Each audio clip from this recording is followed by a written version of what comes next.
Welcome to the Whatever Dating Talk podcast, where we try to make sense of the modern dating hellscape. I'm your host, Brian Atlas. We're coming to you live from Santa Barbara, California. A few quick announcements. This podcast is viewer-supported, heavy YouTube demonetization, so please consider donating through Streamlabs, which we have pulled up right here, instead of super chatting, as YouTube takes a brutal 30% cut. That's streamlabs.com/whatever. Link is in the description.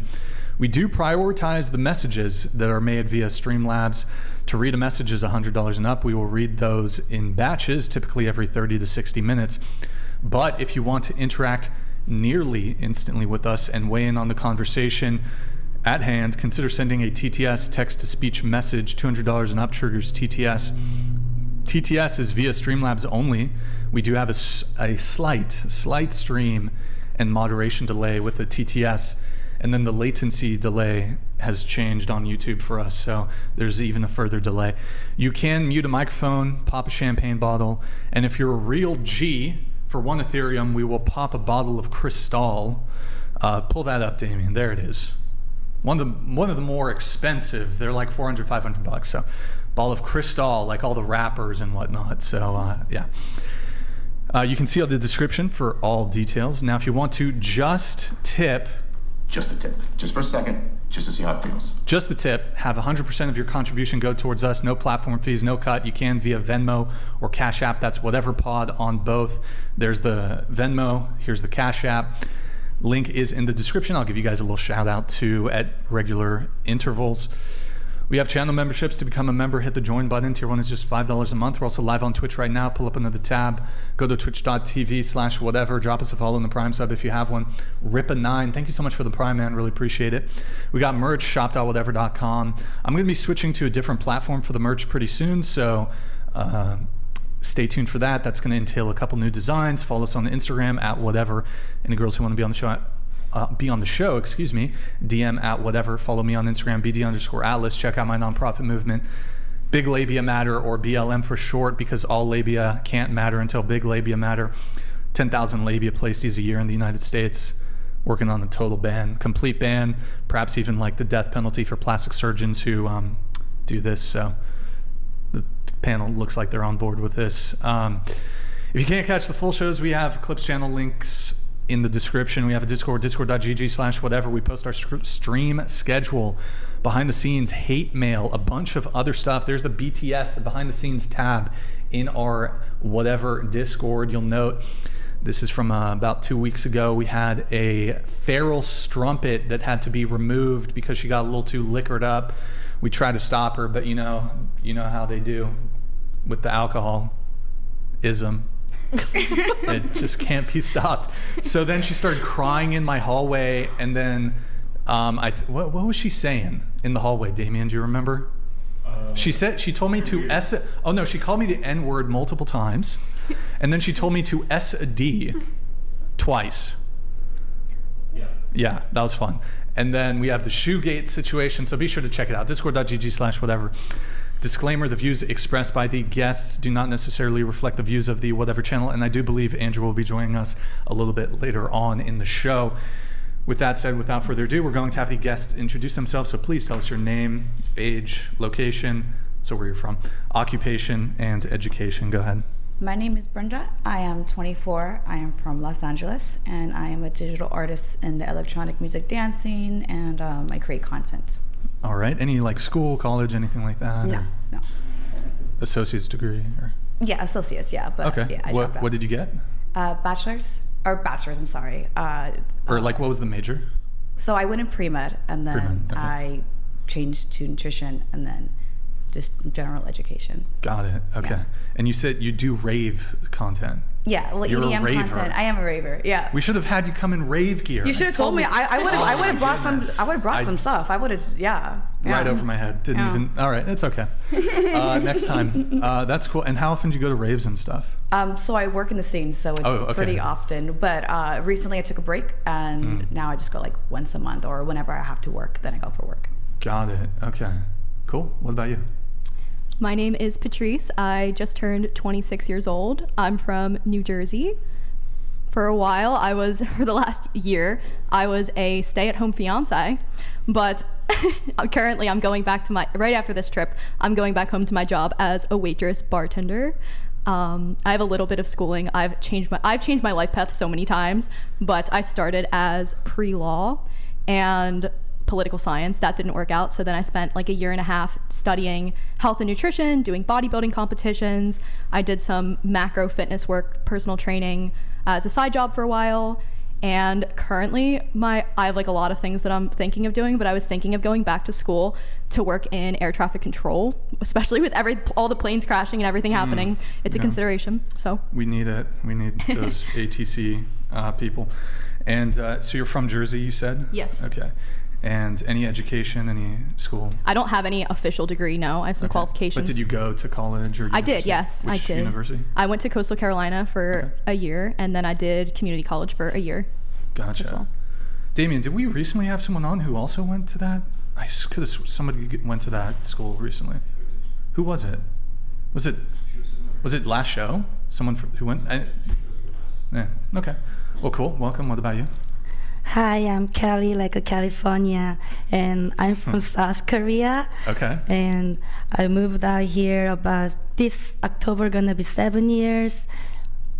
And I used to fashion stylist in Korea for K-pop idol and any other fashion brand. After graduated university school with the fashion major, so working for 5 years. Then when I was 27, I just decided to move out here to explore and any entertainment thing, music industry, any other art industry for, yes.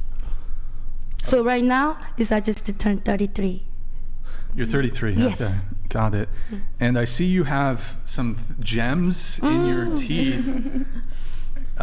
What do you call that? What is that? It's a tooth gem. It's a tooth gems. Uh-huh. So since I think 2019, like was started at that moment, and then I got this certificate about 5 years ago in LA. Yeah. Okay. So I'm a tooth gem technician. Nice. Tooth gem technician. Yeah. Okay. Cool. And you offer this though as a service. Yes, I do. Okay. My location is downtown LA, and also plus I do the teeth whitening, nails, and pedicure, and grills. And grills. Yes. Grills. Okay. And you're when did you move from South Korea? About 7? Did you say 7 years ago? 2018. Oh, okay. Yes. Got it. In Okay. 2018. And I looked at your Instagram, like you have a lot of posts on there. Like it's over 1,000. Oh yeah, it is. I went to the very bottom, by the way. Oh really? Yes. Thank I don't you. know if that's if you're like kind of frightened by that, like whoa, he knows what I looked like 10 years ago. Oh yeah. I'm so. But yeah. you honestly, you've had more hairstyles, more hair colors, I think in the history of ever. You've single-handedly propped up the hair dye industry, so I want to congratulate you. Oh, thank you so On that. much. Yeah, I never tried the board hair, but I want to try someday. I don't know, one day. Yeah. Sorry guys, I'm getting some fucking bullshit's going on. Okay, cool. Welcome. What about you? Oh, I'm Bailey. I'm 23, and I'm my BA from Philadelphia in marketing and international business. All right. Welcome back. What about you? Hi, I'm Steph. I'm 24. I'm from Houston, and I'm currently going to UHD, and I work at a makeup store, and I'm a sub. You're I'm sorry, age again? 24. And you work in a Makeup store, and am a sub. Missive? Substitute teacher. Oh. I thought the same. I was Yeah. I was like, period, girl. No, I understand. Okay. And all right. Any school or anything like that? I go to UHD. All right. What are you studying? I'm studying to be a teacher. Teacher. Okay. All right. What about you? My name's Mary Grace. I'm from Santa Barbara. I have a AA in music and then a bachelor's in science, and I work in medical supervision. Okay. What about you? My name is Alina. I'm 20 years old. I'm originally from Russia. I currently live in Philadelphia, and I'm a student studying business and information systems. All right, welcome everybody. Sorry, Mary, your age again? 23. All right. Sorry, audience, for them having to repeat it. We little BS going on. So, a lot of flakes today. Six flakes. People running late, so I had to turn some people away. All right. So we're going to go around the table once more. What is everybody's current relationship status? And then if you're single, how long have you been single? And what's the longest relationship you've ever been in? Go ahead. I am single. Okay. And I have been in a 3-year relationship that was off and on, and then a 2-year relationship that was also off and on. Okay. How long have you been single for? Since like May, so however long that is. Last year. 8 months, 7 months? Yeah, there you go. Okay. And the relationship that ended 8 months ago, was that the 2-year, the 3-year one? It was a 2-year. The 2-year. And both of them were on again, off again? Oh, no, I'm so sorry. It was a year. Yeah. Sorry, I'm sorry. It was a year ago? No. Like the relationship was a little bit over a year. It wasn't even 2 years. Like a year. The most recent one? Yes, most recent one. Yeah. Okay. So you had a 1-year and a 3-year? Yes. And a 2-year, or there was no 2-year? No. Okay. Sorry. It's just we spent so much time together. It felt like a long time. But both of them were on again, off again? You said? Towards the end, yes. Towards the end. How many times for the longest one, the 3-year one? How many times was it off and on? Oh, so many times. I can't. Over 10? Probably. 20? No, I don't think that much. 10 to 20. 15.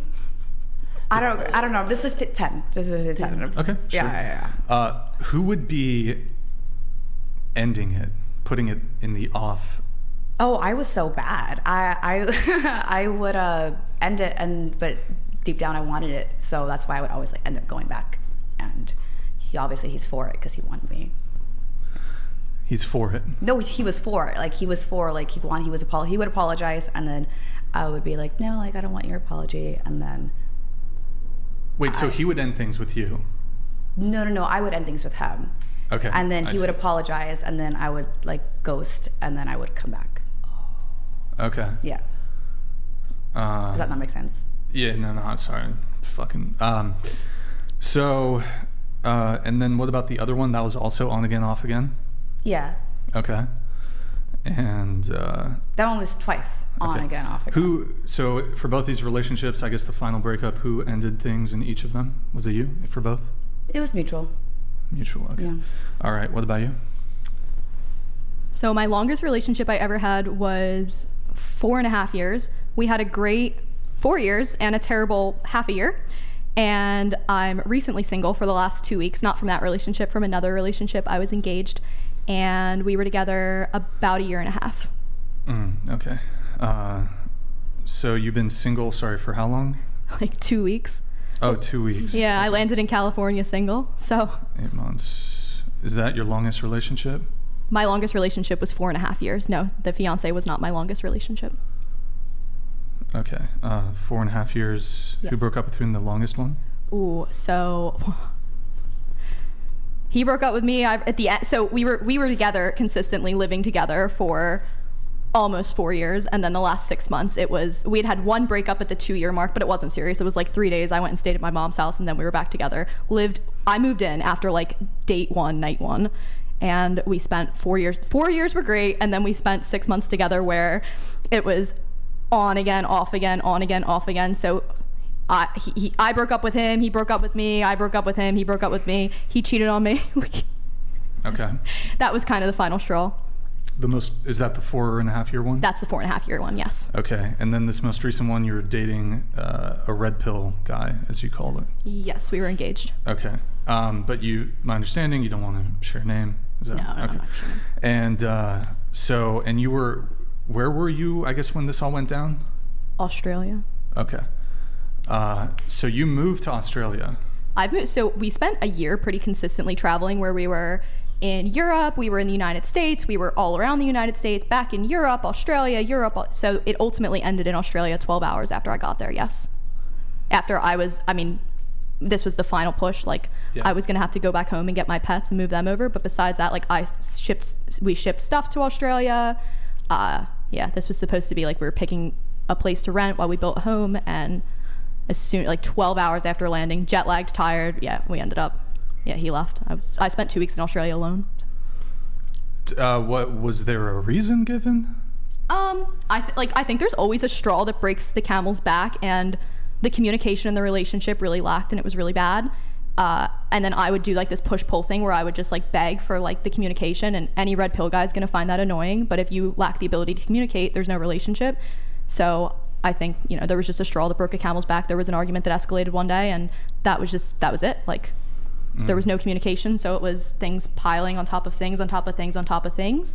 And then one day it was just done. Okay. Wow. Good times. Good times. Yeah, fun times. Fun times. All right. What about you? So. How long are you single? Yes, single. Okay. How long have you been single? But this year gonna be 3 years. This year, 3 years. Yes. Okay. Longest relationship? Always the longest, like 1 or 2 years, almost. 2 years. Okay. Yeah. 2 years. 1 year and How many 2-year relationships have you been in? Like 1 to 2. Let's say 1 to 2. Yeah. How many of those? How many? 4 times. 4 times. 4 times? Yes. And of those 4 1 to 2 year relationships, who would break up with who? Usually I said let's break up. I mean, like. You do the breakup? Yes. Okay. All right. What about you? I'm single. I have been for a year and a half. My longest relationship was 1 year. Been single for a year and a half, longest 1 year. All right. What about you? I'm currently in a relationship, and my longest one has been a year. Is that the current relationship? No. How long has your current relationship been? I'd say about 10 months now. 10 months. All right. In your 1 year relationship, who broke up with who? I did. Okay. Your 10-month relationship, how did you guys meet? Through church. Through church. Okay. What denomination? Catholic. Catholic. All right. What about you? I am in a relationship, thanks to you. That's right. And my longest ever relationship is not the current relationship that I'm in. What's that? My longest relationship is not the current one, but 3 years was the longest. How long have you been dating this new guy? I have been dating this new guy for 2 months. 2 months. Best 2 months of my life. I owe it all to you. All right, nice. And let's see here. So he watches the show. He watches the show. Is he watching right now? I think he is. You know what? How old's the guy? 35. Is he doing pretty well? What's he do for work? He is a financial officer. Oh, wait, a chief financial? A chief financial. CFO. A CFO, correct. Oh, well, and he's watching right now. He knows you're coming on. He knows I'm coming on, and he wished me good luck, and he said, "Don't worry, you're gonna do great." So he saw your previous appearance, slid into the DMs, and now you're dating one of my viewers. Yes. You're invited to the wedding. I'm invited to the wedding. This is a matchmaking show. Okay? It is. All these girls come on. I'm not actually exaggerating. There's been we've had over something like 2,000 guests. I think like 100 of them have DM'd me and said, "Hey, I'm dating one of your viewers." So that's pretty wild. A lot of people find love. I mean, we had our show on Sunday. The boyfriend and the girlfriend came on. Mason and Alexa, they were both guests on the show, and they kind of met through that. So it's the hold on, let me play something here.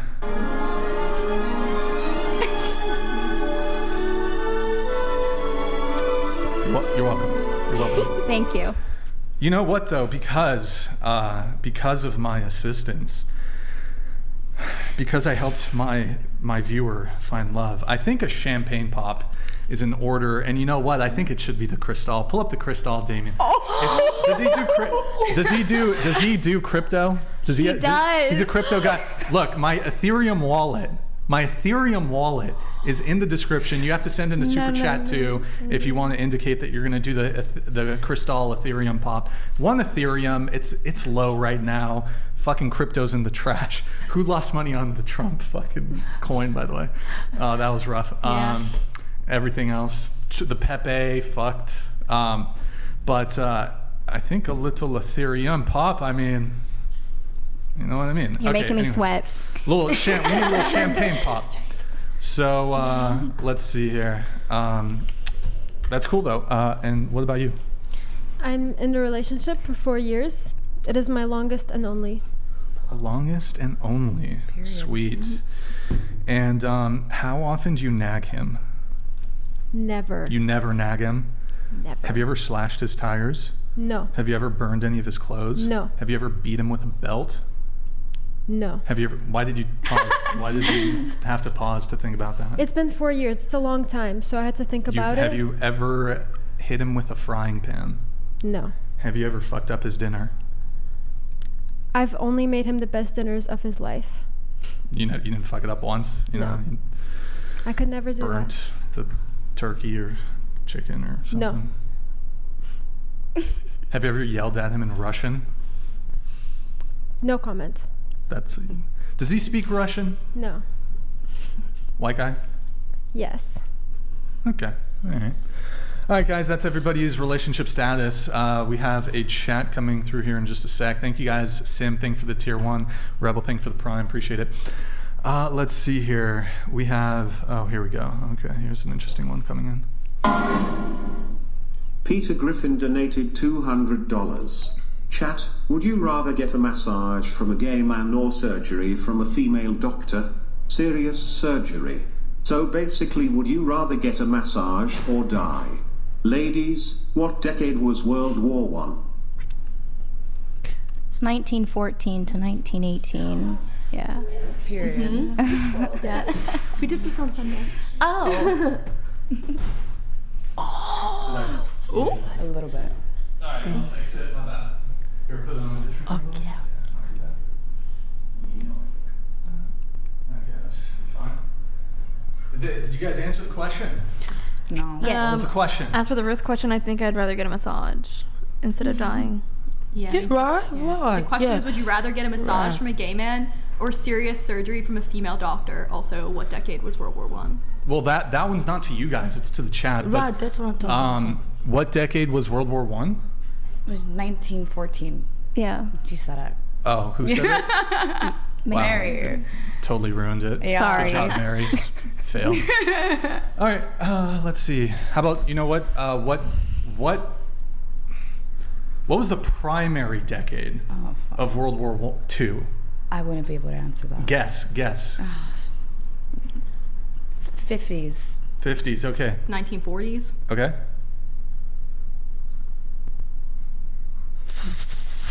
Oh my God. Just guess. 1990. 1990. I didn't Okay. think- All right. 40s. 50s. It was 39 to 45, so primarily 40s. Yes, 1935 to 1945. There you go. When was the Korean War? I'm sorry. 1945. Sorry, I didn't get the word that, the word. I'm still learning English, guys. Sorry about that. So yeah, 1945. Yeah, 1950. Oh, me so horny. Me love you long time. What the fuck? Why was that played? That's crazy. When was the Korean War? 1945. Oh, 5. Wait, don't touch the. Go ahead. No, when was it? 6/25. June 25th. Wait, what? June 25th. I actually don't even know. 1945. It was like the year? 50s. It was the 50s, right? Wait. So, Korean War. I'm pretty it's sure. a year. It's a 1945. It was 19. It was. I didn't know the exact And years, June but I know it was the 25th. 50s. Yeah, Okay. 1950, 1953. That's cool. That's cool. That's everybody's relationship status, so that's awesome. We're gonna get into some of the pre-show notes here. So why don't we do this? Callie, you said, wait, hold on. In most of your time when you've dated someone for the first time, they're taking you to dinner, then trying to, I'm going to just read it verbatim. Taking you to dinner, then trying to straight to fuck you after dinner. So I should have surprised that who ain't touch me for first time date in LA. Oh yeah. Yeah. Oh yeah. Yeah. Cause like usually also LA culture is different. Yes. So I learned the situationship word when I'm out here, and in Korea I had a good relationship with like one-on-one. I prefer one-on-one. I got Asian, Korean culture, so I always like be ready to be monogamy, So when I was young, still like making good career and still dating with guy, but at the same time it's hard to make it. But I made it some long-term relationship though. But when I moved out here, it was a long-term relationship. It's just 2 weeks, 1 month, or sometimes on and off for 2 years, 3 years, something like this. So I'm 33. I just turned 33. I'm ready to make my own family, but I'm struggling. Yes. You're struggling with the dating scene. Yes. Would you? What was it? Dating in South Korea versus dating in the United States? Different? Yeah. And do you prefer American men versus South Korean men? Just I have a type, sexy, tall. Oh, you have a type. Yes. Okay, you're describing. Okay, tall, sexy, what athletic. Else? Do they have to have a grill? Oh. Do they have to have a grill? No, hell no. No tattoo, please. No tattoo? Yeah, no grill? Tattoo, no grills. Wait, so tall, sexy, have to have what? Like something athletic, something strong. Yeah, something strong. Strong, because do you work out? Yes. Okay, you want a guy who works out. Do you race? Do you prefer white, black? Native American? I think Navajo? I mostly prefer been dating with African American, but also mixed with white. You want mixed, half black, half white? I think I have dated with. I've been kind of situationship with black guy. Yes, but mixed with white. When you say mixed, though, do you mean the man is half? Or black, half you date white. some black guys and you date some white guys? First one. You like half? Yeah, half black, half white. Half white. What about Blasian? Half black, half Asian. Well, I never, dated with the Blasian, but I don't mind. If it happens, it happens. Yeah, right? it's happened. Okay. Right. Can I ask? You said no tattoos, but you have tattoos. Why is that? Right. Yeah. I know, right? Kind of opposite type is, kind of like, I'm very look wild, but this is kind of just for, style, fun, not try to so I don't mind who got the tattoo, but I prefer who got no tattoo, or that's more I don't know, just I don't care for the tattoo. Just I'm saying is. You don't like it? Too much. How tall does you said tall, right? Tall. How tall? 6'2". 6 foot to 6'2". Yes, please. Yes, please. Okay. You're so specific. Wait, Yes. I have a question too. Yeah, go ahead. So if you want a guy that doesn't have a grill, but you have gems, and he doesn't want a girl that doesn't have gems, would you take them off for him? Of course, no problem. But he will be understand why I have.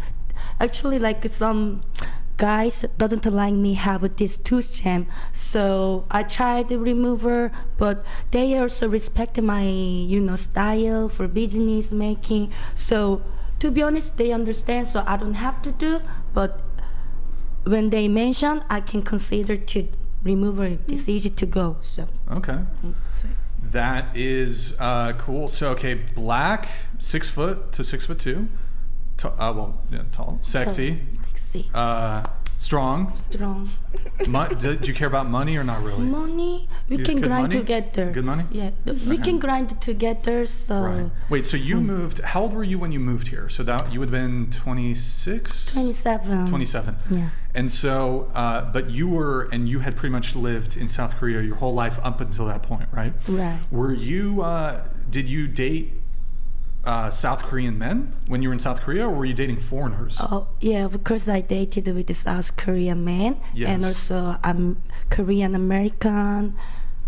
Yes. Okay. What city were you in? Seoul? Seoul. Seoul. Okay. And okay, that's some interesting stuff there. I do, before I want to wait for, I guess going around the table, what is everybody else's type? Why don't we start there? Starting with Brenda. Oh, so I'm always going to be the first one. Yep. Yeah, okay. Yep. My type. A lot of pressure. Yeah, right. You need it to be like goal orientated. You have to have a path in mind. You don't have to be there, but you have to be just like passionate for yourself. And having a routine of like health is obviously really attractive. Like if you work out, but you don't have to be like fit and muscular, as long as like you're consistent and you're disciplined. And I think it's really hot when like people are like they study and like they learn and they're open to like new ideas, even if it's like different from their own perspectives. And then like in terms of any like physical traits, is there anything there that you're looking for? So I don't think so, but all my friends tell me I always go for the same type of guy where it's like Yeah, what's that? What would your friends tell us? What would they say? They say the awkward either white man that's like also Hispanic and mixed, but tall but not too tall. Yeah, I don't know. But when you say tall, what are we talking about here? Well, not too tall, like 5'9", 5'8". Oh, okay. Yeah. So half white, half. Do you have a preference on like, are they Mexican or Puerto Rican, Dominican? No, so Dominican. like that's Latino, right? Is Dominican? Thank you. Yes. I don't know, if I'm just talking to someone and we click, or if I know you for a while and then there's just like some type of energetic connection, I'm into it. Sure. So yeah, that's okay. Yeah. And you do a big thing that you do is raving. I almost want to. Let's just pull up your Instagram. Pull up her Instagram. I just went to a rave this weekend. I just went to a rave, so there are some recent rave photos. I'm gonna send it to you, Damien. Okay, in the private chat. But I am more tamed. The outfits that I used to wear were much worse. Much I have a question for you on this, and this has come up on the show before. Okay. Do you consider yourself more like traditional? Yes and no. I'm open to all ideas and perspectives. Yeah. What about like when it comes to relationship dynamics? Do you prefer more 50-50? Do you prefer the guy leads? Do you prefer maybe are you more dominant? Are you more masculine? What's your preference there? So in the past, I actually sought out relationships where I wanted the man to be more dominant and I was willing to be more submissive. But then kind of like after like my last breakup, because it was so messy, and I was like, all right, Brenda, we need to pause and we need to like just really figure out our values here. And I just came to now this new kind of like way of thinking of, doesn't really matter who's taking care of who, as long as like there's value on both ends. And it could be 50-50. It could be if he needs help, I'll help him out. I recently paid for a man's dinner and I had no issue with it, you know. And but in the past, I would have never thought about that. I would have never wanted to do that. So it just depends, I guess, on where I'm at. And right now it's, yeah, whatever. Okay. And so how about though, like think to your future husband. Do you want to get married? Yeah, eventually. Okay. Yeah. You want to have kids? Yeah. Okay. So you're married, you have a husband. Are you gonna So we're gonna have our own empires and own separate empires. We're gonna have our own separate empires, and we're gonna help each other and encourage each other by supporting each other and giving each other ideas. And if I were to have a kid, with having an empire, I would not mind putting a pause on it, because I feel like if I'm making the decision to have a kid, then I will then prioritize that. Okay. Damien, pull up the Instagram. All right, so she's a raver. Scroll down. Whoa. Scroll down. Keep just that's scroll. my brand right there, Cyber Waver. Scroll down. I have a clothing brand. Wow. Scroll down. I'm trying to find like a rave photo. They're all rave. Oh, how about the one where I'm wearing the down. cross? Just No, keep going, I'm at a keep rave going. and I have a cross on and a rosary. And I have pasties on. I think that one's epic. These are so down now. At this point, Yeah, just this keep is going. like Just years we'll ago. go to the very bottom. Okay, they're getting worse. They get worse. Wow. They get worse. Oh No, God. you still got this. Okay. They get worse. Were you squatting in a rave outfit? I was squatting in a rave outfit. Okay. So a lot of rave. How many raves have you been to? I can't tell you, but I went through an era where I was going to a rave every weekend and traveling just to go to the raves. I was getting paid for it, of course, but like still, like it was yeah. Wait. Wow. Scroll back up. Oh, Scroll there you back go. up. There you go. Wait, no, go down. Down. Yeah, right Down. Keep there. going. The Keep going. 0.5 keep going. angle? Down. Keep going. Oh God. It just never stops. Is there. it just no? keeps No. going. Okay, yeah, it just keeps going. Well, I've been doing this Wait, for up, about 3 up. years now. This is Hold my on, job. up. I made it Up, my job. Up. No, down. Just go down. I remember seeing one video. Keep going. Down. There's one video in particular where I was like, What is it? Like, describe it. I probably know what it is. I don't recall, to be Okay, well. honest. If I see it, I'll know it. I'll know it when I see it. But at this point, okay, some raves. All right, cool. This is when I first got into it. So now, at this point, now I'm just an attendee. I'm not working here. Now we're going. I'm in college, Okay, college all right, era, that's fine. working college era. So, question for you, point blank. Yes. You're dating a guy, you love him. This could be the one. You've only been dating for 3 months though, but you're like, this is the guy, and he's like, now that you guys are serious, now you're in a relationship. He's like, yo, I don't want you going to raves anymore. It's over. Do you say yes, or is it the end of the relationship? Well, that would never happen. We would have never met. What do you mean? You could have met in the library. What are you talking about? We wouldn't have aligned. We wouldn't have connected. What do you mean? Did you go shopping at Trader Joe's? He could have hit you up at Trader Joe's. No, I do Instacart, Uber Eats. I only go He's out the whenever Instacart guy. I only go. He's the fucking Instacart guy. I don't know him, so I would never connect with him. I would never connect with anyone. He's so hot. He's dropping off your I don't care if you're chia hot. seeds from Costco. I'll dropping off some flirt with fucking chia you. seeds. I'll flirt. Yeah, he's That's the it. one. He's the one. He's doing Instacart. He's No. fucking grinding. And then he hits a fucking pump on some crypto, and now he's rich. Good and he's for like, him. I'm taking Period. care of you. Fuck this rave shit. Fuck this work shit. I got you. I'm holding it down. No. But you can't be doing this rave shit This anymore. is my empire that I'm building. You're gonna be wearing- I have hold two on. companies because of it, so I would never. No, I would never. he's in the billions. Fuck that shit. You don't got to work another day in your get life. there. I want to work to get there. He I wants want that. he wants to pump out 7 kids with you. Oh, I'm good. I'm good. You're good? I'm good on that. And That's a real dynasty is 7 kids. Not I have 2 businesses. That's the dynasty. Well, for me, my dynasty, or just I care about my goals, and that's where I'm at right now. So you could have whatever the fuck you have, and I will support you. Good for you, you know. But it's like I don't chase that. I used to. I would have said yes. Fuck it. I don't want to work a day in my life. Let's do it. Okay. But I just. And so yeah. your business it's like rave related. It's for the EDM community, so it's like like rave related. But so this is the love of your life. Love of your life. We would have never met. You could meet him some other way. I don't think so. You could meet him some other way. How my mind Can I works. ask a question? Yeah, go ahead. So you said that you wouldn't stop going to raves for him, but what if the same scenario, like he's fine. I never said that. I said we would have never met. Okay. Yeah. So you meet this guy and he's great. You meet him at a rave and he's wonderful, fantastic. You guys really hit it off. And he says, babe, I want this Instagram down. Like, I want these posts down. Like, we can still go to raves together. You just can't post photos like this. I want them deleted. If we're going to have a kid together in the future, if we're going to have a future and you want me to take you seriously, you have to delete these photos. Would you take them off of Instagram? So that's an interesting question. And I see where your head is at with that question. But because this is my job, I don't just go to raves just to rave. I go to raves because this is how I'm going to make my living. And if I meet someone at the rave and they decide, okay, I don't like your Instagram, I don't like the way that you're posting, and we are at like at a point of our relationship where I do like them and I do see a future, I do see like value on both ends, then I will consider changing what I wear. I will consider changing what I post. But ultimately, like, if it doesn't impact like the growth of my business, then yeah, I'll consider. But again, It's not about the raving. It's about, I enjoy the music, I love the culture, and I'm grateful for it. So you can still go and you can post like stories with the rave in the story, and you can post photos from like waist up, but he says, I want the photos of your ass off of Instagram. Cool. Would you take them down? Yeah, of course. Yeah. That was the question. Yeah. Would you stop raving?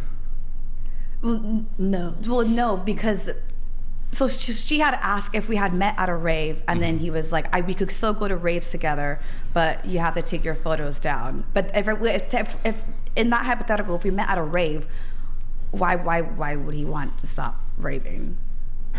Let's say this is the first time he's ever been to a rave, and he's there in an employment context. Because you're really stuck on, I would have never, so you're saying, absent you going to raves, you never meet men. Well, so when I am at a festival, I am in a mode where I am talking and I am connecting with people, and I honestly just spend a lot of time alone or with my friends that I already have connections with. So I don't really connect with anyone other than when I'm working at these like public events. Okay.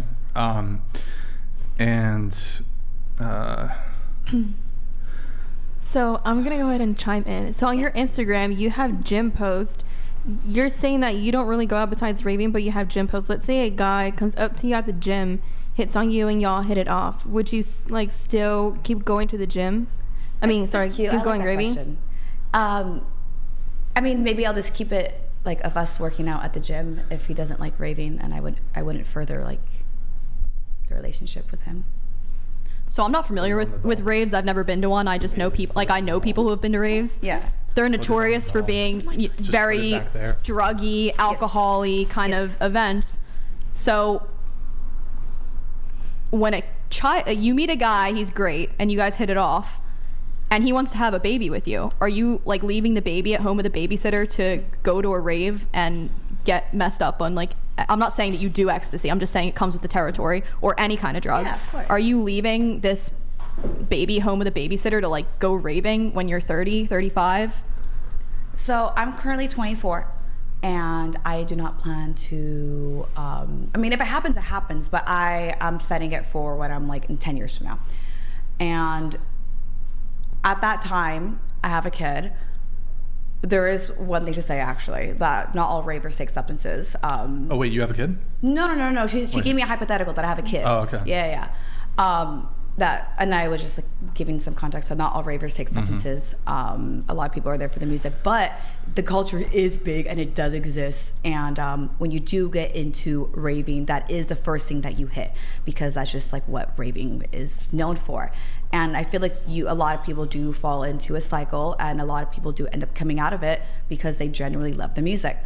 That being said, I am in that phase where I generally just love the music and I don't take anything anymore. So if I have a kid and my kid is already at an age where they don't need me to be there, and me and my significant other want to go to a show because whatever, we're gonna go maybe, but it's not to get fucked up, or it's not to just like, it's just to spend time with each other, and maybe we haven't gone out for about a year. We want to go to a rave. Do you think you'll still enjoy raving when you're 40 and you're married with children? Or do you think that, because you're kind of like, I don't know you, so I'm not saying it's your entire personality, but you're saying it's your job and that's what you're trying to do with your life, is make a career out of raving. Yeah. But do you see yourself at 40 or 50 years old still like doing this? No, No, I don't see myself like hardcore raver. So then it's not a career. Well, I have an entertainment company where we have a podcast in the scene, and we have artists that come on to our podcast. So no matter what, we're going to be passing down the reins. And so the career has nothing to do with actually going to raves, like you said earlier. That's just the market. The market that we're in is the EDM dance scene, so they're ravers. And I'm a raver. I was a hardcore raver. Here, look, I'll just ask the question again. Okay. So it's, okay, I think we're kind of avoiding the question by saying, well, in this hypothetical scenario, I would just never meet this guy. In this hypothetical scenario, we're going to go ahead and grant that you did meet this guy. Okay. He's not in the rave scene, whatever. He's the love of your life. We have to grant it. He says, I want you to stop raving. Do you stop raving? Well, then you would have to define what you. What I mean by stop? No, what do you mean by raving? What is your perspective on raving? Like, what is it that if I were to go to a rave, what am I doing that you want me to? No stop? music festivals, no raves. Buying a ticket and entering the It facility. doesn't matter I what don't your buy tickets. purpose is there. Can't go to them. That's what he wants. Do you do it? If in that moment, me going to a rave has nothing to do with what I'm currently doing for work, then I'll consider. But if it's going to impact my bank account, then I will not consider. He makes $1 million a year. I so don't care. I want my own money. What do you mean your own money? I don't understand that. I want my own money. Sure. Let me. I have a question on this. Yeah. So, do you mind me asking like how much money you make right now? Yeah, I don't want to put that. 6 figures. You want to do a range? I don't want to put that on the internet. Okay. Yeah. Let's say your husband makes double what you make, and whatever point in life, however much money you would make in that point in life, he'll be earning double it at any given point.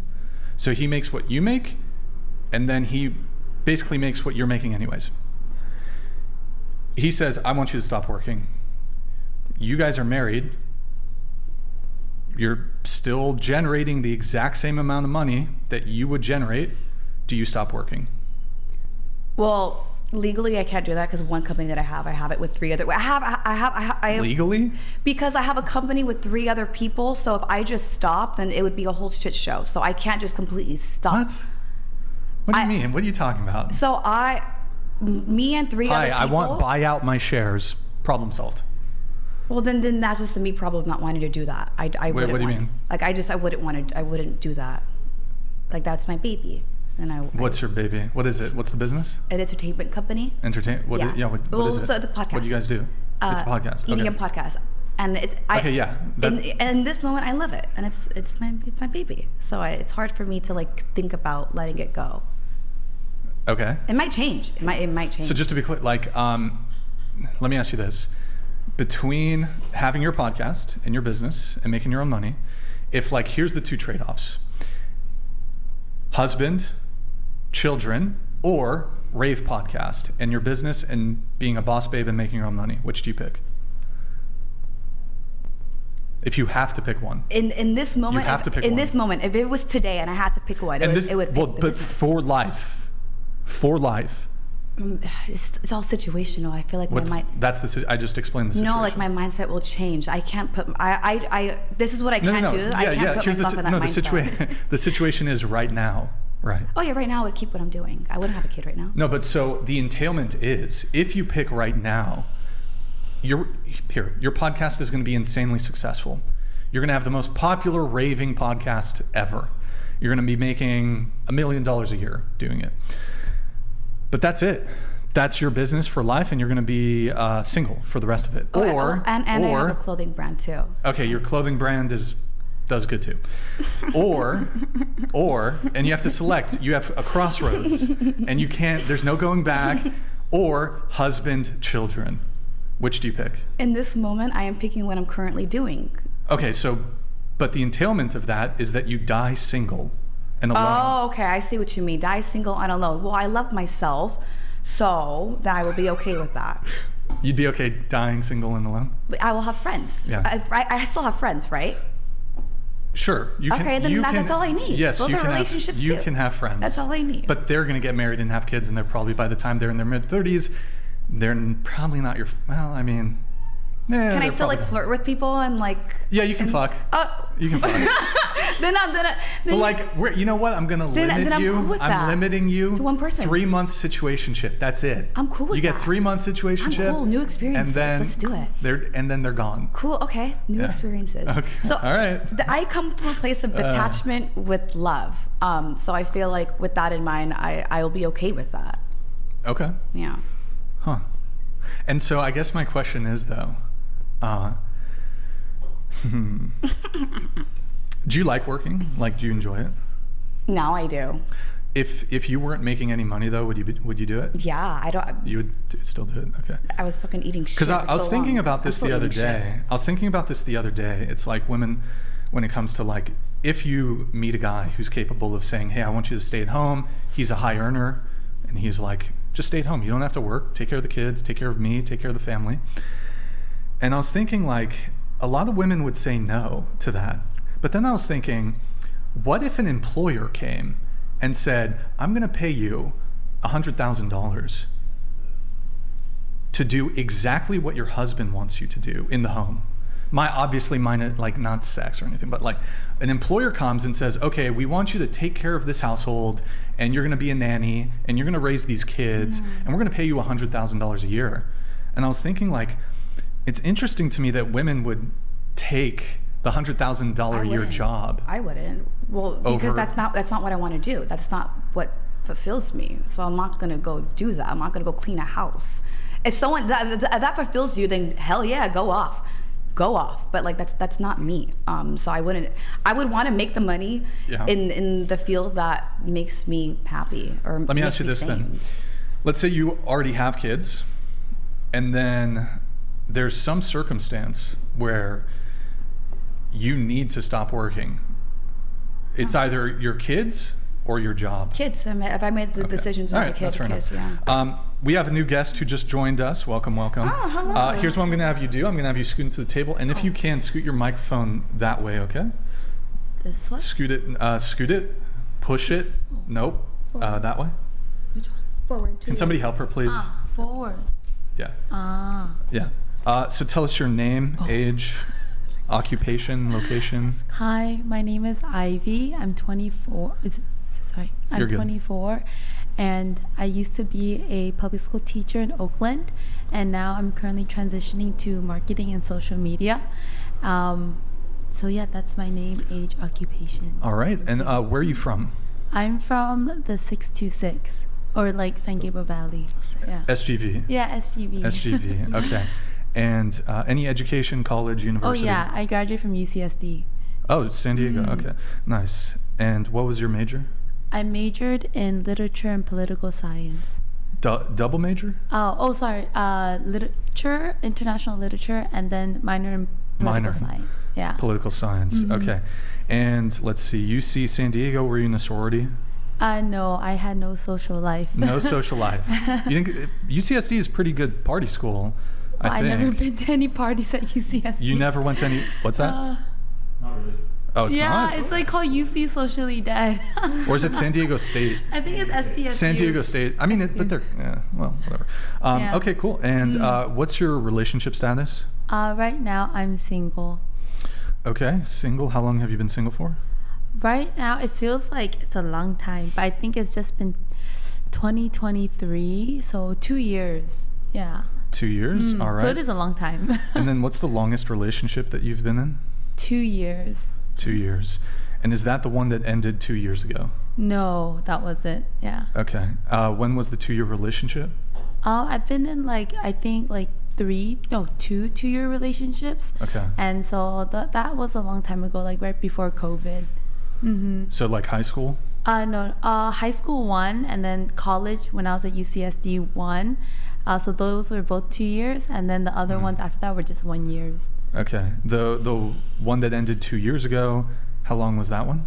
The one that ended a little bit less. We knew each other for exactly 1 year, but maybe we were dating for like 6 months. 6 months. Okay. Yeah. And of the 2-year relationships, who broke up with who? I think it was like the first one was me. I broke up with the first one to date the second one, and so the second one broke up with me to go to the military. Yeah, because he was Korean, so he had to go to the military service. Got it. Okay. And let's see. And the most recent relationship that ended 2 years ago, who broke up with who? He broke up with me. Okay. Why?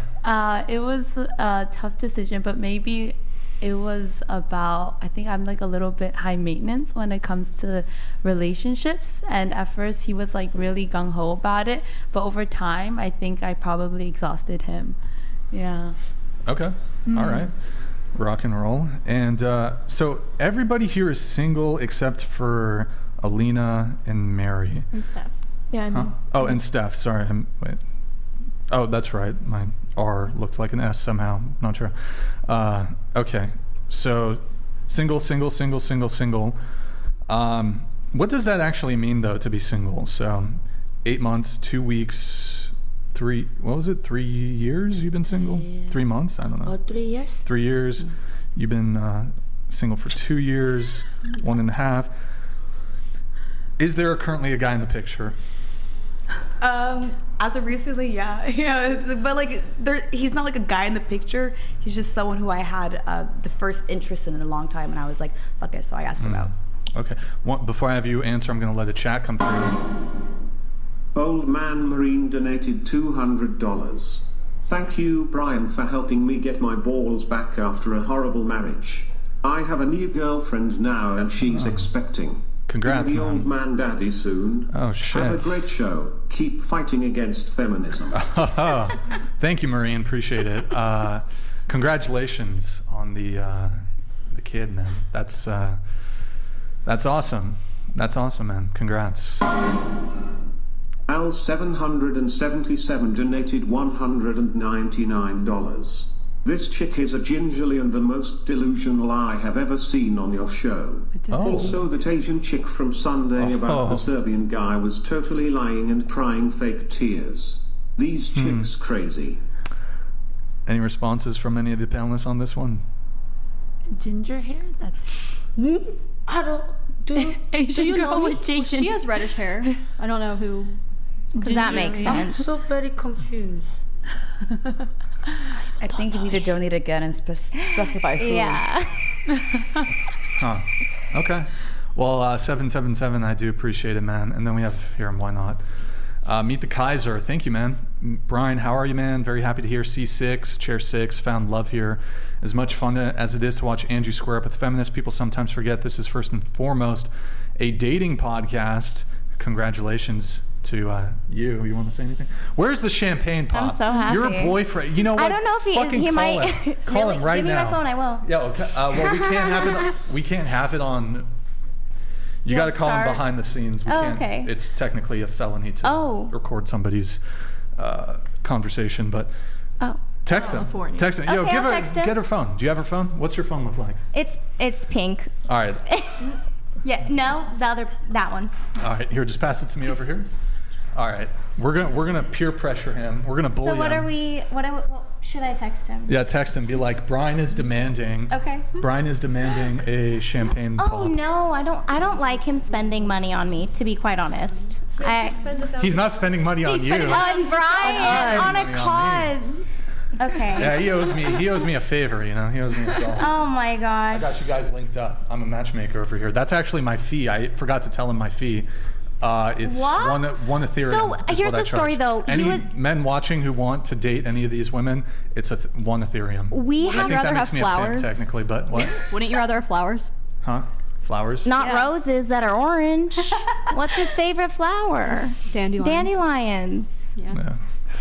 Good times. Good times. She brought me flowers as a gift. I was watching the podcast a couple weeks ago, and he seemed so upset that nobody ever brought him flowers. I was very upset. Yeah, so as a thank you for having me on the show, I brought Brian flowers.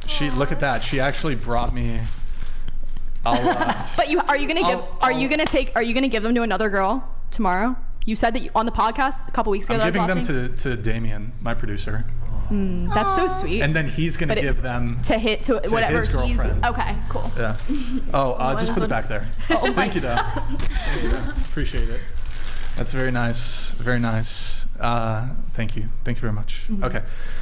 Where were we? We were talking about stuff. Relationships. It's a dating podcast, something. You're asking what? Yeah, well, something we like that. started going around like with our types, and we also started going around with what does single mean. Oh yes. Are you actually? Yeah, Thank you. So you're currently involved. How long have you been seeing this guy? I've known him for about a year, but just went on 2 dates. 3 dates. Do you have a roster? So my version of a roster is I don't sleep with all of them, but there are. Well, I only ever sleep with one person at the same time. I would never do more than that, but it doesn't mean that I'm not open to talking to new people. So my roster has maybe like 4 guys that I could just say hi to, like text, hey, you want to go work out? Yeah. And you're dating them all though. Well, I wouldn't say a workout's a date. It's hanging out. But the potential, so that's the thing. They're potential lovers. Potential lovers. Potential lovers. Yeah. Huh. Okay. And so you have a roster of 4, and then there's like the main hoe. You have a main hoe. I don't have it. It's not a main hoe. It's a main piece. A main piece. Wait, this sounds so bad. It's just the one person that I'm actually investing more time and opening myself up more to, being more vulnerable with. Got it.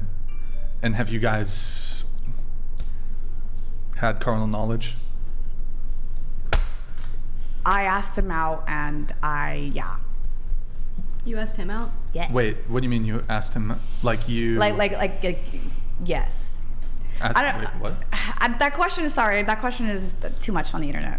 Wait, when you say you guys are exclusive? No. Sorry, that was just my brain. Whenever, sorry, that was. That's okay. Yeah. Wait, so you asked him like are you boyfriend girlfriend? No. Like I asked him out on a date. Oh, when I'm talking carnal knowledge. No, I know what you mean, and again, that was just my brain. I don't want to put that on. I don't know. It's just weird to say. I'm sorry. Okay, that's fine. Yeah. Do the other 3 or 4 guys that you're seeing know that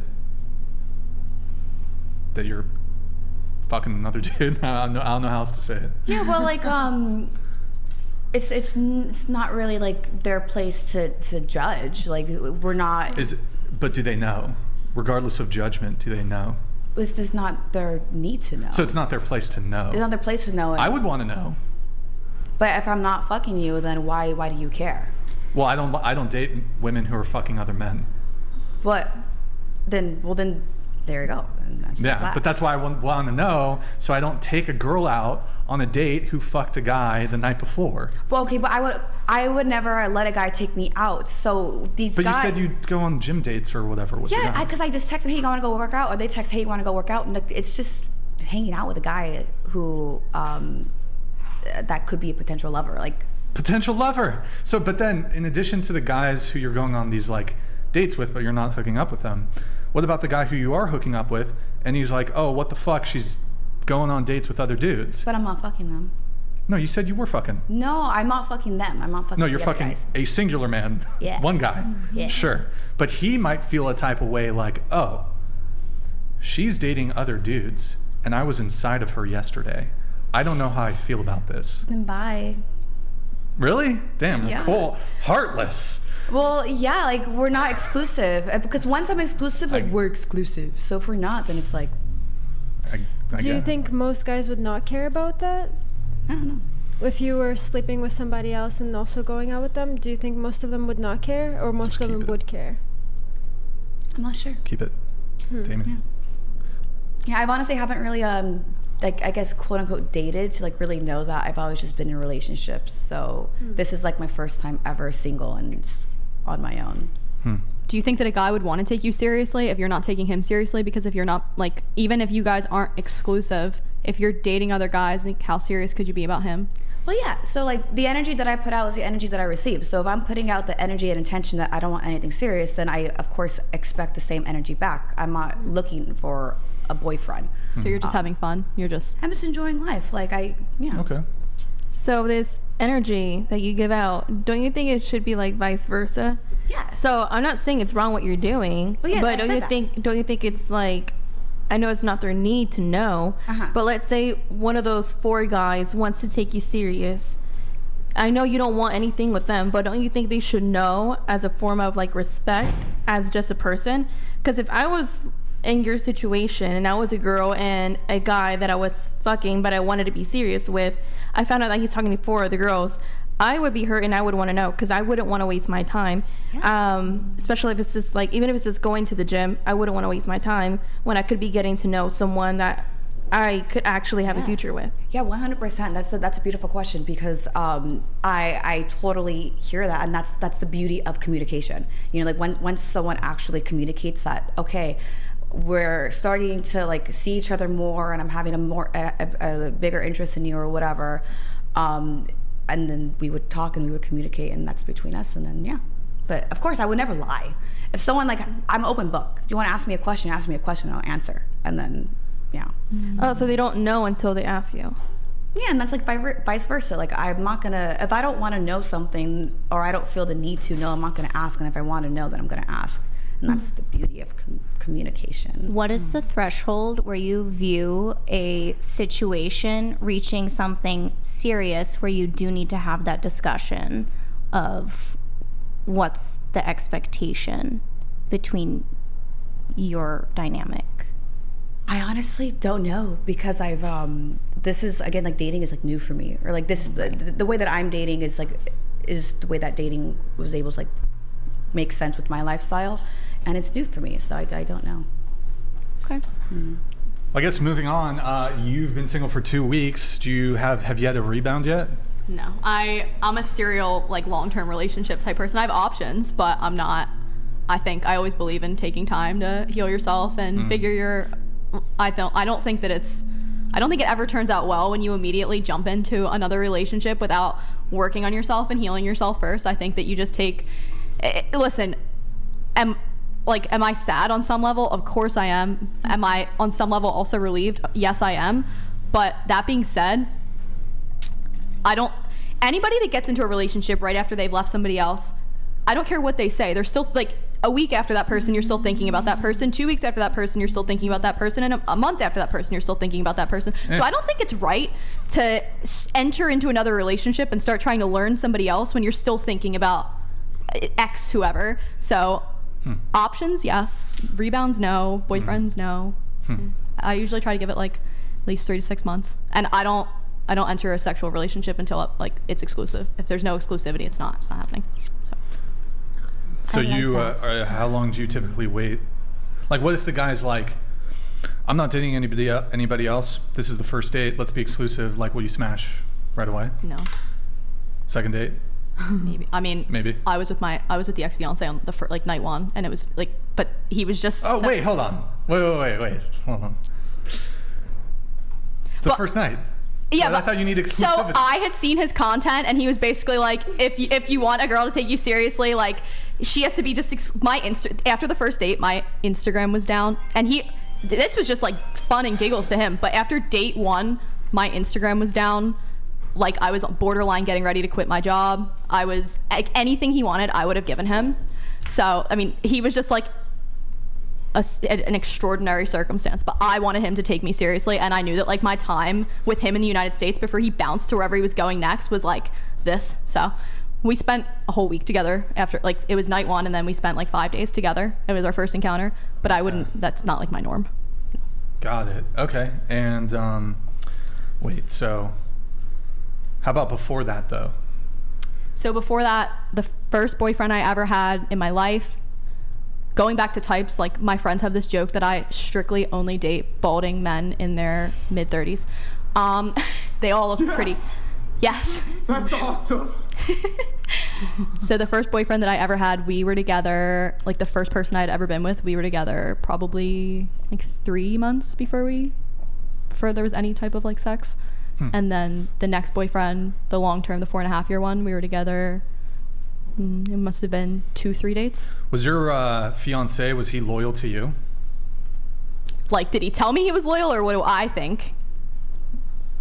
You said it was like a red pill guy. I don't know who, but like, isn't it the case, like, closed on the woman's end, open on the guy's end? I think so. Like, you can't fuck other dudes. He can fuck other chicks. Yeah, got that. I think that I chose to be proactively oblivious in the relationship a lot of the time. So I think he was just telling me what I wanted to hear. Do I think that he was sleeping around? Absolutely. Like, especially just knowing his completely.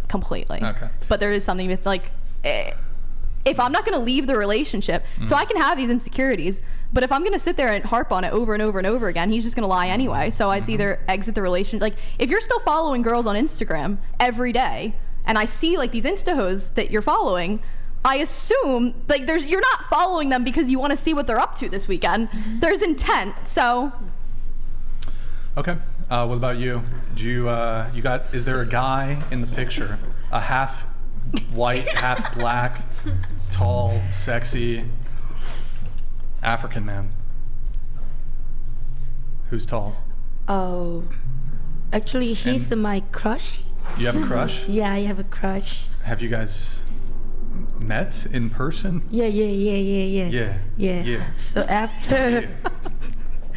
after my ex, about 3 years ago, I met him through the Hinge, the dating app. So cute.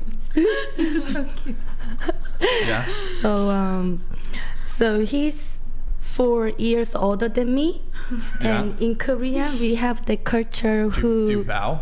Do you bow to him? Because he's older. He's your elder. What was she gonna bow? She is. He's Bow. Bow. Do you bow down? Do you bow? Oh, bow. Yeah. Oh yes, yeah. Why not? Yeah. Why not? But I mean, yes, I Yes. did. Yeah, I'm sorry.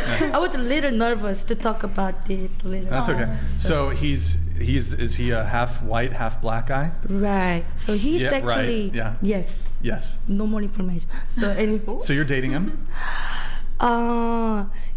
Kinda. I would say the situationship in positive way.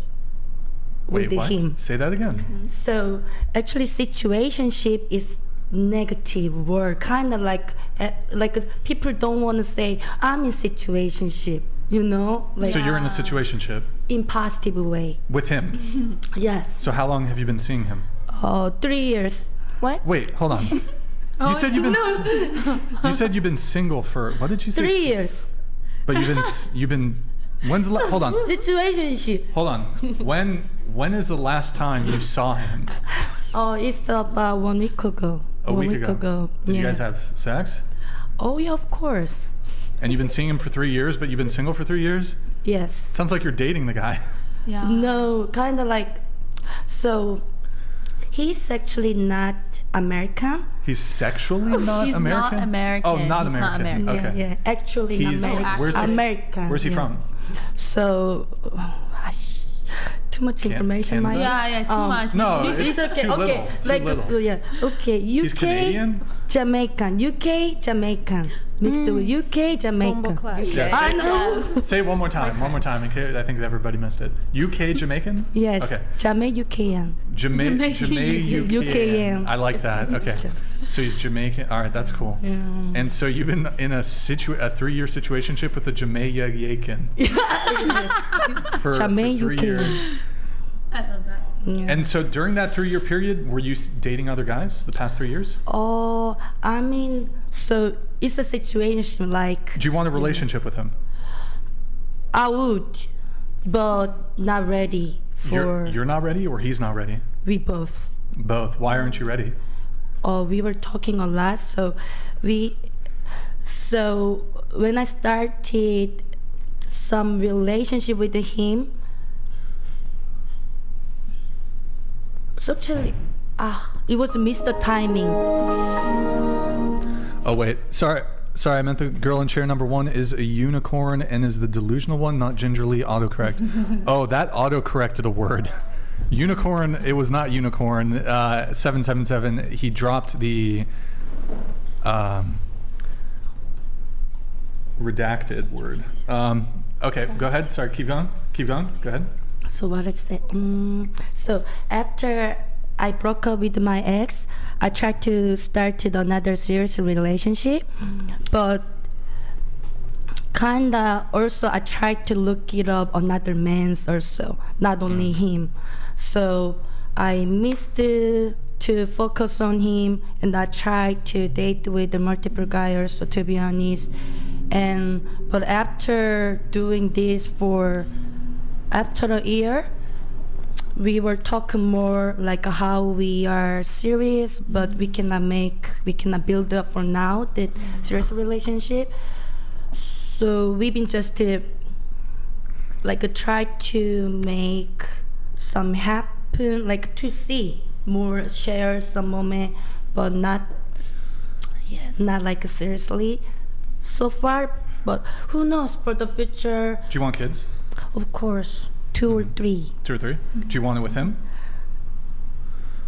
I'm really interested to know, right? Like, why is it that people think that they can't have a relationship? I feel like if you guys love each other, then like, what's the problem? I think I'm a Korean. I'm still figuring out my accent.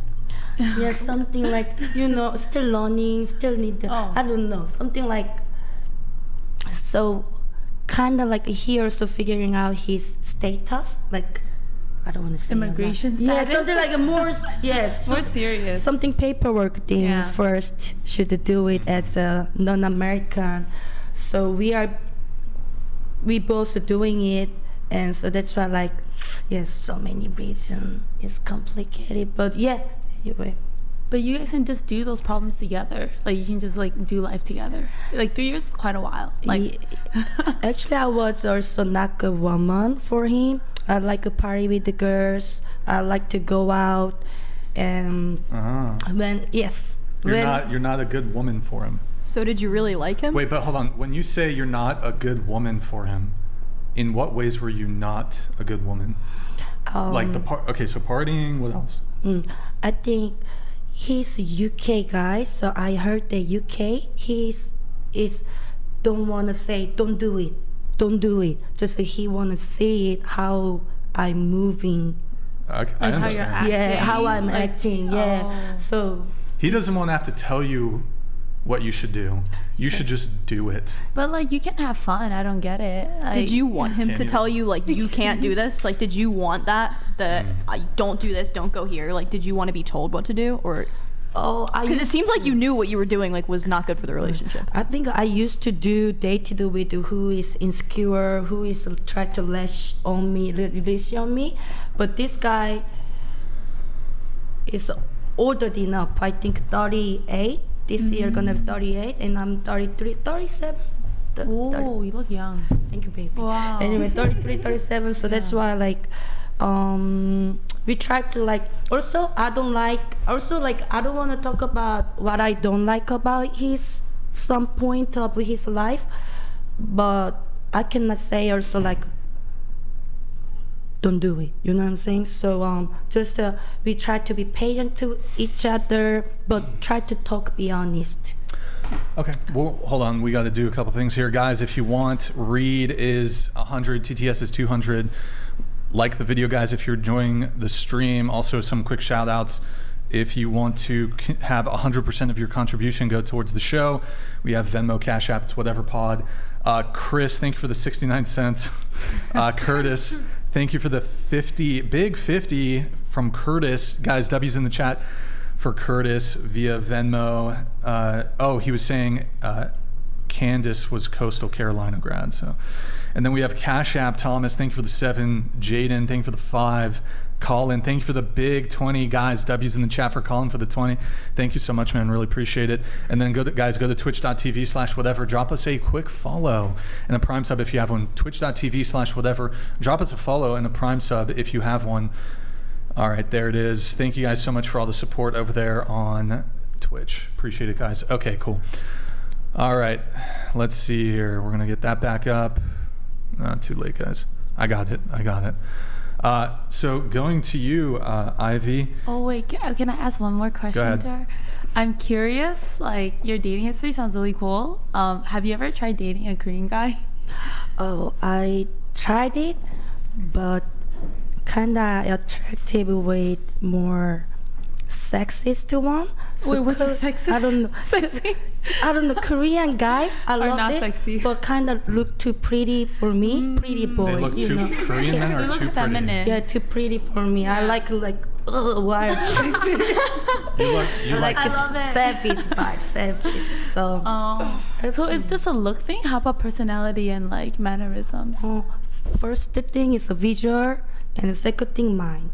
But yeah, and attractive any vision thing. Yeah, visually. Yeah. So how is it different, like dating like a Korean guy versus like the guys that you date now, like mentally, like mindset wise for the guys? Of course, I wish I have that Korean guy who is like my crush, you know. Then, because when we have a conversation, of course, I have a language barrier. He need more patience with me. I should sometimes he using something word, then I don't understand. I should look it up. So kind of miss the conversation sometimes. So I wish, but culture doesn't matter.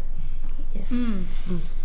I Okay. want to say, like, going off of that, like the language barrier part, like there was one point in my life when I was like a college student and I was working full-time at a Korean restaurant, and I started dating the chef there. And it's funny, yesterday he just posted that he's getting married. And so but that chef, the reason why I mentioned him is because he actually did not speak any English and I didn't speak any Korean, and so there was like a language barrier, but we dated for like more than a year. Right. Yeah. So language barrier doesn't matter. Yeah. So okay, anyways, so you've been single for how long, Ivy? Oh, I've been single for like 2 years now. 2 years? Okay. Yeah. Have you been, but in that 2-year period, have you dated any guys? In that like going on dates, yes. Like What about situationships? Have sneaky link, anything actually, like that? no situationships or anything. Nothing.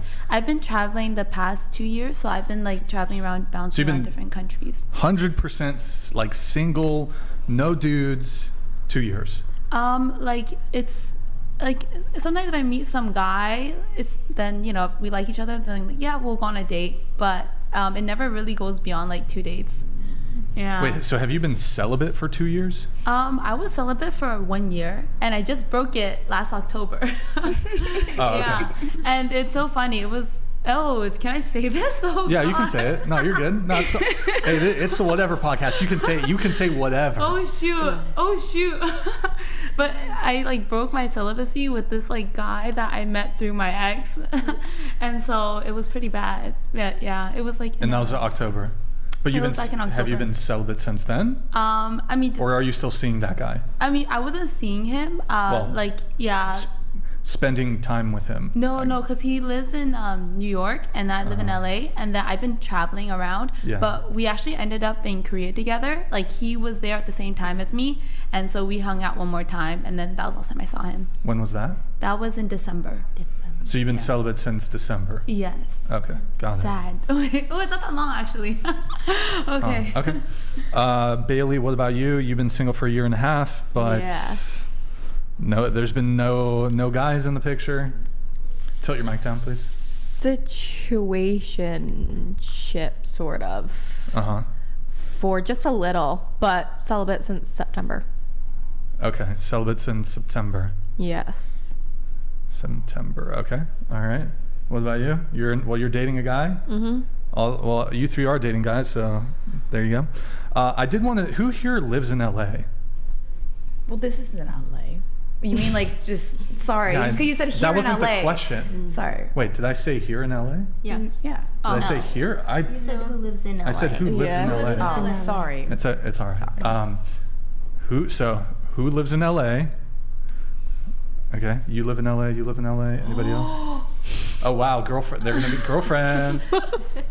Hey, watch out though. She's gonna bejewel your teeth. She's gonna get them. She's gonna give you a grill. That's gonna be crazy. Yeah, your hair's gonna be all shit too. I actually have like a perm too. My hair used to look like that. And I mean, I guess, who's from Southern California? Are you in? Yeah. So like a lot of people, I guess when it comes to like LA dating, we got 3 people who live in LA here. A lot of people seem to have a lot of complaints when it comes to dating in LA. It's very superficial. There's so many people. Distances can sometimes be a problem just because LA's so fucking big. Oh, I live in LA. Oh, but you're an hour away. You know, whatever. So, do you guys think that LA, at least in the United States, is the worst city? Like, big city? Because I mean, maybe you could say like, oh, some town with like 20 people, that probably sucks to date in that town. Maybe. I live in don't a know. town like that. But I'm curious, like, is it the worst, like, larger city I to date think in? New York is the worst. Yeah. Why? Yeah, Why is New York because the worst? I think from my friends that live there, it's like everyone thinks that they can do so much better, and even though they meet someone that would match them like 100%, they just keep like swiping on the apps and like, oh, we'll see like what I can get, and it's just like so sad. So I have like really smart, beautiful friends in LA, and in New York, and I'm just like, they're like almost gonna be doctors, and like they're really successful, and they have really good morals, and still they have trouble dating. And so like they're literally a catch in like a dozen. Like I don't know how they have a hard time.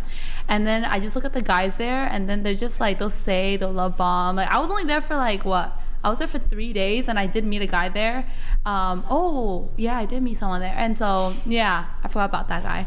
But anyways, he was saying the most to me, doing the most. And then once I left New York, then bye. And then I see him, like, you know, taking some other girl out to courtside seats to watch, like, the NBA game. I see. I'm like, okay. And so you're telling me that, like, you have a couple female friends who live in LA. No, New York. Or sorry. Yeah, I mixed up my words. That live in New York, and they're catches, as you would say. They're successful, whatever, but they are struggling to find men. I'm gonna I want to come back to that later, but I'm gonna just keep it right now on, like, worst city to date. By the way, chat, what do you think is the worst city to date? You're in LA. Do you think LA is pretty bad when it comes to dating? I know club culture is pretty bad, like dating in like club culture, because it's just like one night stands. So I would say that part's bad. Yeah. Okay, and you're in LA. Pretty rough. Yeah, hella rough. Yes. Rough. It's hard out there. Yeah. It's hard out there. Pretty rough. Yeah. Okay. You know, I want to do a segment called Worst Cities to Date In. And so, Damien, I need you to Wikipedia. You know what? We have a Korean here, so we're gonna pull up Pyongyang. Oh my God. Let's look up Pyongyang. Find the Wikipedia article. I think Pyongyang's pretty bad, probably for dating. Oh, hair. Yeah. Right. And then I'm trying to think where else is a bad city. Chat, what is the worst city? And you can't, like, be a bit trollish, but not, like, somewhat realistic. Like, don't say Antarctica, because that's not fair. All right.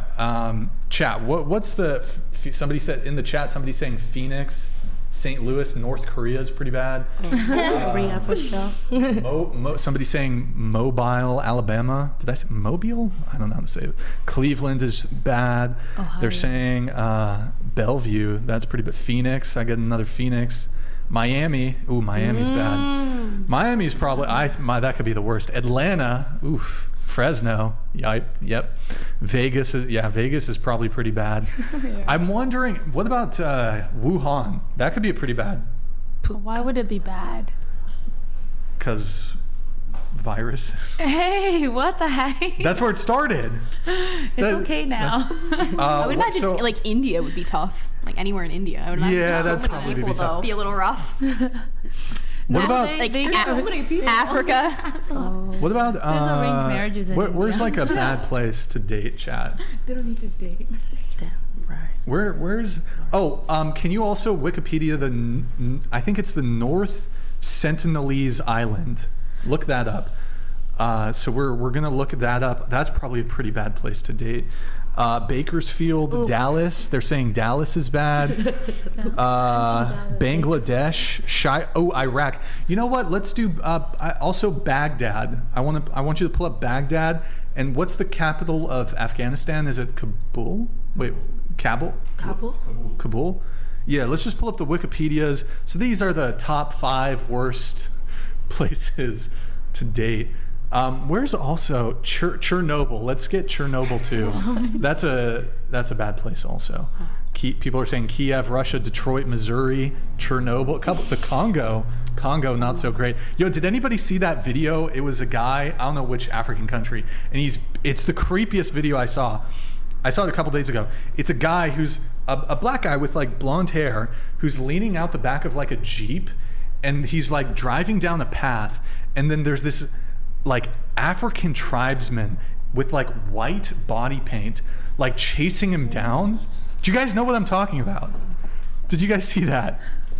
It was it's the scariest video. I'm gonna try to find it. Hold on. Maybe Damien can find it. Wait. It's called maybe I saw it on Reddit. Guy getting chased in what is it? Maybe it was an AI video and I got bamboozled. Oh. Can somebody find that video for me? Please, por favor. Oh, Houdini, thank you for the gifted 20 subs, dude. You're a fucking legend. Thank you, man. Here, let's start pulling up the wikis. Hey, X out of that ad though, that's on top. Thank you, Houdini, for the gifted. Yeah, let's pull it up one by one. Yeah, that's fine. We'll look at it. Pyongyang, not a great place. Let's scroll down. so I can see the photo. You know, hey, it kind of looks nice though. That's cute. It looks nice. It's literally a dictatorship. They'll I only would show you nice click the pictures. monument to party founding. I would take a girl on a first date here. Oh my god. This would be so romantic. Even you cannot land Like it. if I took you to there, that would be good. We cannot land it. We gotta go some basement. We gonna, Oh, in the basement. yeah, while Yeah. you here, you're gonna. All right, next. Cannot sit down. Miami. American Well, of people can course. go Yeah, to Miami. Korea and Next. North Korea. Miami's They can't, terrible. Wuhan. Oh, is Wuhan actually That's bad? Wuhan. It's a China, It actually kind of Wuhan. doesn't look so bad, you know. Next. Oh, really? I'm from Vietnam. Oh yeah, this place. Hold on, guys, stop. This place would be. I will pay somebody $10,000 to go here. I'll And do it. You'll do it. Why? I will do it. I will go. No, you. I'll go But here. you can't do any research on this place. Okay, you can't do any research. No, hold on. Actually, I'll pay you $100,000. How bad And you have to is go. it? You have to go on a I'll date here. I'll do it. You'll do it. I'll still do it. Yeah. Oh, okay. Well, would we even would go. leave, or like would we? Yeah, scroll down. No, you just have to spend 24 hours on the island, and a date with one of the islanders. Scroll down. Well, I don't one of the actually. Wait, islands I'm taking my statement back. It says that guy was killed But is after it- making eye contact with somebody. I think I'm gonna recant my Wait, statement. hold on. Wait, don't scroll down further because I'm pretty sure these guys have their cocks out. Because they're like, they don't wear clothes or some So I don't know if we can. Wait, let's just do the next Wikipedia article. It's basically, I don't know if they're cannibals, but They're protected. They're a protected tribe. they'll kill outsiders. Like they're totally isolated. Yeah, tribe. I'm not. I'm gonna change We my wouldn't mind. I'm even not get going. your money then. I just saw a patch of green grass, and I was like, oh, I could go there for All right, 24 pull it hours. up. Sure. Kabul in Afghanistan. Scroll down. Hey, that looks kind of nice there. I don't know. It looks nice. Oh, the shrine. Okay. All right, next. Kabul, Afghanistan. Pripyat. Ghosts. Oh, yeah. Scroll down. The bottom right one. That picture. Oh, it's just okay. It's like a montage or whatever. Okay. Yeah, that looks romantic. Next. Scroll down. Can somebody on my Instagram send me that video of the guy the black man in the Jeep being chased by? Can somebody send that to me? Because that has nothing to do with dating, but whatever. Is that it, Damien? I think. Yeah. Okay. We have a message from Houdini also. Hey Brian, loved the show. Last week's episode with Mason was great. Loved hearing about him dating with intention for marriage. It gives me hope for humanity. That's dope. Thank you so much, Houdini. Thank you for the 20 gifted subs, man. Really appreciate it.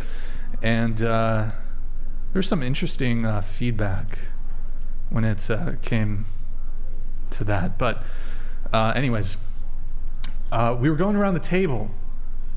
Oh no, we already finished with everybody's like roster and situationships and whatnot. Did you? Are you actually single though?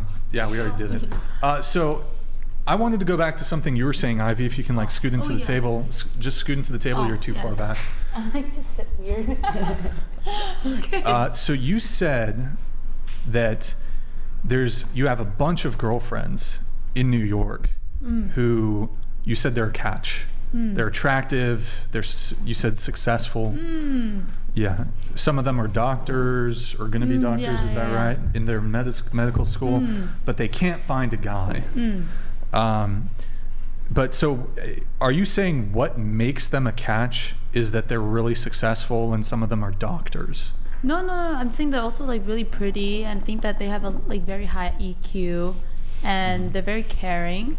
But yeah, I think that it's just like rough out there in the dating scene. Everyone, guys and girls, maybe there are some problems with the girls, right? They also maybe think that they can do better sometimes. I think it goes both ways. Because I hear guys and girls say the same thing. Like I was only in New York for 3 days, but why do I hear both of them complaining?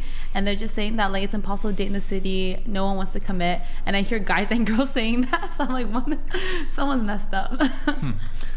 Okay, gotcha. Because the way it sounded earlier was you were saying like, oh, you know, they're so successful, they're doctors. No, I look at people's personalities, and then people around me, they just happen to be like working professionals. I think I'm the only one that probably has like a more unconventional lifestyle.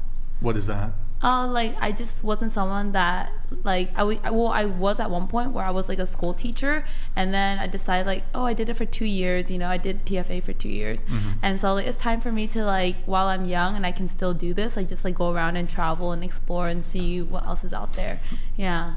So I like don't really stay in the States that often, so I don't really have a lot of roots in the States, but I do know people abroad a lot, so that's unconventional, I guess. Okay.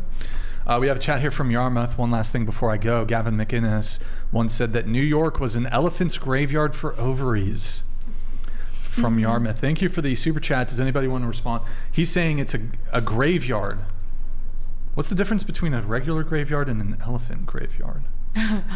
Maybe it's just bigger? It's a big graveyard. So yeah, it's hard for the women to date in New York. Yeah, I hear about like girls asking guys out on dates, and that like shocked me. I was like, why are you asking them out? And then the guys are saying it's so fun. Good. So guys definitely have a lot more fun in New York, and I think in LA it's like kind of equal. So I think we have it a lot more easier. But nothing compares to Asia, because I think that like definitely girls are chasing guys like in all over Asia. There's like just more girls than guys, I think, in like Southeast Asia. Yeah.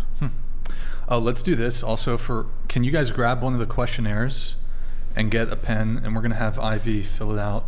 Oh God, why do I have extra work? Yeah, you got a homework. Oh, okay, thank you. You have a homework assignment. There should be some just at the table, I think, right? Maybe. Huh? Yeah, let's get her a pen too. No. Just pass it to her. Just no. You can literally pass it to her, and then pass it down. Efficiency, we love. Okay, so I do this. Like, yeah, we'll just have you fill it out while we're continuing on with the conversation. So it's put your name at the top, yes, no for all these, and then answer the questions at the bottom. All right, so here's what we're gonna do. I'm gonna continue on with the pre-show notes. Let's skip to Brenda. Brenda, you said you dated someone with public allegations, and it turned into a crazily online debacle because honestly, we were both just drama and trauma. It was messy, and looking back, you see how much of it was fueled by unresolved wounds rather than anything real. Yeah. So when you say you were dating this guy, was this one of your boyfriends or whatever? Yeah, my last relationship. And what do you mean public allegations? Well, in the pre-show, there was like certain things that I can't say. So, just like allegations. Allegations that were. But was it involving you or somebody else? No, other people, like from his past. Okay. Other people from his past. He had wounds, never communicated, and people just made allegations about him. So his reputation was already like dented, I guess. And then when I got into it, I obviously like was like fuck the allegations, you know, and then I just learned that they're just based off of patterns. Okay. Yeah. You said also pertaining to this that the situation taught you firsthand how social media can be weaponized in relationships, and he tried to exploit you online after you guys broke up. Yeah. But you did the same. Yes, to defend myself. Okay, but he started it. Yes. Well, so actually I did. But I had quickly deleted it. So what had happened is he had falsely imprisoned me, and I had then posted something online about like what had actually what had happened, and basically saying all the allegations I found out them to be true because something happened to me.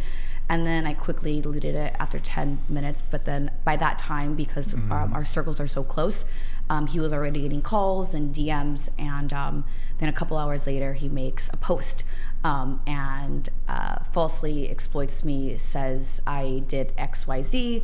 And immediately I create a post, and I posted the videos and like everything that stated basically what he was saying was false, and this is the real story because I had friends with me that day and their videos. You said he did what? He falsely imprisoned you, or what was it that you said? So I don't want to get you, because there's a lot of I would have to say every single thing in order for it to make sense, because there's a lot of layers for the context. Okay. Yeah. So what was the word that you used? I'm just trying to recall. It was imprisoned, or what? Falsely imprisoned. Falsely. Yeah. Okay. What is that? So I would not sure what that is. he called 911 and stated that I was doing something that I wasn't doing, and both of us were non-coherent. So, and I was I was more in and out of it than he was, but still, because I was so in and out of it, when I had like woke up from a blackout, I was like just talking to the cops, and then the process of imprisonment. Was he? Wait, the process of imprisonment started after the cops came, or? Well, yeah, because so we were in my apartment. Did we're the cops fighting. detained you? Yes, we're fighting. Did they in my arrest you? apartment. Yes, they did. Well, so and then they transferred me over to the hospital. Oh, you got 5150? Yes. I see. And then how long were you in like what is it, a psych hold, or what's that called? Yeah, so it was like at 3 a.m. and the moment that the psychiatrist came in, she did an evaluation and then deemed that I was fit to go. And so just let you go? Yeah. Because or how long were you held? I'm sorry? How long were you held? Just until the physician came in, which was... So a couple hours maybe? A couple hours, okay. Yeah. But it was rough. Okay. And were there substances involved? Like... Well, no. So it was my birthday, and we had just went out to the club, and alcohol was involved. Okay, so you had been drinking a little bit. Okay. So, wait, I'm a little confused though. So are you saying that the police falsely imprisoned you? Yeah, no, so basically what had happened is we're in my apartment, we're fighting, and it got physical on both ends. Who started? Who initiated? He did. Okay. But I was the one who put my hands on him first, but he was the one who shoved me first. So it was like... You put your hands So on he first, shoved me. Okay, so let me just say the story. Yeah, go ahead. So we're in my apartment. We had just got into a fight because we were in a relationship, and then we were out of the relationship, and then we started talking again, and he didn't want to be exclusive. So I was already in this mindset of, all right, on my birthday, like, cool, we're gonna have fun, and I'm just gonna live. And on my birthday, I was trying to get backstage faster, so I was like trying to flirt with the bouncer. And I'm just kind of very mad, got angry, started to get aggressive with the bouncer. My friends were there, so then we're driving home. He's drunk, we're all drunk, and this is when he starts yelling at me. Well, we get to my apartment, and my friends leave because they see me go into my apartment, but then because we are in an argument, and I want to talk about it, I call him up, and I was like, I need help to get into my apartment. Can you help me? Blah, blah, blah, blah, blah. And then he helps me. We get into my apartment, and his laptop is in my apartment. And this laptop was a gift, but he wanted to take the gift back. And I was like, no, all my stuff is in here. Like, you need to give me time. And he was like, no, like, I want my stuff now, and I want to leave. And I was like, you can leave, but I'm going to keep your laptop. We're fighting over the laptop. I'm holding it. I get shoved. It's a gift, or he was loaning you his laptop? It was a gift. He said, this is your laptop. You could have this laptop. And was it brand new? No. So he gave you a used laptop. But he cleared it. He cleared it out. Well, yeah, I needed one because he. Well, so he loaned. Are you sure it was a gift? Yeah. He literally said, like, this is for you. No.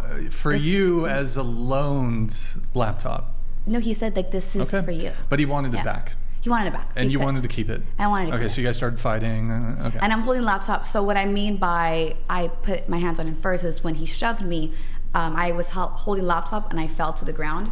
And because I have like concrete floor, or not concrete floor, like tile floor, I took it as if like, oh, like, okay, like we're gonna go. And then I just... You guys started going. We started going, and and then it got really bad. And so how long were you guys doing like MMA or whatever?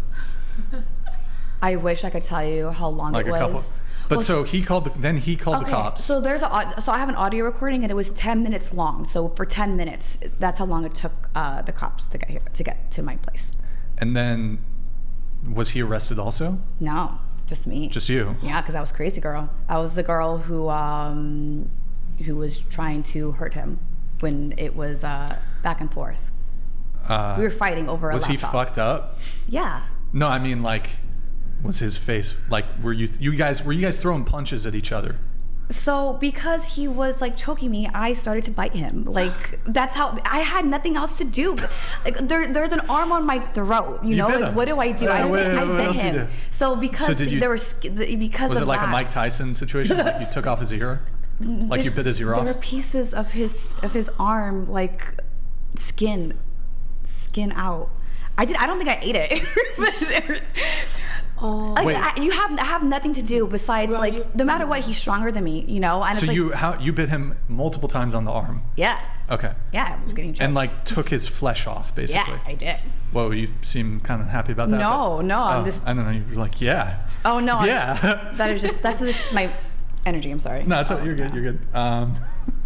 Oh, yeah. I don't know. Like I'm gonna get clipped now. It's gonna sound like. No, you're fine. Wait. So okay. So anyways, wait. So is he, when you say he has you in the chokehold, is it like he's trying to choke you out, or is he like it's like a more restraining you, like? So I thought it was more choked out, which is why I ended up like making that post. But because we had ended up talking after, it was him trying to restrain me because when I finally told him like I can't breathe, dude, I can't. Like I was like, then he stopped. Like he was like, oh, but like we were both in like fucking effed up mode. Okay. Yeah. So okay. Who, if you were like rewind the tape, who looked more fucked up? Like drunk? No, like bloody bruises. Who looked more beat up? Because the bruises on my neck came later on, I did not really look fucked up. Okay. He was, because he had literal pieces of his arm, you know, and like he looked more. So that's why when the cops came, that's why they made that assumption. But you said, because you said that the cops said that you were like acting crazy or whatever. Were you acting kind of crazy? Well, I was fighting him, and. But were you trying to fight the cops and shit? Oh no, Okay. Of course not. No, so the moment the cops came in, he was on top of me, and then the cops was like, "Get off of her!" And then I Did you kick him in the balls like as they were pulling him off you? Or? No. Oh, okay. So I'm on the ground, and then immediately the cops come on top of me, and they put handcuffs on me, and then I'm just like, what's happening right now? Because I thought the cops were coming to stop the situation. I thought they were coming to like stop it because we were both fighting, and I didn't think that I was going to be the one getting detained. Huh. And you said there was audio recording of this? Yeah. I'm not sharing it. No. I'm not it's really bad. Like it sounds really bad. It sounds really bad. I don't want to. Yeah. I kind of want to hear it, but not appropriate for the stream. Okay, so that's wild. Were you charged or were charges dropped? Were there charges? So the state didn't put any charges on me, and he didn't put any charges on me. Okay. I went to the holding cell. And this is where I didn't cooperate with the cops because I. But first you went to the hospital. No, first I went to a holding cell. Holding cell. Yes. Oh wait, hold on. So they didn't 5150 you at the scene. They arrested you. Because they brought you to the jail. Yes. And how long? And then from the jail, they 5150'd you. So how were you? Were you like losing your mind in the jail? No. So that's why I wasn't cooperating. I was like, I didn't do anything wrong. I was like, this is not right. Because here's the thing: I just moved into this apartment, and I'm literally gonna get dragged down in handcuffs on my birthday in this new apartment. On the birthday. That's on the rough. birthday. How could that? Dare? On her birthday. Like not like the day after. Like come on. But anyways. She's the birthday. If you commit a crime on your birthday. They, even if it's alleged, right? I'm not saying you did anything. They gotta let you go. That's the get out of jail free card. Hey, or at least let me reason. Excuse me, officer. I'm Luigi Mangione. It's my fucking birthday today. I just assassinated the healthcare CEO. I get to not go to prison. Anyway, so okay, you're causing shit. You're beefing with the other cellies. The people in the cell. So maybe it's not a cell because I was alone in there. Okay, you were in your own I was in my cell. own, cell, yeah. And then, but you weren't being cooperative. No, because they wanted my insurance and I wouldn't give it to them. Wait, give your what? My insurance, like my health insurance. Health insurance? Yeah. Oh. In jail? Wait, that's... Yeah, they were asking, because they needed to know what hospital to send me to. So they were asking for what my because insurance. They were going to 5150 you. Yeah. But they were gonna 150 you because why? I was blacked out with whatever he said. Oh, on the you were phone. okay. You were still drunk. No, so Well, you said you blacked out. Yes. So when Wait, we were at jail? fighting, no. So when we were fighting, I was blacking in and blacking out, and Blacking in and blacking out. So I would wake up from a blackout. Wake up, bite, blackout. I don't remember Wake up, biting. I don't bite. remember biting. I just No remember biting. getting choked, and then Yeah. Did you remember the taste of flesh, you fucking cannibal? No, I don't. You cannibal. This is, you know what? Here's what I think happened. Secretly, she's a cannibal, and she's like, I want his flesh. Take me to the island. There you go. You're going. She wants the flesh, and she's like, I have to stage a domestic violence situation so I can bite him. And then it's, because I think cannibalism, that's pretty serious. But if you're just like, I bit him in self-defense, it's not a big deal. That's what it was. No, I get it. I know, but it was my subconscious mind because I was not coherent. Did you guys end up like pressing charges against each other? Tell us in the jail cell, you were not being cooperative. What happened? Then they called him and they asked him for what my insurance was, and he told them, and they took me to the nearest hospital. No, but because first they brought you to the jail cell, but then you were not being cooperative in jail. I was not So being they're like, cooperative at the beginning. yo, she's got to go to the hospital. We're gonna 5150 her, psych eval. Why? So I think that was the initial intention. Whatever he said on the phone. So I don't want to get. So there was something that he had said on the phone. You could look it up. Like you could, self-harm stuff? Yeah. Okay, that's why they've. Okay, so that's a better way. Yeah. And because he had said that on the phone, already the cops came in with that intention. Then they were going to take me. Were you banging your head on the glass door of the cell? Oh no. Because if somebody's hurting themselves that way, wasn't. they're gonna. No. I was just crying. Were you in a straitjacket? You're funny. No, I'm just curious if they put you in a straitjacket. No. Well, okay, so when I was actually in there, they'd restrain me because I tried to leave. I was like, I'm gonna walk out, and I was like, I know how to get home. So I was like, You said that to the police officers in the jail. No, so this is when I'm already in the hospital. Sorry, my brain goes. When I was in the hospital, I was like waiting. Oh, in the hospital. I was in the hospital. I was like waiting. So you got restrained to the bed? After I tried to walk out, I was like, I'm leaving. I know how to leave. Oh, okay. And then they're like, nope, you can't leave. And I was like, yeah, I can. Wait, but there was like a police guard at the hospital, right? No, they had left. They had left me with them. Okay. Yeah. You're shaking your head. You've been through this before, the 5150. No, I feel her pain. No. Oh, you feel her pain. Oh, I am. Anybody else here been 5150'd? Mary, admit it. You were about to say yes. About to say yes. But no, you haven't been 5150'd? No. Oh, okay.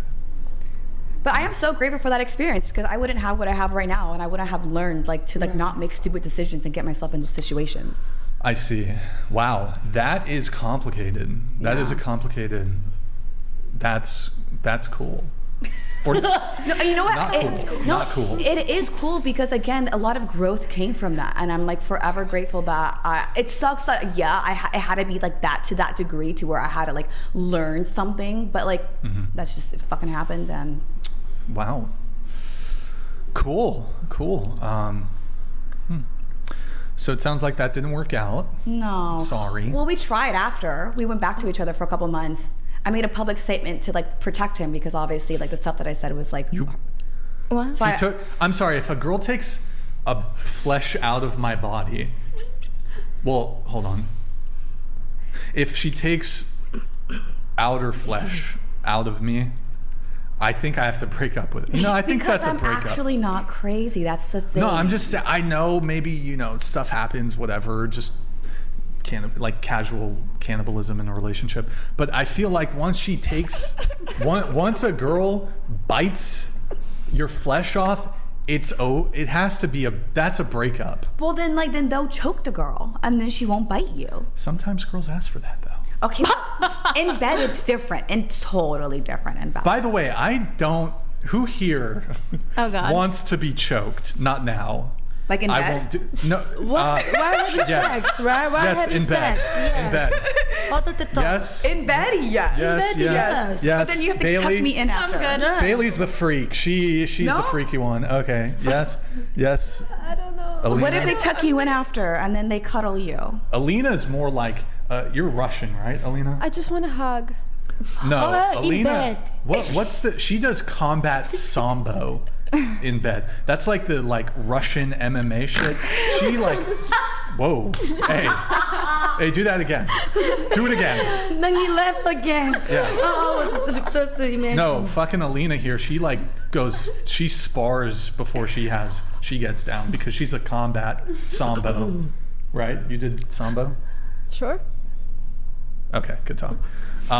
That's cool. So, anyways, whew, that's crazy. That's a doozy. That's quite a story. Over a laptop, right?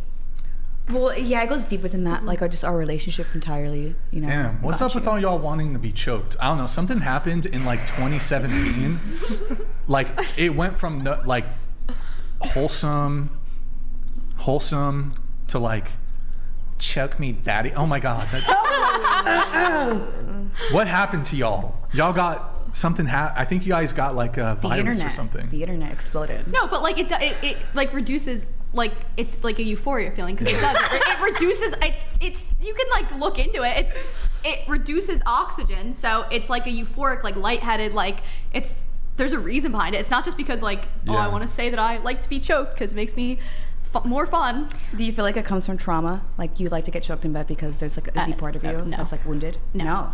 I mean, I definitely have trauma, but that's not why I like to get choked. I did not like it until I met my current boyfriend. I would never allow it until I was with my current boyfriend. Right. Yeah, the whatever. The whatever enjoyer? Yes. Well, there's freaky. Yeah, freak. What the fuck? And he didn't send it. I don't think he sent it. No, I don't think he did. Pathetic. Because to me, it's not it's freaky, whatever, but it's literally I would give you control over my last breath. I trust you that much. And that's not something, it's hot. And then I was withdrawing off of nicotine too, so I needed a little head rush.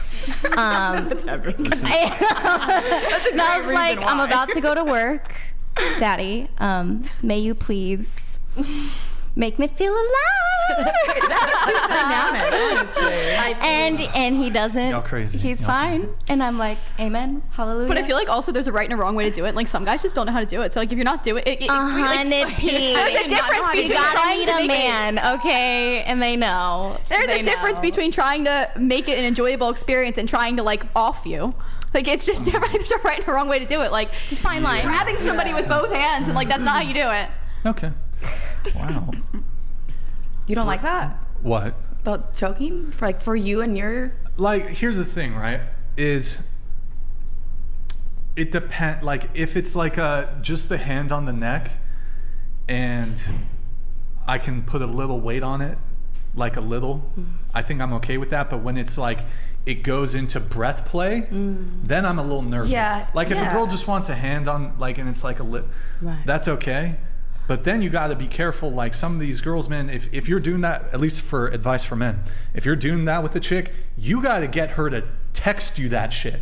She has to text you, I want you to do this shit, because I'm not gonna be in a position dealing with a chick and she's like, I want you to smack me around.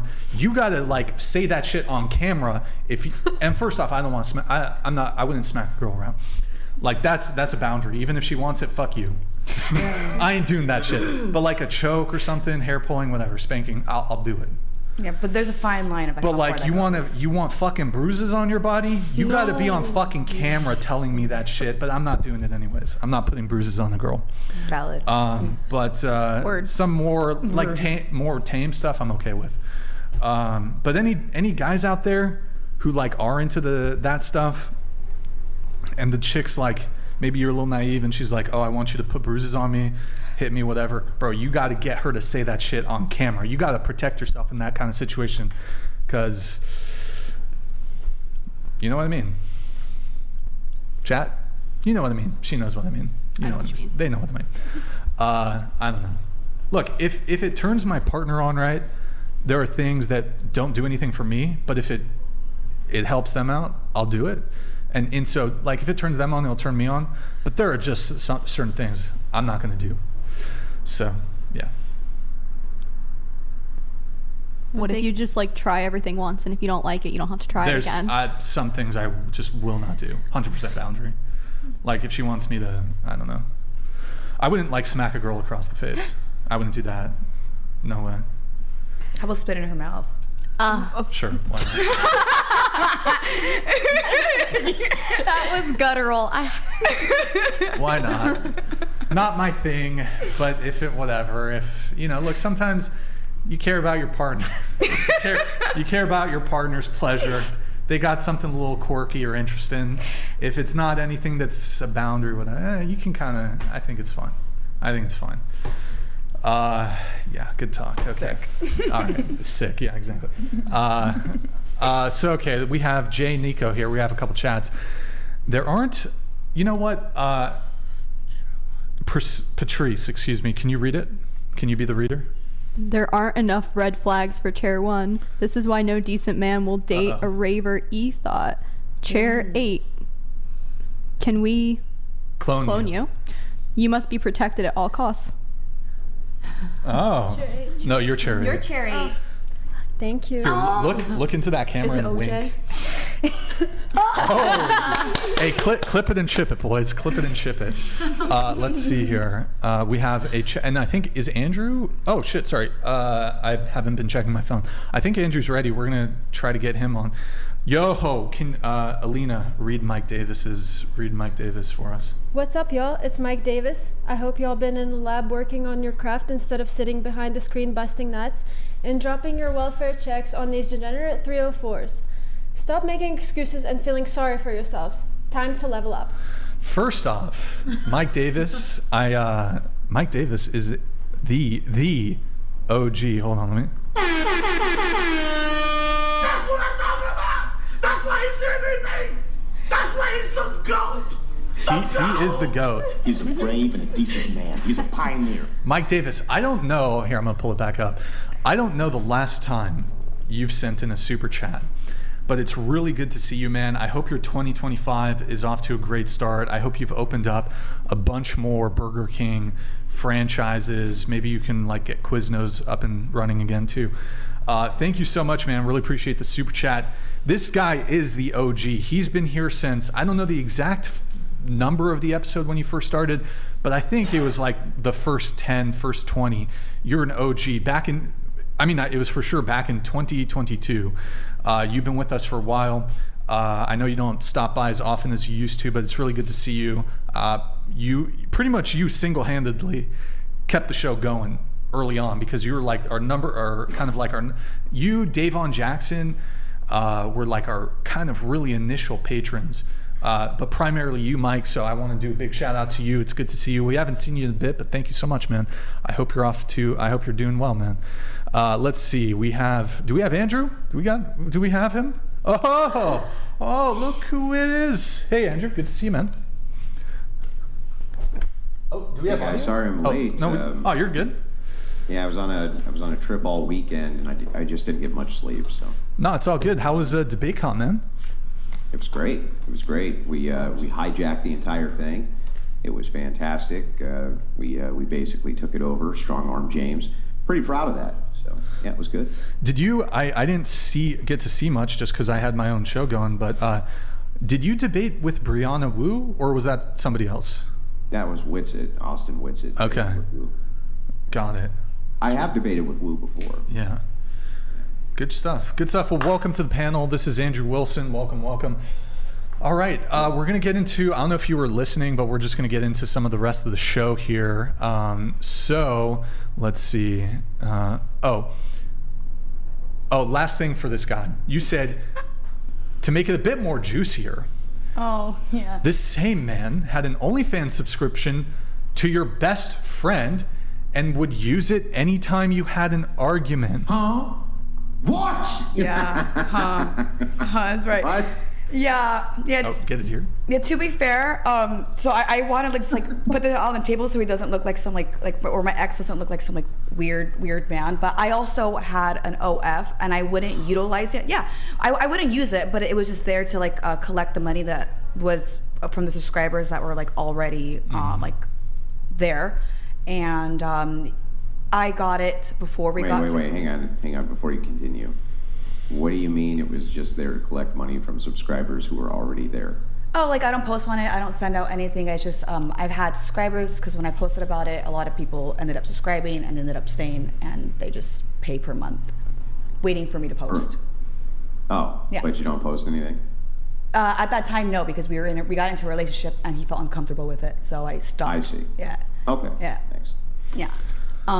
So because that existed, I think probably like it triggered him in his mind to like think that it was okay to like do that.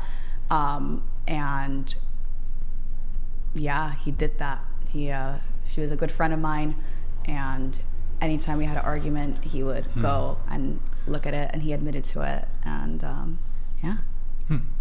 Isn't that kind of a good strategy, though, if you think about it from the angle of the boyfriend? So, like, if you're doing OF, then you can't really have any moral problems with him if he's watching other OF girls, right? Well, that's what I mean by that's what he was probably thinking. That's why, like, he was okay with doing that. But I was really hurt in the moment. Of course, when I found out, I was like, you know, F you, like, we're not going to talk anymore. And yeah, so it actually gets really juicy, and I'm down to share it. So when we were fighting during that moment, I was already back at my apartment, and we were texting this argument. And he wanted to talk so bad with me. I was like, we're not going to talk. Like, I don't want to talk to you. And then I actually blocked him. And then he was like, anything. He called me again, and he was like, anything that you need, like from a private number, anything that you need, like just like I want to work on this. I want to fix this. Because around this time is when I was like making a public statement to try to like defend what had happened before, like what I had said, him like, you know, abusing me and stuff like that. And I was like, all right, then send me my rent. Send me $3,000 and I'll talk to you. And he sent me my rent, and then we had a conversation, and then we got back together again. So that's yeah. Happy end. Messy girl. That was messy brain. Messy brain. Get your bags. Wait, so are you still talking to him? No. Oh, God no. no. God no. Yeah, no. But the best friend though that he was subscribed to, like, did y'all still keep in contact? Oh yeah, she's my girl. Like, she's like Still? Yeah, I'm not gonna get mad at it. Wasn't her fault. It's not her, Yeah, it's not her fault. Yeah. It's not her fault, but wouldn't you still feel uncomfortable though? Like, if I catch my man, like, I wouldn't have an OnlyFans, but let me say, like, I would be in your situation where it happened to me. Wouldn't you still feel uncomfortable? If you have OnlyFans, he can go subscribe to any girl, but that he specifically chose your best friend. Don't you think that's kind of weird? It's weird on his end, but like It's not her fault. yeah, it's not her fault. I'm not saying it's her fault. I'm just saying, wouldn't you feel uncomfortable? Like around like my girlfriend. Yeah. Some people might. Yeah, I mean, maybe it took me a while to like reconnect with her on like the level that we were at, but it just came naturally. It's kind of just like going with the flow and not really thinking too much about it. Sure. Yeah. If anything, he told on himself. Like, there's guys that hang out with their girlfriend and her friends all the time, and they secretly are thinking, probably 9 times out of 10, oh, that friend I would do this, that, and the other thing with. He told on himself. He told exactly what friend, and exactly he made her more perceptive to the situation, probably. Yeah. I actually really like that story because I think I went through a similar problem with 2 guys that I dated, and they both liked like my friend first. And so it was really tough for me because, like, oh, no, one of them was the ex I was talking about, the one that I broke up with to go to the military. We met up again after we broken up in Korea. And then, like, he said he, you know, wanted to, like, you know, still be with me. But then as soon as he met my friend, they started talking. And he was like, oh, you know, I didn't see a future with Ivy. I really like you. Like, can we go out? And then I only knew her for a week at that point, but I really liked her a lot. And so I'll be honest, it is really tough. And the same ex, he also hit on my best friend in college at UCSD 2 years prior. And I still stayed with that guy. But it like is tough. I will say, like, these friendships, like the girls, like as long as the guy's out of the picture, you can still be friends with the girl. But like when I was still dating that guy, I like lost that best friend at UCSD, and so I don't talk to her anymore. Yeah. So it's really sad. I'm like, oh, I really resonate with that a lot. It's all like a mental mind game, you know. Like if you tell yourself like this person I'm going to be uncomfortable around this person, you're going to be uncomfortable. But like if you just don't really think about it in that way, then you're just shoving it down though. No. Well, I went to therapy and I talked about it. Yeah. No. I journal. I meditate every day. Like I'm still dealing with like the whole like healing process, but I'm at a place where I could talk about it and not like Did you say that you journal and you what? Oh, I journal and I practice mindful meditation. On your journey? Yeah, I guess on my journey. Self-healing. Yeah, I guess, yeah. I mean, it's helpful. Like, I looked into Stoicism and Taoism, and a lot of like these philosophies have really like rewired my brain to like not be toxic. What's your favorite thing about Stoicism? The fact that you're not attached to someone's decision, and it doesn't just. I feel like I'm more in tune with my inner emotion because I don't let my actions be dictated off of someone else's actions. And I think that's something that I struggled with in the past, of like I needed to be validated, I needed to control a situation, and it would lead me into like what had happened, you know. And the moment that I detached but still like with love, I was able to just fully feel like more peace of mind and more calm, and just more calm. Are you like the oldest child? No, I'm the youngest. Oh wow, what the heck? Yeah. Well, I mean, you put a lot of burden on yourself. Yeah. How so? Like, I just think that, it seems like you did a lot of self-work because, you know, like when you're younger, you felt like you had to control all the situations. And that's like a very older child mentality to have. Because I feel like younger kids are just like, you know, they're the last ones. So the parents like really chill with them. They don't have to like hide things or like care about like. More spoiled. They're a little bit more spoiled. They tend to be. Well, Well, I was 51-50, so it's like I'm at rock bottom. And I thought I couldn't go any lower, and I just kept getting lower. And I'm like, all right, Brenda, like, let's figure this shit out. Let's actually like try to be a good person and learn from this. And so I feel like I had to. Like, there was no other way. I was gonna keep going lower. Wait, your name is Brenda? I'm so sorry, I didn't get everyone's name. Can everyone like say their name again for me? Brenda, and then Patrice. Kelly. Oh, hi. Bailey. Steph. Mary. Alina. Yes. Oh, you look like the Alina from like Vampire Diaries. Dude, like you, Elena. I like how you repeated all of their names so that. Okay, Brenda, Patrice, Kelly, You almost say Korea. Karina? No, not even close. Bailey. Oh, Bailey. Almost yeah. And then Steph. Wow. Mary. Helpful. Mary. And last one. Alina. Yes. Alina. Yeah. Thank you. I love that. Good job. That's a really good strategy. And you? Ivy. Bailey. Yes. Now I have everyone's name. Because I joined late, I was like, oh, it feels uncomfortable. I'm talking to like random people right now. But now I have your names down. Right. You got it, Ivy. All right. Somebody take that pen from her because it's a menace. I do fidget a lot. I'm gonna just chuck it. Watch. Oh no. Oh, I wasn't trying to throw it to you, but I was just gonna throw it and let the chips fall where they may. He did a good catch though. He used to play baseball.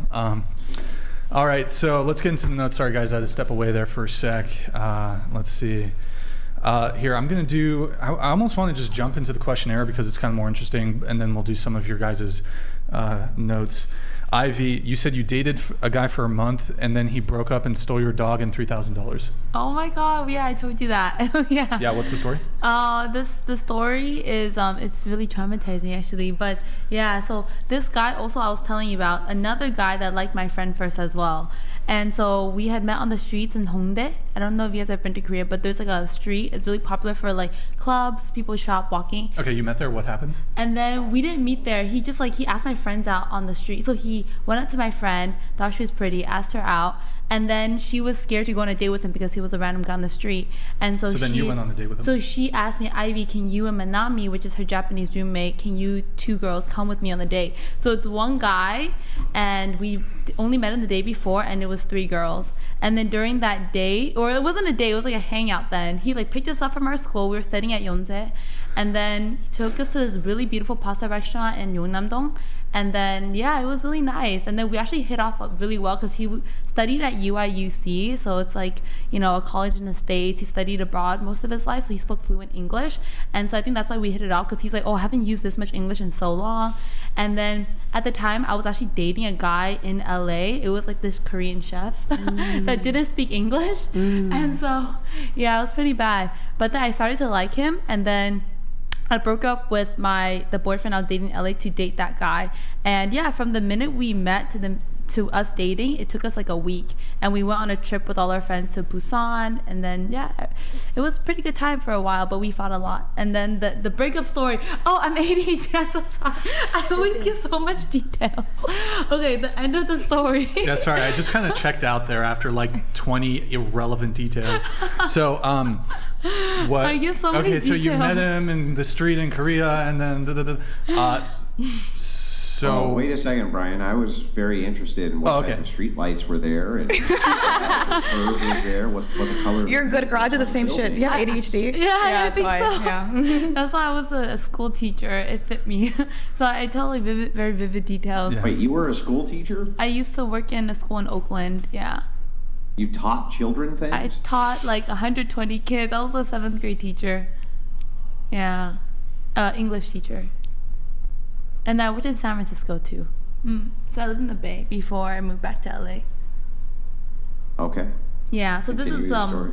Thank you. Yeah, so this is all before I became a teacher, and then so I guess me and that guy, we kind of knew it was like eventually like gonna be long distance because I had to go back to America where I had the teaching job lined up. But yeah, we tried to like make things work. We hung out every single day. It was a very intense relationship, but it only lasted a month because towards the end I was like, he said like it'll be cute if we got a dog together, so like I'll like take care of him while you're gone in the States. I was like, oh yeah, that's a cute idea. So we went to the premium pet store and we saw a dog, and the dog was like $600. It was a cute little Palm Spitz, and I really loved it. We named it like Dushik at the time. And it of course was really tiny, one of those like one of the fluffy white dogs. I love fluffy white dogs. I freaking love them. And so of course. And you gave it a zany name, didn't you? Yeah, Dushik. Yeah, I don't even know what it means to this day. Yeah. Because he chose that name. I don't know what that name means. And so it was a really cute dog, but then basically he was living with a roommate, like not a roommate, like they lived in the same room, but like they had like, it was a 2-bedroom, right? And his roommate was like, I actually don't like having Ivy over all the time. And at the time I was living in the dorms in Korea, and so I can't have guests over and I can't have a dog either. And so my God, it's so long. Yeah, I know, this is really funny. You're getting us. Go ahead. And so the roommate was like, so the roommate was like, can she not come over anymore? And I was like, I'm literally gonna leave back to the States soon, so I don't know why he cares. And also I bought you guys a dog, so I should like be able to come out and see the dog. And so he fought with me about that, saying like, I can't do anything about that, it's like my roommate. And so I told him like, can you just man up a little bit? And then he got really upset, and I kind of like compared him to my ex-boyfriend, which is like not good on my part. And it's so funny because the entire time we were on the drive up to Namsan Tower to do like a love lock. I don't know if you guys know what that is, but it's like, we get in a relationship, it's like serious, like, it's like cute, you just go up and you lock it in. And then we were gonna do that, and so on the way up we got into a fight, and so he was like, I'm just gonna drop you off at your dorm. And then on the way drive back, we stopped on the streets of Shincheon. And so I don't want to interrupt your story, but I just wanted to let you know I'm eating some of my daughter's birthday cake, and you can't have any. I really love cake. No, you don't get Happy any. birthday. Wait, Happy birthday. I want you to. Can you say the following? Say the following. This one time at band camp. No. And I actually was in band camp too. Wow, called it. I am a psychic. I did color guard. I am a psychic. Excruciating detail. Tell us about band camp. It was Did you play the traumatizing. flute? No, I was a color guard. Yeah. Oh. Why? Oh. Why? Wait, hold on. I got to get into this. You did color guard? Yeah. Red flag. Wait, what? How was that a red flag? Massive red flag. How? It wasn't like a You cheerleader. probably were carrying around a red flag too, right? Oh yeah, my flag was red. See? It was because we were doing like some show. What was it called? The theme was like. Were you the flag carrier? Wait, no. Every girl has a flag. That's duh. Okay. Yeah. That's skill. Isn't that skill? I wasn't trying to. That wasn't like a. What's the word for that? No, it is actually a red flag though. Yeah, it was a red color flag, and my costume was all red. It's a red flag. Wait, I want to know think why. I'm a red flag. It's like theater. It's like one step removed from theater, and that's a red flag. But you don't want to. If you heard my list of red flags, that's like 70% of like everybody. But Can we hear them? Huh? Can we hear some of them? Cheerleader? Yeah, I have a list. Hold on, I'll pull it cool. up. We'll come right back to your story. Hopefully we can finish it before the end of the show. But I want to know why. Like, but what makes you feel like it's a red flag? there's just certain interests where I'm like, you know, like guided meditation. How many red flags did you overlook before they're out? Oh, I don't know. For Let's you, see. that's a red flag. Okay, here's some red flags. Any of that goofy ass hippie cult shit is always a red flag. It's always like my interpersonal journey to heal my trauma from the time that my dog was kidnapped by my ex-boyfriend's best friend and it enslaved my heart for decades. I'll never get over. Yeah, it's like all of it. Yeah, well, that honestly, that's a lot of strength. You know, the fact that you're able to just like not. But how about neuroscience? Do you fuck with science? Neuroscience? What's science? Like the brain? Like science. Do you fuck with the war, Andrew? Do you fuck with the war? Do you fuck with science, Andrew? Look, I do be fucking around with a little bit of neuroscience. Wait, Andrew, but aren't you? Do you believe you have to apply the proper controls? Actually, yeah. Anyway, all right. Anyways, red flags, whatever.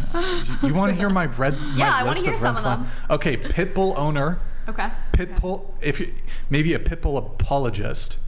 So you don't own a pit bull, but you're just like, oh, it's like the an owner. enthusiast, like, It's the owner. so It's not the breed. Oh, I see what you're saying. No, they're dangerous dogs. Bell bottoms, red flag. Bell bottom. I mean, this isn't even a red flag. I would just walk out if she looks at her phone on the first date. Like if it's okay if it's like this, because some people take it like, oh, really? No, it's like if she's like, hey, sorry, I just got to text my mom that I'm here, or something like that. That's cool. But if she's like scrolling on Snapchat, scrolling on Instagram, it's like she's not invested in I've done this on a date. I won't even say anything. I'll just get up and walk. I'm not gonna say anything to you. I'm not gonna be like, yo, what are you doing on your phone? I'm not trying to have an argument for you. You've already demonstrated that you're fucking rude. Right. I ain't dealing with it. Goodbye. It was nice knowing you. Yeah. So I'm just out. I've had to do that 2 times actually, and the girls are pissed off afterward. Oh my god, that was so rude. I'm like, you were on your phone. Right. Yeah, well, I mean, it displays that they're not interested in my, like, if you have to scroll through your phone or you're scrolling through Instagram or something, unless you were having a conversation, like, oh, I have a Belgian Malinois, for example, and like I would always kind of use that as a talking point on a date. And I'll be like, oh, like, yeah, I could show you a photo. I mean, that's a little different, but if you just blank out on the date and you're like scrolling, and I'll give you some more of them. Okay. Van lifer. She does van life. I would agree that's a red If she flag. does acro yoga, red flag. Just acro yoga or all yoga? Acro yoga. Okay. Because that's when they're doing that shit with a dude. Yeah. I don't like that. I don't like that. Let's see here. Hairstylist, works in HR, flight attendant, travel nurse, any career where she travels frequently, pharmaceutical sales, because they're traveling a ton, and fucking doctors, flirting with doctors so they can... Right. Can I add conflict resolution management? CRM? Conflict resolution? Like HR? HR can be a type of job that does conflict resolution management, but a teacher does conflict firms resolution. Have been adding conflict resolution managers to make sure that their employees can resolve conflicts.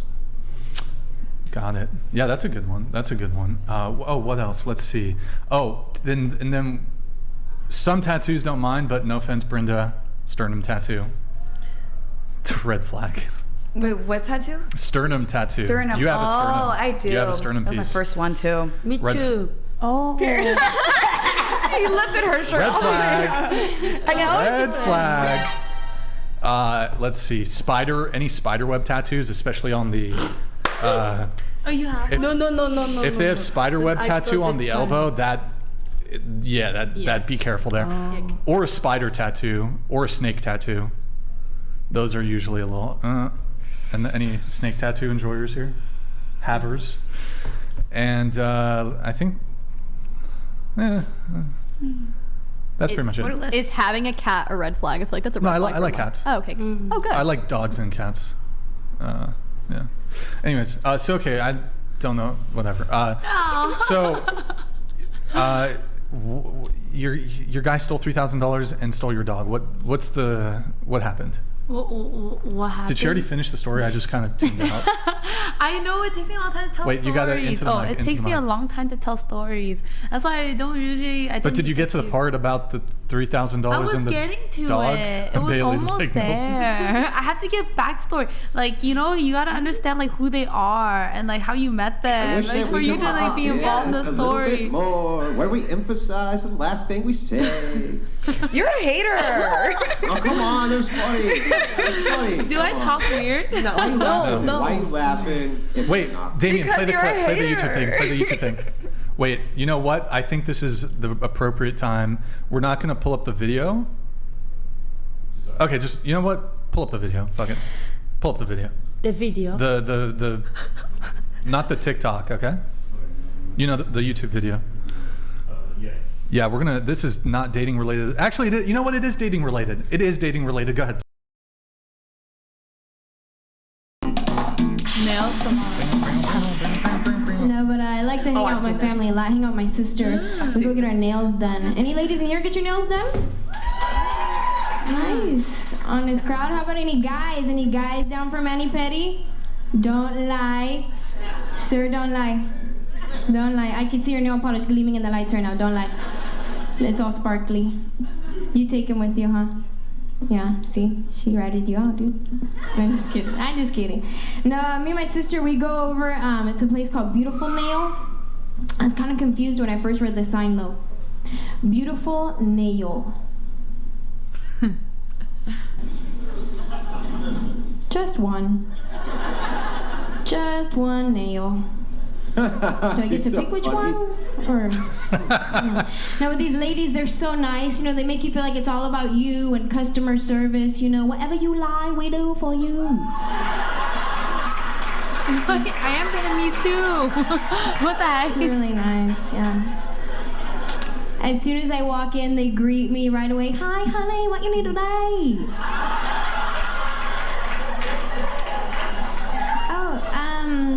Can I get my nails done? Okay, honey, do you lie pedicure too? No, just my nails. Honey, why you don't lie? Pedicure, it may look nice, it's so sexy. It's better for you. Oh, all right, sure, then I'll get a pedicure too, thanks. Okay, honey, sit down, number 6, my Ling, she do for you, good job. Only $20, but that's okay, sit down. Oh, okay, thanks. So my Ling starts doing my nails right away. By the way, her American name is Tammy. Tammy. You have a friend? Wow, this is good stuff. No, I don't have a boyfriend. Honey, why you don't have? You look so pretty, like model, cheerleader, something pretty. I don't know why. I don't know why. Okay, just fuck it. Yeah. She did a great job. Yeah. She really. I hope she's Vietnamese. Is she Vietnamese? No, I don't think so. I think that's really weird that she got the accent. What the heck? Do you know how to do the accent? Wait, hang on. She's Back up. Can we just acknowledge the fact that there was a female comedian up there, and when she was done, you didn't say she was funny, you said she did a great job. Has anybody in the history of the world ever walked away from a comedy show and been like, well, yeah, they did a great job? I've never heard that once. Oh, really? I think some of my friends are comedians. Aren't you supposed to be like, they were hilarious, they were super funny, we were dying laughing? I've heard all that. I've never heard they did a great job. I've never, that's no, it's because I understand how comedy works. Some of my friends work as comedians, so I see the way she wrote her joke and the way she paused, and I'm like, oh, that was a really good job. Like, she scripted it really well. And then her accent, like her voices, I think that she portrayed that character really well as well. So I just look at it. To be fair, yeah, we didn't finish the whole bit because it was too. Wait, there was more? Yeah, there was more. It was. I'm sure it would have gotten way funnier if you would have just let it go. Probably. But Andrew, you weren't a fan. It sounds like you didn't think it was very funny. He said it was. I thought it was hilarious. I was laughing the whole time. Her accent is good. Mm-hmm. Can anybody? She did a great job, Brian. We all get used to with the lady. My nails were done by a Vietnamese lady in Vietnam. I just came back from Vietnam yesterday. Oh, from yesterday. Okay, that's cool. Rock and roll. Okay, well, I have no idea why I pulled that up. Just I think you said like because I sound like that. Is that why? No, no. Did she drag her stories? It was Andrew's fault. I was wondering. Andrew told me to pull it up. Andrew told me that. Andrew sent me the video. Andrew sent me the video. He's like, Brian, play this right now, because he was commenting about your voice. People comment about that. My students in Oakland were like, Miss Ivy, you sound like you have a lisp. You sound like you have an Asian accent. I always get I have an Asian accent, but I was born in America. Like a little bit. A little bit. I think the past like few years I spent more time in Asia than in the States, so I think I adapted their like mannerisms. Yeah. Right. Okay. All right. Let's see. Here. Stole your dog. $300,000. No, 30 3,000. seconds. Imagine 300. Oh, sorry. 3,000. My bad. Oh my god. How did he steal the dog? Was it just like you couldn't have it at your apartment, so he ended up like ultimately taking it? Like I had my dog really stolen, like really went to domestic violence court over a dog. So I'm just wondering. Let's just have her tell the story. Go ahead. No, that's true. Actually, I guess on paper it was technically his dog because he was Korean, so he put the dog under his name. And then we were on the street, so he was like, "I'm gonna drop you off at your dorm," and I told him, "Don't drop me off at my dorm. Drop me off at this cafe." And so it was a cafe next to our college, and my friend was waiting for me already there. The girl that he had originally asked out on, right? Here, and so I'm just gonna. I'm gonna just ask questions so that we can get to the bottom of the story. I was almost done. No. How long were you guys? She's doing a great job, Brian. Yeah, I think I was doing a good job. How long were you guys dating? A little over a month. Okay, and so you guys bought a dog together. Technically, I paid for all of it. You paid for the dog? Okay, but it was in his name? Yeah. Oh. You guys were dating for a month and you bought a dog together? Yeah, I really liked him at the time. The guy? How does one put a dog in their name? Okay, but have you guys ever dated like a Korean guy? They're very like fast. They move very fast and they're very emotional. Were you guys living together? Well, no, as it happens, neither myself nor Brian have dated Korean guys. Yeah, it's like, like I hate to say it, but it's like very similar to those like movies that you see. Like they'll say a lot of stuff and they'll do a lot for you. But anyways, we weren't living together, but we basically were, because I was kind of staying with him every day at his apartment. How much was the dog? It was like $600. And then whose idea was it to get the dog? It was his idea. He was like, "Oh, be cute. We got a dog." I was like, "Oh my god, yeah! I've always wanted a dog," and so that's why. Okay, so you paid for it. And then but you guys broke up or whatever. It was a really bad breakup. Yeah. What do you mean bad? For a month? Oh, a little over a month. When you say it was a really bad breakup, what do you mean? Like I've never like been so heartbroken. Like my friends were like, "You're going crazy, Ivy." I was kind of going crazy. Yeah, I like went to. When you say you were going crazy, what were you doing? Just like I think every day, just like crying a lot. I think that's crazy to me. And the breakup, he initiated it? No. Basically, like I would say at the time I was still young, so when he had done that to me, where he just dropped me off, I have this like back then, I don't have it now. I have this toxic trait where if they do something bad to me, I immediately block their number. Like even though we didn't break up yet, so we didn't break up. He just said like, "Oh, I'm gonna drop you off," and then he took the dog. I was like, "Wait, today's like my day with the dog. I'm gonna take her." But he just like he's pretty strong. So my friend and him were actually fighting. So my best friend and him were fighting together for the dog. He took it, and then she ran after him. He was driving actually, and she actually ran after him. She's a very, very good friend. And then she got into his car. She actually opened the door so hard that she slammed his window thing against the pole, and he got really mad.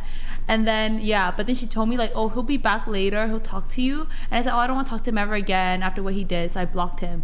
And then he tried to call me, text me, but I still blocked him. Sure. How did he steal $3,000? So that was like 2 weeks after the breakup. Yeah. Okay, how did he do it? So there was a period of time, like maybe like a week, we just went without talking, but like every day we'll kind of like text each other like, "Oh, hi," like something like that. And then one day he was like, "Oh, can we meet up?" I was like, "Yeah, sure." And he was like, "Oh, I'm going through something." And I was like, "What's up?" And he was like, "Can we like meet up in person?" And then so we went to his car, picked me up from the dorm, and then he was like, "Oh, I have like this large credit card bill and like I can't take money out of my bank account." And I was like, I felt bad because at the time I was making quite a bit of money in Korea, so I was like, oh, how much do you need? He's like, oh, this much. I was like, oh yeah, I have that like in my purse right now. And then you had 3,000 in cash? Yeah, in my purse. Wait, this is like in Korean money. So it's like 3,000. Oh, it's not 3,000. No, it's $3,000 equivalent in Korean money, which is just like maybe 4.5 million. Right, 4K. Yeah, 4 million. What's the name of the currency? Won. Won, Korean won. Okay, but so converted, it's 3,000 USD. Okay, and you just had that in your purse, and this was in Korea. Yeah, and we were in this car, and then I was like, oh yeah, and then I was thinking about it for a bit. I was like, what exactly you use it for? He just let me pay off my credit card bill. I'll pay you back when my brother goes to college, and he'll Venmo you. And I was like, okay, yeah, because I know both of the brothers, they studied abroad and stuff, so I know that they're good for it. And then he just took it, and then I like reminded him like a couple months later when I was back in like the Bay. Wait, hold on, really quick. For the rest of the show, whatever the question is, and you're like about to tell a story, I want you to start this story by saying this one time at band camp. So I interrupted it, so we'll do the intro. So say this one time at band camp, and now continue on with the story. But this didn't happen have to at do band camp. I know, but you just have to do it. I'm sorry. Just do it. Go. Quick. Say it. This one time at band camp. That's it. Yeah, but say it for real. No, this is for one time. real. Yeah, no. This one time at band camp, and then continue with your story. This one time at band camp. Okay, keep going.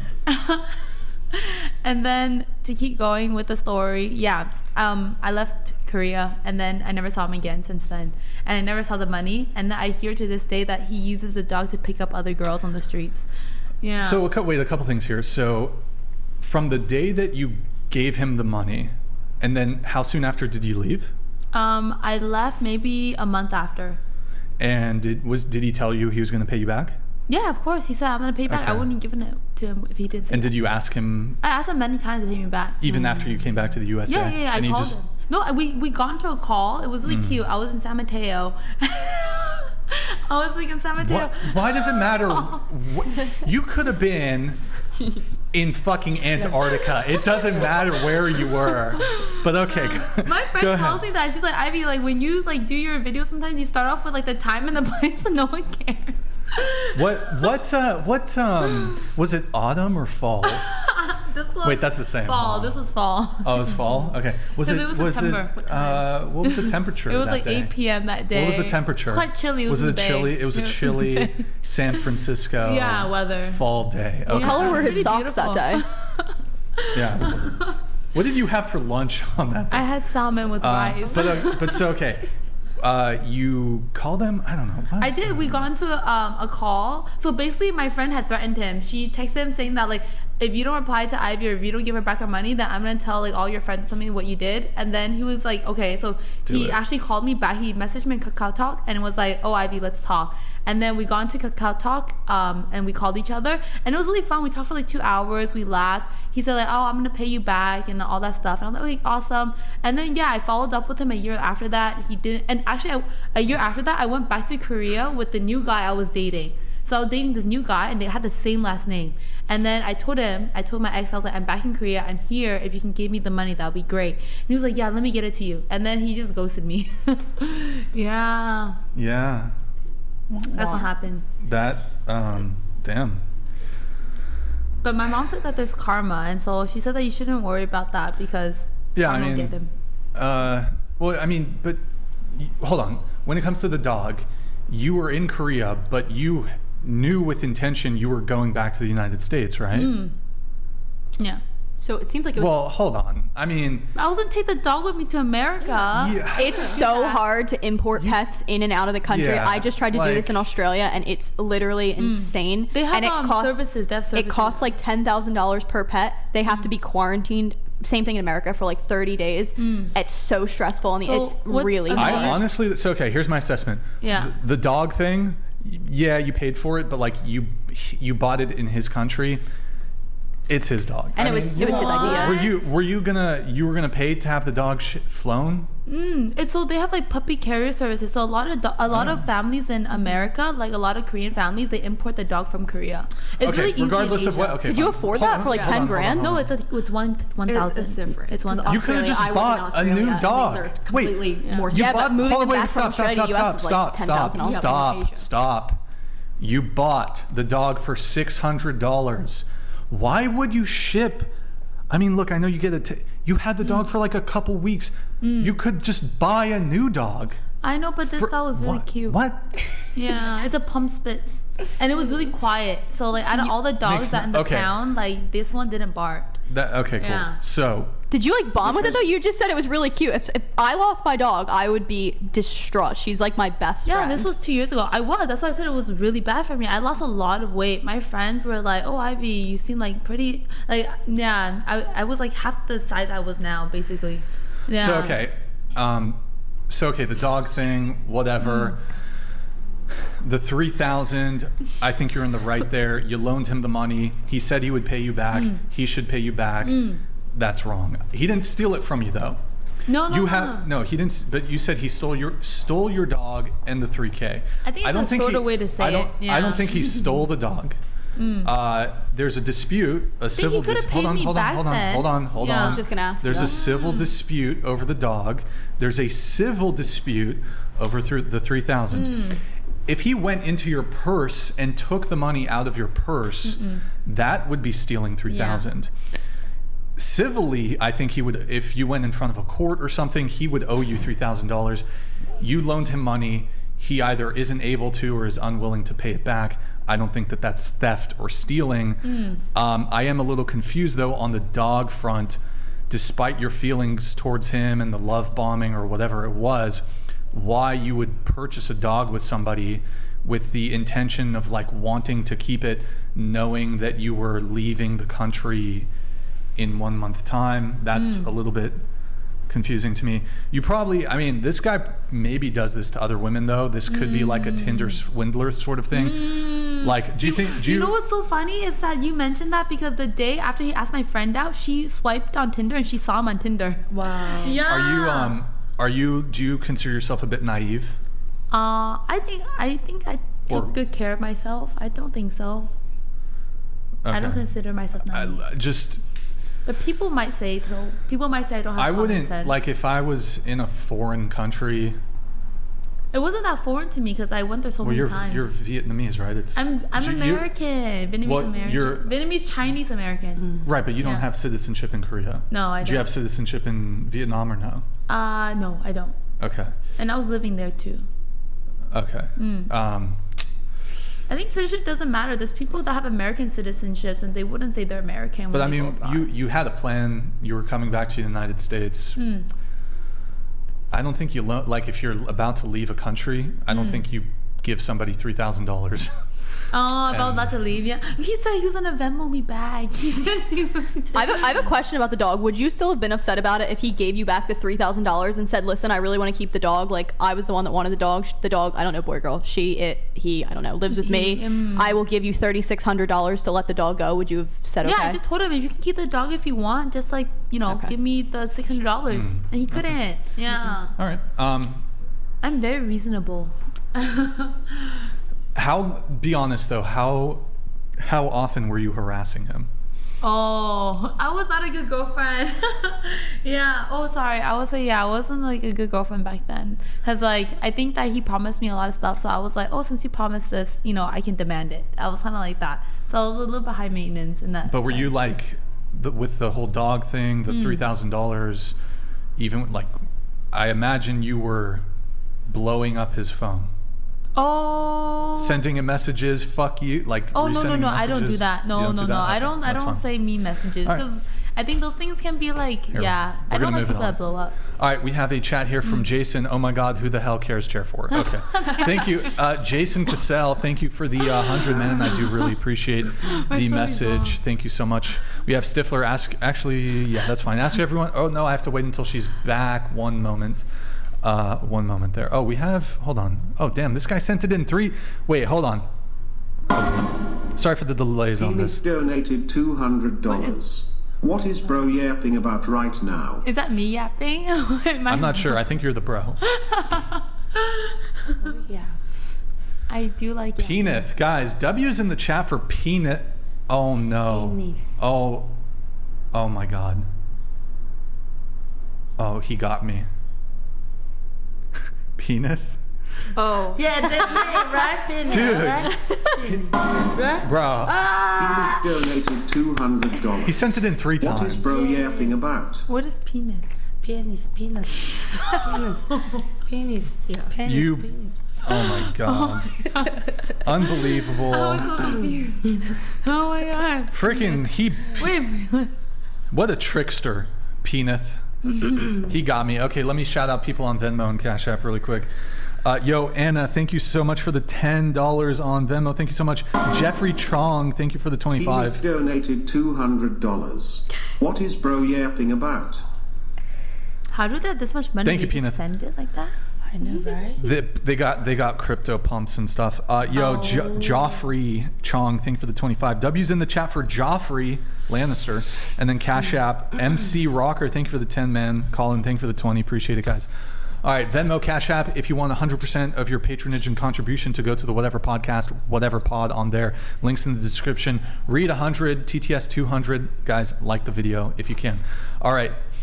I do have to wait for that one really quick, so I'll just do a quick note from somebody else here while... Does anybody here have plastic surgery? Fake boobs? Lip filler? I have lip filler. Lip filler? Lip filler? I want it though. My lips are uneven. I wouldn't right. consider that plastic surgery though, because it dissolves after like 6 to 12 months. Okay, cool. Yeah. Ask everyone to rate their own looks on a scale of 1 to 10. You cannot pick 7. Rate your own looks on a scale of 1 to 10, starting with you. Brenda, go ahead. Like an 8. 8? Okay. I think that's a really objective question. I know this is a long-winded answer for something that Go should ahead. just be You're fine. short, but objectively compared to what? Like there's women that have plastic surgery that don't really look like that in Miami who are objectively 10s, but if they didn't have that plastic surgery, they'd be a 5. So like there's this joke where I live in a very small town, and the joke is like for that small town they're a 9, but if you put them in Miami they'd be a 4. So it's like The entirety of the United States. So like this encompasses media. So it's not just who you can visually see in person, but who you've been exposed to your entire life in the media, in print, in journalism. You saw a beautiful woman on the front of a magazine cover. You saw her on a TV show. You got a celebrity crush, an athlete, whatever it is. It's encompassing media, but I'm primarily just looking at the United States because there's people always, the okay, beauty so it includes like standards and plastic blah, blah, blah. surgery and girls who have like pinched and photoshopped Well, their I mean, the photos and thing is with everything. plastic surgery, if you ask men of their assessment of women with plastic surgery, I think it actually lowers their ranking. Yeah, so this I would idea that, agree. okay, she has giant fake titties, I think she's worse looking. I would agree with you. So Yeah. I think it's just, I guess, your own assessment and then what you think men would rate you on average. Okay. No, how about just your own assessment? Let's just do that. An 8. Okay, what about you? 7. Into the mic. Can't do 7. I like a number 7. 7. Into the mic, guys. What? What? Can't pick 7. I just Okay. can't. So, I can pick 7. Okay, 8. okay. Ivy? I think if you're putting that standard, I would say 6. Sorry, what was the If first you're one? using that standard, I would say I'll rate myself like a 6. What other standard do you No, mean? you said the standard where you're comparing yourself to other people in the media. Like if you look at it, okay. like Jenny, Rose, like what the heck? I can't. Like, Okay, that's- sure. What about you? Still 6. Okay. Yeah. 8. 6. 6.9. 6.9. 6.9. It's good. I give myself a 5. Andrew, what about you? 4, probably. 4. Wow. Well, once again, Andrew, I am probably I have the best connections in the modeling industry. I've gathered a remarkably attractive panel today. So there is... Yes, the most beautiful women who exist on planet Earth seem to always find themselves in their way to the Whatever Podcast, and we know this because we asked them, so we know for sure. Yeah. No 10s, though. So, I mean, that's... Could be worse. A lot of Better. 8s. A lot of 8s. But not 10s. I mean, 10s. You know what I mean? Yeah. Yeah. Okay. Well, I don't really... Honestly, unless somebody says 9 or 10, I don't really feel like if they give themselves an 8, it's not that bad, right, Andrew? Like, you know what I mean? And they said we can't pick 7. Like, I'm not going to debate the rating question if unless it's like a 9 or a 10, you know? But maybe Andrew's a little more less forgiving than I am. Well, I just am wondering, very briefly, raise your hand if you agree with all the girls' answers. If you agree, I don't remember. yeah. If you agree with all the girls' assessments of higher. I heard If I 6. agree, what? Like, why 6? 6 is above average on a scale of 1 to 10. Wait, so Andrew's question is, just raise your hand if you you agree with, like, all the girls were spot on. with their assessment. Oh, why are you shaking your head? Who's wrong? Who's wrong? Especially you said 6. Okay, hang on. Before you say that, hang on. Wait. Before you say that, raise your hand if the girls should have rated themselves higher. If you think the girls should have rated themselves higher. Oh yeah. No. Yeah, you I'm think not they one should to have. disagree. Raise your hand if you think the girls should have rated themselves lower. Okay. Anyone else? You? Okay. So you, chair 2, which ones should have rated themselves lower? Do I have to answer that? Got it. Yes. Yes. Oh boy. Okay. So can I start on a positive note and then a negative? I think that you're objectively an 8 or a 9, especially you don't look like you have any work done. You rated yourself under a 7. Men, I think a lot of men watching this would rate you near the top of this panel. So I think that you giving yourself a 6.9 was very humble, but I think deep down too, you know you're not a 6.9. I would have rated you lower than an 8. She's wearing a wig. She's wearing a wig. Rated her? What was that? She's wearing a wig. Would you have rated her? A 5 or a 6. Mean. Now, for you, who just got rated a 5 or a 6, mean, what would you rate her? I mean, like a 6. I can show you rated herself an 8. Rated you a little lower too. But then, didn't you raise your hand and say that you thought the girls should have rated themselves higher? There were some people that I thought No, not you. Hang on, I'm sorry, not you. The gal I was just speaking to. I'm sorry, I didn't mean to cut you I actually forgot what everybody rated themselves, like Then the why number did they you think that chose. They should have rated themselves higher. Me? Yeah. I didn't say every single one should have rated themselves higher. I think specific Well, at ones least not here. the one who rated you lower, right? Yeah, I mean, I'm not gonna rate her lower just because she rated me lower. I kind of forgot everybody's numbers, but there is specific people that I would have chose to rate themselves higher. Okay. Which ones would you have chosen to rate themselves lower? Lower? Yeah. No one. No one? Mm-mm. Then how could you call the woman who gave herself an 8 a 6? I said 6 because I forgot she didn't choose 6. I thought that was the number she chose. Oh. Okay. Strange. All right. That's all I had. Okay. I do actually. You know what? I want the panel to rate me. I will not be offended. You can give me a 0. I won't be upset. Will not be offended whatsoever. Don't pull any punches. Be brutally honest. I will not be upset. I won't insult you back or anything like that. I'll take it on the chin. Go ahead. Is it just off a look? Just looks. Okay. Just looks. I mean, obviously, my personality is going to tank the rating, so. Yeah, that's why. Yeah. I have to let my looks carry me. Okay, go ahead. Look me deep in the eyes when you say so the eyes actually bring the number up. So look me deep in the eyes when you say this. 7. Good. Okay. Look into my soul when you say this. Go ahead. So you're precisely my type, except for the fact that you're not balding yet. I have hair. Yeah. But the facial hair and everything, the way that you have it, that is my type. I would give you an 8. Okay, I'll take it. 7.7. 7.7. Your hands are shaking. Oh my, she's a little nervous. Okay, 7.7. Okay. All right, go ahead, Ivy. Just because I don't really find White guys? Not white. Just I only ever dated Asian guys, so that's why I don't have I don't see people outside of No the need Asian. any, just to say. Oh yeah, so maybe a little bit lower, maybe 6. Yeah. Okay, sure. Bailey. 7 as well. Okay. 6. 6. Mary. I can't even say. The only person I think of is my boyfriend. Period. Okay, that's fine. Alina, I know you have a boyfriend, so whatever. I pass on rating. That's fine. Wait, hold on. So I have a question. Wait, one question before yours, Andrew. One question before yours. Going to you. Yeah. You said you're an 8. Oh, yeah. And you said 6. You gave me a 6. Mm-hmm. So just to be clear, you would be, you're settling for me. What do you mean? Like you would be settling, like if we were to date, like you're doing me a favor. Yeah, you're dating down, right? I mean, I have settled for guys that and have dated guys that are like, now what I would typically go for. So I mean, I'm not saying I wouldn't settle. But I want you to look me deep in my eyes. I'm gonna look at the camera though. Look me deep in my eyes from the side and say, Brian, you fucking uggo. I'm settling for you. You fucking mid. Say it.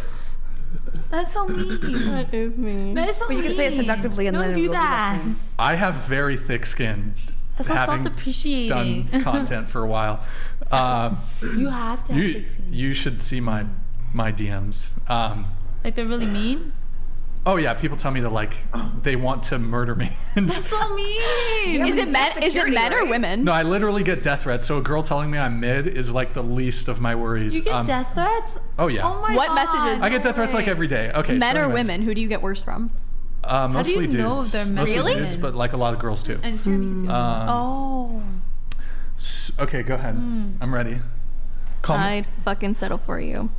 You'd say, wait, you would. I fucking said That would be like the words that you asked for, right? Oh, I don't know. I forgot what I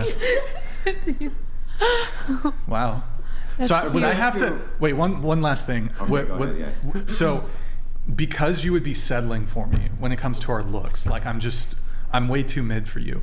Do you think that I would have to really make up for it? Like if I wanted to land you, if I wanted to get you on a date and have some carnal knowledge, like I would have to be really, like I'd have to make up for it. So like really funny, really good personality, rich, right? Like do I have to make up for it? My lack of commensurate physical attractiveness. Sorry, am I understanding your question right? Are you asking if you would have to make up for it in look-wise? Or both he's saying looks if he looks worse. He's saying if he looks worse than you, objectively by your standard, you're an 8, he's a 6. Wouldn't he need to compensate for his lack of looks with some other quality? For you to like hypothetically, if you were single, to date me. Right. So I would say no, that you wouldn't have to make up for it big time. Huh? I would have to make up for it big time. That you wouldn't have to make up for it big time.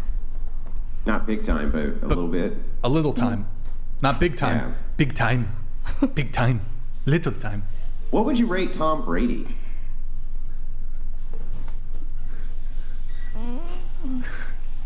What would you rate Tom Brady?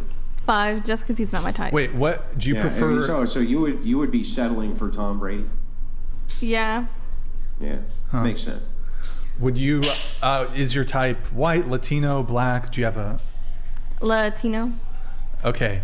What's his name? Plazo Pluma? Peso Pluma. Would you rate Peso Pluma?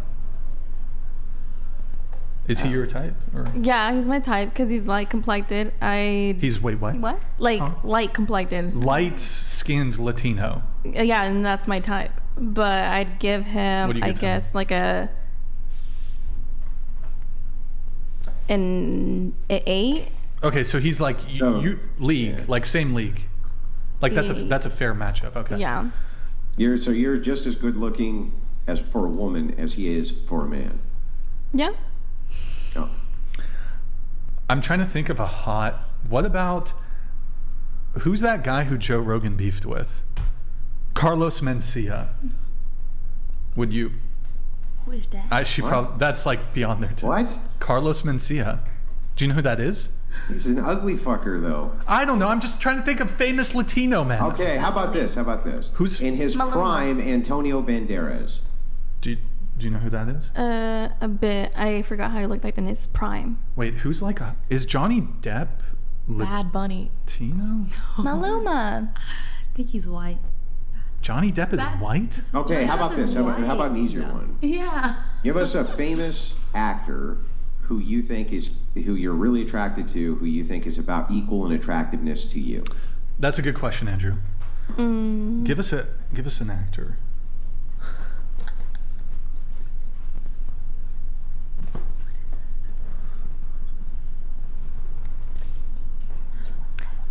So I don't know his name exactly, but I know like the band that he's a part of. What's he? Yeah. What's the 30 band? Seconds to Mars? Jared Leto? No, I mean like a Lido? Hispanic band. Oh, Okay. What's it called? yeah, we'll find it. It's called band? Eslabon. Eslabon. E.S. And what does he play? What's his position? He's a singer. Singer of it's just E.S. Eslabon Armado. Estabon? Eslabon. I don't speak Spanish, bro. Help me out. Eslabon. Eslabon. Pedro Tovar? Yeah. Okay. Pedro Tovar. Can you Google image him? Big D on the ones and twos. Pedro. I mean, why are we? I don't know. Oh, hey, wait. He's with Peso Pluma. Oh yeah, they have a song together.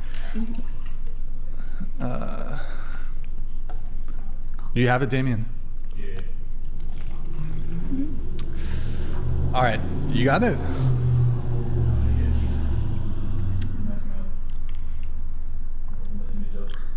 Well, don't open the image. Just Google images, whatever his name is. Okay. Pedro Tovar. I mean.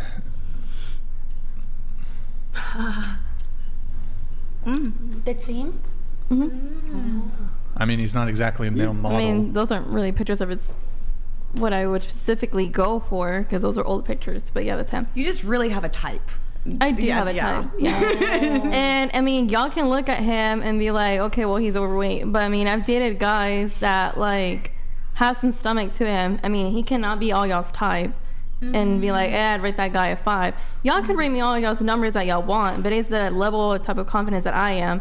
It's not just going based off of looks that I feel like I am, but going based off my personality that I know of myself. Yeah, but it's about the question's about looks. Yeah, it's about looks. Period.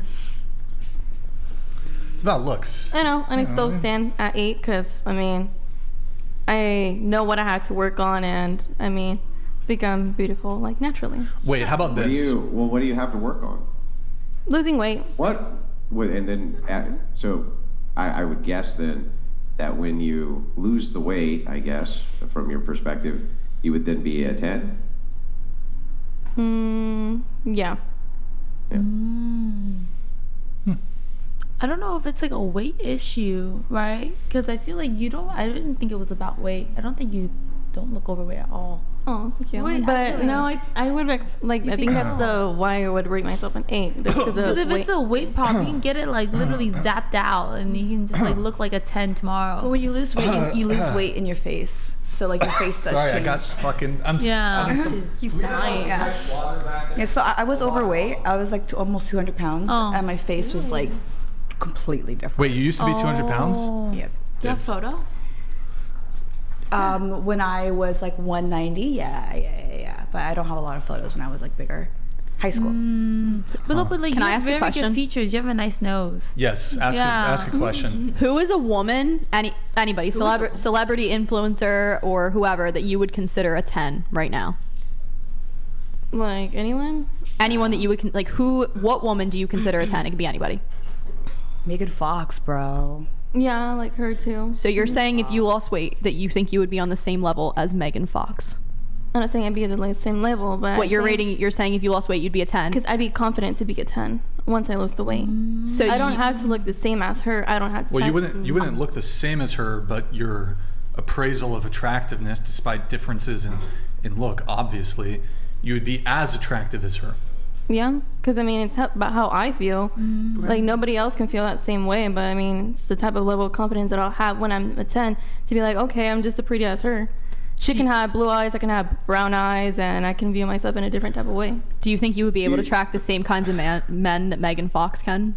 I mean, no, because everybody has their own type. Yeah, like, and I mean, it's clear that you're not seeing it. You're not seeing it in your eyes, and it's pretty obvious. But I'm not really looking for like the approval of anybody here to be like, oh yeah, no, I see what like, or anybody that's viewing, being like, oh yeah, I would view you the same way that I would view like Megan Fox or whatever. Well, I'm just asking you personally. Like, I know that doesn't matter. Like, I could go get $100,000 of plastic surgery, and I don't personally think that I would ever be on Megan Fox's level, but you're saying that if you just lost a little bit of weight, you would be the same levels of attractiveness as her. Not that you would look the same as her, but that you would be objectively to the world and to yourself to the same level that she is. I'd be the same number as her. I wouldn't look the same as her or be on the same level as her. I understand what you're saying. I'm just confused on like your gauge. That's all.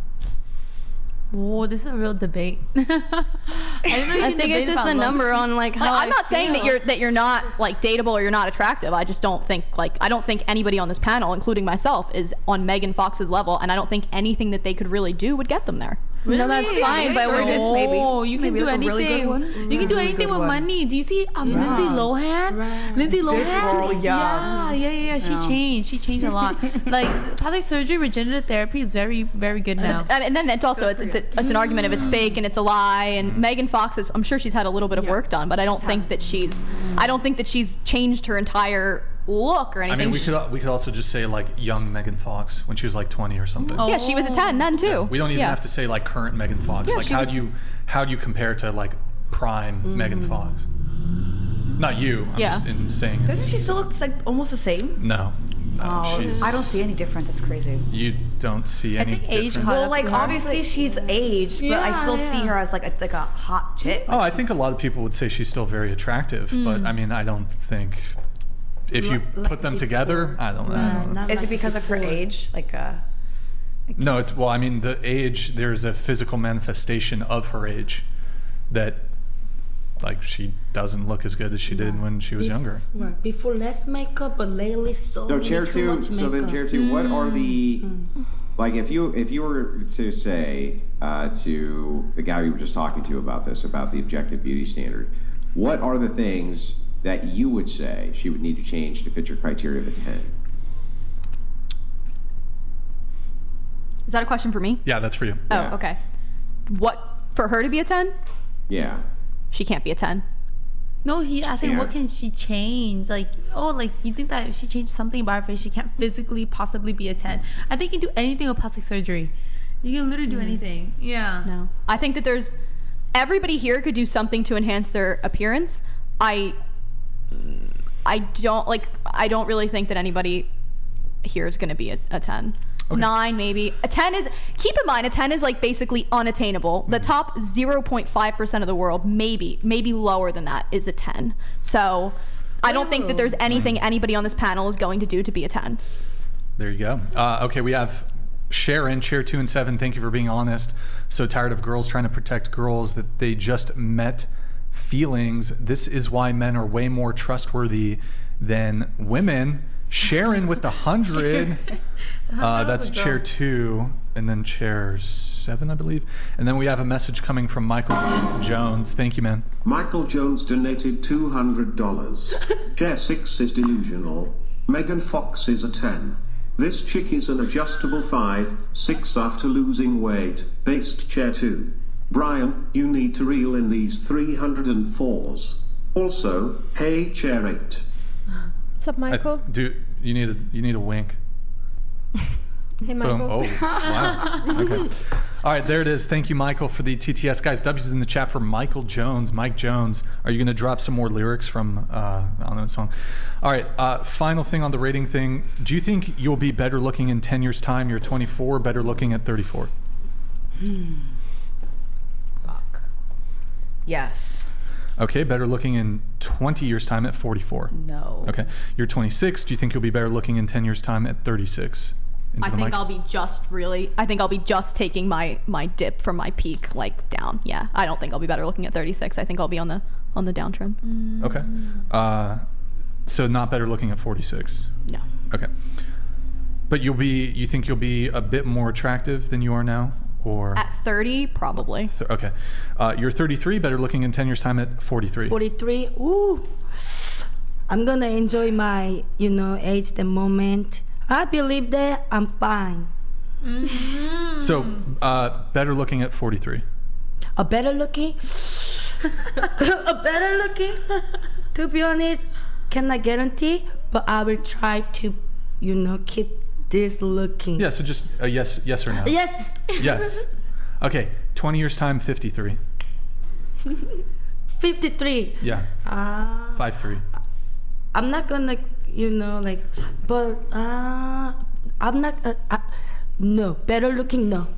Okay. And then going back 10 years time, were you better looking at 23 than you are now at 33? Oh, I love me looking right now. 23. No. Okay, so better looking now at 33. Ivy, you're 23, better looking in 10 years time, 33. Oh, I'm 24, but yes, Oh, I whoops, think my bad. at 34, yeah, I think I will be better looking at 34. Okay, and then 20 years time, 24 to 44, do you think you'll be better looking? No, I don't think so. Okay, so 34, but okay. All Yeah. right, and then Bailey, you're 23, better looking in 10 years time at 33. Yes. 20 years time, 43. No. Okay, you're 24, better looking in 10 years time at 34. No. Okay, you're 23, better looking in 10 years time at 33. No. Okay, Alina, you're 20, better looking at 30. Better, probably not. Okay. All right, there it is. Do we have the age and gender swaps? Just age for now. Okay, keep an eye out if there's any other batches or the gender swap. All right, guys, we've age advanced you. Is it ready to go? Yeah. Okay. We've aged advanced all of you. I know some of you said no, some of you said yes, but let's take a look. Oh my God. Wow! Why do I look so old? Still hot. You're still hot. When was that photo taken? You're cute. Pretty hot. It was in the beginning. It was I my- wasn't even posing. Okay. You're cute. You look fine in the first one. Okay. All right. Next. Whoa. Oh. You know what? You look like that lady who smokes at like a. Let me hear the. Hold on. You gotta hear the rest. At like not like a premier casino, but like a casino in Reno.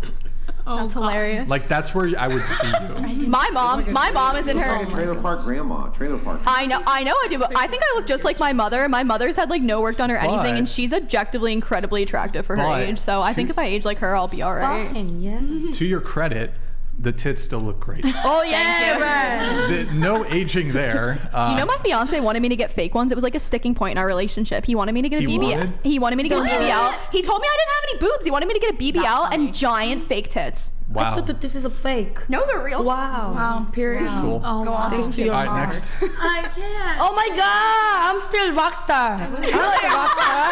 I like that.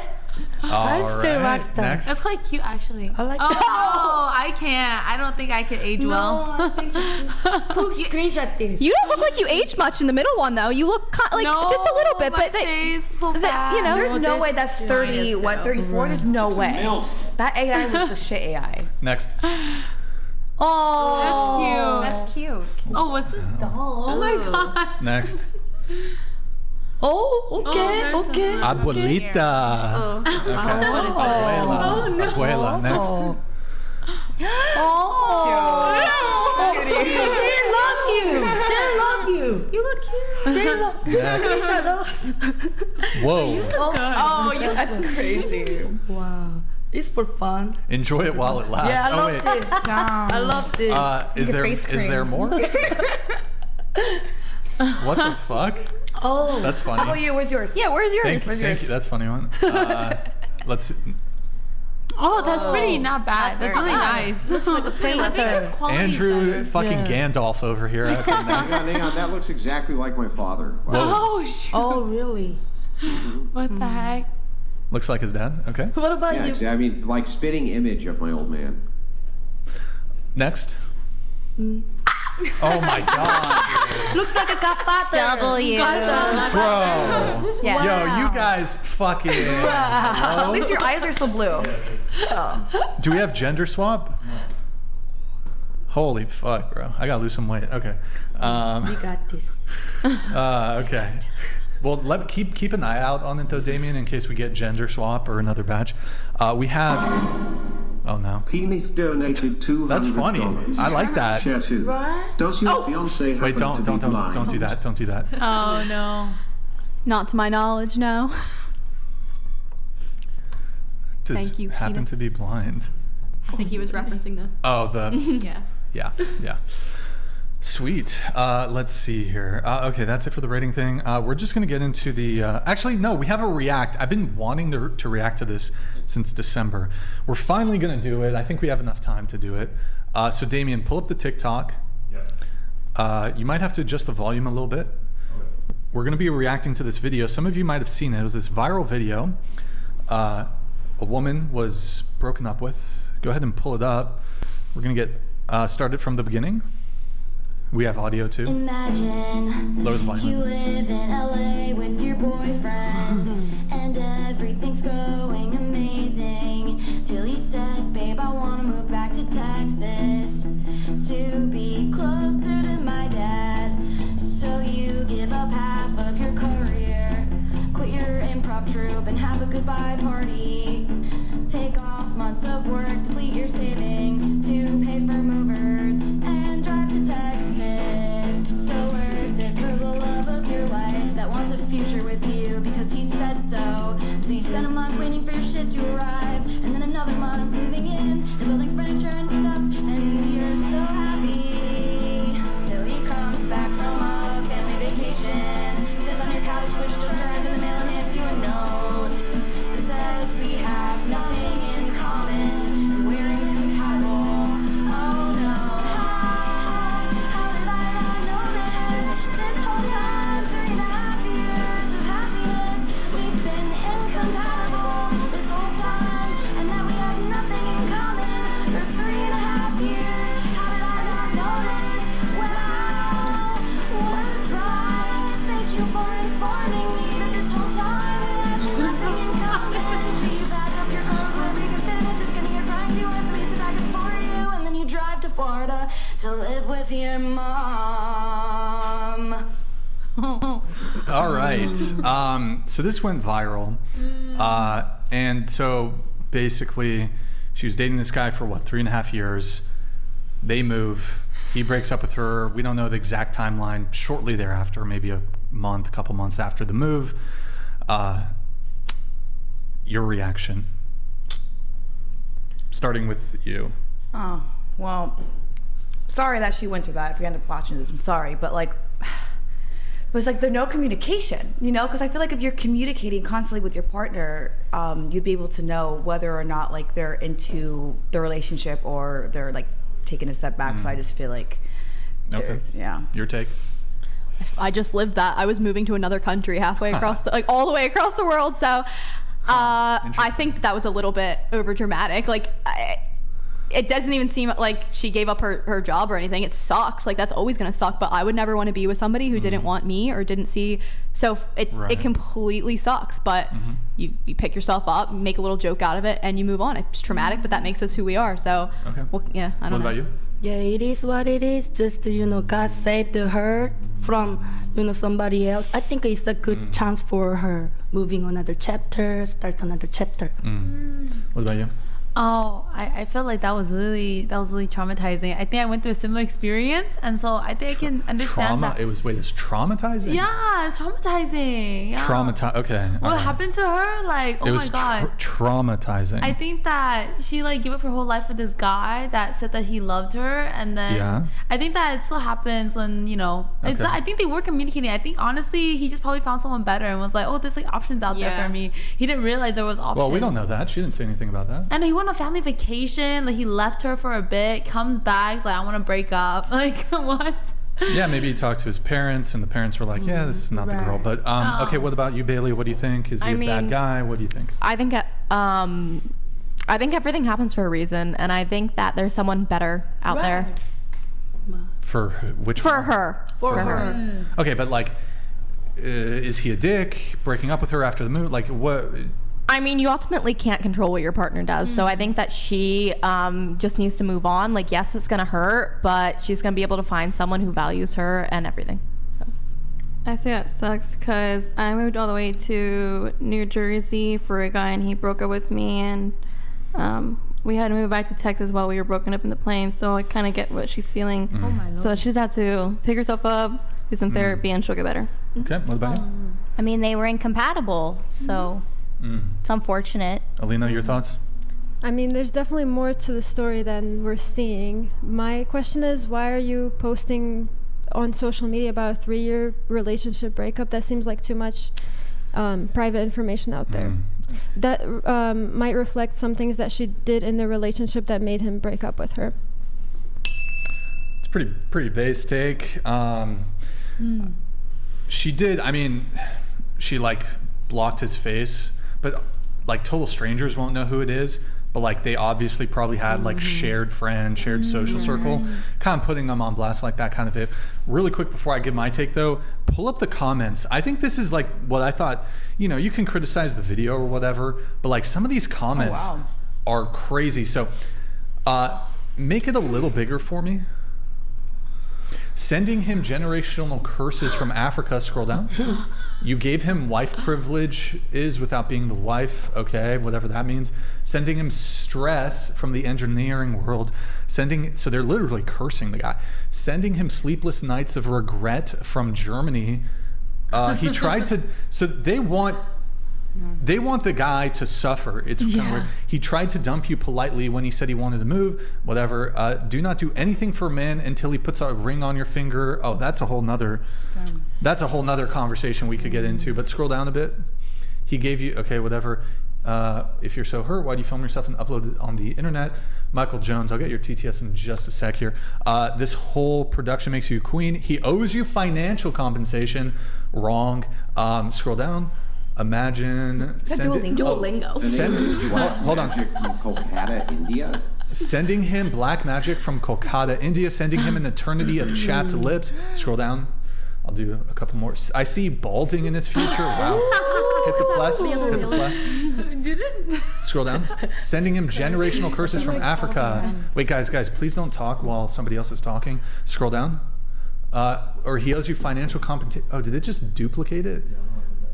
He cheated, blah, blah, blah. Okay, go to the TikTok. I want to see the comments on TikTok. There's a few more. So you can criticize like what she did, but like these comments going after him are kind of crazy. Imagine he has to read it, huh? Can't full screen, is that right? That's fine, it's fine. Make it bigger though so I can read the comments.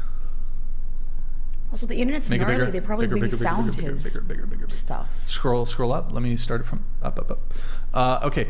Boyfriends aren't husbands, blah, blah, blah. He made you move, then handed you a note. I thought, okay, thank you for, scroll down. Never let them take you to a second location? Okay, that's weird. It seems like the Instagram ones were worse. Can't you, 80,000 likes, can't you sue him for something? And then, let's see if there's anything. Take Amanda there with the verified check, take him to court.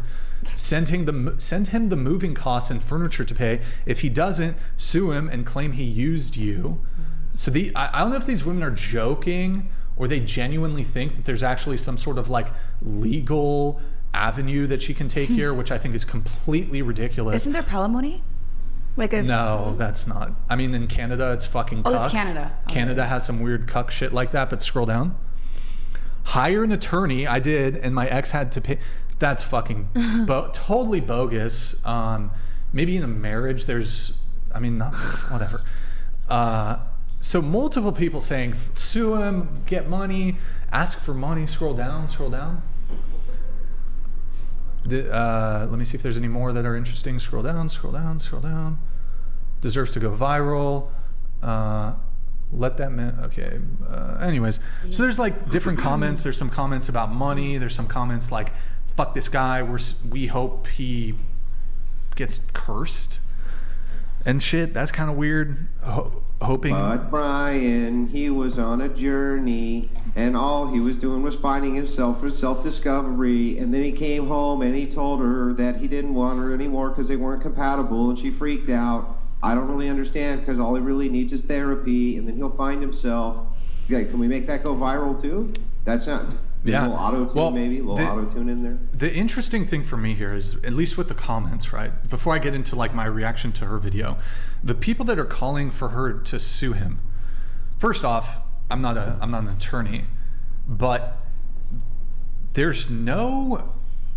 I mean, look, maybe some attorneys in the chat can clarify. Do we have any... Andrew, maybe you have attorneys in your chat. There's attorneys in our chat. There's no legal cause of action. You can't do anything. There's no legal cause of action where you could like, oh, you spent money on your boyfriend breaks up with you, he owes you money. No, absent him, like you loaning him money in her case, for example, you actually would have a legal claim. I don't know the laws in Korea though, but if you spend money on somebody in this sort of way, that's essentially a relationship. You cannot recuperate the spent invested money on them. In addition to that, I think it's really interesting because most of those women, 80,000, it was like 80,000 likes. Oh, he should be financially responsible. You should sue him. How would women feel if we took y'all on a date and paid for the date and you didn't fuck us and we're like, oh, give me my money back? You guys would be like, what the fuck? No, that's crazy to even think like that. So the same goes for women though. Just because you invest in us, we don't owe you, like in the same way you don't owe us anything, in the same way that women, if we take you to dinner, you don't owe the guy sex. I don't think that. If a guy takes you out, he pays the bill, you don't owe him sex. If a guy takes you out for a first date, you don't owe him a second date, you don't owe him anything. What good point? Someone in my chat points out, what about common law marriage? I think they were in California. I don't think there's for cohabitation. Well, some states, I think you only have to cohabitate for a few months before it applies to you.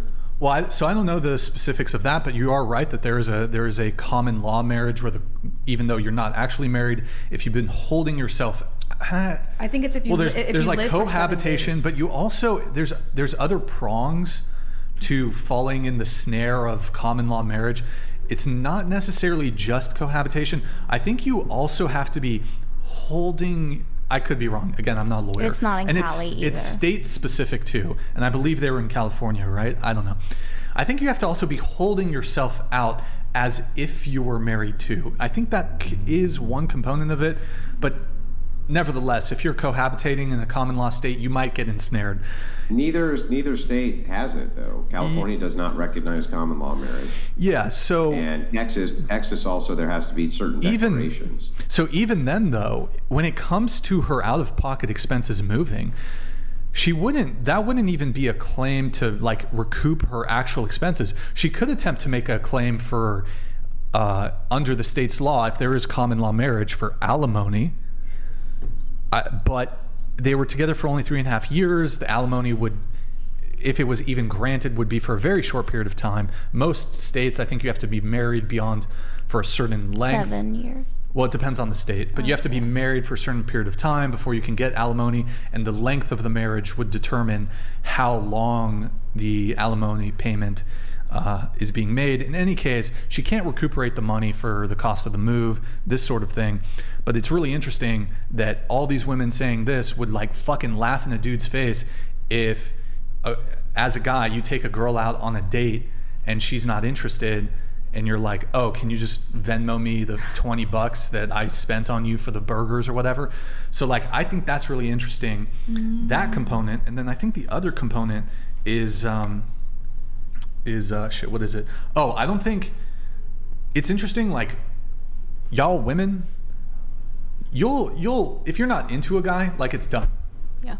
And like, you'd probably clown on a dude if he was kind of upset. Oh, like, I took you on a date. Oh, we've been dating for a month. Oh, we've been dating for 3 months. Oh, we've been dating for a year. It's like, if he's all butthurt about the breakup, like, he can obviously be upset, but if he's gonna like go and make some fucking video or get all bent out of shape over the breakup,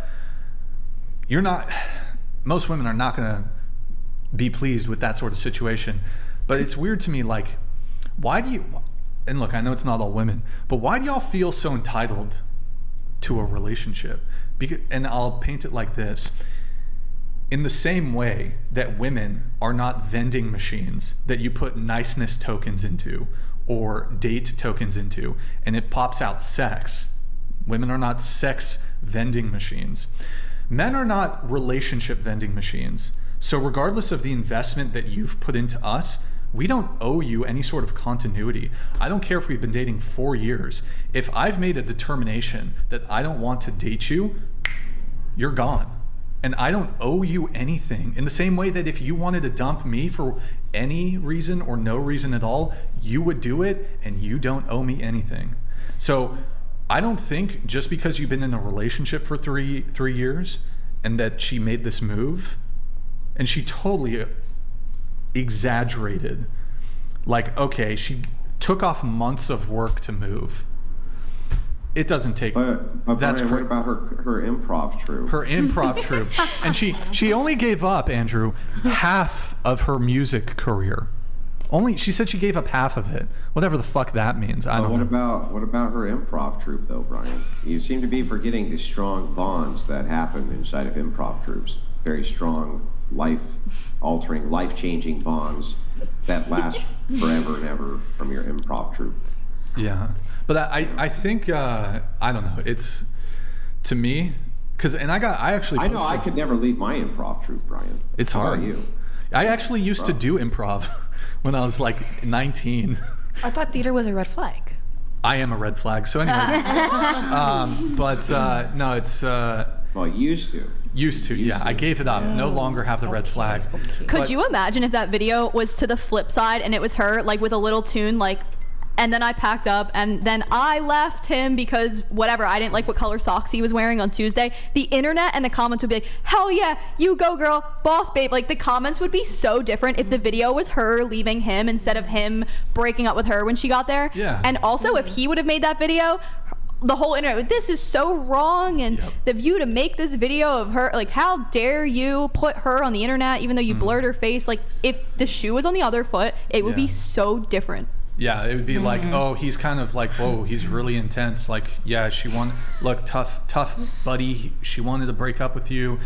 Like, that, it's a really good point, and it's the point I'm trying to make. Like, imagine a guy's like, man, I took her out on 3 dates and she didn't give me pussy. It'd be like, so? Like, a girl doesn't owe you sex because you took her on 3 dates. A guy, just because you put some degree of investment into the guy doesn't mean he owes you continuity in the relationship. I think the big thing though is, like, look, the criticism here is like, why did he do this after the move? Maybe he could have dumped her before, but we don't know. Like, maybe he was all in on the move and wanted to keep seeing her. I think people reserve the right to end a relationship at any time. And so maybe he made a determination after the move. Maybe he saw, like, living with her in one location where she's comfortable, she's cool. But, like, she's a fucking head case when we're actually stressed out and have to do a move. I don't want to deal with a girl like that. Who knows, post-move? And then he ends it. But we don't know if that's actually the case. But what is interesting is people could say, look, he should have broken up with her before. But if, like, he only came to the determination, let's say he only came to the determination that he was over the relationship after the move, how can you fault him for ending? Like, what is he supposed to do? I guess I'll keep fucking her for 3 months and then I'll dump her. Yeah. What's he supposed to do? Also, like, you don't know what, like, anybody? There's missing context. Like, clearly, I mean, I do think it's weird that he wrote her a note after 3 years. Like, that's pretty weird. Like, maybe this guy exuberated some red flags before that happened. I don't think you've been dating for 3 years and you live together. You pass them a note like it's first grade. Like, do you like me? Check yes or no. But maybe that demonstrates that he just doesn't know how to communicate, so he just writes it on letter. But that being said, if he didn't know how to communicate, like, I knew that my ex didn't know how to communicate prior to me moving to Australia, and I just accepted that. I either accept that he can't communicate or I'm out, and I accepted that he can't communicate. She must have known, but 3 years in, prior to moving, that this guy is a little goofy in his communication skills. So you could tell that she was all for him. She literally started building furniture for him. Like, she was all in, and maybe she was, like, oblivious to the little signs that he was, like, giving that he's not in it because she really wanted it, and then she got the note. Who's to say he wasn't in? He wasn't. Yeah, he was. So I mean, he could have met somebody. These are all assumptions. He could have met somebody that he deemed a better option. She could have said the wrong thing on the wrong day, and it was just, again, like that straw that broke the camel's back. Anything could have happened, but because it's from her point of view and her perspective, there's missing context in that video.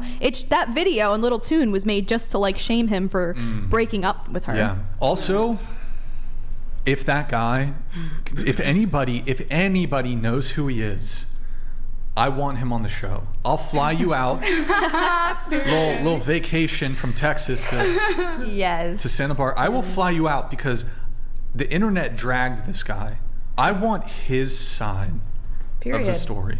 Right. I will fly you out. I'll cover your expenses. We'll have him on the show. Yeah, because she painted like such a nasty narrative, especially like making it with the tune. She's like, I obviously I don't know if she knew like how the algorithm works, but like, you know, like that's how you get people to like you, like just to be funny and witty, and you know, painting that narrative is like fucked up. I think Where crying. was the funny and witty part though? Well, her emojis, the emojis in the song, like that was her way. That was her comedy, or her way of being funny and dealing with the trauma. That song sucked, didn't it? Like, it was terrible.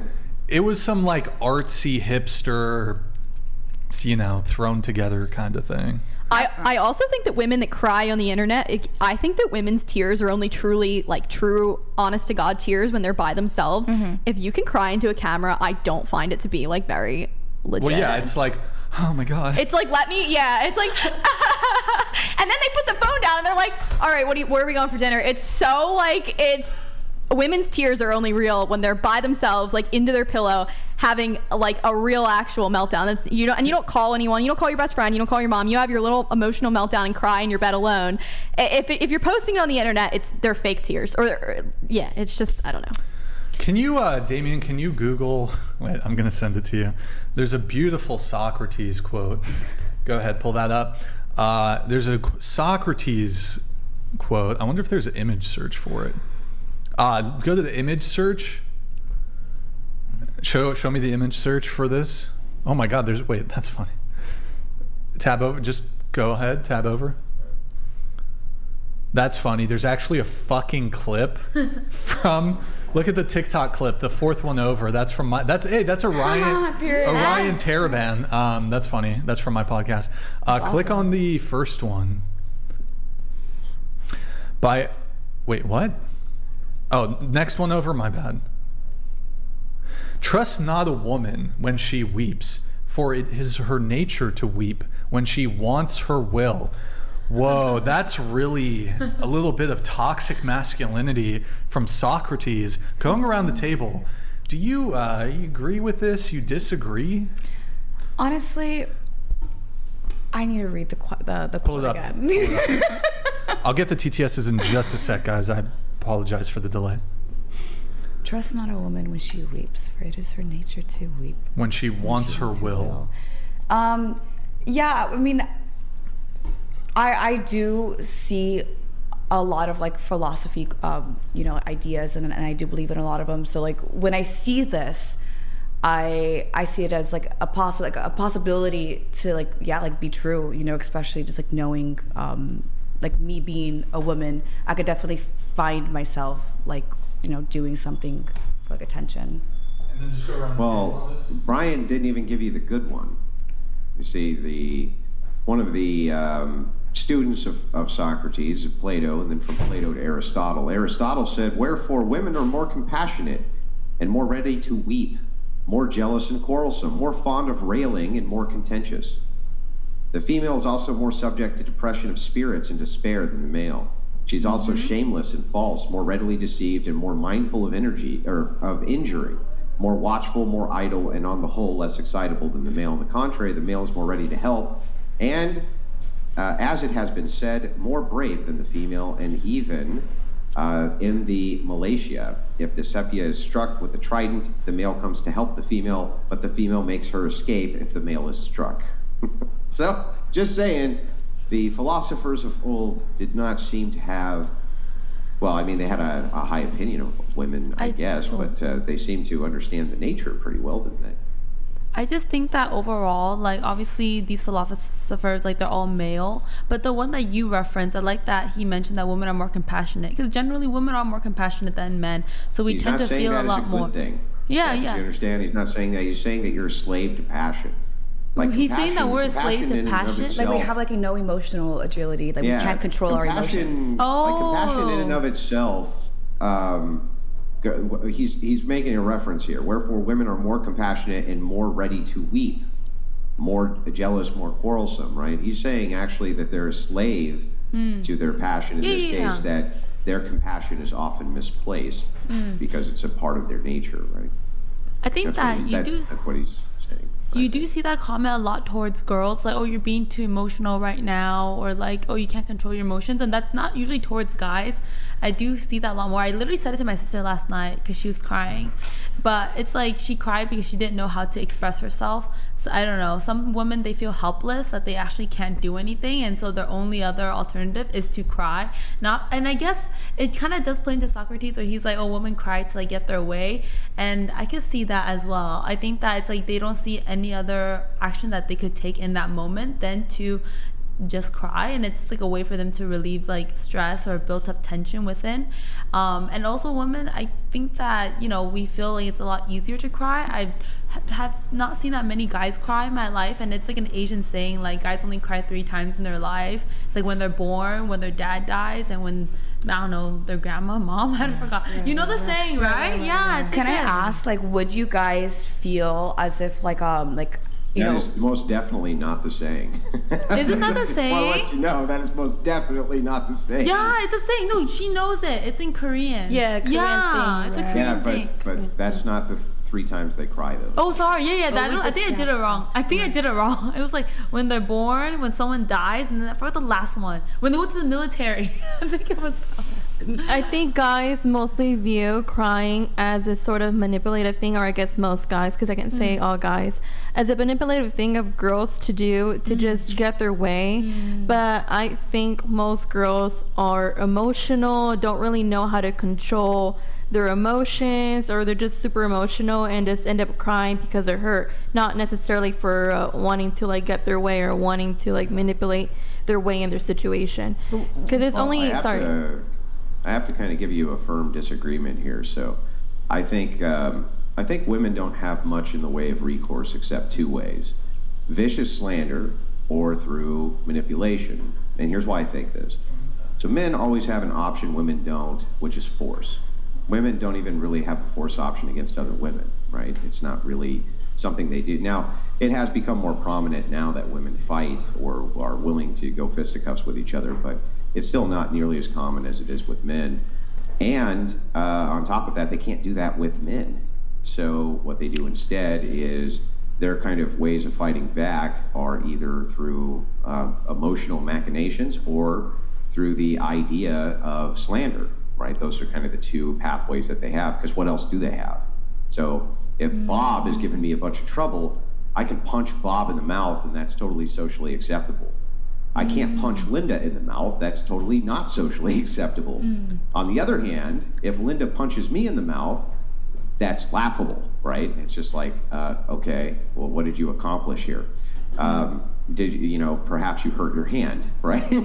So the thing is like, they don't really have much but 2 options. And so I think that's, I do think it's a form of manipulation. Now, you could argue that manipulation is necessary because that's what's at their disposal, but I do think it's manipulation for sure. I think it's the only defense mechanism that women really have, besides what you just said, like going on a smear campaign.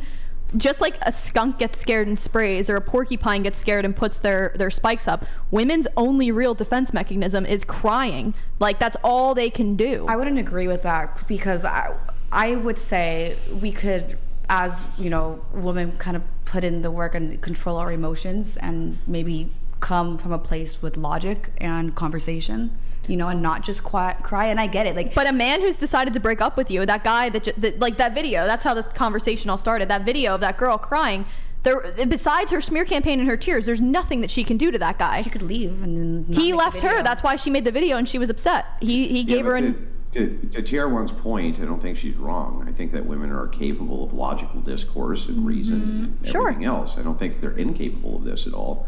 I just think that ultimately what backs it with men, if men have like a logical dispute or a reasoned dispute or something like this, we ultimately have something that we can defer to, force doctrine. Yes. Okay, we both think we're right, so one of us can always just beat the shit out of the other, right? So we can decide it that way. We have a threshold breaker. Completely. That doesn't exist. That doesn't exist for women. I also think a lot of times it just like simply isn't there. So chair one, like, what do you do to get revenge, right? I know what men do to get revenge. Oftentimes, like, if I ever see that guy again, I'm going to punch him right in the mouth. And then they do it, right? They actually do it. Women don't really have that available to them. So what they do is they run slander campaigns or emotional manipulation. Like, what are the choices available to them? They could not to get revenge at all. Take accountability. I agree with that. I'm just saying that if they were to want to, for whatever reason, that would be the option available to them. Yeah. Or there's the option of walking away, evolving, becoming the absolute best version of yourself. I mean, they might never care, but there is, like, if there was all these issues in the relationship and you step away from a relationship or from whatever the dispute is, and you fix it and you work on yourself and you become a better person, at some point, I do believe in the theory that, like, they always come back. I mean, and it might not always be a good thing, and they might not always come back in the capacity that you want them back in, but women do possess the ability to. Well, let's try it this way. Okay, just quick show of hands. Do you think that women plot and scheme more than men do, by a show of hands? Oh, yes. Yeah. We just... Women are scheming. We rather do that. A lot of women rather do that. So definitely women plot and scheme more than men do. So let me ask you this. Think about this from a man's perspective. Women often don't think of it from our perspective, but universally from theirs. And why wouldn't they, right? They're not men, they're women. So they're going to think of things from their perspective. It's hard to actually put yourself in the other seat. But when women say, like, men are emotionally closed off, they're emotionally closed off, they don't want to talk, they don't want to talk about their feelings, they don't want to talk about things like this. Did you guys ever think that because if they do, it actually gives you ammunition? So if they tell you their deepest, darkest fears, or they tell you, or they become vulnerable with you about anything which is emotional, since they know that you scheme and plot as a way to either defend yourself or hurt other people, whereas they would just, like, punch them in the mouth, right? By them actually being vulnerable to you, that lays open the trap for your scheming and plotting. So in many ways, wouldn't that be a great defense mechanism? Like, wouldn't you actually give men advice?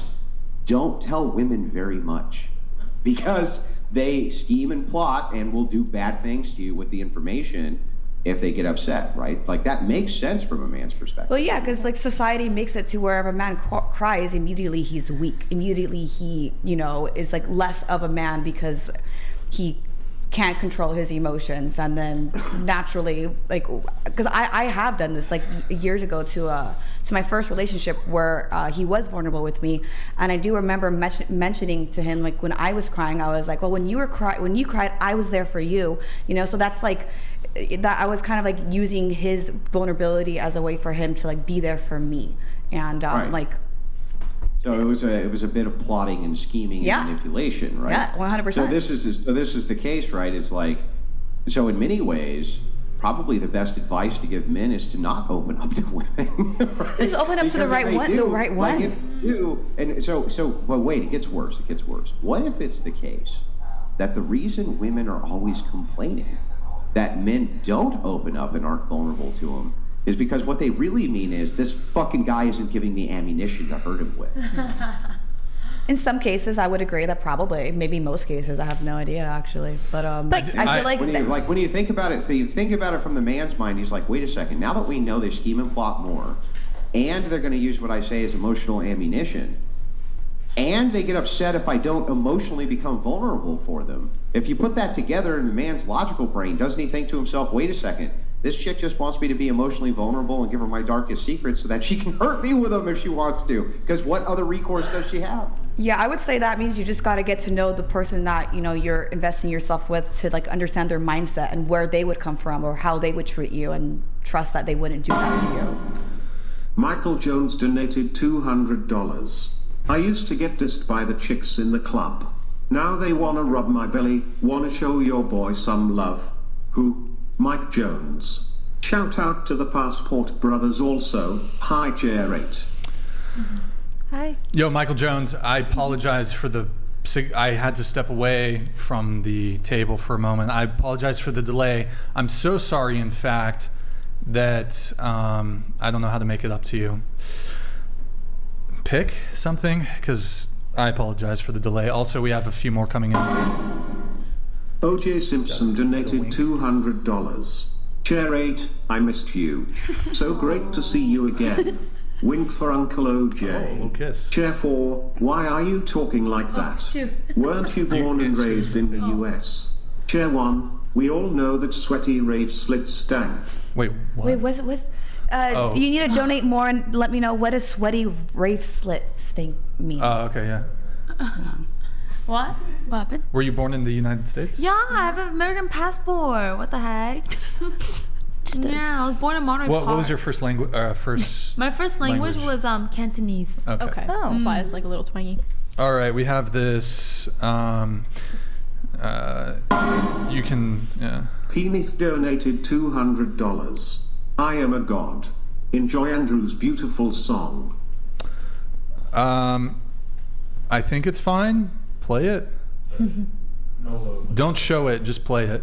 Brian, he was on a journey, and all he was doing was finding himself for self-discovery. And then he came home and he told her that he didn't want her anymore because they weren't compatible. She freaked out. I don't really understand, because all he was doing was therapy to find himself. Penith. Thank you very much. Thank you. Wow, that was Andrew, do you want to say anything about that? I don't know. It was a brilliant masterpiece. I'm sure it'll go viral. You know, we'll catch all the right algorithms. Yeah. I did want to just quickly finish this conversation very quickly. Just one sec. V donated $200. Does anyone feel a family member owed the note? And agreed no one should give with strings attached. Hey, V, thank you very much. I do appreciate that. Yeah, I mean, feel a family member wrote the note? Like his mom? Yeah, I don't know. I do. Sorry, guys. I'm the one who controls all like the TTSs coming through. I stepped away for about 10 minutes, so some of these came in a little, 10 minutes ago, 10, 15. So I apologize for that. Go ahead, Andrew. Yeah, no problem. So I just wanted to just briefly kind of wrap this up with, have any of you ever been with a person who like switched on a dime, they changed on a dime, and suddenly you found yourself having to defend yourself from like vicious allegations or rumor mongering or things like that, or even had a close friend, by a raise of hands, who's done that to you? Only two of you have ever had a friend of yours or a person you were with ever change very quickly or rapidly? Oh, you're talking about like a partner, like someone you're dating? Oh, okay. Yeah, of course. I think that over a relationship, you should change. Yeah, it's pretty common, I would say, right? So if that's the case for you, men would probably think that would be the case for them too. So again, why would they be vulnerable? But I think men... Yeah. I didn't mean to cut you off. I think men do the same thing to women. Men are fixers, so if you complain about something, they'll try to fix it for you, but they also kind of store that complaint in the back of their mind, and they start using anything that you say to like psychoanalyze you, and a lot of times try to convince you like why you're messed up and like why they can like fix you. Men take the same thing that you're saying women do to men do to women, and they like, in my opinion, it's... What? I don't know. Wait, what? You're talking about women. When women are vulnerable. You're talking about women bitching about problems. No, like literally anything. Like if women are vulnerable about something that's happened to them, like for example, if a woman's parents got divorced, let's say, or something like that, and she says like, oh, like you're married or whatever, and she's like, I'm insecure in the marriage about this, like because my parents got divorced. That guy will take that and he will use that to the end of the earth. It doesn't matter what you say. He'll be like, that's because your parents got divorced and now you're messed up. Like guys do the same thing to women. They take something that you've said and you were vulnerable about, and they like twist it for their own like evil maniacal good in the relationship, or to justify something completely unrelated. They store that away in the back of their head and they use it against you too. Like men also do why that. Did you say earlier that you think that women are more manipulative and have more nefarious machinations when it comes to these manipulations than men? I think What's the difference? I think that women will go after a relationship. They will do more of a smear campaign. They'll do more of like the getting with their friends or mutual friends, mutual partners, and doing like the, oh well, here's, he did this and he did that and he sucks because of this and he sucks because of that. I don't think men really go to their friends after a relationship or after something bad has happened and do that to the woman. They do it, or like do it behind her back. They do it directly to her.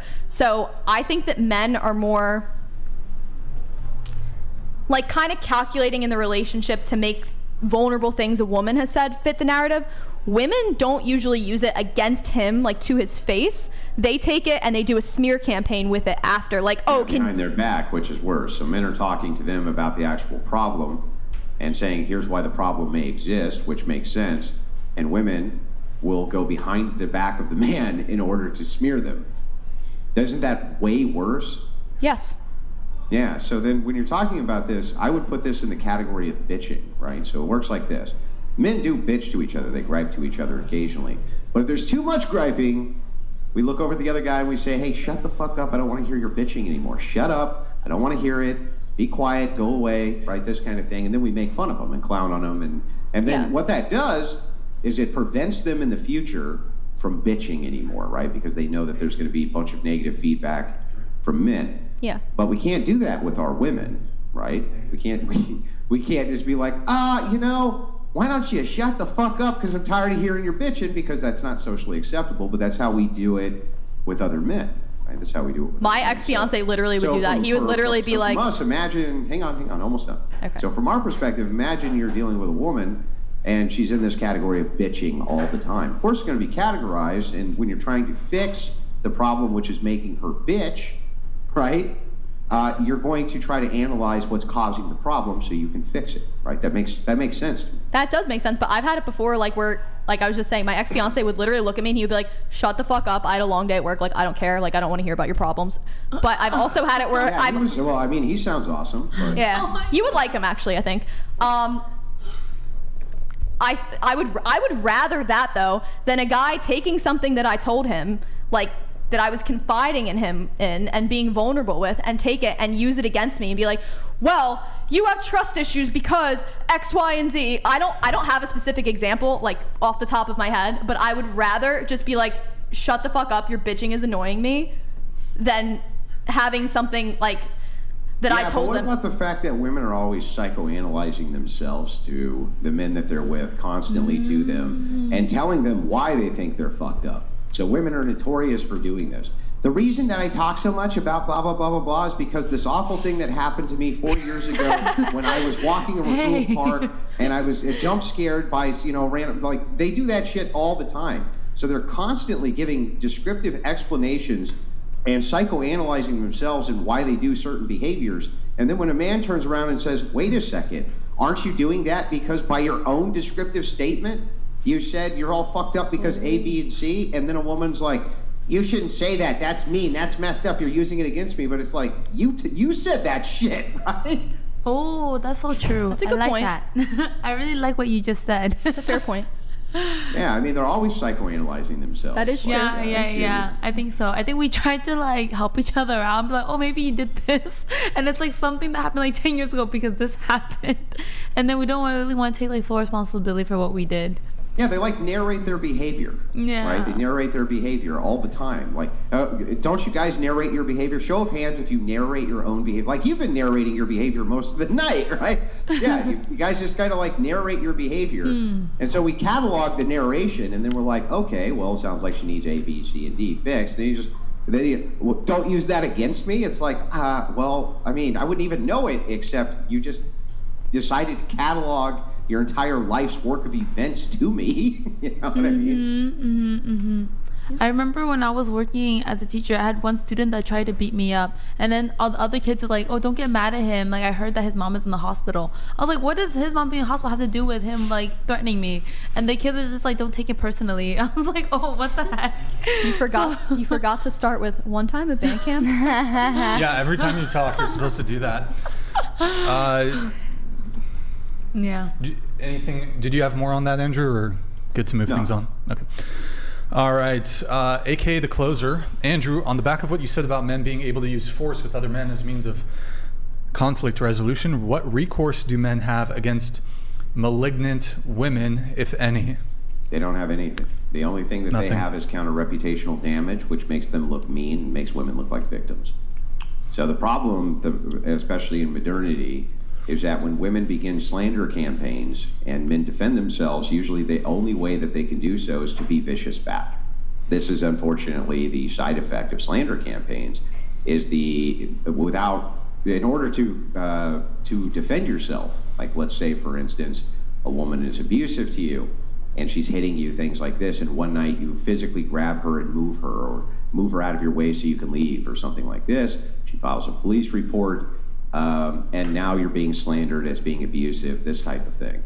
Well, oftentimes the only way that you can defend yourself from such slander is to be like, no, this lady was hitting me constantly, she was awful, this type of thing. But it makes you, because you're determined socially by what is called the Schrodinger feminist phenomenon, which is I'm a very empowered, badass woman, or the worst victim you've ever seen, depending on which situation benefits me most. In this case, women will often portray while they're slandering you that they themselves are the victim if you hit back, right? So this would be the same thing in the context of if a woman punches you in the face and you punch her back in the face, she still immediately gets the victim status, even though really she doesn't deserve it. Right? Can I ask a question to the panel? 1 sec. Also on this is basically a holdover from chivalry, essentially. Also, the issue with when it comes to like reputation destruction stuff here, when we keep it center, is let's assume, I mean, this, what I'm about to say maybe doesn't necessarily apply so much if you're just like a normie, but if you have like, hey guys, this is why we need people to show up on time, because we called you on the phone so that you could be listening. You cannot be having sidebar. I've had to shush you multiple times. If somebody else is talking, don't lean over to your neighbor and start talking to them. It's disrespectful and rude to whoever's talking. It distracts them. It's rude and it fucks the audio. So please don't do sidebars. So anyways, back to this. Page out of Andrew's book. Back to this. I already lost my train of thought. Wonderful. That's exactly why we don't want people doing sidebars. You were talking about reputational damage. Yeah, so let's say you're like a somebody and the girl's a nobody. I'm not saying this from an ego perspective, but if you're a fucking NFL, NBA player, you can't even resort to counter reputation destruction, really, because you have everything to lose and they have nothing to lose. That's the second thing. Maybe they're doing it for attention. You actually making some sort of definitive statement about it gives them the attention, the precise attention that they want. And then furthermore, given the it's interesting how there's talks about imbalances of power. A guy who's like really famous or who has a lot of money or resources dating a woman who has nothing.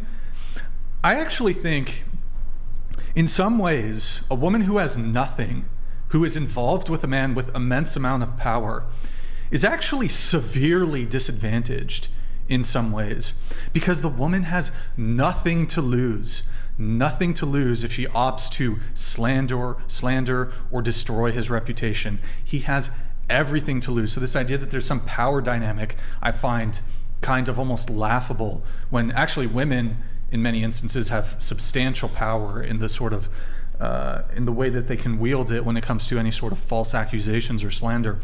But I guess going back to my point, if you have a platform of any kind and you're a guy, and so, whether it's a relationship or just somebody talking shit about you, you can respond, but you've just put all your audience's attention on something that maybe many of them wouldn't even hear about or wouldn't care about. So it's a two-edged sword. Yeah, you can resort to like, a sort of rebuttal of reputation destruction, but honestly, it really doesn't help you that much. And I think the other thing here is, oh shoot, I'm trying to think what the other thing was related to. Are you like touching on cancel culture? No, not really. When it comes to, there's something else when it comes to reputation destruction. related to his original point, what recourse do men have against malignant women? And I think the interesting thing, Andrew, in society has broadly recognized that the method by which men activate aggression through typically physical violence, that has been legislated against thoroughly for hundreds of years. But there's actually no mechanism to police the ways in which women display their aggression. There's really nothing. There's not even really much civil remedies. There's no criminal remedies, except for very severe cases where there's been like, they make a false criminal complaint and it's provable that she's lying. You know, you can get them with this, even many times when they do like a false police report, the district attorney opts not to really prosecute it. They get off with probation or something, you know, slap on the wrist. And then there's really nothing in modern society that has any sort of enforcement mechanism when it comes to female aggression in the realm of reputation destruction and this sort of thing. So I think that's interesting. Well, there used to be, just so you know, there used to be defamation laws. And defamation laws were actually enforced readily. And let me give you an example of a defamation law, which was pretty common when the country was founded.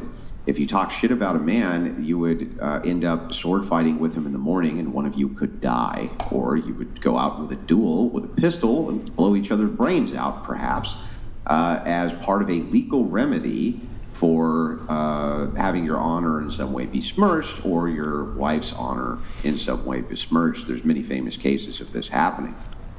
However, there was legal remedies against women who did this as well. And here's what the legal remedy was.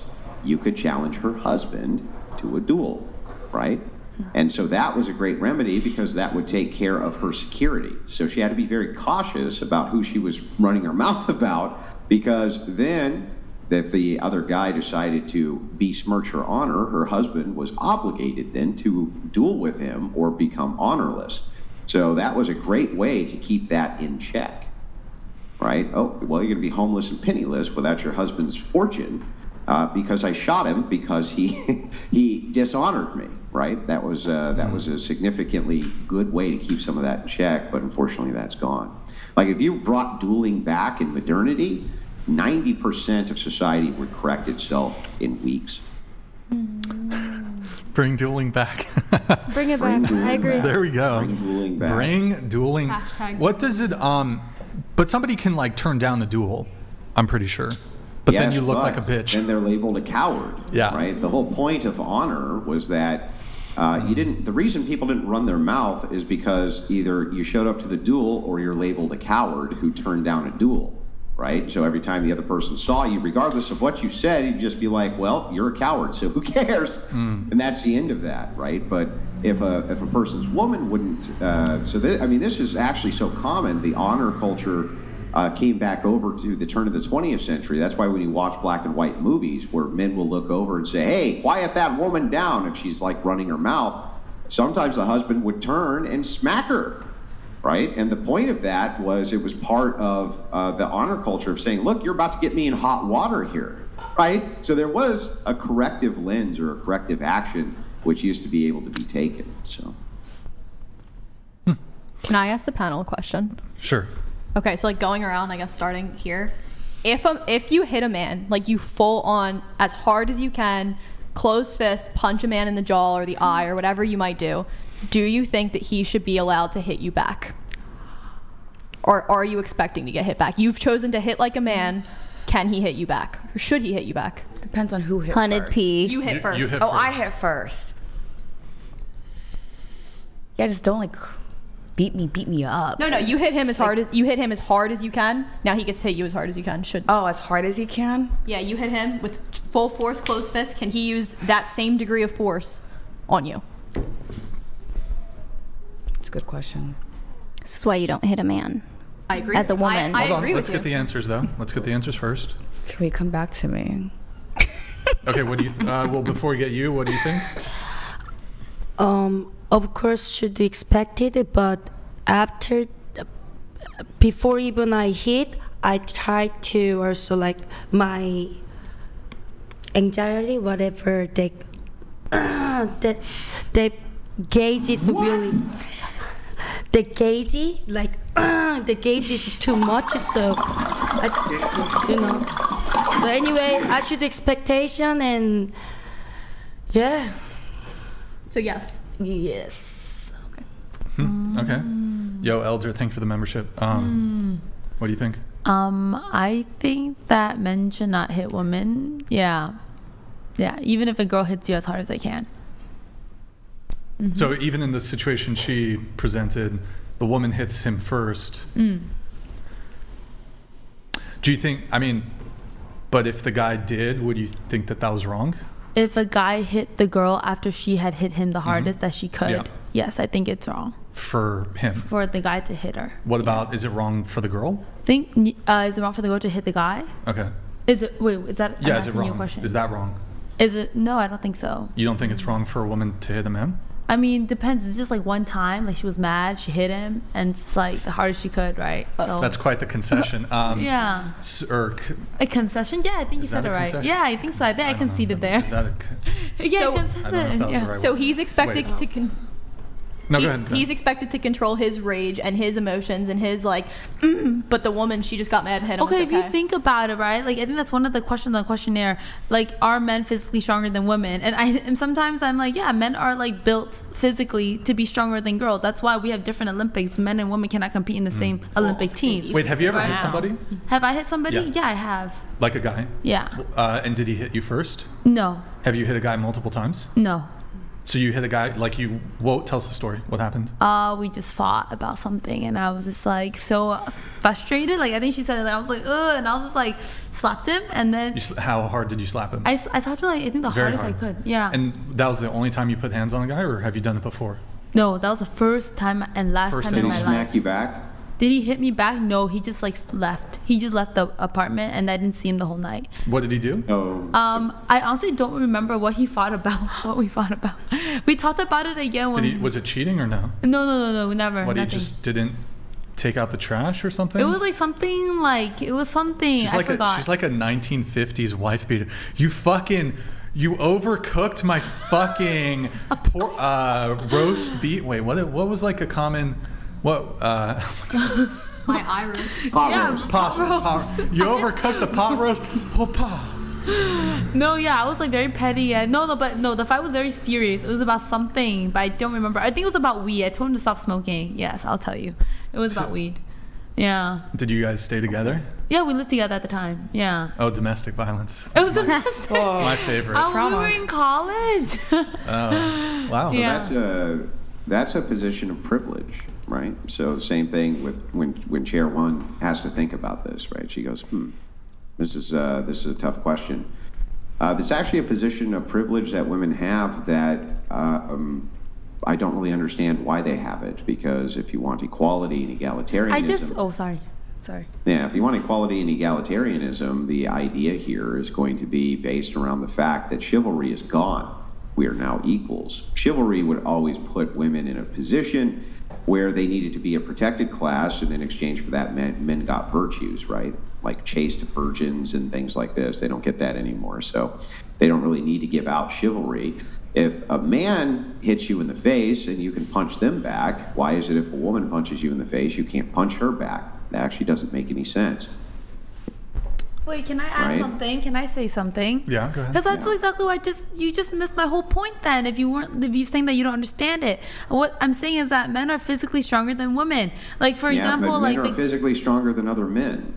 So if a man who is less strong than me punches me in the face and I punch him back in the face as hard as I can, I'm still punching somebody weaker than me in the face. Why is that socially acceptable? But not socially hang on. But not socially acceptable to punch a woman who's weaker. That makes no sense.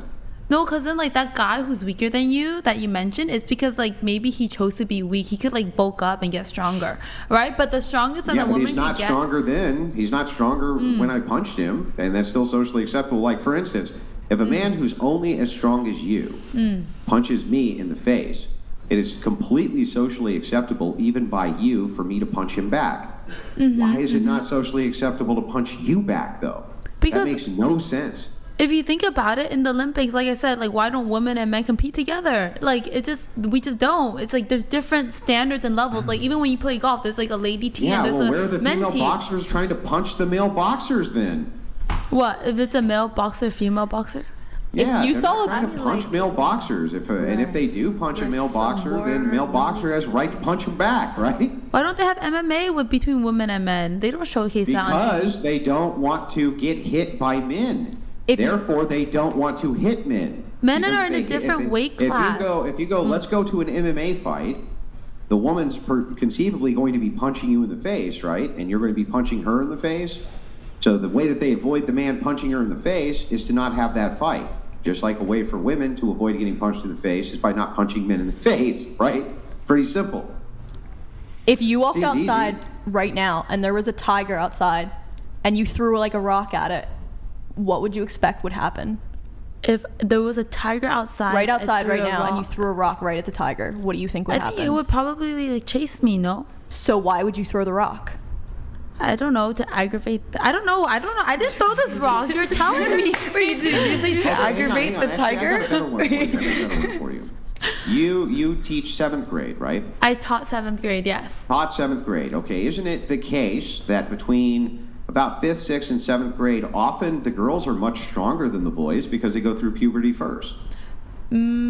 I think that the girls are. I've never seen girls stronger than the boys. Like they were skinny. A lot of the girls were skinny and smaller. Than Yeah, the guys. sure. But it is often the case women reach puberty before men do. And so in many cases, they're stronger than men are. Oh, okay, I can see that. Right? Actually, yeah, there's some girls that were tall. So in those cases, wouldn't you have to say that if those girls punch those boys, or if the boys punch those girls, the girls shouldn't hit them back? Oh, actually, I think that it's like different because then like I was thinking about it as like we're all adults and then they're hitting each other, but if like they're kids, I feel like it's fair game. Like the guy and the little boys and the little girls, they can fight each other. They're like the same level.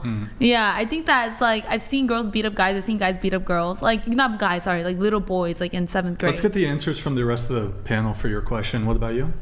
I think if a girl wants to hit first, then you've opened it up for a guy to respond. Sorry, what's the question? If you hit a man, full force, haul off and punch him in the jaw or the face or whatever as hard as you can, should he be able to hit you back? Yes. Yes. I don't think I should be surprised because that would be self-defense. Everyone should have self-control when it comes to anger and everything else. I think, I guess really quick on this, I think a guy would be within his right to do it. As a woman, if you hit a guy, I don't think you should be surprised. But I would also have to advocate proactively, pragmatically speaking, as a man, even in like a self-defense situation, you got to just extract yourself from the situation, practically speaking, because even if you're 100%, she hits you first, maybe you're 100% in the right, whether it's, well, I was going to say legally or at least from a societal view. You can, even if she's the initiator, as the man, you still put yourself at like significant peril when it comes to the criminal justice system if you strike a woman. So you just, look, it's unfair, but that's how it is. You got to remove yourself from the situation if you can.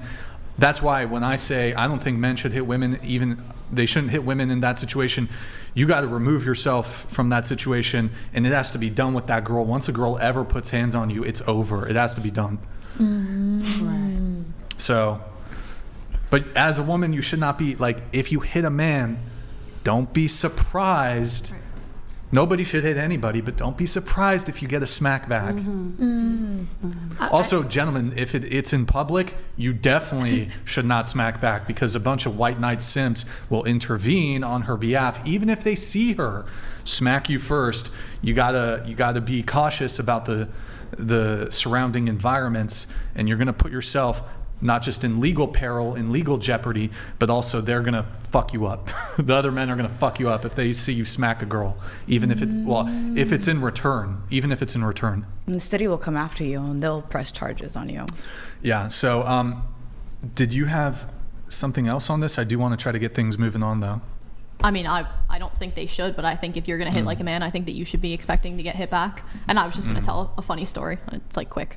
I know. Sure, one time at band camp. No, I know this. I know a guy who was getting hit, like literally beat by his girlfriend, like bloody face, and he's like, "Stop hitting me! Stop hitting me! Stop!" And he ends up calling the cops on her. This woman was crazy. She takes her head, bashes it into like a granite countertop. Now she's all bloody. She's like, "What are you gonna tell him? I'm gonna tell him you hit me first." Oh wow. Like women are Many such cases. Many such cases. It's like my ex. No, it's my exact situation. Really quick, guys. Reed is 100. TTS is 200. We like the video, please. If you're enjoying the stream, twitch.tv/whatever. Drop us a follow and a Prime sub if you have one. That's twitch.tv/whatever. Drop us a follow and a Prime sub. We have Venmo also. Guys, if you want 100% of your contribution to go to whatever, drop us a Venmo, Cash App, whatever pod. Shout out to Christopher. Thank you for the 20, man, on Venmo. You're fucking... Or sorry, that was Cash App. Thank you for the 20, man. Guys, W's in the chat for Chris. And then we have David Champagne. Thank you, man. 50 for the gym membership. Thank you, bro. W's in the chat for Big David. Thank you. Put a bunch of champagne emojis in the chat for him. Excuse me. Oh, fuck. I mean, am I crazy here, Brian? I feel like the chat's gaslighting me, but in like elementary school or something like that, isn't there this tiny window where the girls are taller than the are, this type of thing, and then you like come back, you know what I mean? And then you come back 2 summers later or whatever, and the boys are all way bigger and stronger and this kind of thing. I'm pretty sure that I'm correct about that. I think it's a little bit younger. Yeah, like fifth, sixth grade. 4th, 5th, 6th. Yeah, okay. Blackbird. That might be the case. Yo, guys, W's in the chat over there on Twitch for Blackbird. Gifted 100 subs. Oh my God, it is on fire over there on Twitch. Yo, Blackbird, excuse me. Choked on some water there. You're fucking legend, dude. Guys, yo, can we VIP him? Let me give him a VIP. That's a legend. It's RWB. Can mods do VIP or do... I don't know. Okay, VIP. RW Blackbird? Oh my God, I can't type right now. Did I... Blackbird, type in the chat. Yo, Barry Gooseman, thank you for the gifted 5 subs also on Twitch. You're a legend. Blackbird, type in the chat on Twitch so I can tell if I got you the VIP. Sorry guys, one sec. Can I ask a question? There it is. I think I got him VIP. Thank you, man. Yeah, what's up? What do these subs do for you? What do the subs do for me? Like they're just my slaves. They worship him. They're my. Are they your submissives? No, a sub is just it on Twitch. If you have a Twitch sub, it's like $5 or $6 a month. You can watch ad free. There's a couple other perks. You get a little badge or something like that. It's just a way to support the person. But how does one person give you 100? Oh, so other people can gift it out to the community. So you can buy one for yourself, or you can buy one for other people. So he bought 100 of them. So that's like, what are the Twitch? How much are? Oh my God, he's on fire! I think he's done it again. Oh my goodness! Good. Wait, hold on. Oh my God, he is on fire. Yo, guys, W's in chat for Blackbird. Wait, is it? Wait, did he do it again? Yes. Wait, how can you tell? It says it twice. Oh. What the heck? Okay. So is that the equivalent of just like $500 then? I think so. Oh, look at the tiger or whatever. That was set up for somebody specific. Maybe I'll do a custom Blackbird one. You're a legend, man. Guys, W's in the chat. Man, this guy, are you an oiler? What's that called for the gamers? Like the guys who... Oh, like one of the whalers? Whaler? Like you kill a whale? Like he's from one of the oil states, right? In the Middle East, maybe? Right? Is it? I don't know. Dude, guys, W's in chat. That's not why they call them oilers, right? They call them oilers because they're whales. Yeah, because you get oil from whales. Right? Isn't that why they call them oilers? Yeah. Not because Oilers. they're rich in oil, but because you're making a reference to whales. Like this is a whale. Yeah. I love that. Yeah. Well, Blackbird, thank you so much, man. Your patronage is, I think that's like, he gifted 200. So that, is it, chat, is it $5 for Twitch or $6 or $7? I don't know. They bumped it or something. He's a Saudi oil prince. Yeah. Thank you so much, man. Yeah, I think that's $1,000. What a fucking giga chat. What a giga chat. What? Oh my God. What a fucking legend, boys. Hold on. I'm going to play It some. only counts if he does it twice. There you go. Well, he did do it twice. It only counts if he does it 3 times. There you go. He's a brave and a decent man. He's a pioneer. There you go. Thank you, man. Oh, well, I got to end that. And then, wait, what else was I going to play for him? Is there something else I can play for him? I don't know. Here, I'll just... Thank you, man. Appreciate it. Okay, let's get into the... What? What? Oh my God, he's on... Oh my God, this man is on fire. What a legend. Oh my God. Oh my goodness. Oh my God, he's on fire. Where's the Og? I can't even see if anybody's sent in. Oh no, it's... There we go. Okay, that's cool. Yo, Blackbird, you're crazy. You're wild. You're insane. You're not insane. Oh, he also gifted one. He also gifted. Thank you for the 301. Oh, 300. Speaking of, it only counts if he does it 4 times. Yo, Bang, thank you for the Prime for 4 months. Thank you, dude. Gritty Bang. I'll shout. Oh, Ogle. Oh my God, these guys are on fire. Pull it up. 50 gifted on YouTube. Gifted memberships. Oh my God, Ogle, you're on fire. This guy's a legend. Sandwich Chef, thank you for the membership. And then we have Starbridge gifted 3 subs. Twitch.tv/whatever. Thank you so much, man. Thank you, Star. You're a legend. Blackbird, really appreciate it, man. Let me hook you up if you want. Send me a message on Instagram at whatever, or you could send a message on the Twitch. I'll get you like I don't know if you're on Discord. I'll get you like a complimentary legendary. I'll do complimentary legendary role for you because that's quite a substantial amount of patronage, man. So thank you so much. They say tier 1 sub is 5. So okay, it's 5. It's 5 per sub. I thought they raised the price on the subs. I don't know. I thought they were going to raise it. Whatever. Okay, let's get back into the show. Thank you so much. Thank you so much, Blackbird. You're a fucking legend. All right, let's get into the questionnaire here. Brenda. Actually, no, hold on. This is for... Oh, she's gone. Damn. Okay. Here, we're just going to start... I have to wait until she's back. You know what? Here, we'll go into some of the pre-show notes then. Brenda... No, we did all of Brenda's notes. Do we have a Sophia here? That was one of the no-shows. And Angela, do we have an Angela? No, those are the flakes. Let's see. Patrice. Oh, no, she's gone. Hold on. I think it's just Patrice. We did all of Ivy. We did all of Brenda. We did Callie. Let's see. You want to talk about what is real love? Because hard to find real love. What? You're dating a Jamaican. Jamaican. Okay. Yeah. Real love. Real love. Do you feel guilty for saying that you're single while knowing you're in like a... Well, I think I said single because we never decided to get into the relationship. Okay, since today, let's do 101. It's kind of relationship, right? Like, but... Hold on. Wait for it. Uh-oh. Sorry. Ogle, good sir. Hold on. We have a champagne pop here, so...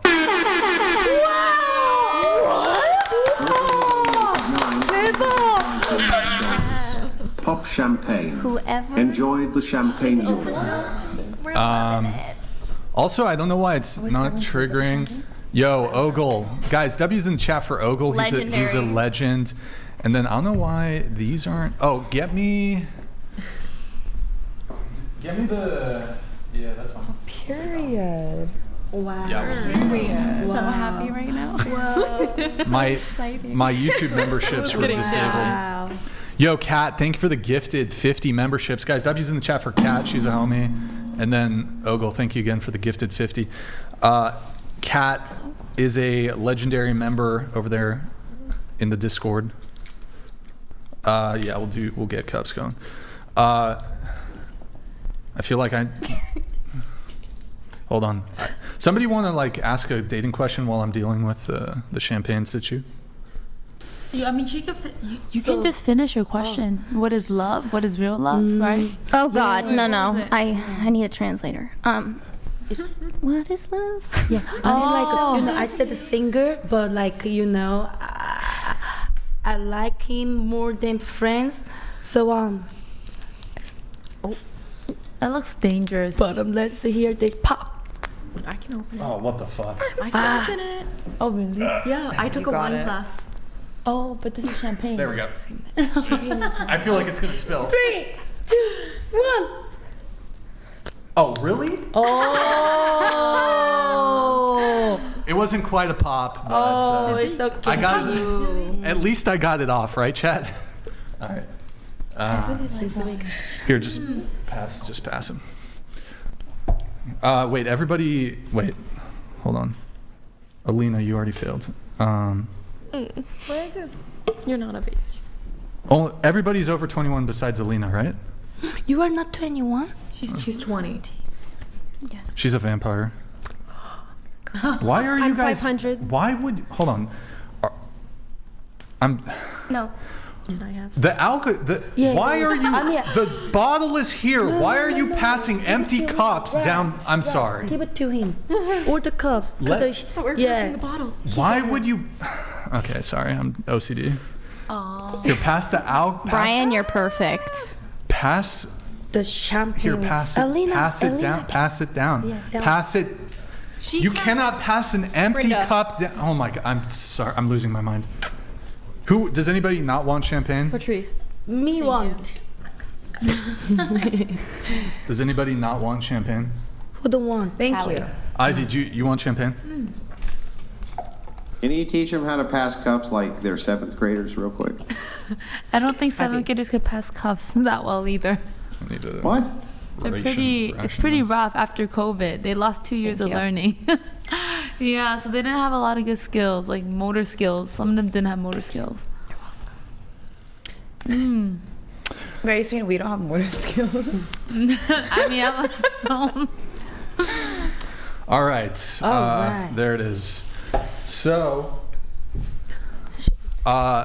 cheers to Ogle. Salud. Salud. Salud, come back. Wait, Zazarovia? That's what it is in Russian? Zazarovia. Thank you, Ogle. Appreciate it. Okay. Yummy. Thanks. Let me just get caught up here on a couple things, and then we'll get into some of the stuff. Oh, man. Ogle, you're a legend. Thank you so much, man. Thank you. Thank you. Good talk. Good talk. Okay, where were we? Oh, here we go. Let's get into the questionnaire. Brenda, actually, wait, no. This is first going to Patrice and Callie.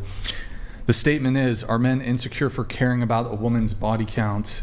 You both say yes. No, I was confused earlier. Like that was the first. Yeah, no, they're not insecure. Okay, so it's just Callie. You think men are insecure if they care about a woman's body count? Of course. They, I mean, like most guys, I don't know. Kind of like when I see so many guys in LA or random on TikTok, social media, they talking about the guys care the body count, especially for women. Yeah, they do. Be honest, they do. Eh? They do what? They are care the body count. They care. Insecure. Oh, they're yeah, insecure. for Okay. that. And so you think it's like, why are they insecure? Of course, like some type of a man love to have a woman like trophy or something like, oh, this is my girl, like or a just trophy like girlfriend. okay, look, like I'm a relationship with this girl, or before that he wanna show you one day to his friends, family, but he wants your But you're I think who dated with over 50 or more, like a lot of people, like share the like something body count means like having sex.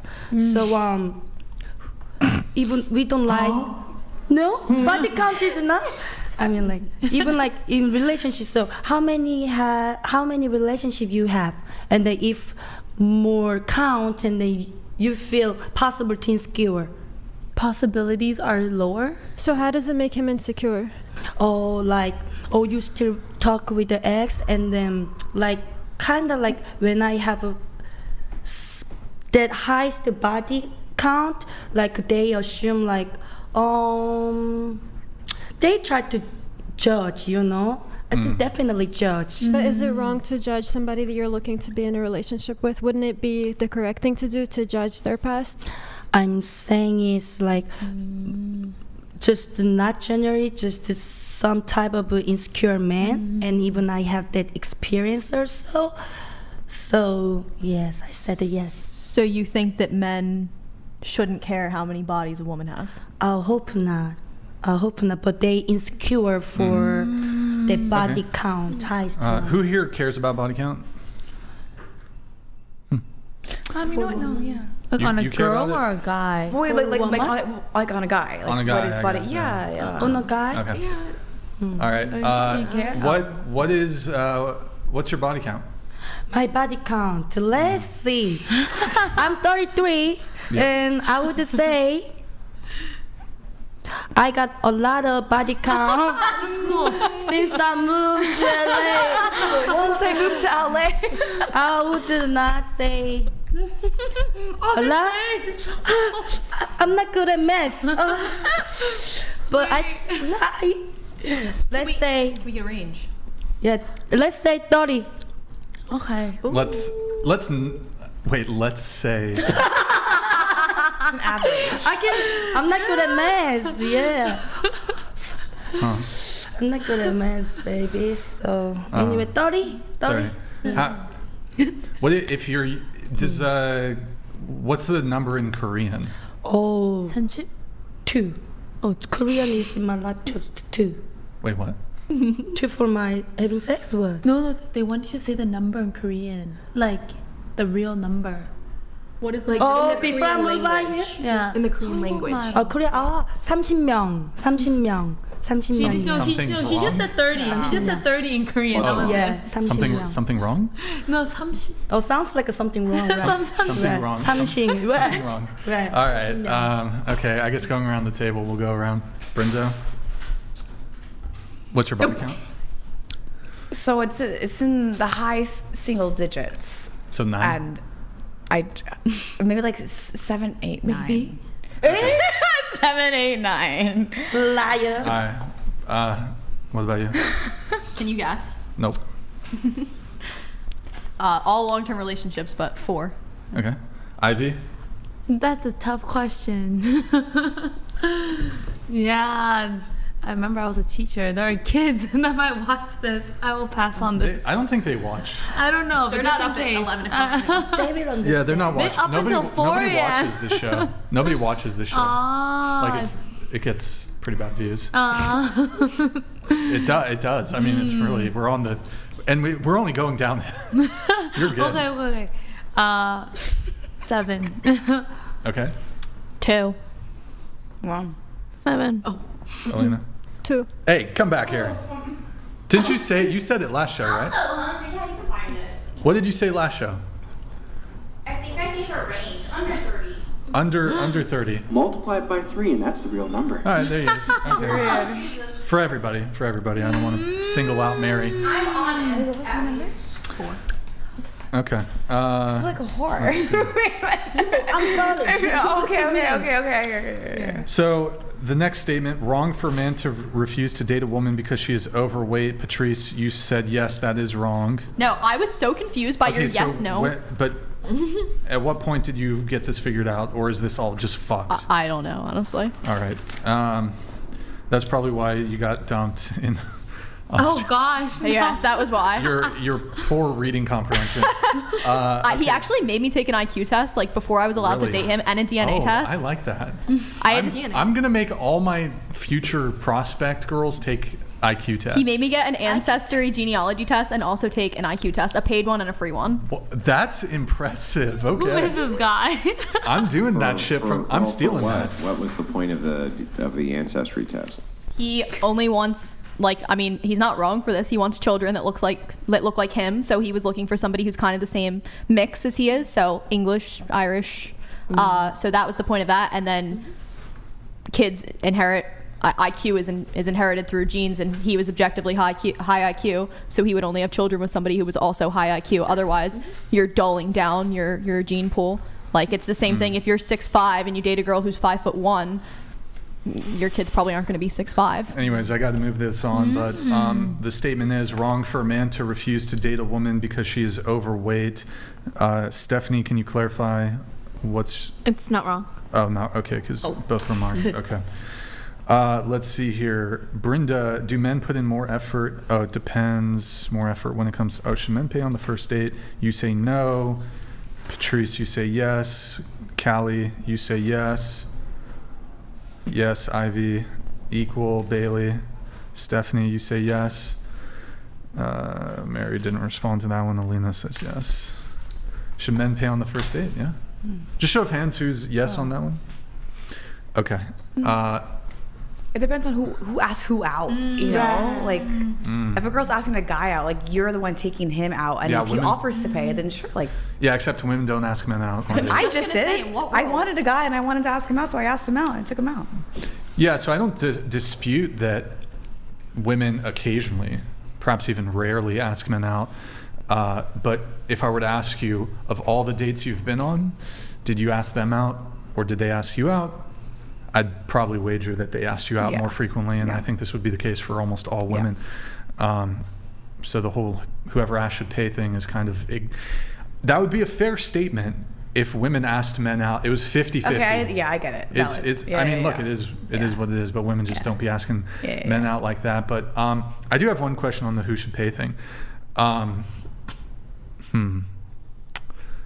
Well, it's not real super related to this, but just show again who said yes. Boom, boom, boom, boom, boom, boom. Will you take your husband's last name? Absolutely. I would take my non-husband's last name. If you put a ring on my finger, I'm... Okay. What about you? Huh? 4. You literally just rose your hand. 4. Oh, would you take your husband's last name? Oh, great. Oh, yes. Are you... Wait, let me try something. Are you a fascist? Raise your hand. Forgive me. Champagne effect. Wait. Champagne. So valid. My bad. Forgive me. Wait. Let me try something. Should North Korea annex South Korea? Raise your hand. No. Try to joke with you guys. Okay. Will you take your husband's last name? I would, but I want to keep my last name. Wait, what? Like you hyphen? would? Yeah, I would keep my last name. Hyphen. Okay. All right. What about you? I would like to do the hyphen thing too, because I have a very cool last name, I think. So? Sorry. Okay. Who else? Will you take your I would take it, yeah. Yeah? I would. It's all I want. Yes. How about this? Just those of you who are like pretty positive about that, what if his last name's bad, but he still wants you to take his last name? You still take it? Absolutely. Yes. I already have a bad last name. Okay. He already has a bad last name. So I'll take Beautiful. Beautiful. So wait, going to you two, you won't take your husband's last name. Hyphen. Are you? But you guys, hyphen. I mean, Ivy, do you consider yourself more traditional? Am I traditional? No, I'm not that traditional. You're a modern woman. Okay, Callie. My Modern. Chong. My Korean family name is Chong. Yeah. Chong. So So I want to put the Chong.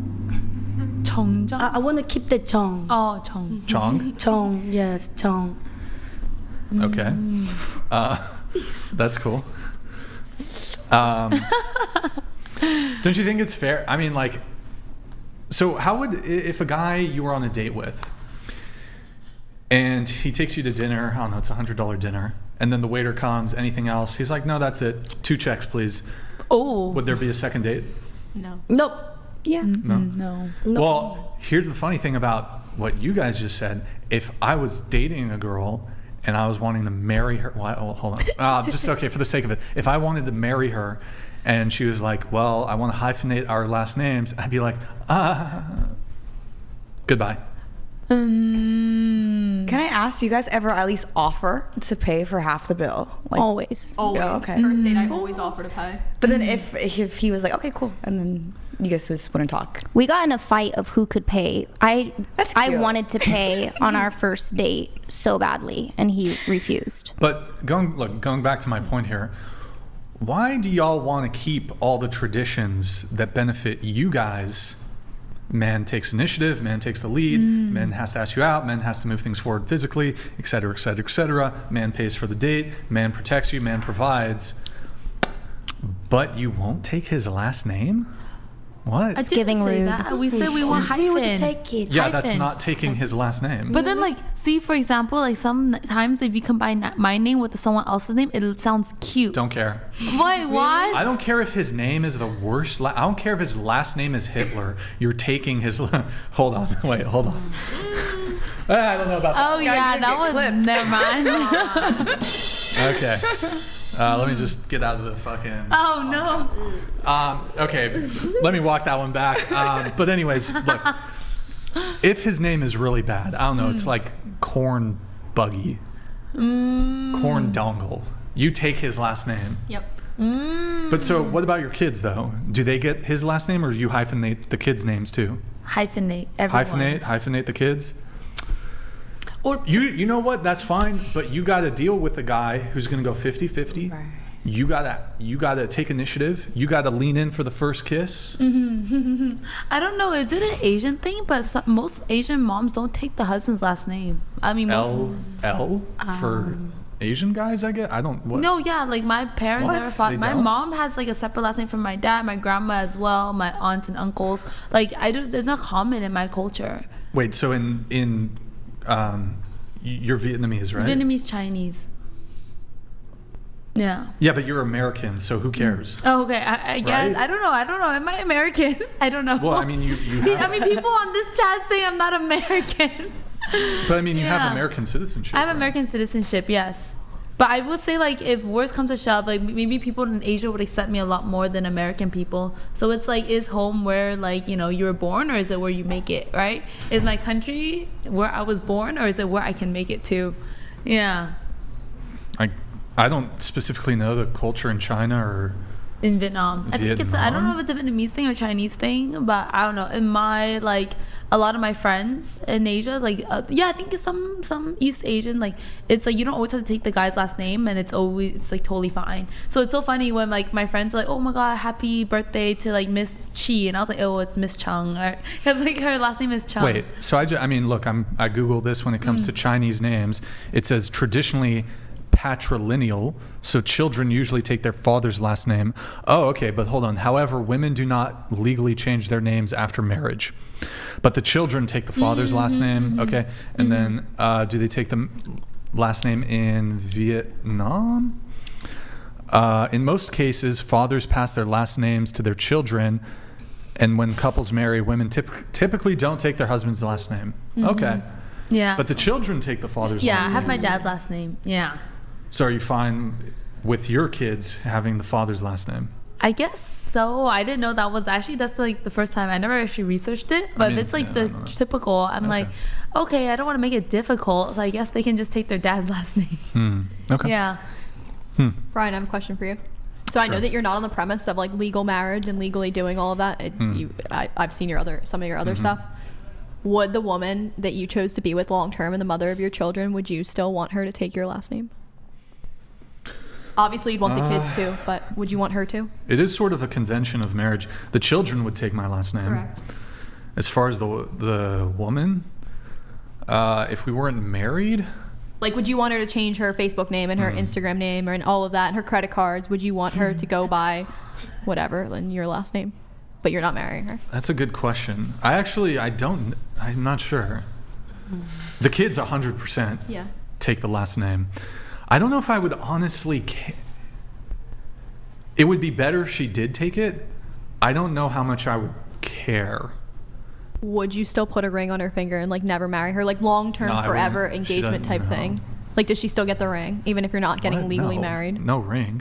But she has to ruin her body and push out kids. Like, Why? not that's an honor, by the way. Like, I think that's the best thing a woman can do with her life is to have children. But Yeah. But she has no. Yeah, I work to provide. I ruin my body too.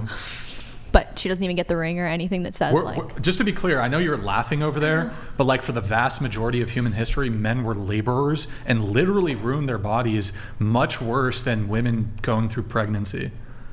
And honestly, I can make the argument that like a lot of work that both men and women have today involves like copious amounts of sitting, which is actually absolutely terrible for your body. So this idea that men through their work and labor don't like hurt their body, and men die much earlier because of all the additional stress that men have as compared to women. So Wait, yeah, can I add something to that then? Go ahead. Okay, so I like how you mentioned that men labor and so they do hurt their bodies, but that's like physical, like external stuff. When women have kids, their body's like never the same after that. What do you mean?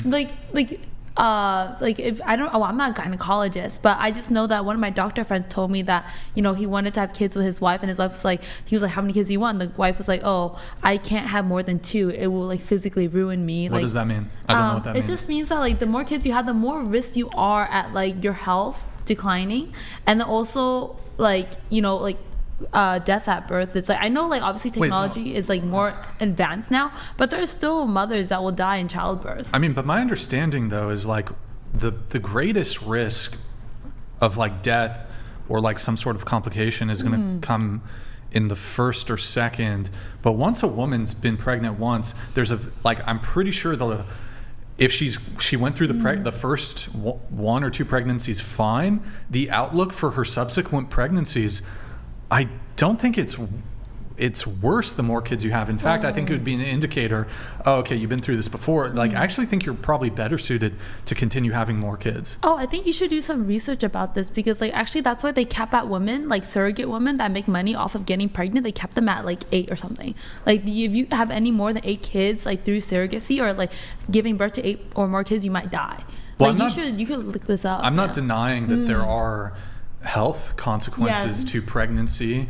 It does take a toll on your body, probably in terms of if you're looking at the cortisol. Women are under more chemical stress during pregnancy. It's a stressful process. So that certainly has an impact, and there could be some degree of accumulation that goes on. But I mean, I think you could say this about it. I suppose the more times you do anything, there is, in each instance, there's going to be a chance of something bad happening. If you play Russian roulette, well, I mean, I don't think that's a fair comparison. Eventually, you're going to die. But if you the more times you get into a car, it probably statistically increases your chances eventually of getting into a car crash. If you only drive once or twice, chances are low. But if you drive a lot, I'm not. Anyways, I don't know. Like, you're not sold on that, like that idea. Well, the original point was what?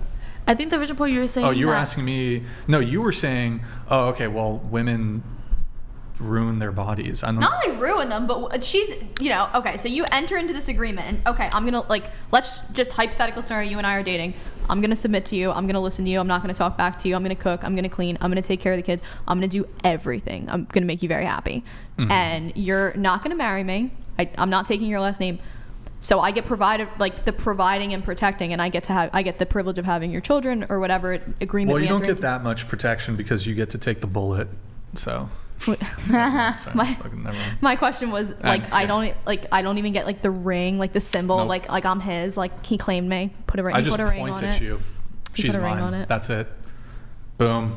Mine. Mine. You're mine. You're mine. That's it. How'd you feel about a collar? What the? Excuse me. Would you ever cheat on your, the mother of your children, the one that you said that you're going to be with forever? Would you step out? No. Okay. Even if she was old. Then why not ring for her? Even if she was old, no. I would be old too. I don't care. Period. Yeah. I don't know. Complicated. What's complicated? Oh, we have it here. Let me do some chats here. Christopher Murphy, rather. Okay. All right, there it is. Boom. All right, we have boom. Beautiful. I'm just going to move on to the next thing then. You know what? Let's start from down here. Do transgender individuals have a duty to disclose to romantic partners? I think everybody says, oh, no. Callie, you said no on that. I love that too. Why is that? Can you tell me the question again? I will. Yeah, I get it. But can you tell me the transgender thing? That I kind of don't want to.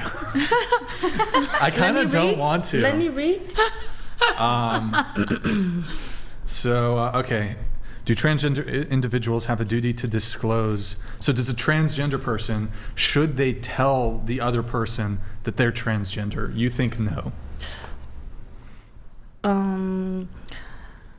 Well, like, I tried to think about if the transgender is my friend, you know, like, but sometimes the transgender so beautiful, like lady boy, not lady boy, but I'm like, you know, they are more beautiful than, seriously, they are 10-10, I can tell. Yes. But just to have a dick, just that's it. So I'm just, well, that's up to the partner. Even the transgender didn't mention about it, but later after the conversation in person, then if the partner tripping about it, that's not work. But if he possible to understand that, so I think I don't have to. Yeah, you don't have to say that just before me. You're like, Oh, me so horny. Me love you long time. What the? Bro, Damien, why did you play that? Sorry. Excuse me. Damien, Brian, I'm sorry. how could you? Oh my god. Oh, wait, really quick. Dark Omen 42 donated $200. If you have kids in your 20s, your body snaps back much quicker and better, but feminism convinced you all you had to wait till your 30s and you recover more slowly and not as well overall. that's true. Oh. Just gotta start pumping out kids right away. All right, Dark Omen, thank you for the Streamlabs message, man. Really appreciate it. Okay, I think I understand your position. Mm-hmm. I have a question. Sure. To you. Do you think that kind of takes away the choice that people should have when choosing their partner? Like, I have a preference, a sexuality preference to be straight. So do you feel like you're robbing me of that? Well, that gets into our next question, which is it straight for a man to date a transgender woman? To which you wrote yes, and then Ivy, you also said yes. So We agree. Oh, well. do you want to answer Mary's question, though? Oh, first of all, I'm straight. I love dick. I love men. First of all, just I try. I love to, yeah. I love dick. You know what I'm saying? But I'm saying it's just try to little represent them. You know, I'm not a transgender, but I'm like, I try to understand them, their life. So Of course. yeah, just that's it. Like, Do you like girls at all, or just men? Just hell man. okay. Hell, man. Okay. So you're at a bar. You go out to a bar. You're talking to a guy. You find a super pretty boy, totally your type. You guys are hitting it off really well. You go back to your room. Yeah. Pants come off. He, I don't know, has No a dick. vagina. Oh yeah. How would you feel? Well, absolutely. Before taking to my room, I got attractive from him, right? From her, whatever, from the partner. So that's why I took her to my place. But after that, I'm straight, but I'm gonna talk to her like, baby. I don't know whoever, but baby, I'm a fucking straight, but you know, since I took her to my place, I'm gonna enjoy. You know, just the fuck is just the fuck. You know, I don't know. Maybe I'm open. I'm not sure. No, of course I'm gonna feel it like how she's I know, like. Oh, I think I know. Yes. I think I know where you're coming from. Yeah. I think I know where you're coming understand. from. I think I Yeah. understand. Yeah, I didn't know. it's like you're there's like a type for it. Like you're like a type of in like the rainbow where like you like someone for the The personality. autism spectrum. I mean, No, the LGBTQ plus community. There's a things like you. I think it's called demisexual, pansexual. Yes, that's the one. Stop Yeah. it. Put some help. Wait, so hold on. Pansexual. But Ivy, you said it's straight for a man to date a trans woman. Yes. Okay. You think that's straight? Yes. Yeah. I said so. Yeah. Why is that? Because I think that like now that trans woman or like that person, that woman now identifies as a woman and she like got the surgery and so she has the female parts and so I think that that's like straight. If the guy like likes that woman, then he likes her What if they still have a penis? Oh no, but you said trans woman, so I'm assuming trans women can No, have I think that penises? transgender people, like I think that they fully, in my head, I think that they fully went through with the surgery. So you don't think if they don't have the surgery that they're not trans or they're not women? Yeah, I don't Like what if think they so. dress up like a woman, like the lady boys? Like they still have penis. True, those lady boys. Are they women Are they women? or are they still men? Ooh, they're actually like physically strong like men though. And So I think we're they're the s- ones that have had the gender reassignment surgery. They're biologically men. They have the chromosomes of a male. But then They they got can't this- reproduce. They can't have children. well, Some so- women can't reproduce and have children wait, but either. do you, fine, but they're Ivy, do you think that transgender women, are they female? Transgender women, are they female? Yes. But do you understand the differentiation I'm making here between woman and female, right? So woman would be gender, female would be sex. Oh. So do you think they've changed their sex? What were you have they- teaching these seventh graders? Like, what did you I teach don't touch on this rainbow subject shit. actually. They would go into a separate class to learn about this. Wait, how old were they? I taught fifth graders. and Fifth grader? seventh Wait, graders. fifth graders were learning trans stuff. Yeah, there's like a community. Like it's actually required in all Yikes. like California schools. You have to have the LGBTQ flag in the back of your classroom. What? No fucking way. Wait, what? really? What's wrong with that? No, wait, hold on. What's wrong with that? Wait, I thought that don't worry was about cute. that, but is it true? I mean, that's why they made us put it up in our rooms. Wait, hold on. Do you question, was there written communication about this? What do you mean? Like a memo? Did a memo go out, an email? No. They just gave us a flag and was like, "Oh, it's Who's news- they? Who's they? The administrators." LAUSD? No, I taught in the Bay Area. Was it a public school? Yeah, no, it's a charter school, so public private school. So did the parents understand that this was occurring? Yeah, of course. And they signed written consent in that I consent to my child being taught. These parents want their kids to go to that school. They can't get in unless they apply. But Wait, but hold on. You said a private school A or public charter school. so it's public school? It's publicly funded but privately run. like a wait, tech school kind of. publicly funded, but what is that? So they Maybe have that's a thing, but I don't. I taught there. It's a thing. It's But what does it mean, privately So run? it's privately run, so it's like they're not connected to SFUSD. They have different rules. So if FSUSD do not want to have the flags, then they have a separate rule. The school that I worked at was a private charter school, so they have their own laws. I thought it was a public charter It's a school. public charter school.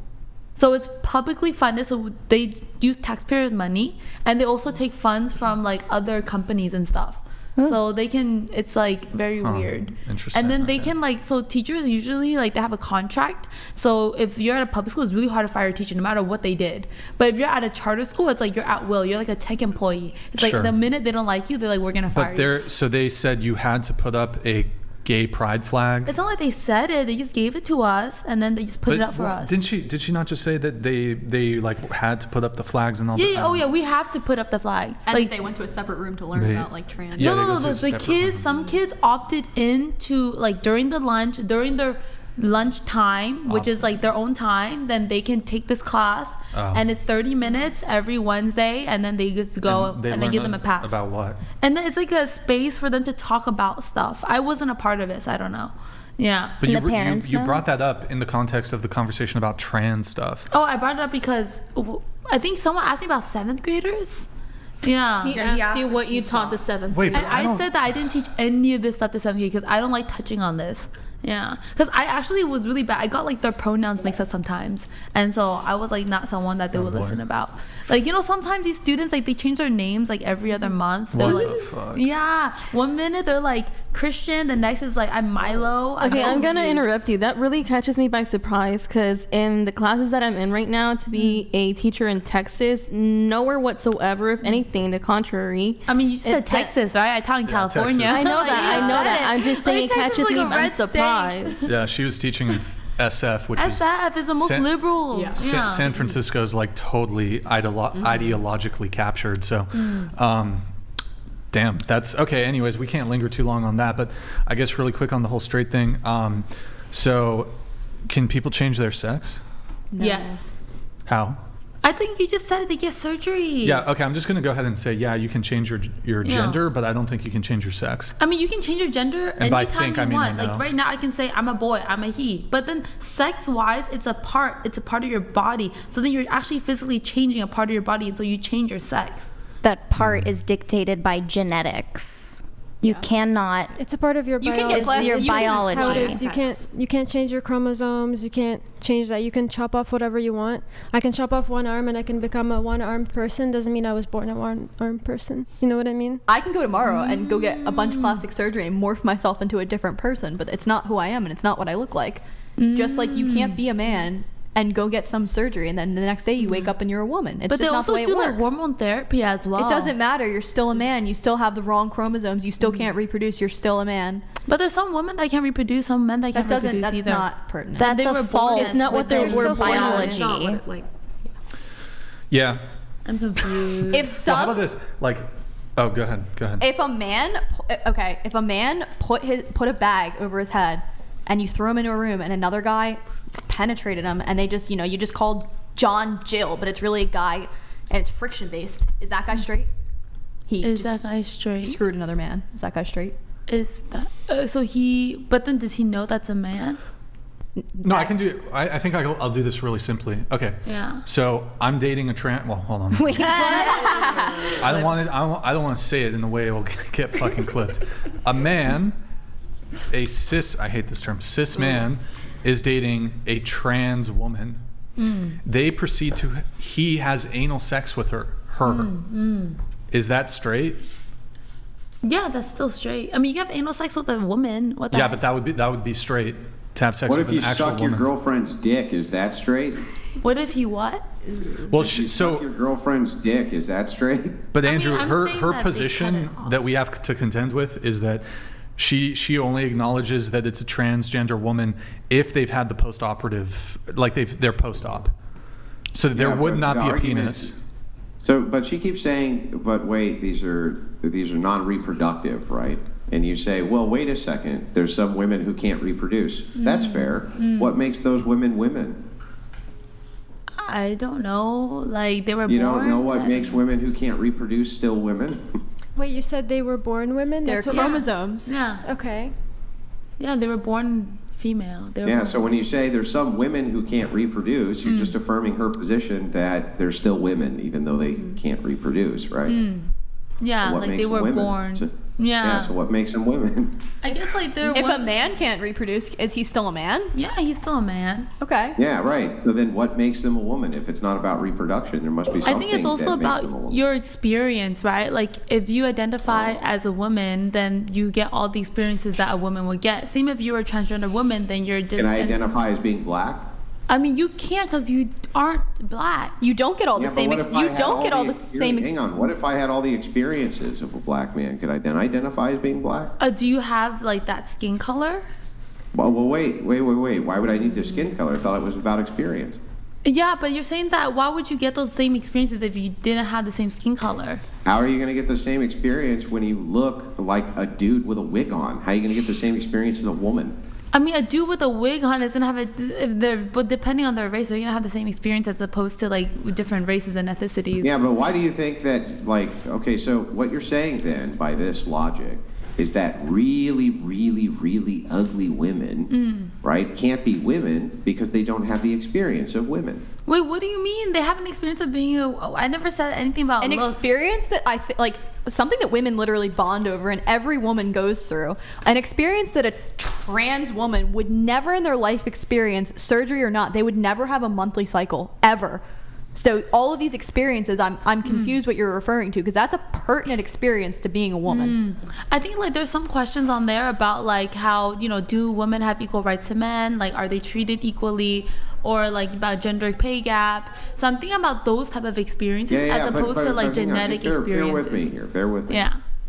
Let's say a woman is really ugly and just looks like a man. So everybody treats her like a man.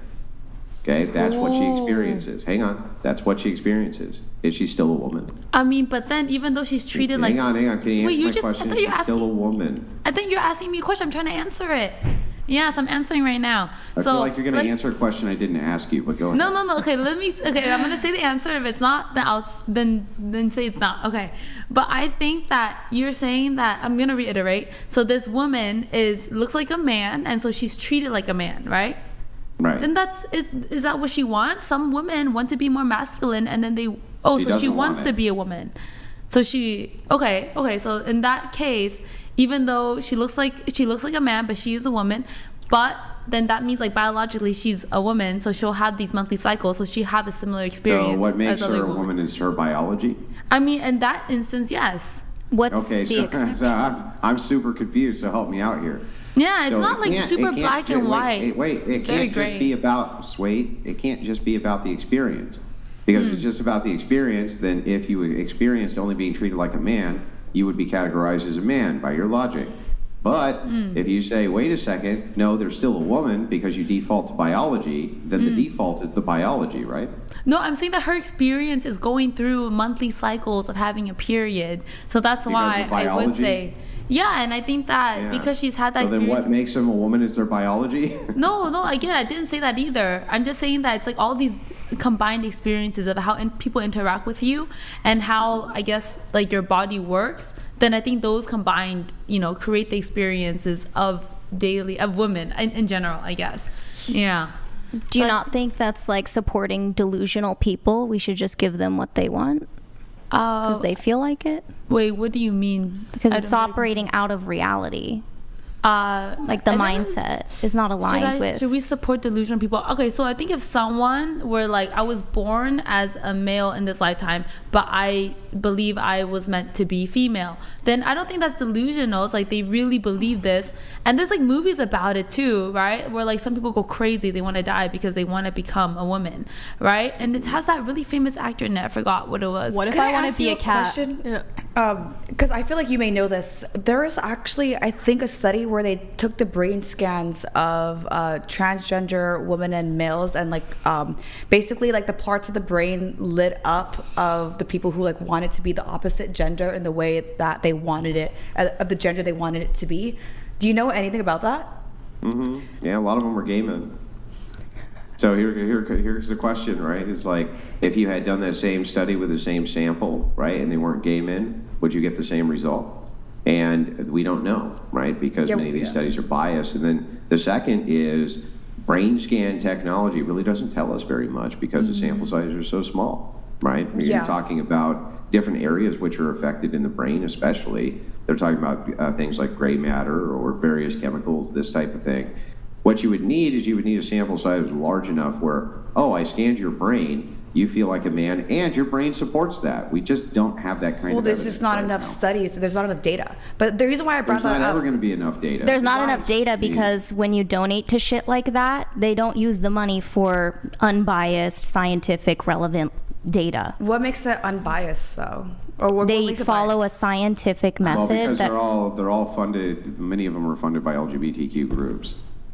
But don't you feel like biased? Don't you feel like having data though in areas that we don't have enough information is no matter what is important and like vital for just our social experience? Could be, but there's publishing bias which happens, and there's other biases which go into a lot of the ways that these studies are conducted. So in other words, you don't want to do science by trying to affirm a worldview, and so then adjusting for the affirmation of the worldview.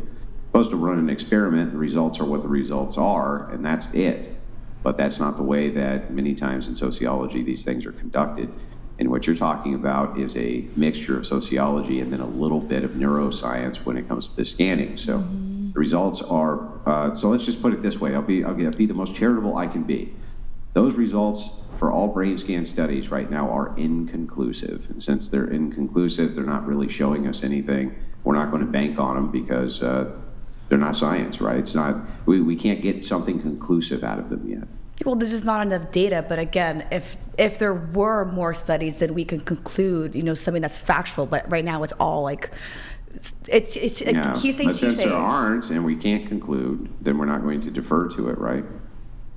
Like that would be like me saying, well, what if we had a bunch of studies that affirmed my biased worldview? Yeah, well, that's just your then perspective. I guess we'd have to believe your biased worldview. That's just your then, perspective right? based off of your situations. Yeah. Yeah, I just so brought that up only. That would be no good, right? Yeah, I only brought that up because I wouldn't agree that that people are delusional if they truly feel something and they're to the degree of like wanting to harm themselves. And there has to be something that happened during development where it's like like it's literally inside of them in their chemicals to where like this is something that they truly need. You're trying to intellectualize something that is not based in reality. Well, only because there's studies on it. Because there's studies, even though on. they're inconclusive, there's still some data out there. I understand what you're saying. What you're saying makes sense. And if you don't mind, I'll reiterate the position. You can tell me if I get this wrong, but I think your position is just this: that clearly this isn't delusion. These people obviously are feeling this in a very big way, or they wouldn't be so adamantly pursuing it,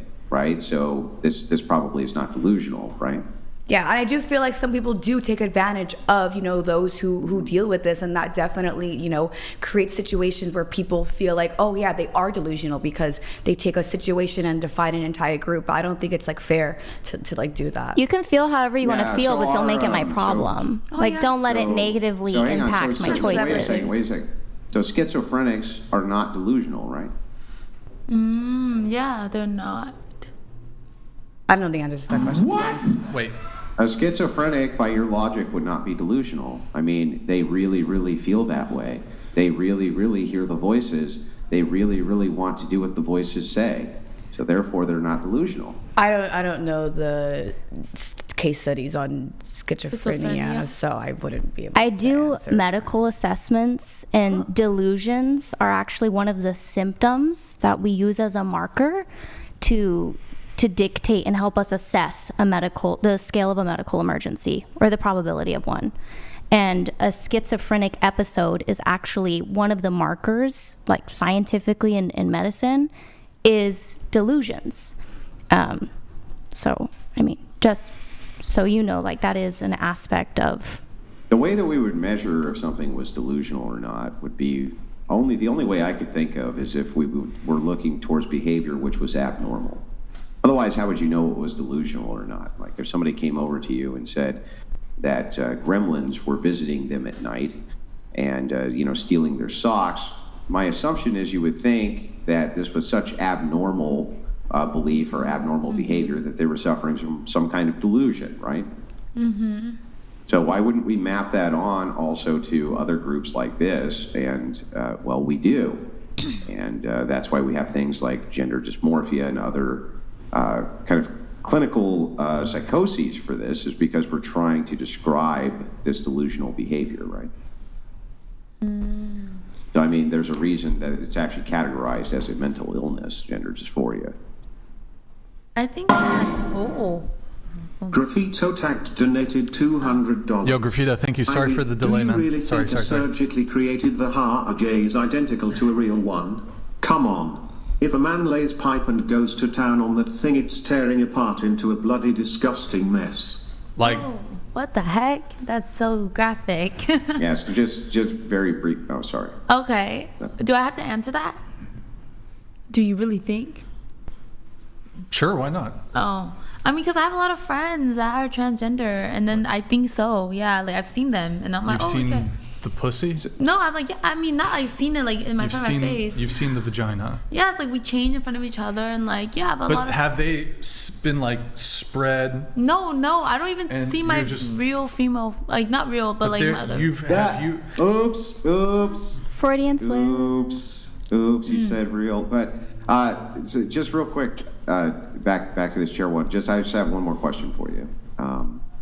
If you had a person who walked around all day on all fours and barked like a dog and ate out of a dish, but refused to act any other way than that, would you say that was delusional? Is that for who? You say chair one? Yeah, chair one. You, yeah. Well, so I know why you're asking that question, and it's like there's also gender identity that plays, it's a big role when it comes to just this person identifies as a dog. But their gender identity or their sex, like what do you mean? Just their identity? For now, a dog. I don't know. I wouldn't compare a person to someone barking like a dog. But they feel like they are. They want to be a dog. If they feel like that, and that's the way they're living their life. That's all that they want to be, and they're on all fours all day, and they bark like a dog. They act like a dog. They eat out of a dog dish. Would you say that that's delusional? Well, yeah, because they're acting like a dog, but it's not like it's not the opposite sex. They're not trying to act like the opposite sex and identify with a gender. What makes that delusional, though? What makes that actually delusional? Because it's not a male or a female. It's not a human. What about people that want to identify? Right. It's what makes it delusional is it's not the thing, right? What about people that say that they don't have a gender and they're a they or an it? What do you think of that? Is that delusional? What do I think of it? I don't. That's the reason why I wasn't really in the beginning of the conversation, because I don't know how it feels to be in the position of needing to identify as it or they, and I'm not really one to isn't it delusional because it's not true? Like that's what makes it delusional, right? I don't have any opinion on it because I don't know how it feels. I feel like I do believe if they want to identify that way, I'm not one to judge. I know other people are going to, and cool, that's how you want. Here's a less rare example. Then let me just try it this way. Are you aware that there are many people on this earth who believe they are vampires? Literally, they believe that they are vampires. Cool, go off. And they live a vampiric life. They live in coffins. Not kidding, right? They won't go out in the sunlight. They won't do any of those things because they believe that they're vampires. They even drink blood. Not kidding. They even drink blood. Are they delusional? They're trying to be a fictional character or whatever, perhaps, but yeah. Well, it's not fictional. They are vampires. They are drinking blood. They are acting as though a vampire would act 100%. They are doing all of the things that vampires do. Milkshake. What makes them fictional? No, like vampires are unless vampires exist, and I'm just sounding dumb, but no, I mean the type that you're talking, the Bram Stoker Dracula vampire, right? But these people are vampires. Blood. I mean, they must be because they act identical to them. Well, yeah, they're acting as if they're not human. So yeah. No, vampires are human. Well then. What? Where are we getting this information from? What if tomorrow? I'm confused. Just for time management stuff, I have to move it on. Andrew, do you have a final thing on this, or good to move it? Yeah, it's just a vampire is human. A vampire would meet all of the criteria that you would have for an identity. You believe that you are the thing. You act as though you are the thing. 100%. You are a human, right? Why are you not delusional? What would make that not delusional? I come from a place where it's male and female. That's it. And I don't judge, and that's it. Okay. All right. Two things really quick. The previous thing from Graffito tagged, I want to come back to it briefly. Graffito, thank you for the TTS. I apologize for the delay. I was up for a bit. He said it's not the same. Is it your position that, I don't know how else to say, natural pussy, I guess? I don't know what better term. Do you think it's the same as trans pussy? Wait, have you experienced it? So that's why they fuck with the inner. They fuck with inner. They not make the. What? I mean transgender. I heard that. What the fuck? Okay, Ivy, do you think it's the same? I actually don't like to comment things I don't have knowledge about, so I actually don't know about this, like if it's the same or not, because I am not a male. I've not tried. Well, someone here, who's no, that's transgender. fine. You don't know about it, but perhaps if I provide some descriptive, some sort of descriptions, that might help. So, okay. So, and you do know at least you're a biological female, right? Like yeah. you're not trans, right? No, Would you be upset if somebody thought you were trans? I wouldn't. You wouldn't find that They insulting? just think I have like masculine That's- features then. But you have your own experience as a woman. You have your own self-awareness there. Do you think that, for example, if, say, I don't know where we would put it, but let's say somebody put a hole in your armpit. Oh. A hole. Oh. Surgically, they put a hole where your armpit is. And then you had to keep that hole open. And then a man stuck its penis inside your armpit hole. Do you think it would feel the same? You think it would be the same as pussy? I don't know. I'm not a man. I really Okay, cannot all right. say. Well, how about this? How about this then?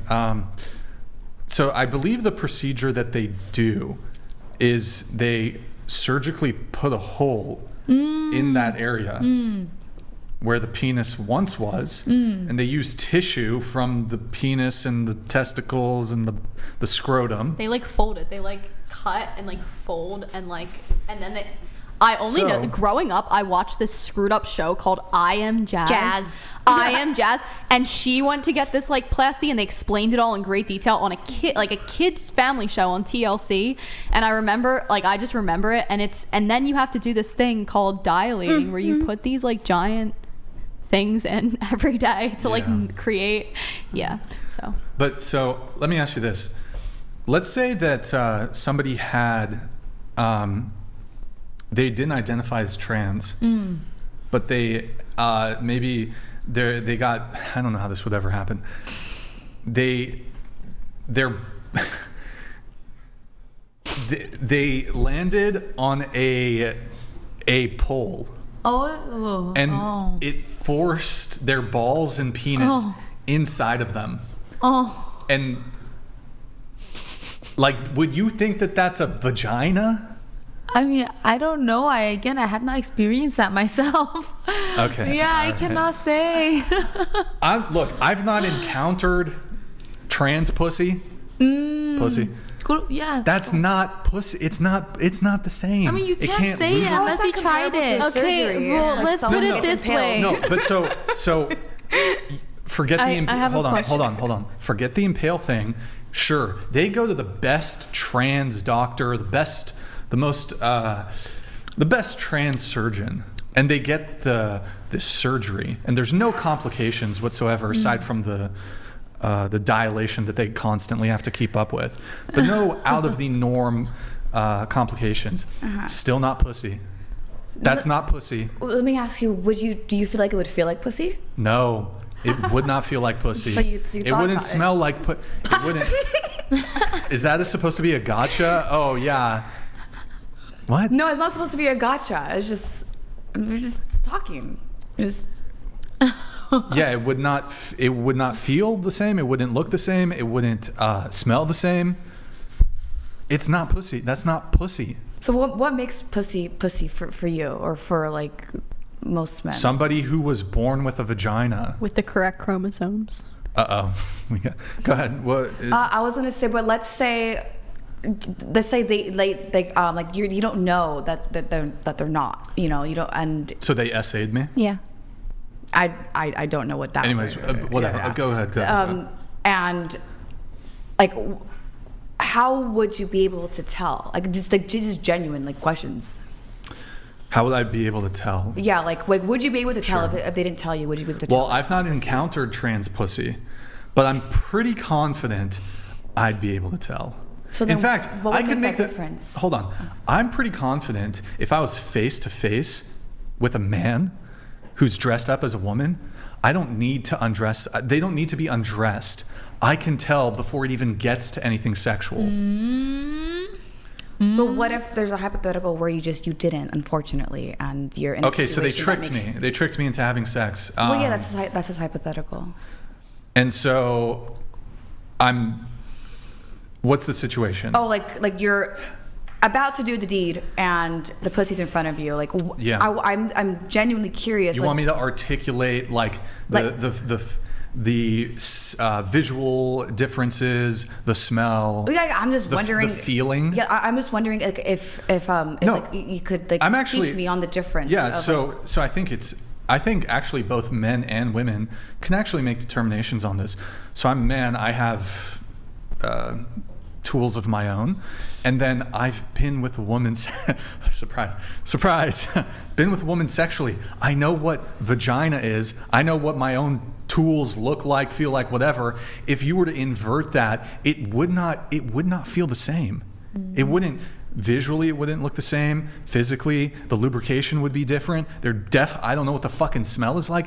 Trust me, pussy does have a distinct smell, unless you're Asian. Okay. But at the end of the day, it is an assumption because you've never like encountered. Because they don't have. Well, I mean, some Asian people don't have the body odor. Anyways, whatever. Never mind. Yeah, they don't really sell deodorant in Asia either. I mean, some Asians have body odor, but many of them, it's like a genetic thing. Don't have body odor. Okay, so I'm gonna go ahead and ask my question. So you're saying that you're not able to answer because you can't feel from a man's perspective. So I'm gonna put it to you like this: you're saying that you can't really know how a fake vagina looks like, again, you can't feel it. So let's say that the fake penises looks like a sausage wiener that you put on a hot dog. I never seen one and I don't want to see one. But let's say it looks like that and it's the closest that they can make it look to it. Does that still make it a woman? Donated $999. I don't know why I did a shut the fuck up. Hopefully the champagne is tasty. Enjoy some more. Also, can we get some kvass for Alina? What is kvass? It's a really good drink. I drank it my whole childhood. It tastes like beer, but it's no alcohol. It's really good. Debbie's in the chat for Ogle. Who wants more champagne? Yeah. I'm down with it. Anybody? Please. I'm down with that. Please. Go ahead. Brian, while you're pouring that out, isn't there an easy distinction to make? You ladies agree that there are women who are lesbians, right? Yes. Okay, don't you think they would be able to tell the difference? Yes. I guess so. That's a good one. Yeah, but I'm not lesbian, so I don't know. Yeah. Yeah, but wait a second. So they could determine very, very quickly, even if men couldn't, right? I guess so. I feel like they're like, I mean, also not all vaginas look the same either. Yeah, so maybe it's like a different type. That's like saying all pizza doesn't look the same. All pizza doesn't look the same, but pizza is pizza. If you tried to give me a taco, I would know it was different. I don't even care if even if you put sauce and cheese inside of a taco, like I would know it was different. I'll be honest. I'm sorry, Steph. You gave me that question, right, about like the sausage wiener, like on a hot dog. I like date a guy who's like, thing looks like that. So that's why I was like, I don't think that's like my ex-girlfriend. Oh no, I can't open it. You got it. 3. All you. 2. 1. You should have brought one of like. Bro. How do those bottle girls do at the club every night? You gotta like jiggle the top. I know how. You know how to do. Oh, you know how they do it? Well, I took one glass. Oh my god! You should tell him. You twist and pull at the same time. He's struggling. No, it's funny. Bro.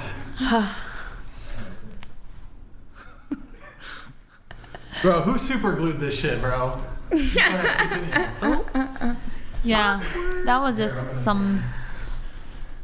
I don't know. It's her cage. I don't want to continue this conversation. It's a little bit uncomfortable. It's so uncomfortable. I'm not trans. I cannot speak on this. Your personal opinions. Are you the president of the United States?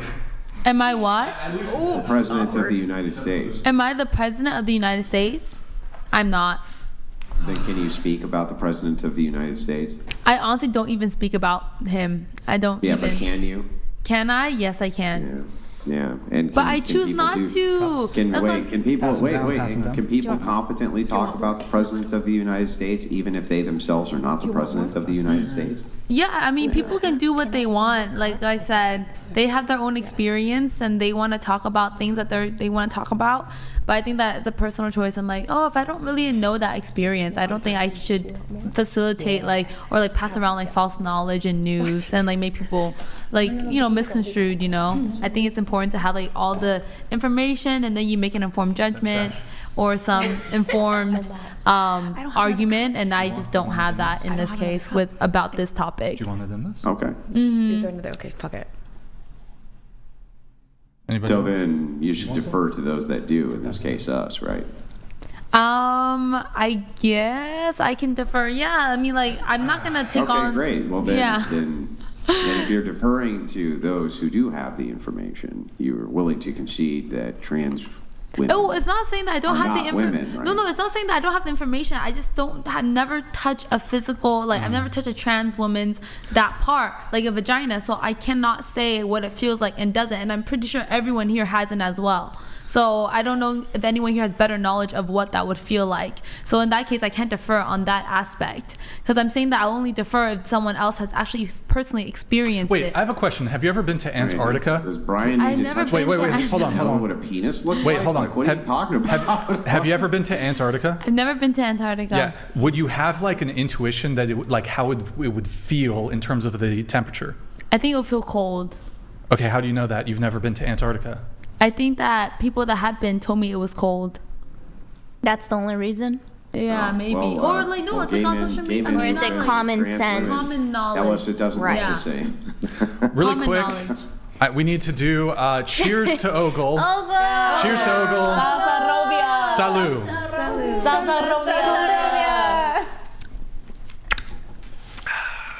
Cheers. Wait, okay, really quick. What pronouns does a baby have before they can speak? I don't know. What did the parents say? Or the child? Well, before you can even conceptualize the ideas of gender identity, and sex, what pronouns are the baby given? I think like they're probably given, because they cannot speak yet, they're probably given the pronouns that they were assigned to at birth. I mean, assigned to based on their sex at birth. Yeah. I think for a while though, don't quote me on this, but I think there was a birth certificate where you could circle like there was like another unassigned. Yeah. But it's just this is more so related to pronoun usage. So it's because with babies, we don't refer to their gender. We refer to sex, and we use he, him, she, her. But that's related to sex. So I think kind of with pronoun usage.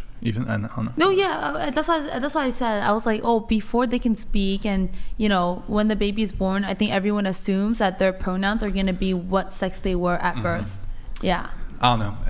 Anyways, I got to move it on just for the sake of time, but are men physically stronger than women? I don't actually know if anybody disagree with that. I don't think so. Okay. Can women be sexist towards men? To which Ivy, you disagree. Yeah. Why is that? I think that, so like, I think because I went to like a social justice warrior college, I was like, like we learn about like the study of like gender studies and like mostly I did a lot of gender study courses as like part of my GEs, and I learned a lot from it. And one of the things is like, unless you're in this like I don't quote me, it's been a while since I took those classes, but like unless you're in a position of like power, or you have a hegemonic status, or like you have some influence to like inflict to influence another social group or another group below you or something, then you can't really like be ist towards them, whether it's like racist or sexist. So in our society, we could say like the cisgender male would be someone that has a higher social, in society, like they have more power, and so as a result, then they would be able to be racist and sexist. Whereas I think that a female, even if they were to say sexist things like, oh, I don't know, for example, what, like I can't even think of one off the top of my head, but if they were to say something sexist, then like all men are pigs. Oh, all men are pigs? Okay, is that sexist? What? That's a sexist thing? All men are pigs. Do you think it's sexist? Is it sexist? All men I are don't know. pigs. How about if all women are pigs? I don't know, because I've heard guys say like, "Oh, don't trust men. Like all men are animals. All men are pigs." Like I've heard men say that. So is this How about sexist? are all women gold diggers? Is that sexist?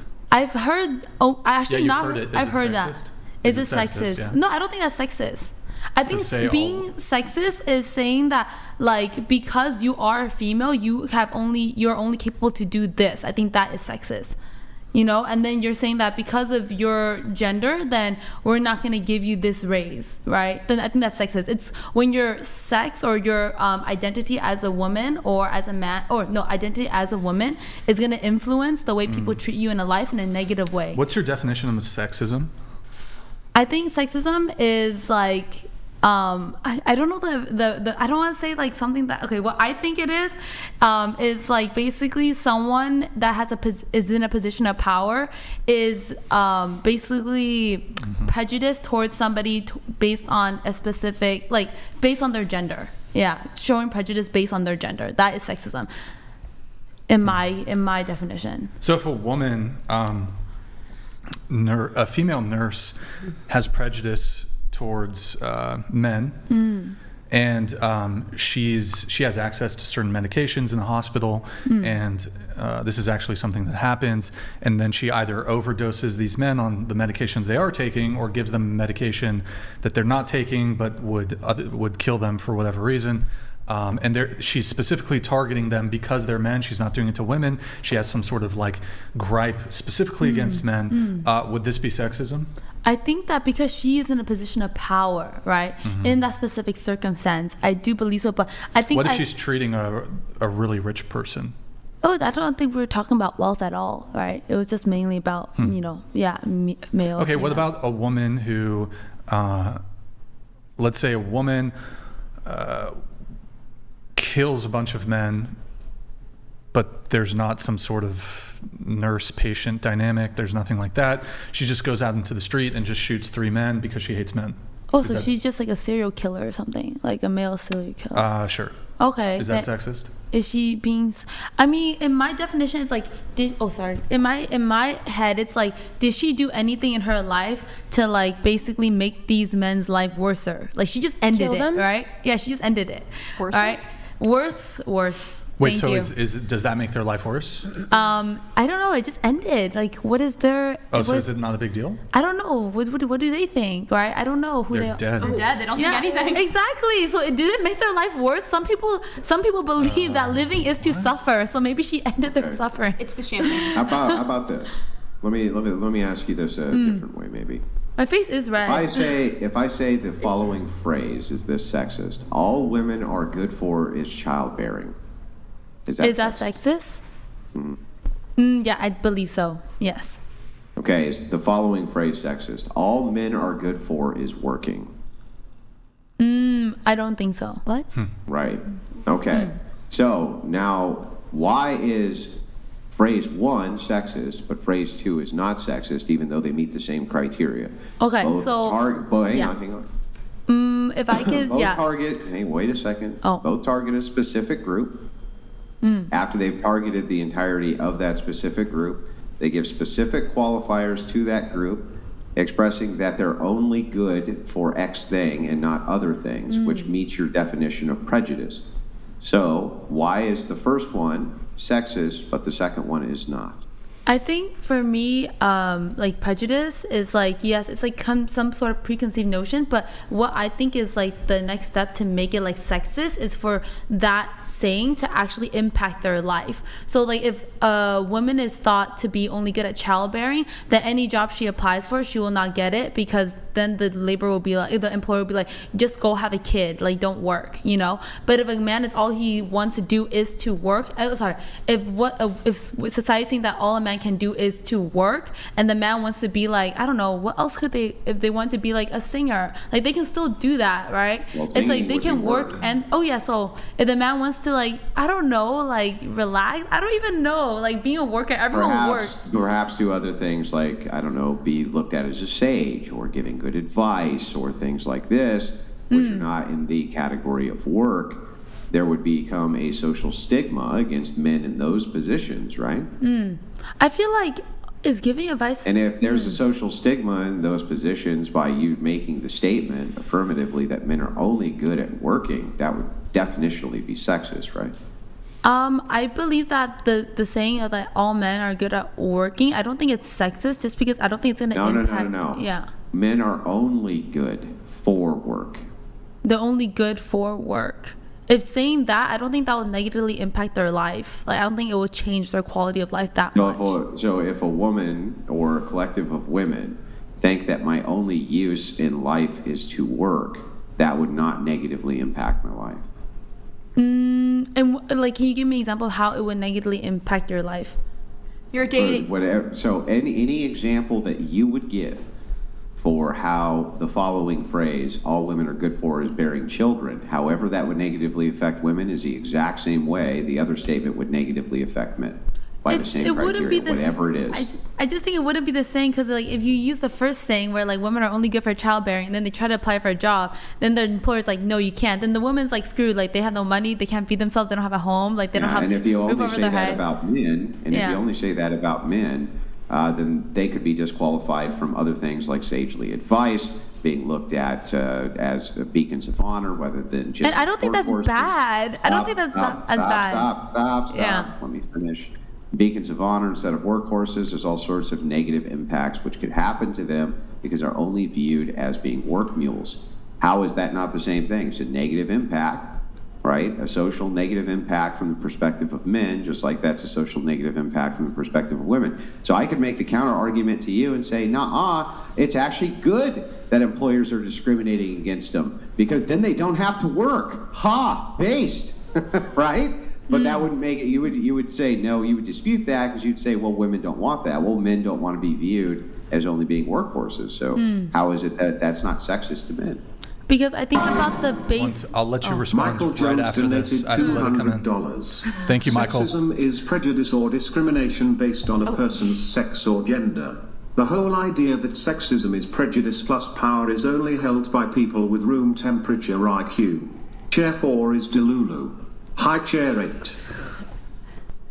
Thank you, Michael Jones. Sorry for the delay on that. Go ahead. Yeah, so I want to respond to that. It can also lead to biases in the court for you being a good father, things like that, because you're only viewed, of course, as being good for work.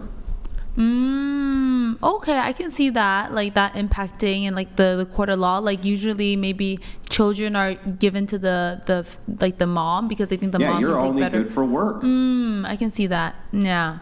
But I would say like the fact that I think that as humans wouldn't that be sexist then? I mean, I think about like your experience in life, right? As humans, we basically just need like I said, money, food, shelter. So if a woman cannot get a job based on like this stereotype or this prejudice, then that actually affects her ability to access those necessities. If Whereas men a can't man get access to their kids because they're only viewed as being workhorses and not as being paternal, then that would negatively affect men, and that is what is currently happening. Yes, and I believe. Okay, and well I'm then not, how's that not sexist? And I'm not saying that's like a bad. I guess so. I guess I can concede to that. Yeah, it is sexist. Yeah, because it's like you did it. Yeah, I think so. Wow, that's a first. Wait, why? I think that speaking facts. By the way, that argument that came in from the chat. That wasn't mine. I was going a different direction. Somebody else threw it out there. Credit where credit's due. Tell me if this meets your definition though of sexism. Let's say you have a really powerful woman. Let's say Kamala Harris. Did you vote for Kamala? I didn't vote at all. Oh, okay. Let's say she became the United States president. She would be, very powerful. She is in the White House and she wants to hire a janitor, and she turns down all the male janitors because she refuses to hire a male janitor. She refuses to hire a male janitor because they're men. Would that be sexist? I think so, because she's in a position of power. Okay, all right. I guess that's consistent then. Let's see here. And then going to the next one, can people be racist towards white people? Brenda, are you a yes or no on this one? Honestly, I don't know enough about fucking. All right. Ivy, you say no. He's like, I'm done. No. I still agree. I think that one I agree more with that than the sexism one. Because that one's like, so like, I think that race and like sex is so intertwined. It's like, that's what we call it intersectionality. So it's really hard to talk about it separately, you know? Like someone's like race and gender and their intersection of that really creates their experience in life. And so it's really, it's like in the questionnaire, we like separate that. And so, but I think that race is obviously more like prominent than sex. So I think above that, I am more adamant about my stance. There you go. So can people be racist against white people? We define the type of person, like what people. A black person, can a black person be racist towards a white person? I think that I think that's very tough. I mean, I said no, on the questionnaire.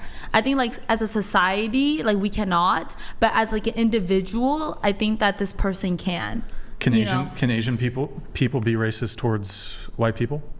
I think that Asian people, we can say things, like we'll say stuff, right? Like, oh, 嗰啲怪人, like 我哋唔鍾意佢啊, right? Like we can say so even the word for white person in Chinese or in Cantonese is very like mean. It's like they don't even have a word for a white person. It's just like that monster, you know? Wait, really? Yeah, 個鬼佬. Yeah. So wouldn't that be racist? There's not a, like, what about the color white? They don't use it. They say 怪. Yeah. Oh, okay. So it's like they just say the word guai.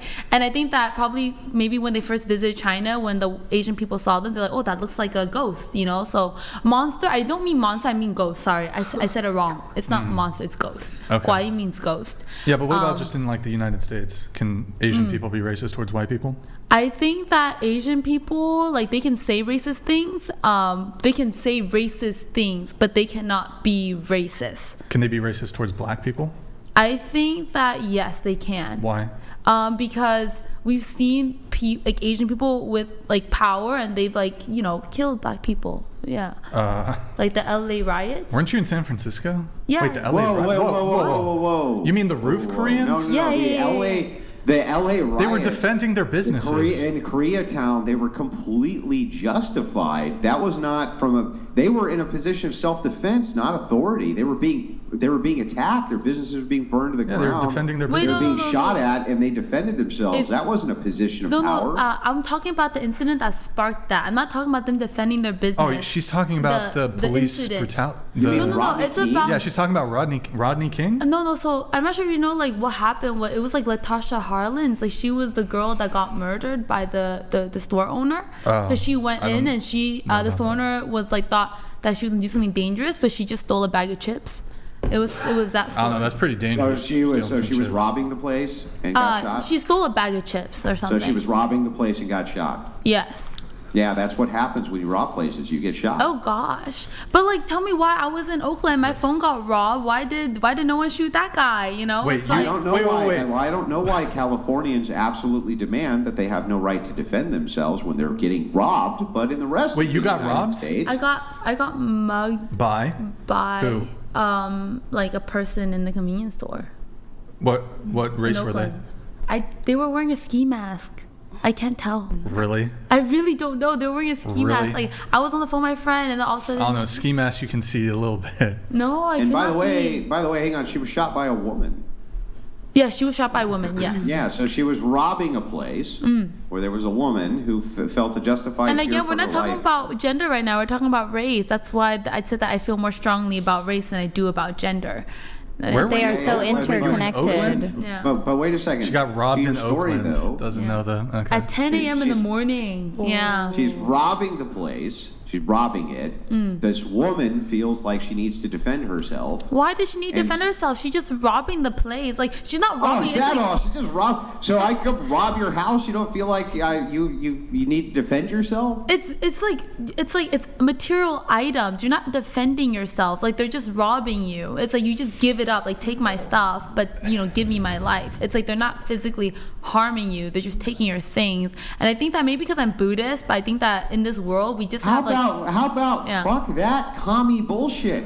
This is the United States of America. Here, if you try to rob our shit, we blow you away. That's how it works. Like, what country you think you moved to, lady? I didn't move anywhere. I was born here. This is America. Do you have like a religion? It's America. Right now, for one thing, when it comes to force doctrine, If a person's willing to rob you, there's no reason to assume that they will not do other horrible things to you. When a person's in the commission of a crime, they can easily escalate that commission of a crime. Like, why would I wait for you to pull your gun out if you're already in the commission of a crime against me? I think that was like the I think that was like the debate. Like some people were like, oh, what if like Latasha was gonna pull a gun on her, and then like actually look at security cameras, like there was no instance of her doing anything. She just like stole a bag of chips. And but you know what? You know how all of that could have been avoided. Tell me how all of that could have been avoided. If one person did one thing differently, what would have happened? If one person hadn't been, fucking robbing somebody, the whole situation would have been avoided, right? I think it was like, it's like there's also an understanding, right? Like what human life is worth a bag of chips. You know, it's like a moral ethic question, I think, in that case. It's like you're saying that you were willing to kill someone because they took a bag of chips from you. That's really extreme. Okay, well, and let's take it to the other extreme. How much of everything that I have can a person steal before I'm justified in protecting myself and my valuables? Can they steal my entire life savings and my house where my children sleep? Can they steal the car can they steal all of this so that we're left penniless and out in the snow? Am I allowed to defend my property then? I really hope that if you were getting robbed that much, that you have renter's insurance and that you will be able to cover that. Yeah, I don't have renter's insurance, let's say. I think that you were just not that bright. Like, you need renter's insurance. If somebody doesn't really answer the question. If they were stealing my house, if they were literally, they came in, they stole everything in my house, right? And burned the damn house down, and then stole my car, right? And drained my bank account. Am I justified then? I mean, now it's going off topic because we're talking about race, and now this is about like. Can you answer my question, please? I was saying that if a person did all of that, are you justified in killing them? Like in the act of him doing all of that, you want to shoot them? Yeah. Okay, yeah, I think that's totally fine. Then why is it not fine for a bag of chips? All you're doing is quantifying. Oh my God, it's so different. You're like scaling it. Wait. So all you're doing is saying a person's life isn't worth 50 cents. It's worth $100,000 or $200,000. You're actually assigning the value of the life to money. I'm assigning the value of life to bodily harm. That's why your position doesn't make any sense and my position does. You never said anything about bodily harm because I just said that she didn't show any way of hitting_women_podcast. I'll let you come in. There's two I have to let come in. Okay. She was a teacher. Hitting women. Young boys go to school to learn math, hear this trash, and learn to hate themselves. Her brain twisted up in knots. She could be trained to believe up is down or anything else. Hitting women. That sounds terrible. Why is that your name, bro? That's only Andrew's position. Just kidding. I'm kidding. That just that actually makes no sense. Big pull-out guy donated $200. Big pull-out. Chair 1 has the look to attract a man, but the neutral position on every topic makes her personality terrible and will not keep a guy. That's the point. I'm not trying to keep any guy. What the hell was that comment? Thank you, big pull-out guy. I can't believe I just said that out loud. Going back to the racism thing, I have a question. I think I wanted to answer Andrew first. Sorry, because I think he mentioned something about bodily harm, and then I want to say that was something that we had not established because in the case of what happened at the LA or the Latasha Harlan's case was that she didn't show any signs of going to inflict bodily harm or any harm was going to be done on the owner, but the owner had just done a really rash decision and decided to kill her on the spot. And I agree, but that makes your position more inconsistent. That makes my position? It makes your position worse even. Because your position is you're not allowed to kill somebody over 50 cents, but you can over a couple $100,000. No. My position is that you should not kill someone over things. Then how come if they're taking my things, unless they in the are hypothetical I gave you, all they're doing is taking my things and it was okay to kill them in that hypothetical? You said they were burning down your house. What if you were in the house? What? That's just thing. No, that's but then thing. That is... So, for example, like people die in fires, like your life is at stake. I'm out of the house. I explained that. I'm not in the house. Oh, we're outside. Okay. They burn the house down. They steal everything in my bank account. They take off with my car and leave us in the snow. Okay, I think that you don't have the right to kill them. Your life is not injured. Like, you're not in direct harm. Yeah. Okay, because I was assuming you were in the house. Now, like, hang on. Do I have the right to call the police to come stop them? Of course. What the heck? And if the police show up and kill them, were they justified? I think that the police will face those repercussions, but I don't think the police was justified either. Okay, so then all that we've established is that we should let people steal shit. Pull it up later. Yeah, I don't Because think... anything that we do to stop people from stealing shit could lead to their death if you try to stop them from stealing shit. Yeah, I don't right? think it's worth it to kill someone over things. Okay, last question. Bernie Madoff, he took off with the life savings of tens of thousands of people who were dependent on it. Okay? Police officers should not have gone and arrested him because it could have led to a standoff in which he died. Correct? Wait, I'm very confused. So you're saying that the police should not arrest him because the police could kill him, or the police? I mean, I think that It's just stuff. I mean, if the cops come to arrest you, that escalates the situation. It could lead to your death. It could, but it didn't. I don't know. Like, it's just like it But it could. could. Yeah. But it could. It could, So and we the should never police call and the whoever police either. and whoever kills him is gonna face repercussions for doing that. Yeah. Yeah, because you had people shoot up schools and they don't like get killed. Like, what the Yes, heck? they do. No. Yes, they do all the time. They don't. No, I said Unless like they surrender, unless they can unconditionally surrender, drop their weapons, and then get and go peaceably. But if they shoot at the police, guess what the police do? Oh yeah, if they shoot at the police, yes. But I'm saying that, like, I don't know, I just think about like all these like school shooting cases I've seen and heard and also experienced. Like, the shooter that comes onto the campus, I don't see them get shot. Yeah. Well, that's Yeah, because they do all the time. When? It happens all the time. No, What do the you- school shootings happen, but I don't think about. I've never heard about school shooters getting shot. well, What are you talking about? I here's- can give you so much of a list of these various shooters who've been shot in the commission of these crimes. Also, a lot of them just self-delete before that can even happen. If they don't self-delete, there's a very high probability they would have been killed by police. But the thing is that the police show quite a lot of restraint in some of these situations because what they do, these school shooters who are total cowards and disgusting and pathetic, they put down their guns and surrender. And that's kind of, if you're not an immediate threat, your hands are up, you've surrendered your firearm. I mean, there's still a chance they could get shot, but the police are going to take you into custody, and then you're going to face justice in the court system. You had a question, then I got to move it on. So just going back to the racism thing really fast. If I'm applying for a job, any job, let's call it, I'm going in to be an attorney for a certain law firm, and there's two candidates. I'm one of them, and the other woman is black. The woman doing the hiring is also black. The other candidate applying for the job is less qualified than me, came from a worse grad school, worse LSAT scores, everything is worse. They scored worse on the bar exam, and the black woman hires the black candidate over me. Is that racist? I don't think it's racist because there are people with more highly better stats than, like, for example, like, I don't know, I think that stats are really irrelevant at the end of the day. It's about your experience and the impact that you leave on the interviewer. So I don't know about the impact that you left on her, and so one last question on this.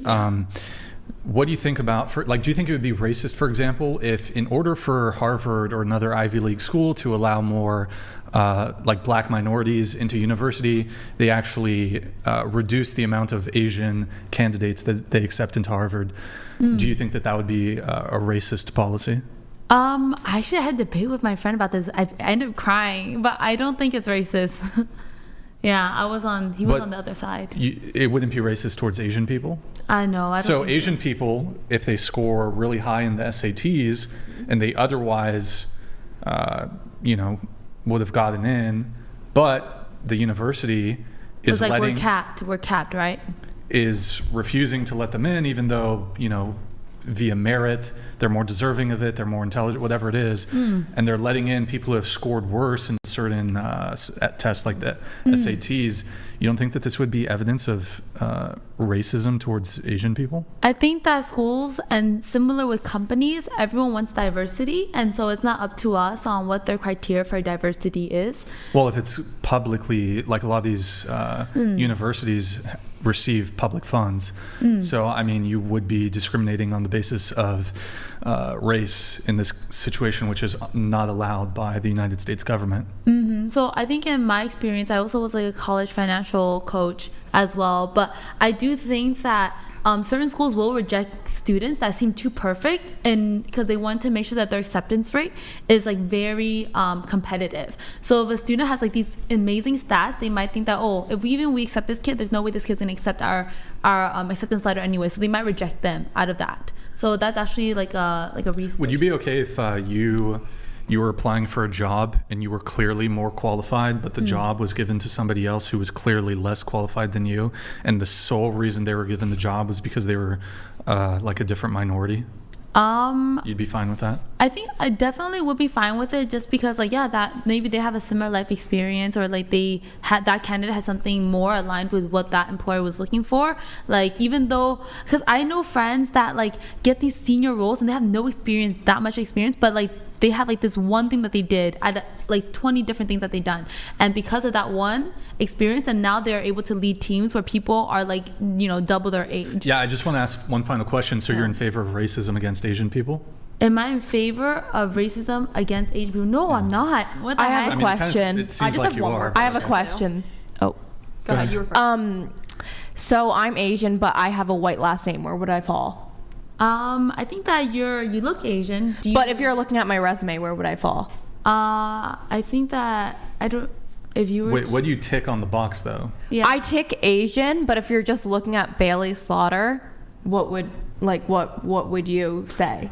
I will say you're a like, recruiter. I mean, if you tick Asian, then you're Asian. Yeah, but yeah. Rue Blackbird donated $200. Yo, thank you, Blackbird. Good to see you. I think one more time. I swear. Also chair one. Supma exclamation mark dot dot dot lol. Sup ma. Oh, he said sup ma. What's that mean? Do you want to say something back to Blackbird? Look into this camera. Give him a wink. Compliment. I am a virgin. What? Okay. Oh, I didn't mean to trigger it twice. I'm Santa Claus. Really quick, Bailey, go ahead. Quick questions. I gotta move it on. You have something for? Oh, okay. Go ahead. Well, I think go ahead. My last question for you is: can you just give us one example of something that you would consider racist? Can I get one example of something that would be racism to you? I think it's because based on my race, then even though it's like okay, so what happened to me as a teacher, the reason why I no longer teach is because something happened to me and I felt like it was really racist actually. And we're both minorities in this case, but a situation happened where both of our family members had passed away, 2 weeks apart actually. And then she was able to get 1 month off, and I actually got in trouble for even asking for a day off. And so I felt like that experience in itself was racist, and the principal has sent out a newsletter saying like, oh, this teacher's family member had passed, so we need to like give her our condolences, like say like, you know, help her out, whatever. But then in my experience, like they're like, oh, sorry, you don't have enough PTO. Yeah, really, just because I'm actually curious. Yeah. What was it a The race part. Yeah, where's the race? I'm Asian. No, hold on. Who died for you? Uncle. Who died for them? I have no idea. They wouldn't disclose that. So maybe it was like their husband or their. They weren't married. They were. So she was. Okay, a mom. They wouldn't disclose it, so I don't know. Yeah. Well, then you can't make any determination here because, like, I'm not trying to be insensitive towards your uncle, but like a cousin 3 times removed, I think is like less of a grievance than like your mom, your father. Oh, but I was just asking to go to the funeral. So I asked to go to the funeral. Can I get a day off to go to the funeral? I'm not asking for like a week off like a FMPRA. I'm not asking for that, which is what she had asked for. So there was unfair treatment. I think it was unfair treatment. So you didn't get to go to the funeral? No, I went, and when I came back, the repercussions were I got fired. Yeah. But okay, what does that have to do? What does that have to do with What did they race? actually say the termination was for? The what? Sorry? What did they actually say you were terminated for? They said it was for a month prior. A kid has shown a TikTok video to the class, and I didn't stop him. And the TikTok video was Lionel Messi kicking a soccer ball. So they put inappropriate use of social media in the classroom because they couldn't fire me for that. Yeah. Okay, so what you're doing is just making this up, right? I'm not making this up because it was my experience. So you were fired for a legitimate reason, and then you're saying, no, I just think that they were trying to get revenge against me because I went to a funeral. Oh. But like, what actually demonstrates that other than you just feel bad? Because I didn't have any problems with admin or anything like legality wise until I'd asked to go to that funeral. And then when I came back from that funeral, so it was on a Friday, and so I stayed in LA Friday, Saturday, Sunday, and I flew back to SF. And then when I flew back, and the first day of school, like they were like, oh, Miss Ivy, we're gonna take you to like the office. And then they said like, you're not allowed to like talk to anyone. We're putting you on administrative leave. So that's what happened. And then when I come back from administrative leave. Wait, hold on. Yeah. Couple questions here. So did you ask to get the time off and they told you no and you went anyways? Yes. I said I was sick. I called in sick. Okay. So I used my sick days. Yeah. What, and so why do you come to the conclusion that it has anything to do with race? Oh, so what happened was I thought the treatment was unfair. Okay. And yeah, sure. I'll go ahead and grant it was unfair. How did you come to the conclusion it has anything to do with race? Okay, this is my experience, so I don't want to like generalize that this is like, I just think that what happened to me, I felt like it was racist because the principal was Afro-Latina, and then the co-worker was Afro-Latina. That's it, and I was Asian. I have a question. What's your stance on affirmative action? Where's the racism part? Wait. I think she's like saying there was favoritism to this other race and she got less favorable treatment, but it's still that wouldn't indicate that there's actually any racism. I mean, I just think that because of, what if they just liked the other person more, had nothing to do with race? That could be it, but I talked around to other teachers, and another Asian teacher, a grade below me, she taught 4th grade, she taught math, and she was also Asian. And then she had another teacher that was teaching English, and he was black. And then what I heard from her experience was like, oh yeah, Miss Ivy, like I heard about what happened with your family. I'm so sorry, but I will be honest, like this happened to me where I showed up to school with 108-degree fever and I wasn't allowed to go home. Meanwhile, my co-teacher got a week off. Sorry, I don't know what the fever was, but she had a bad fever and she asked to go home and she wasn't allowed to. But meanwhile, the co-teacher was able to take a week off to go to Japan for vacation. So that's why. Just because this demonstrates a racial element. Okay, sorry. He was able. Let me ask you a question.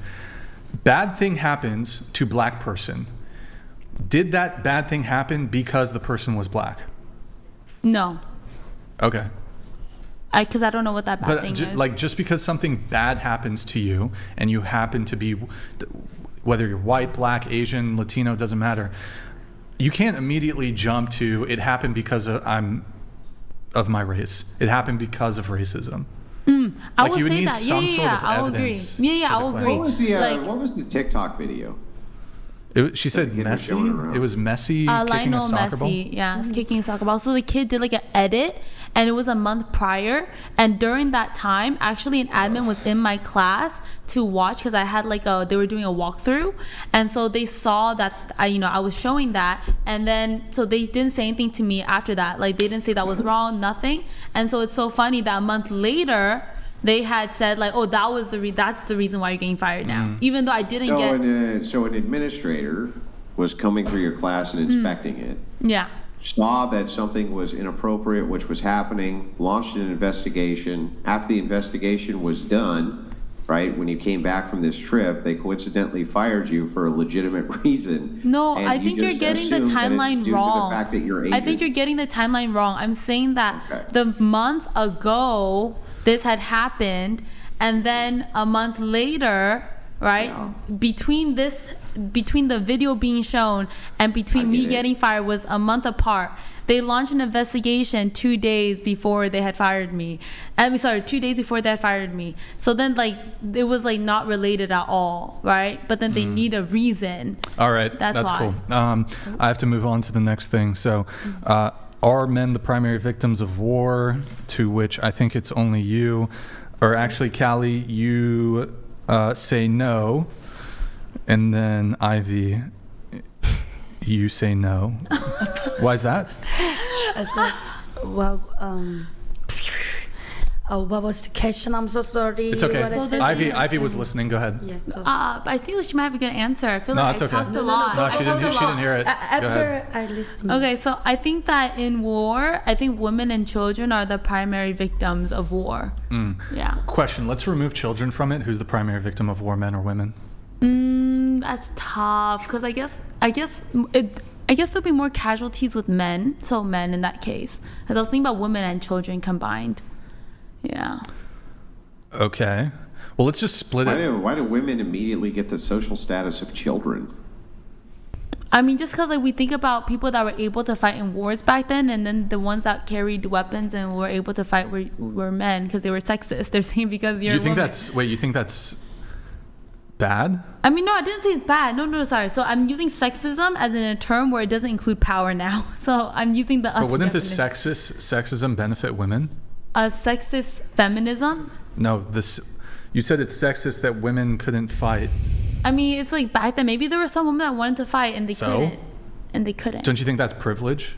Isn't that privilege? I guess. Is it privilege that women can't fight in wars? Yeah, they. Yeah, I think so. I to think protect it's a privilege. you. Yeah, to I think protect it's a you. privilege. Okay. I wouldn't want to go to the military. But so I'm just confused here. You said between men. So if it's just men and women, you think it's men that are the primary victims of war. But if you include children, then it's women and children. Women and children, yeah, because like Why? I think that like so why? So I think that during wars like a lot happened. Like I don't know because I watched a lot of human rights film and like the rape of like Nanking and stuff like that. Like you learn a lot about like comfort women being used in like all these Asian countries, Japan, Korea, Vietnam, and you just think like, oh wow, like women and children are being used. Like it was like underage children. So I think men.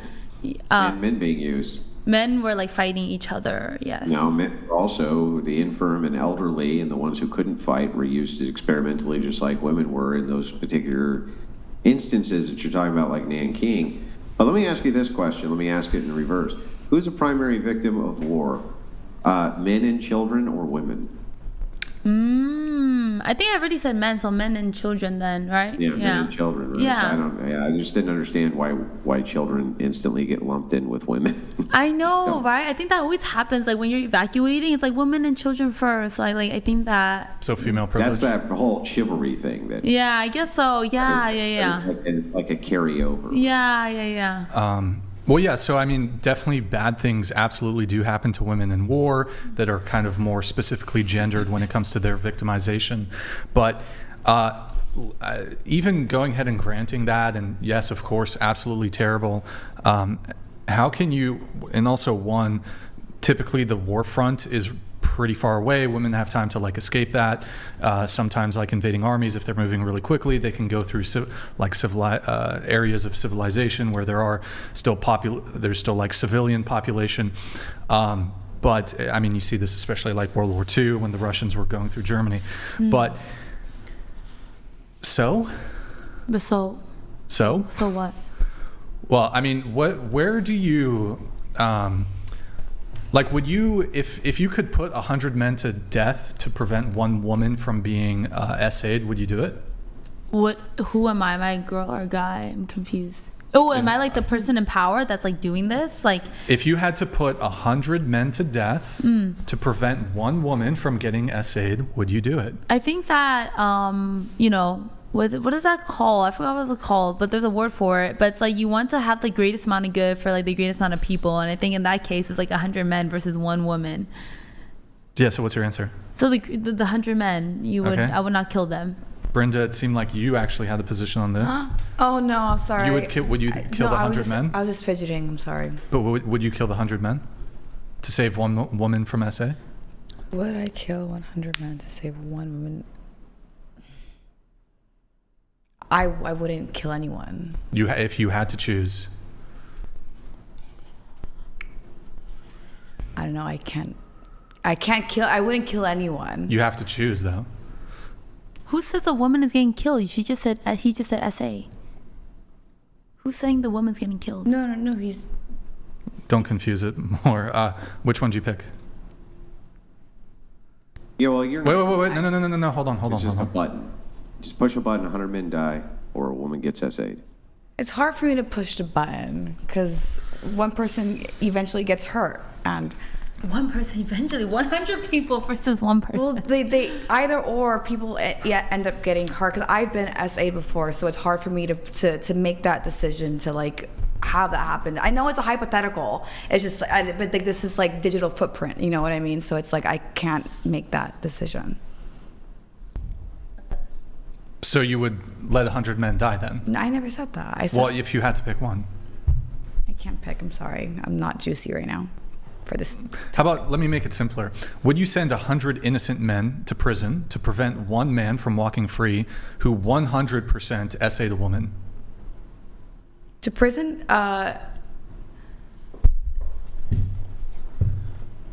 Yeah, but are they gonna get like the death penalty? No, but they spend 3 years. But did they do anything?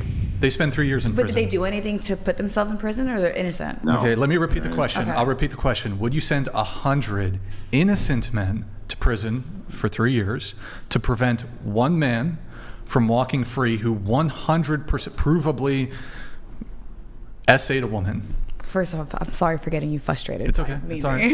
Just do you want to answer the question? Well, yeah. I said yeah. I would send them. 100 innocent men. How about 1,000 innocent men?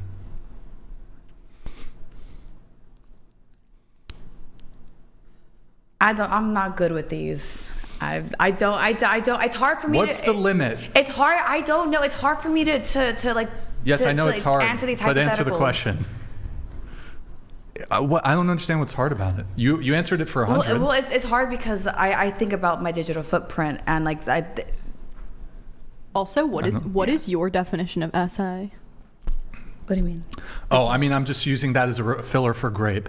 I know that. No, but I'm asking her, like, what is it, like you were held at knife point by some random guy, or like, I mean, I'm just asking her personally. Hang on, the granular details there we can't really discuss because of the nature of the program. Oh, okay. I don't think anybody's particularly confused about it. I did have one question for you though, Chair One. I do tend to ask this a lot. How would you feel if you didn't eat breakfast this morning? I would feel hungry because I like to eat. So you can't engage with hypotheticals. I'm sorry? So you can't engage with hyphypotheticals. The ones where I could put myself in that position. Like I could put, because I've been, digital footprint. Like what is this digital footprint thing? What does that mean? Oh, well, this is going on the internet, and if I truly don't believe like in a serious, these topics are serious, you know what I mean? Like, and if I truly like can't answer it with like the full capability that I should answer these serious topics with, and I'm not going to do that because then. Well, you did. I mean, you won't say 1,000 men, but you did say you'd send 100 innocent men. Because I could comprehend that, and I'm just like. What's that quote about better to let like 100? I don't know. What is it? Anybody know what I'm talking about? Better to let 100 guilty. Oh, better to let like 100 guilty men walk free than to jail, like to deliver injustice to one innocent person, something like that. But okay. But you said it was I thought you said that the guy actually did something. He did do it. Yeah. Okay. No. So in this scenario, it's almost the inverse. So it's better to let 100 guilty men go than to imprison one innocent person. And that's actually, I think, the basis for the United States criminal justice system. Bailey, what do you think about this one? Would you send 100 innocent men to prison to prevent one man from walking free who 100% essayed a woman? In my opinion, no. I would not. I would save the innocent men. But that's my opinion. Where did Ivy go? We were talking about the primary victims of war. Interesting. And then there's a super chat coming for her in just a sec. Well, while we're doing that, By the way, Blackbird, she's gone from the table, so I'm waiting for your message. I apologize for the delay. Let's do a couple shout outs here real quick. Reed is 100, TTS is 200. Guys, like the video. Guys, go to twitch.tv/whatever. Drop us a follow and a Prime sub if you have one. Also, check out, go to our Venmo, Cash App, whatever pod. If you want 100% of your contribution to go towards us, we have Joseph. Thank you for the 10 man. Really appreciate it. Pulled it from his ammo fund. Thank you so much, Joseph. Really appreciate it. Mitchell sent $1. Thank you so much, man. Appreciate it.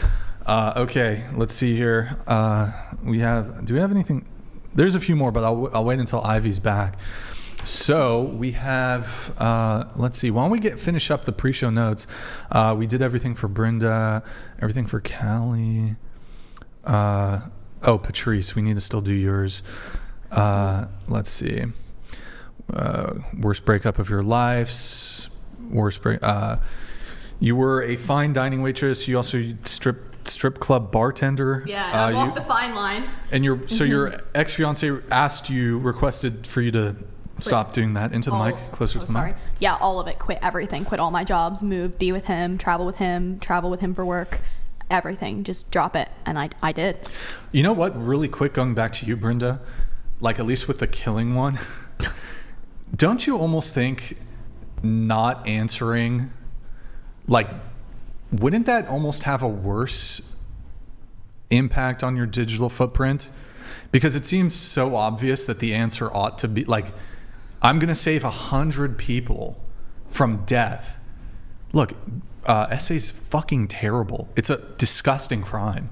But like 100 dead people, like, yeah, it's really like, oh, would you rather save your son or your daughter? It's like a really fucked up, hard thing to think about, right? Yeah. No, I hear where you come from, and I think it's because it's not, so when I say digital footprint, it's not that I care what people think from their perspectives. It's I'm answering with what aligns with how I feel about myself, and if I don't know the answer to the question, then and if someone wants to view me not answering it in that way, then cool.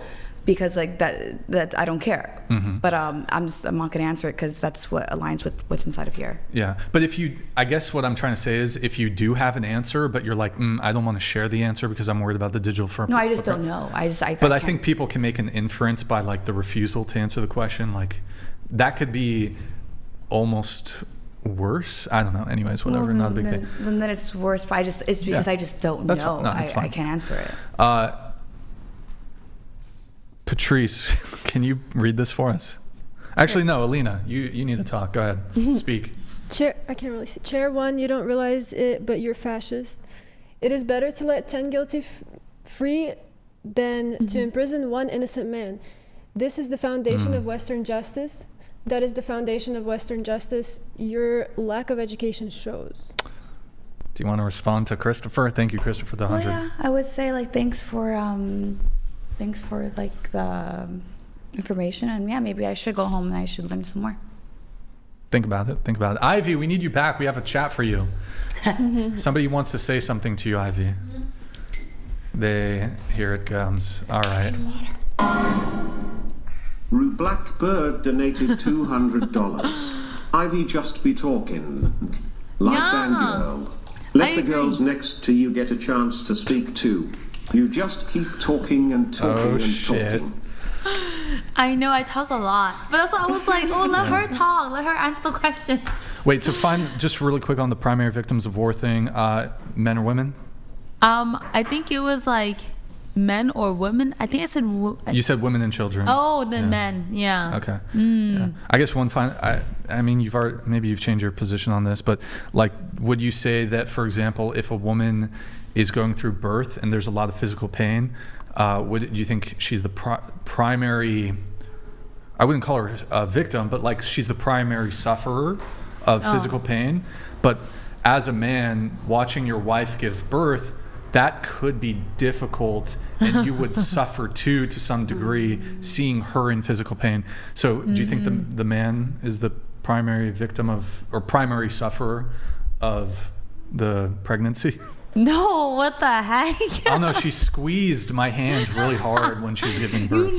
This actually was a video with this two beautiful couple in LA. Like, but the girl was like filming the husband because he was crying so much, and she was like, dude, it's not even as painful as him, like seeing him cry. Like, she wasn't crying, but he was crying a lot. And so I think that reminds me of what you say. But I think overall, that was just like a very special case. Just a few more of these. We won't be able to hit all of them. Do women have equal rights to men in the USA? Brenda, you marked both, so I don't really know. Is that like a maybe? Yeah, I think because I had listened to this podcast of how like rights have like changed, but I said maybe because I don't know. Oh, okay. Yeah. Patrice, you say yes. Callie, you say no. Ivy, you say no. Bailey says, do women have equal rights? She says yes. Stephanie, you say yes. So I think it's just Callie, Ivy. Why are we like I'm your friend. I'm your friend. So I guess really quick, like, you think women don't have equal rights to men in the United States? How so? I don't think that how do you say, I said that, right? But I would say I can't think about specific laws, right? Because I didn't really study that, but I think about the experience. It's experience, yeah. I think it's really about experience, and I think that maybe it's like more like it's like more of a de facto law, like, you know, a society law, like rather than a de jure law made by like our government. And which I would say like maybe women aren't given the same equal rights as men, de facto wise, not de jure. Yeah. What's an example? An example would be, can't think of one right now. Oh gosh. I think about overall. I guess I'm thinking about more about back then, like thinking about my grandparents. Like my grandma wasn't allowed to like read or write, like this, like in her wherever she grew up, like they just didn't let women read or write. But then men in the United States. No, she didn't. But She grew up where? She grew up in like a small village in Vietnam. I mean, look, I don't know the specifics of the Vietnamese policy in the But we didn't say equal rights in the United States, did we? It is in the United States, yes. It says? It says yes in the United States. Oh, I didn't read that. I just said equal rights. So I guess in America, I can't think of one. So I guess I will have to default. You said it was your grandma? Yeah. She wasn't able to learn. Wasn't that also the case for like most of the peasantry in like almost all countries? Like I would say most of the men were illiterate too. I think that it's like different because my grandpa and her came from the same social class. But like, wait, how old's your grandma? This is your grandma, right? Yeah, my grandma. She's in Vietnam. She's like 60. So how old was she in the late 1960s? Do you know when she was born? I actually have no idea. Wait. I don't even know her birthday. We don't talk about that. Vietnam was like late 60s, early 70s, right? Are you talking about the war? Yeah, but I don't know if they would have been old. How old's your grandpa? My grandpa is like 70. 70. So wait, 70. How old would he have been during Vietnam? The Vietnam War? I think he was probably like 35. Wait, hold on. 30. Wait. No, hey guys, 20. I just want to let you know it was nice to meet all of you. I appreciated coming on this fine evening and having this great discussion. You are all very, very kind tonight. Thank you, Andrew. I felt like we had some really good back and forth, and it was nice to meet all of you. Andrew, thank you for joining us. Shoot us over a raid. Appreciate it, man. Thank you. Gotcha. Take care. Thank you. Good night. Wait, maybe the chat's going to be able to tell me this. Chat, do you have the number? How old would the grandfather be at this age? I don't know. 15? Would he have been VC? I don't know. Or not VC, it's Viet Cong.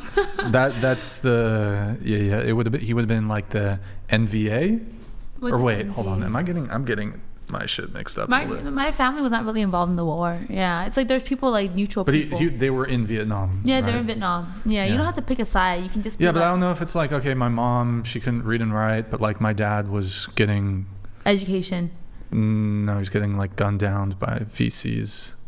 Yeah, but again, I said my family didn't participate in the war. I don't know. Yeah. If it was the choice was between like living in a tunnel in the jungle of Vietnam versus not being able to read, I think and then just like getting fucking napalmed by the United States government, but fucking women and Agent children. Orange and shit. Yeah. No, yeah, sure. There were was getting indiscriminate. napalmed. Yeah, there's indiscriminate napalm bombing Yeah. in the Vietnam War, but it's like they were like a little more insulated, more protected.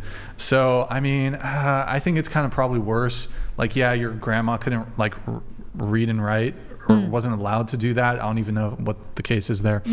But like your grandpa was like getting napalmed. Like, what? No, again, my grandpa did not fight. No, in the I'm not war. saying that he would have. Maybe he would have been of the age where he would have been. He was of the age. He's way older like than that. Like when the war ended, I think they had my mom at that time. So like they were able to. I mean, the war was like what 10 years. I think it was a long time. Yeah. So I don't know, 10 years. Maybe they were like above. Yeah, they were like 16.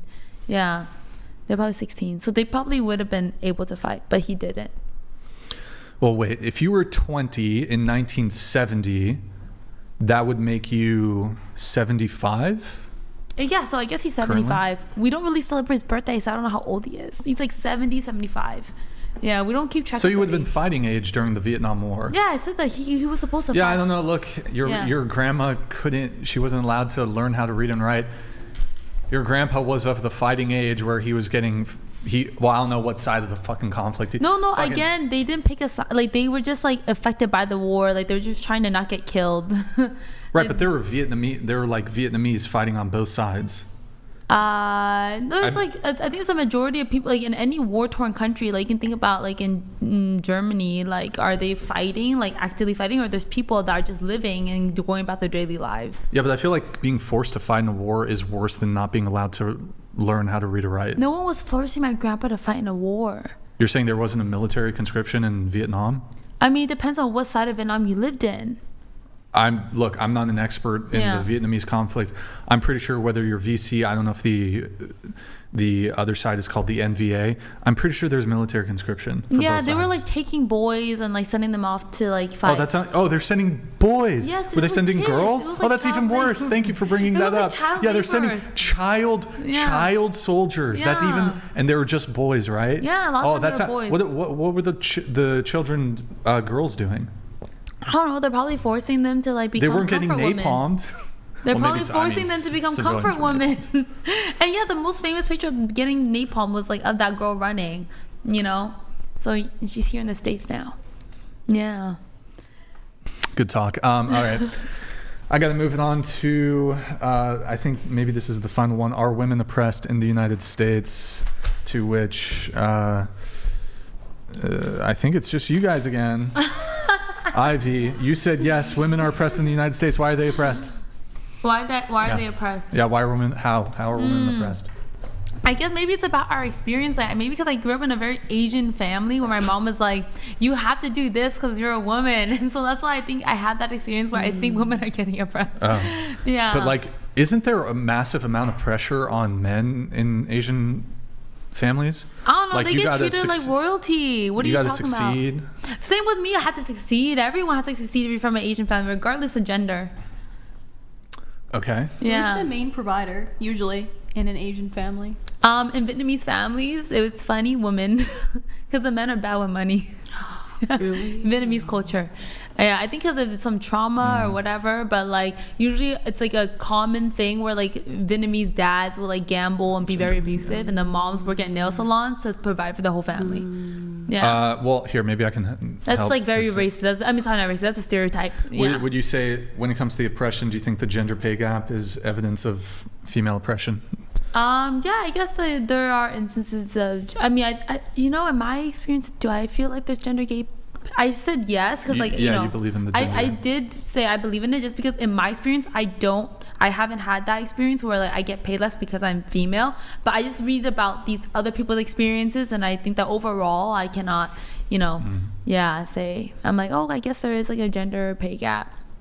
I don't think there is. Like think about, I think like people in like director roles and stuff, like you see mainly men in like these like high level positions of like the CEO, directors, and so I think that these opportunities where you can grow within a company oftentimes are given to males. And I think like coming from Asia. Why do you say given? Why don't you say earned?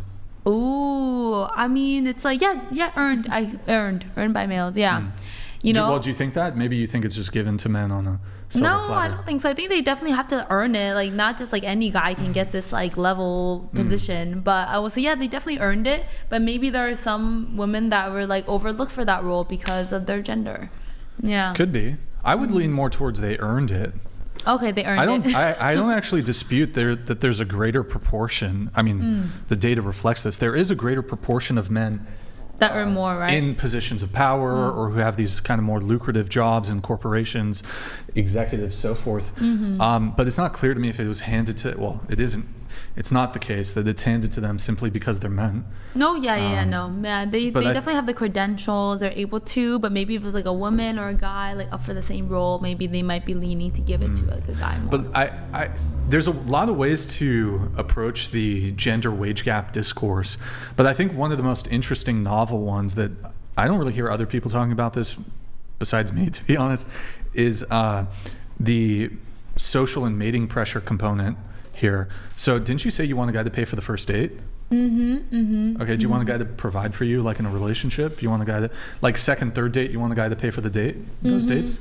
Okay. Yeah. And then like you want kids, right? Yeah, I think so. Okay. And so do you want to take time off work?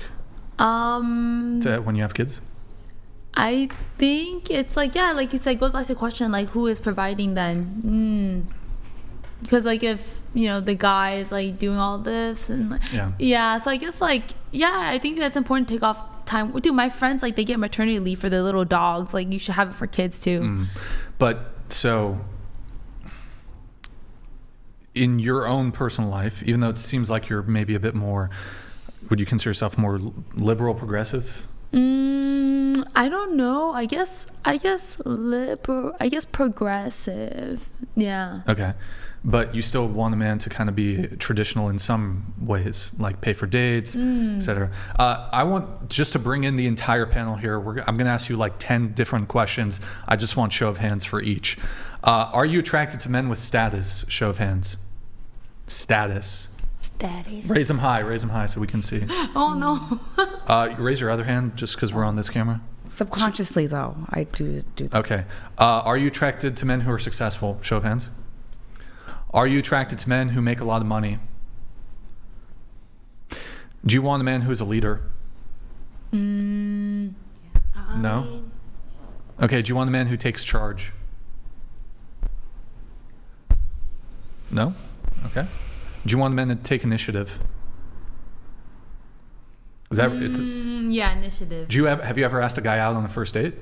On a first date, I don't think I ever asked a guy out and it's like, this is a date. It's like, oh, let's hang out. And I don't know if it was a date or not. Like it was just like, oh, let's hang out. Like because when I first moved to LA, I just wanted to hang out with like a lot of different people. Do you want a man to make the first move? For everybody, show of hands. Make the first move. Okay. Do you want a man to plan the date? The first one, yes. Yeah. Do you want a man to pay for the first date? Show of hands. No, for you, Brenda. Do you want a man to go for the first kiss? Like they should ask for permission, right? That would make it a little bit not sexy. Oh, really? Okay. Do you want a man to move things forward physically beyond just a kiss?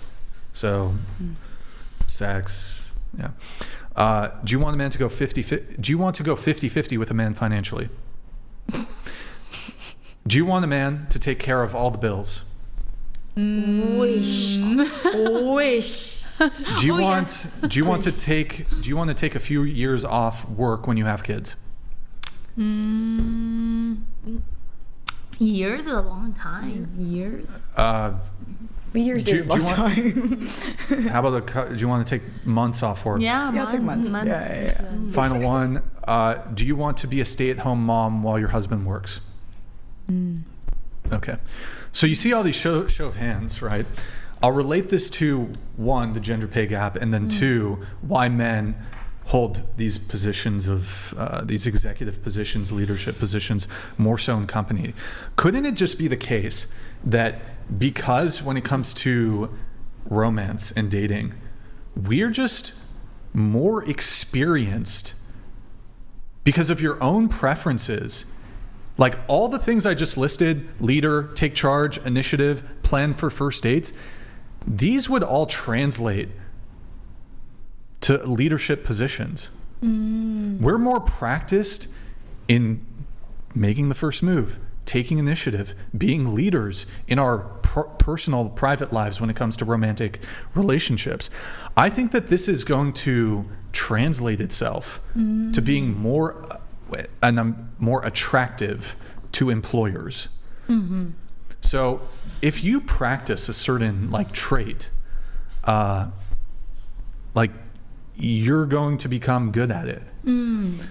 Women don't have that same ability to practice for certain traits that are deemed valuable in the corporate world in their romantic life. So Like for what?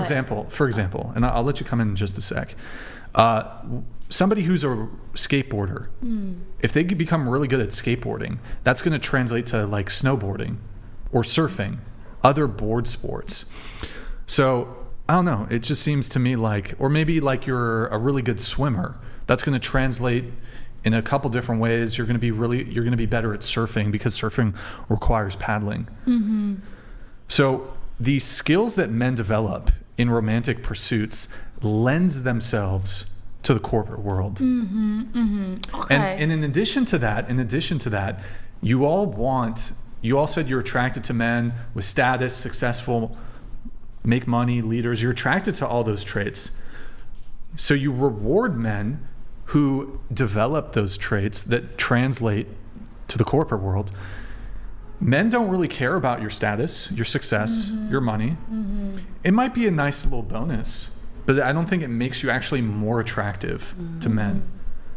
And so when it comes to the gender pay gap or men occupying, men are more likely to occupy these positions, executive positions. It's because of you guys. It's because of women. You exert a mating pressure on men that we don't exert on you. Like I would never, a girl doesn't want to pay for the first date. Okay. I don't care. Oh, you can't, you're broke. I don't care. You're hot and broke. Don't care. Oh, you work at Chick-fil-A and I'm an attorney. Don't care. Really? But like a female attorney, you think she's going to date the guy who works at Chick-fil-A even if he's handsome? I don't think so. I don't think so. And so we just value different things. So I think the wage gap just be completely explained away by that logic. You put such a massive mating pressure on men. They have to earn more. They have to work harder. Because we both have to survive, men and women. That's a huge motivating factor. Can y'all still get laid if you're broke? Can guys?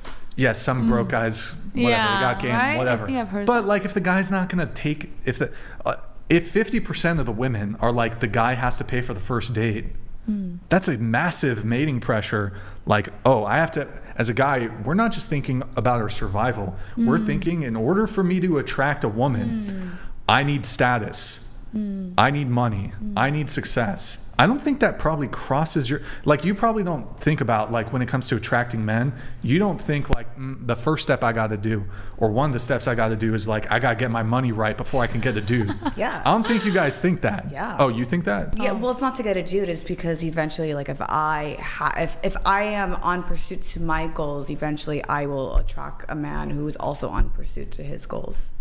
But like, I do recognize that like it is a little bit unconventional to like feel that way. But that's I was gonna ask you the question if like, do you feel as if like it is pressure on the male if the woman is also putting the pressure on herself and that's just what she wants in a relationship? She wants someone who's going to be a leader and have these like CEO traits because she as well like wants to learn and wants to have that. Do you feel like that is also putting pressure on the woman? No, like in her situation, is that putting pressure on males that she's also putting pressure on herself? Like, wouldn't that make it equal? If she putting what pressure on herself? To have status, to have money, to have whatever. Yeah, I mean, but it wouldn't be for romantic reasons. Like, she wouldn't be like, she'd be doing it for her own ambition, of course. her own ambition. But like, the ambition is not fueled by like, if I don't do X, I won't be able to get a man. I don't think that thought crosses women's head. But like, as a guy, you're thinking about that all the time. And like, one of the considerations, Oh, sorry. Oh, you don't have to apologize. But like, as a guy, wait, okay, never mind. Sorry, default, I'm sorry. It's okay. Like, as men, we are considering like, okay, if I want to look economically, financially attractive to a woman, I have to be this successful. I have to make this much money. I want to provide for a girl. There's like, maybe, let's say it's 20% of women want to be stay at home. That means that if they want that, 20% of the men have to make enough money to be able to provide that for the woman. So that's going to create such a significant pressure on men to do that. And then there's just downstream of that, oh, okay, maybe she doesn't want to be stay-at-home mom. She wants guys to pay for dates. She doesn't want to pay for dates. Massive amount of social and mating pressure exerted from women to men. Yeah, so it's interesting to hear that, because like in the area that I grew up, it was like very like low income. So a lot of the times it was always 50-50, or it was always, even sometimes I've had friends who have taken care of their partners.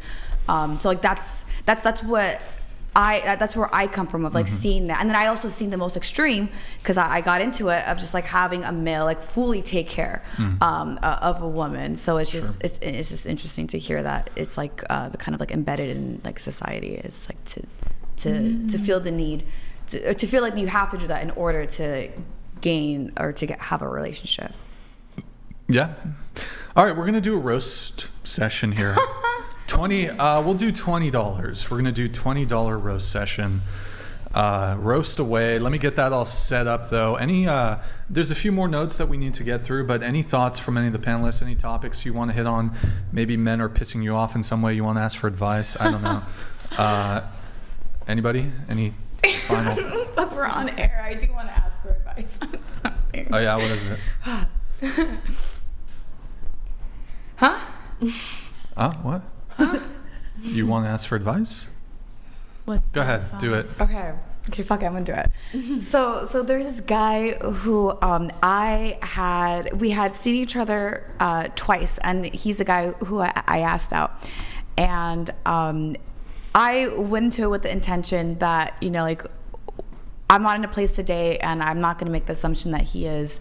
So I just wanted to, like, you know, just like enjoy each other's company. I was really energetically attracted to him, and it was the first time I ever felt this way. So I really wanted to go out. I had a product drop, and I wanted to celebrate, and I wanted to celebrate with him.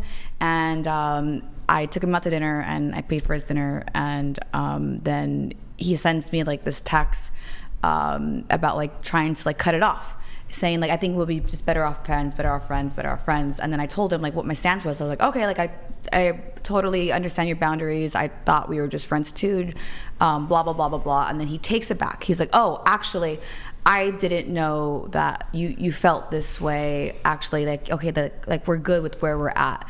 And my question is, this is the first time where like I've ever felt okay to like contribute financially, like in any type of like obviously we're not in a relationship, but just any type of like something that could be something, and I'm not attached to that feeling, but I just know that, okay, so if we go with the flow, like whatever happens. But because I did that, I feel like maybe it might have scared him, and the last thing I want is to scare like a man away. So my need for advice would be like, do I need to like lay back and not be so kind of like, not assertive, but like, I don't know, like do these things that society states a man should do? If I want. If a man wants to be with you, you'll know. If a men are like, we do live hunter-gatherer that it's biology. If a man wants you, he will chase you. If a man wants you, he will let you know. If a man wants to talk to you, he will text you. If a man wants to be with you, he will take the initiative to be with you. A man who actually wants you isn't going to play a game with you on this texting back and forth, like oh, today we're just friends, but now because you said we're just friends, now I want more. If a man wants you, you will know. I love that. I agree with that. Thank you for sharing. That was so powerful. Like we touched on the subject earlier that men don't really express their emotions and how like we tend to cry the most. So I think whenever a guy decides to express their feelings and say that they want to take you serious, that we should like be like, okay, well, he decided to actually like express to me like about his feelings, so therefore he must actually want me. Oh, I don't know. That's a hot take. It's like guys are, they can be manipulative too. They can fear that you're leaving and they're like, oh shoot, I don't want to be alone. So they can just say whatever they want or, say anything just to get you back. But I think that, yeah, if he wants you, like you definitely would feel it by his actions, not only his words, but also his actions as well. What made you want to pay for dinner? Is he like a brokey? No, it was just I was celebrating a product drop, and I just wanted to I like to take care of the people that are around me, and I didn't do it in a way where it's like, oh, I want something from this. Like I just enjoy taking care of people that are around me if I could do it. Yeah, if I can't do it, I won't do it. But if I could, I don't know. Chair 4, I can't. Hey guys, they have a comment. Chair 1, 2. This is what Wait. Is that a roast? Wait. No, don't read. That's so mean. The roast. What was the roast? What was the roast? No. Be mean I guess. again. Okay, can I ask a question then? Yeah.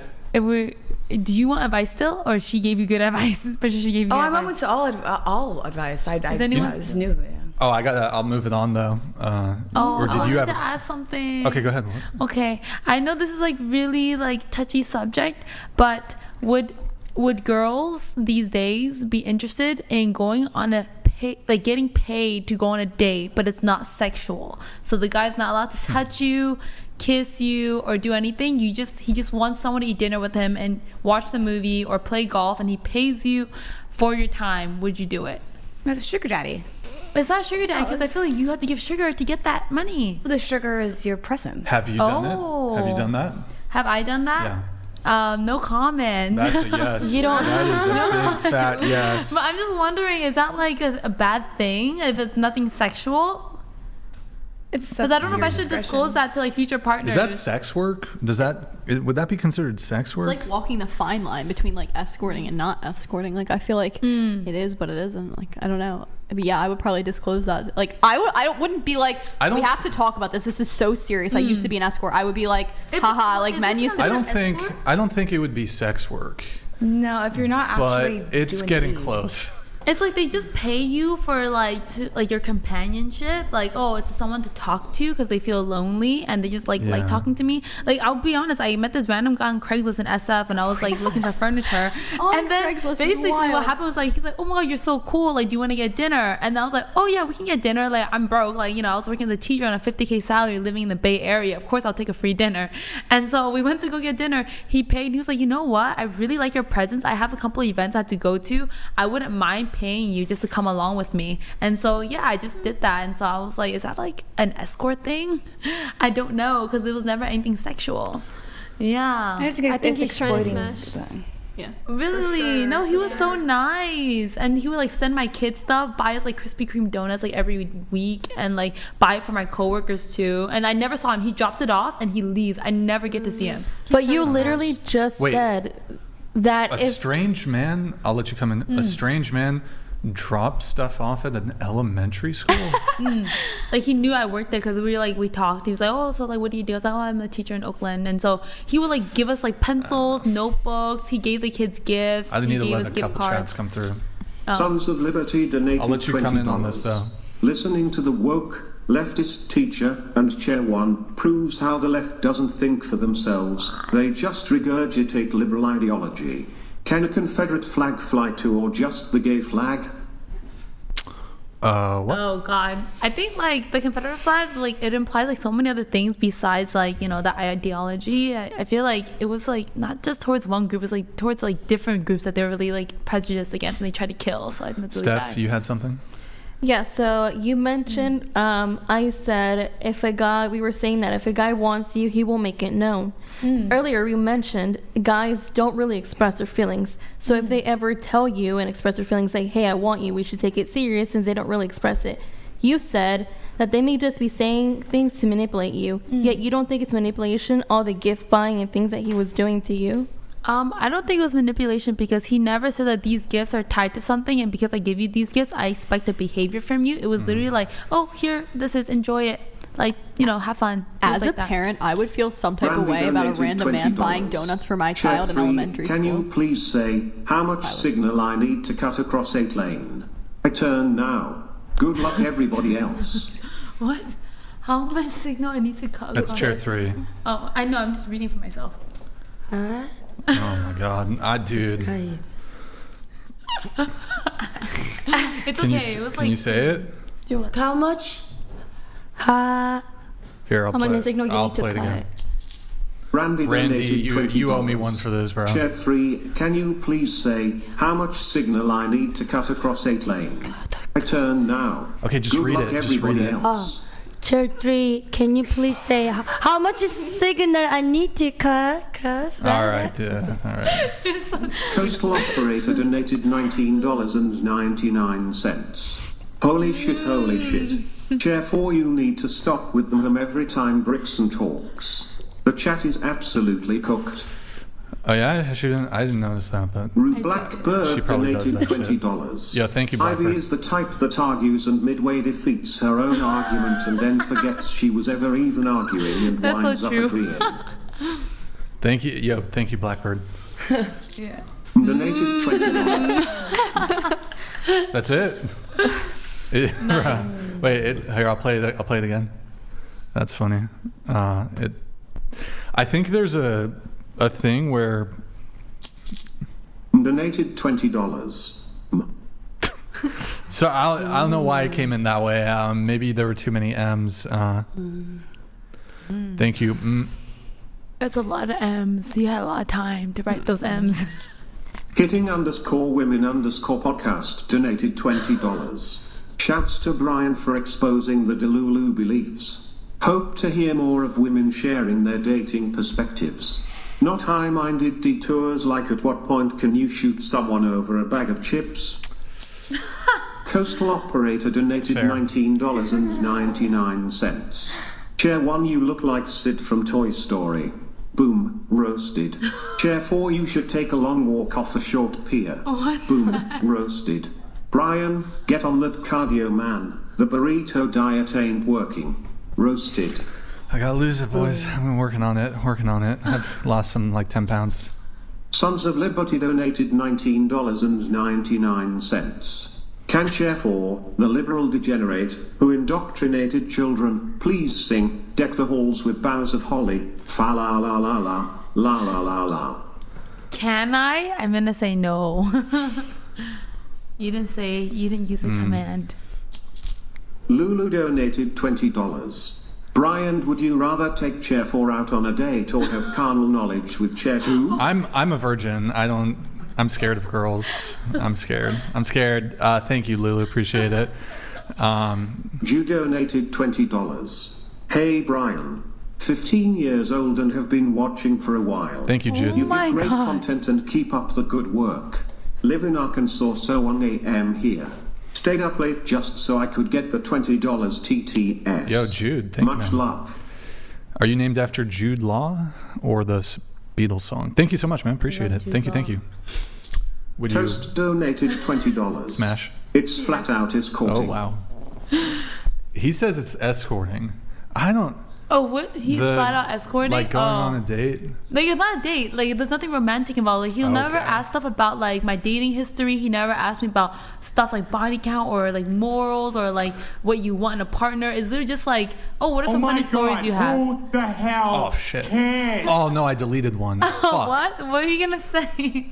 Oh, shit. Hold on. Yeah. I'm going to have to pull it up manually. My Michael bad. Jones donated $20. Chair 1 can be fixed. She has the potential. Chair 4 is beyond hope. He can fix you. Fellas, we should just move on. Shit. Chair 2, I'm Thank still you, man. on the fence. Chair 8, never change. Brian, great show. Keep it up. Little wink into that. Wait, so is Michael Jones? Shit. Hold on. Where is this? Oh, dude. That's annoying. I'm trying to... Wait. Where? Wait. What?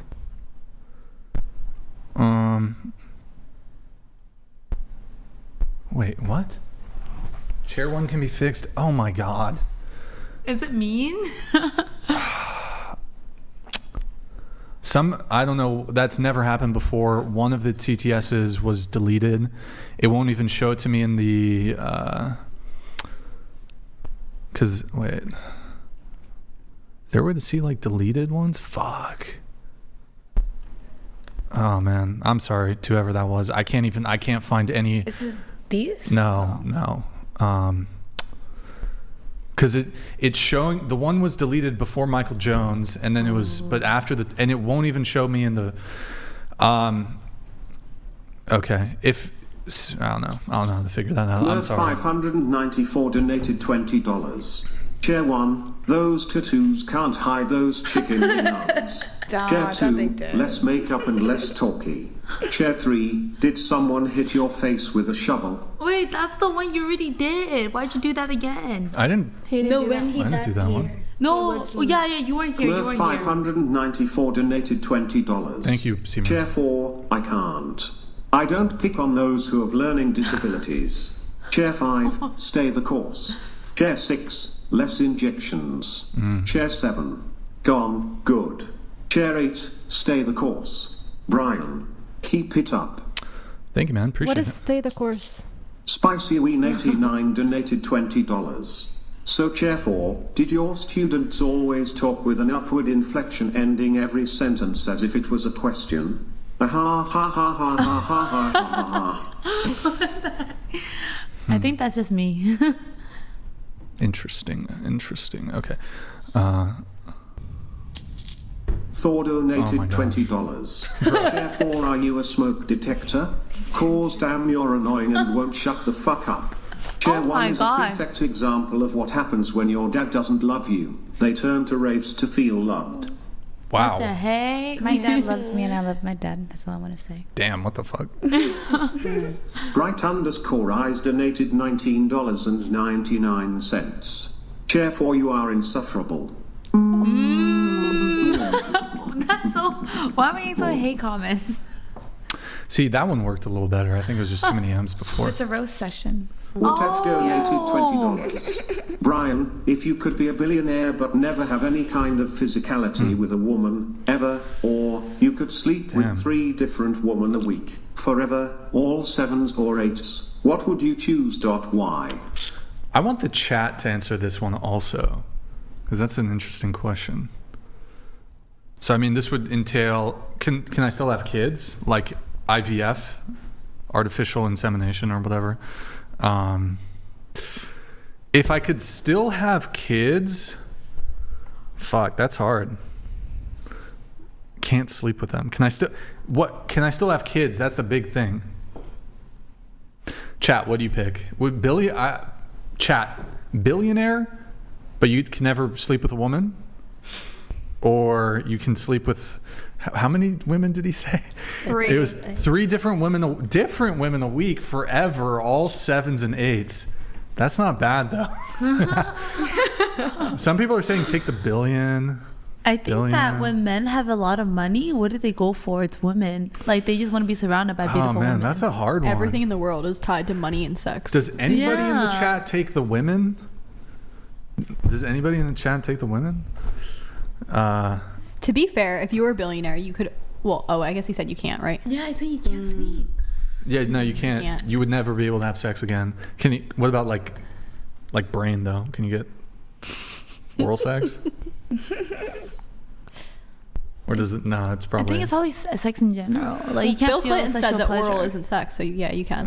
Okay, all right, there you go. If Bill Clinton said it, then okay, we have a couple more. I declined. Donated $20. The best girl there is the one in the back with the blue hair, cause she kept to STR8 face during Ivy's ranting. No blue hair. Oh, sorry, I said blue top. Blue hair. Chris Siaka donated $20. Sooner or later you'll see extreme progressive views of Chair 4, 3 and 1 will cause social collapse. Chair 8 will have a family before any of you. That's a cute comment. Nice. Toast donated $20. Escorting does not always lead to sex and so still considered escorting, and escorting is considered sex work. Well I'm just put, wondering. Toast. I guess so.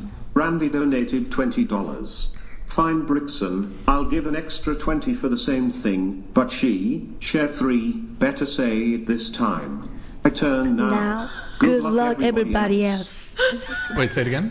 I turn now. Good luck everybody else. Is that from? What is that from? It's from a cartoon. It's from Family Guy. I know now. It's the Asian woman in Family Guy. Oh my That's god, what you he wouldn't says. know that. She's like, I think she's Korean or Chinese. Yeah. Fake_vagina_podcast donated $20.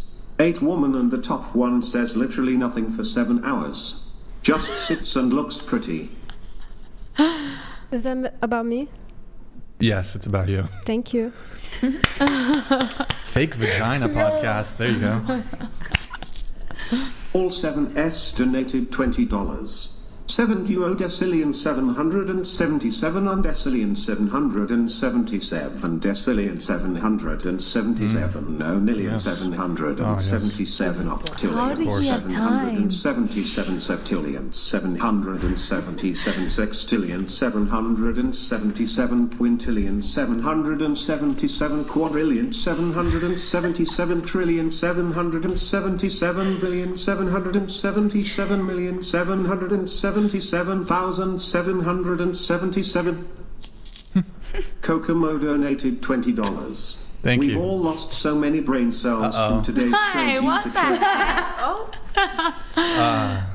I teach. I literally teach people. I taught people for a living.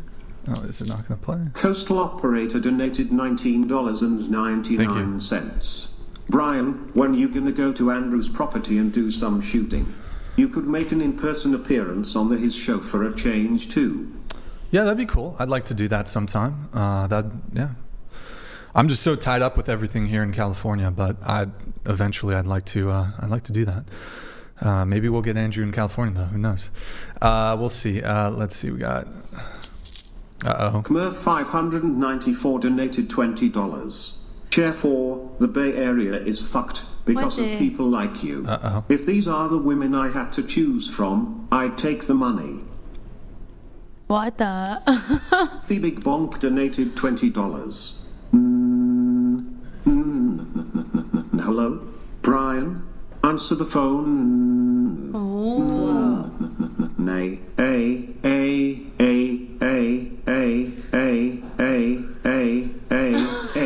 I am drinking water. I need more water. I like it. That was a good one. $20. First time TTS. Oh, thank you, Vinny. Shares 1,2 and 8 are the best looking on this panel. Chair 1's views can be fixed. 2, 8. Okay. Thank you, Vinny. Rue Blackbird donated $20. So, what the heck? What did we learn? Yup, less talking and way less UM, I think. I gotta think. I don't wanna say stuff I don't mean. Michael Jones donated $20. Chair 1, learn a thing or two from Chair 8, and you will find happiness and fulfillment in life. Chair 4, not my quote, but someone in the chat called you Japanese. Response? Sons of Liberty donated $19.99. Like Take the billion all day. Get a sex doll if need be. Plus, the hand is efficient, knows what to do quickly, and goes away after. You can surf, hire a chef, cleaner, hunt, shoot. Share one's dad is sad. Thor donated $20. Modern women want 666. 6 foot 6 figures 6 in penis. Notice how men and God have 3 letters while women and the devil have 5. Share 3 can you say? I'm not real lady, I'm lady boy. Oh my god. Can you say it? I'm the real lady and lady boy. It was that? What about? Okay, thank you, Thor. Thank you, Sons of. Oh shit, she did it again. So cute. She did it again. You know what? I feel with the billion thing. You're still thinking about I'm still that? thinking about that. I think If I was younger, I think I would have taken the billion. Because I didn't have money when I was younger, but I'm already like I'm doing okay. So I'd just keep working a bit. Yeah, I think you can achieve a billion. Yeah. No, I can't achieve it. You can achieve it. Oh, you can literally achieve it. Self-limiting mindsets. Oh yeah, it's a mindset. You know what? You're so right. Why don't we take a bet? Yeah. I don't know. I think now, I'm doing okay. Honestly, once you make beyond a certain amount of money, like, look, I know $1 billion is a lot. I know how much, like, that's life changing, like in an insane way. But man. Take the billionaire's money and then get the women. Oh, No, you can't. This girl was not listening. Get the lady boy. Get the lady boy. Oh, get the lady boy. the lady no, boy. it was sex Just in playing. general. Just- Sex in general. Oh, he playing. played. Okay. Let's do the supers. Alina, I'm gonna have you read the supers. Go ahead. Chair 5, stay in the course. Chair 6, less injections. Chair 7, gone, good. Chair 8, stay in the course. Brian, keep it up. Read this Chair one. 1, your hands down, the most beautiful girl I have ever seen. And I'm Australian. There's hotties everywhere. Thank you, Andrew. Cruella, Deville, Betty Boop, Tokyo, Rose, Petty, Manny, Pass, Wednesday, Adams, Ozempic, Poster Child. Wait, are they calling us that? Bailey, why are you making that face, Bailey? Well, I don't understand. Oh, okay, she doesn't Which one know. am I? Oh, okay. Last one. Chair 8, marry me. Chair 4, Chair 3, say, you go now. You've been here 4 hours. You go now. You've been here for hours. All right, guys, $20 TTS. We have a few more things to get through. Really quick, we have this thing. What would you want the minimum yearly income to be for your future husband? For you, Brenda, sorry. Brandy, Brenda. As long as they're working towards $1 billion. Or as long, they don't have to have it, but as long as that's in their mind. I know what. Maybe I understand like billion. Whoa, it's crazy. Then let's say maybe it's something that's more comprehensible, like millions. But at least if they're working towards that and they know how to, and they know how to get there and they're willing to put in the work, that's what I care about. Okay, because I mean, I don't think like a man is lacking confidence if he's just realistic and he's like, I'm not going to be a billionaire. Well, like I think that's kind of realistic. Okay, then let's say in the millions. Yeah, I think because I have that mindset. I know I can get there, and I want my partner to have that same mindset. Sure. Yeah. Okay. What about you? So ultimately, I want to be a stay-at-home mother. I want like the submissive, normal, like from like a 1960s relationship with gender roles. But in the interim, like I don't mind working. I've never had a problem working. I'm someone that'll work 80, 90 hours a week if I have to. So while that goes on, I would not date somebody that made less money than me. So. All right. What about you?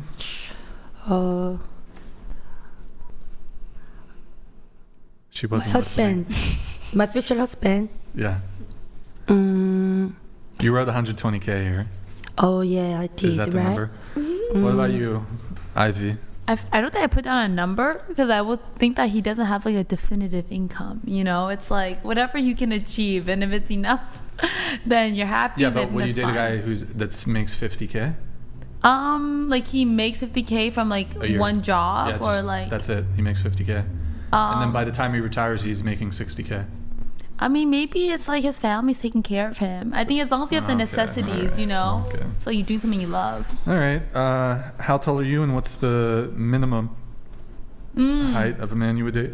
Is this for me still? No, it's everybody. Oh, everybody. Oh, I'm so sorry. I'm screaming. Okay. What about you? I'm 5'6". I've dated as short as like 5'10", but ideally I would want him to be like 6'2". Okay. What about you? Yeah, 6'2", 6'2". And you're how tall are you? But I am 5'3". Okay. Ivy, what about you? I think I've dated like short guys, but I would say like 5'10" is my new minimum. It used to be like way lower. Okay. Yeah. I go. Okay, I'm 5'6". I've only been with guys who are 6'5", but I would go to 5'10". Okay. I'm 5 foot and I put 5'8" minimum. I'm about 5'5". I would date 5'7". My homecoming date was 5'7". My boyfriend is 6 feet. And then I think this will just be the final thing from the questionnaire. Have you ever had a sugar daddy and/or sold pics? Yes. What did you have, or what did you do? I didn't. Well, I mean, I have an OF. Well, I had an OF, and I. Oh, I didn't know that. Okay. Yeah, I'm surprised. Don't you guys do your research? Yeah, but Respectfully, sorry. do you still link to it? You still do it? I don't do it actively, but I take it on and off my beacons whenever like. I didn't see it on any of your link tree or anything like that. Oh yeah, it's hidden. You have to like really be looking for it. Yeah. I thought you said that you don't post on it anymore. I remember we talked about it, right? Yeah. So I actually just posted on it. Well, when I was in a relationship, I didn't post on it. But I actually recently just like I post like once every month just to like keep the subscribers there because people always they funnel from my platform. Okay. Were you doing BG content on there? No. Okay. No. Patrice, you said you sold feet pics for like 1 week. Way back in like when COVID first hit and everyone was getting on OnlyFans, like way before Foot Finder, and nobody had a job and everyone was home doing nothing. I had an OnlyFans where I sold foot pictures. I think there might have been like a bikini photo similar, comparable to my Instagram on there. Okay. And then I don't know how, but the thing ended up with like 200 subscribers at $10 a month, and it was literally just pictures of my feet. And then I got the weirdest request ever, which would have permanently turned me off to doing anything like that ever in my life. So, Stephanie, you said yes, you've had a sugar daddy and/or sold pics. No, I didn't sell pictures, but I had a sugar daddy. You currently have a sugar daddy? No, not anymore. Oh, you had a sugar daddy. How much did he make? I mean, he would send like about. No, how much did you make from the sugar daddy? Say about 400 each month. For how long? It'd be like on and off for like a year. So maybe in total you made a couple thousand or something like that? Interesting. Okay, I'm going to let the rest of the roast come through. Randy donated $20. Chair 4's fake Asian voice is worse than Demi Hawk's fake little girl voice. I had to use my Google machine quite a bit to find her name, despite remembering her on the pod. Stop being fake, biatch. Oh, wow.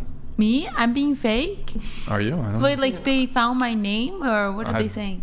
I guess they don't think you're Asian or something. I am Asian. The Big Bonk donated $20. She's black.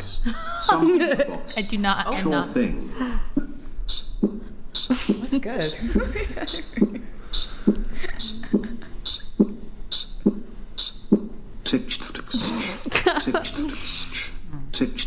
Wait, that was pretty good. That part is pretty good.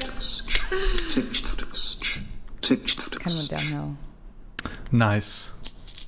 Kmer 594 donated $20. Chair 5, don't worry, you're safe. Shovel face, can you say slick shoes? Wait, why is Chair 5 safe? What do you mean by that? Thank Safe you. from the roast? What do you mean? What does that mean? Explain. Can they explain, or they have to pay more money? Michael Jones donated slick $20. In all seriousness, good panel. I think there are some things most of the panel should research after today. To Chair 1, I can fix you. Brian, you're a 10 in personality. Thank you. Jay donated $20. Thank you, Michael Jones. Appreciate it. Brian, can you show Ivy, the Asian lady in white, The iconic Full Metal Jacket scene with the Vietnamese hook. Look, she sounds exactly like her. What? you know, I can't do that, but I can play this. Oh, me so horny. Me love you long time. Sorry, Jay. What It's gonna have movie to is that do. from? Donated Gonna have to do. $20. I think you all did all right, ladies. Some of you have some cooked views, but you took the criticism in stride, so kudos. Chair 3, please say you cheat Dr. Jones. You cheat Dr. Jones? Blackbird donated $20. And Chair 1 lost me. I make good money, but like. Huh? Like? Huh? A billion? Billion? Like $1 billion? Nah, hashtag drunk lol. Pasty George donated $20. There are 15 years left, give or take a few years, until the magnetic that? pole shift event. What is that? Brian, you always have such an epic beard. I am jealous. I trimmed it today, so I don't know. I cut it a little too short. I think I fucked it up a bit, but thank you. Pasty George, appreciate it, man. Let's see. Giga Huang donated $20. Chair 4 is so indoctrinated she's willing to support a program, DEI, that steals opportunities from her own race. Lamau. She's dated so many white dudes she thinks she's one of them. I just said my type is Asian. What the heck? GMD Jim donated $20. Thank you, Jim. Brixan, you might Wilo. Missing lately cause I was out of commission same What is time as Wilo? Mason. I told you what Only it was reason earlier. for women is to birth and raise your a children. white person. Have not touched one eye in You 17 named Wilo. years and don't miss them. Gold Diggers much donated $20. Why is the value not weighed based on family dynamic and not the amount in his wallet? It's fair. That is Can't a have good a family without question. money. Good question. Guess underscore who donated $19.99. I knew it. I knew Chair 1 did of. She literally had all the symptoms. Thought I was confused. Glad to hear everything still makes sense.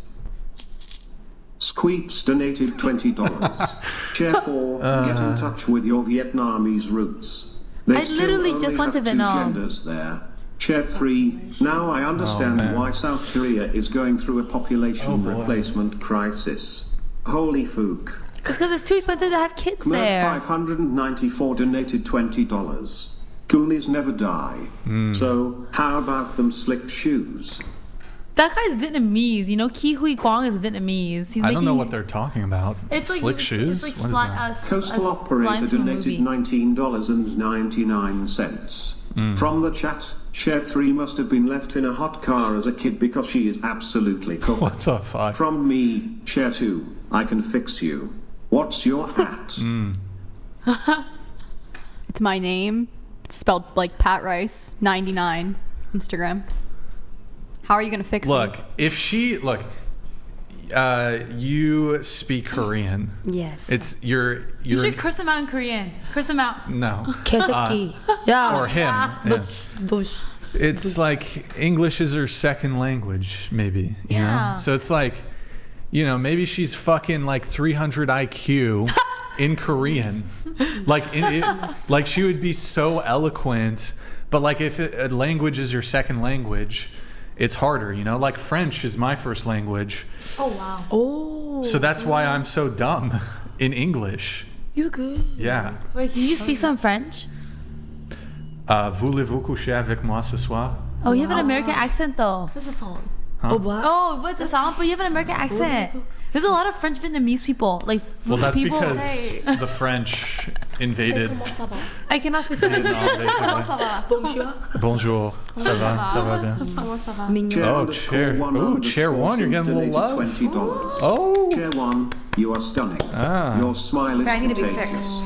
I make Yeah, you got to fix her figures. first. BTW. He makes 6 figures, but you got to compete. She's already got a main piece. She's got a couple side pieces. So They're not side pieces. They're not. find her at a rave, chair 1 simp. You got to find her at a rave. Okay, what is this?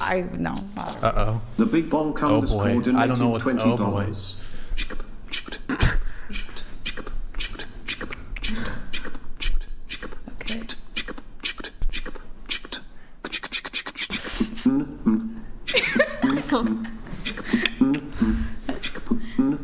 What the fuck? That's interesting. Wow, that was really good. You're really talented, Bonk. Thank you, man. All right, let me. We didn't do all of Patrice's notes, so we'll get those. Let's see, where did we leave off? So you were in this 2-year relationship. We talked about that.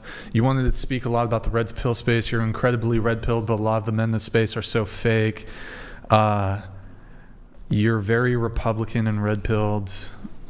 Yeah. I just sent. I wasn't sure what I was supposed to send because you sent a list of what are things that you would speak. Yeah. So I was just giving general kind of answers to topics. What makes you if you had to just fire off 3 ways you're red pilled? How? I believe in traditional gender roles. That would be probably my main one. And then I'm not going to give sub examples of I think I should stay home and cook and clean and he should make the money.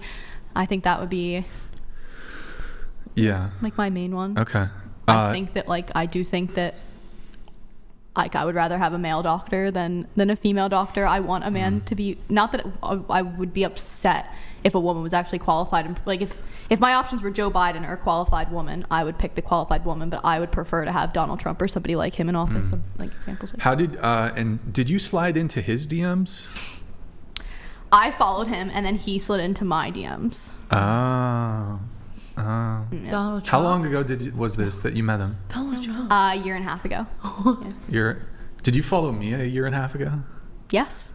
Oh, okay. That was one of the first reels I saw him on was yours, and he was like, I'm not gonna. What? Nothing. Wait, what? I was gonna give away identifying details, and I'm like, oh, I see what you're talking about. Okay. You said but this guy who you were engaged to, but that's off, as of 2 weeks ago. Wait, if he reached back out to you, he's like, let's make it work, or is this done? I just took a 27-hour flight home from Australia after I got left there alone. I don't really think that's something that is. You left me there high and dry. Didn't care about me. Didn't care what happened to me. You just left me there alone. I mean, I did. What did you do? Did you do something? I swear I didn't do anything. I was just trying to have a. Did you stick a? Never mind. I was just trying to have a conversation about some things in the relationship, and he didn't want to have a conversation about it. So it was just I don't know. I guess I annoyed him too much one night, and he just packed up and left. I kept the ring, and he paid for my flights home. So. Oh, okay. Damn, that's crazy. So is it really high and dry? I mean, I was there literally. I flew 27 hours to live in a different country with this man, leaving my family to go start my own family with him. And he was like, oh, it's just a flight. No, it was 27 hours. I get there. I'm not even 12 hours into this trip. I'm also at this point incredibly jet lagged. I'm sick. And he just up and leaves me there by myself. And I don't think that's indicative of somebody who's gonna constantly say, oh, I provide and I protect. No, you walk out. Wait, he didn't even meet you at the airport? No, he did. Okay, so you guys spent some time together, but then some shit went down. We spent some time together. We had an argument that wasn't even really an argument. It was me stating some things that weren't really, they were incongruent in the relationship, asking for some clarification on some things. He didn't want to have the conversation. Oh, he had other women, is what you're saying? No, that's not what the conversation was about. Pegging? You wanted to peg him, and no, he was just not about it. No, it was more the direction that the relationship was heading in, and we're finally at this final destination of these plans. And can you tilt your mic down just a little bit? There you go. Go ahead. So it was more we're now at the final destination. We're really gonna live in this other country, away from my family. You know how earlier you said maybe the girl was a basket case when she got taken out of her environment in that video. Not that I was a basket case, but I was I can't. I suddenly had this realization. I knew I was going there, and he knew I was gonna have. I didn't have a freak out. I was just I can't drive because they drive on the opposite side of the road. I don't have a single friend here. I don't have a single family member here. Yeah. It's not that I was complaining about that. I was asking for some reassurance. Can I get a cuddle and a hug when we're sleeping? Can I get something that proves to me that you actually want me here? Can I have something? Can you give me something? And he's like, oh, you have a ring on your finger. I'm like, yeah, but I'm just not. Were you guys living together previously? So what would end up happening or was this long distance? what would happen is we would spend like 6 weeks together per 6 weeks. God. and then we would maybe not see each other for like I can do like a weekend with a girl. Yeah, we would maybe like, not see each other for like 2 to 4 weeks, and then we would see each other for another month or two. So yeah, of the 18 or of the year and a half, we lived together for probably more than half of it, 10 months, I'd say, consistently. Wow. Okay. And I was also, so I'm somebody that prior to him, I had multiple jobs, like I was somebody who was working, like I said earlier. It wasn't uncommon for me to pull 60 to 80 hour weeks. I also have a very high strung breed of dog. I have a Belgian Malinois. She has to be walked in the morning, at night. I have cats. I have my own place. I have a lot going on. So I'm somebody who was constantly like go. And I go to the gym. I work out. I cook basically all my own food just for like the health value. So I was always busy. Yeah. Demands I quit my jobs. Well, now all of a sudden I have all this time. And then he doesn't want me. I'm not allowed to go. I don't want to go out and club or anything, but I have all this time on my hands. He doesn't want to talk to me and occupy my time, which I get because he still has to work, and he has so it ended up being this like, not that I was intentionally being annoying, but the end of the night would come around and I would make dinner, and he wanted to like sit out and zone out, watch a show on his computer, and I wanted to talk and get like, not like I didn't want to. I'm with him. I get it. Like, I do truly get it, but you've taken me away. Let me just watch The Walking Dead. I get it. I want to see some zombies get fucked up. I do get it. What do you want to talk about? You've taken me you've taken me away from my family, my friends, and everything else. No, it's and like, you don't want to babe, talk to me. Babe, just come lay next to me. Let's watch some zombies get fucked up. It wasn't even like that. It wasn't even like that either. What do you mean by he Patrice, took you away? I just want to see some zombies. Decision to go? I made the decision to go, and I was, but I want like reassurance from my partner. Let me let these come through, but we can come back to it. Share one. Guys, $20 TTS. Get it in. We can go to every rave together. We can get matching. Is this the last call? Also, you have great posture. Very nice. Oh. You're beautiful. Wow. Is this chair one sim? You've got a fan. Donated $20. Over 4,000 watching live and 1.7k likes. Wait, come on, team. We're better than that. Question for you: if Chair One Sim pops a bottle of champagne right now, will you go on a date with him? Whoa! I don't know how old he is. Okay, before Chair, here, tell you what. To be fair, Chair One Sim, give us some give us details about you. How tall? What do you want? You want height? I just need to know age and ethnicity. No. Penis size? Oh Ball size? no. Age. Wait, this is scary. I don't know this. You can say occupation. Okay. Age, occupation. Okay, yeah, age, occupation. Where he lives. Where do you live? And I would need your Instagram and to know who your friends are. I don't know if it's confirmed on LinkedIn. Oh no, not here, but like if like. Okay. Yeah. Or what do you mean? I don't know. Whatever. Well, just so I could do my research for safety. I fucked my beard up today, boys. And this is ridiculous. I totally ruined it. It's fucking terrible. By the way, have I been doing the thing? I feel like I do the thing too a little bit. I don't know. Rue Blackbird donated $20. Chair 2, she pulled an ivy on him. So I get it, lol. She pulled an ivy on him? What does that mean? That's going to be a new term. That I wanted to talk. To pull an ivy. Sons of Liberty donated $19.99. My great-great-granddad fought for the Confederacy at the Battle of Lookout Mountain. To have a first-generation Vietnamese explain to me why the Confederate flag is wrong. Ignorant woman. Ooh, spicy. Okay, $20 TTS. We got a few more things. Really quick, I'm going to read some of the rest of your notes, Patrice. So you said, for the guy who you were engaged to, you said, I gave up everything for him. You said your job, your family, your life, your social media. Anything he asked, I did at the drop of a hat. You're a very submissive girlfriend, but he constantly was showing me that I couldn't really totally relax around him. Something was always missing and off. I ignore all of that in an attempt to just want it to work and the potential of it working. We spent a year constantly traveling. Are you at liberty to say his profession, or would you prefer, you don't? I would prefer not. That's fine. Okay. So, like, he would ask you to like would you take down like revealing photos on your Instagram? I didn't. So you'll notice Or you didn't care? when I first reached out to you, I had a different Instagram with only like 5 posts and like 50 followers. That was at his request, and it was like he didn't even have to ask me. I knew how he felt about stuff like that. So like I was telling you earlier, we literally had gone on one date, and there wasn't even any conversation about like exclusivity or anything. But I knew how he was from like seeing his content and stuff, and it was gone. Anything revealing was gone. And then I still had the Instagram page, but with no posts on it. And then he was like, I want the Instagram page down. No problem, it came down. I want the TikTok page down. No problem, came down. I want you to quit your job. No problem, done. Like literally anything he asked, done. But as the relationship progressed, because I've given an inch, now he wants a mile, and the requests became absolutely like ridiculous, like insane. So I'll give you an example of one.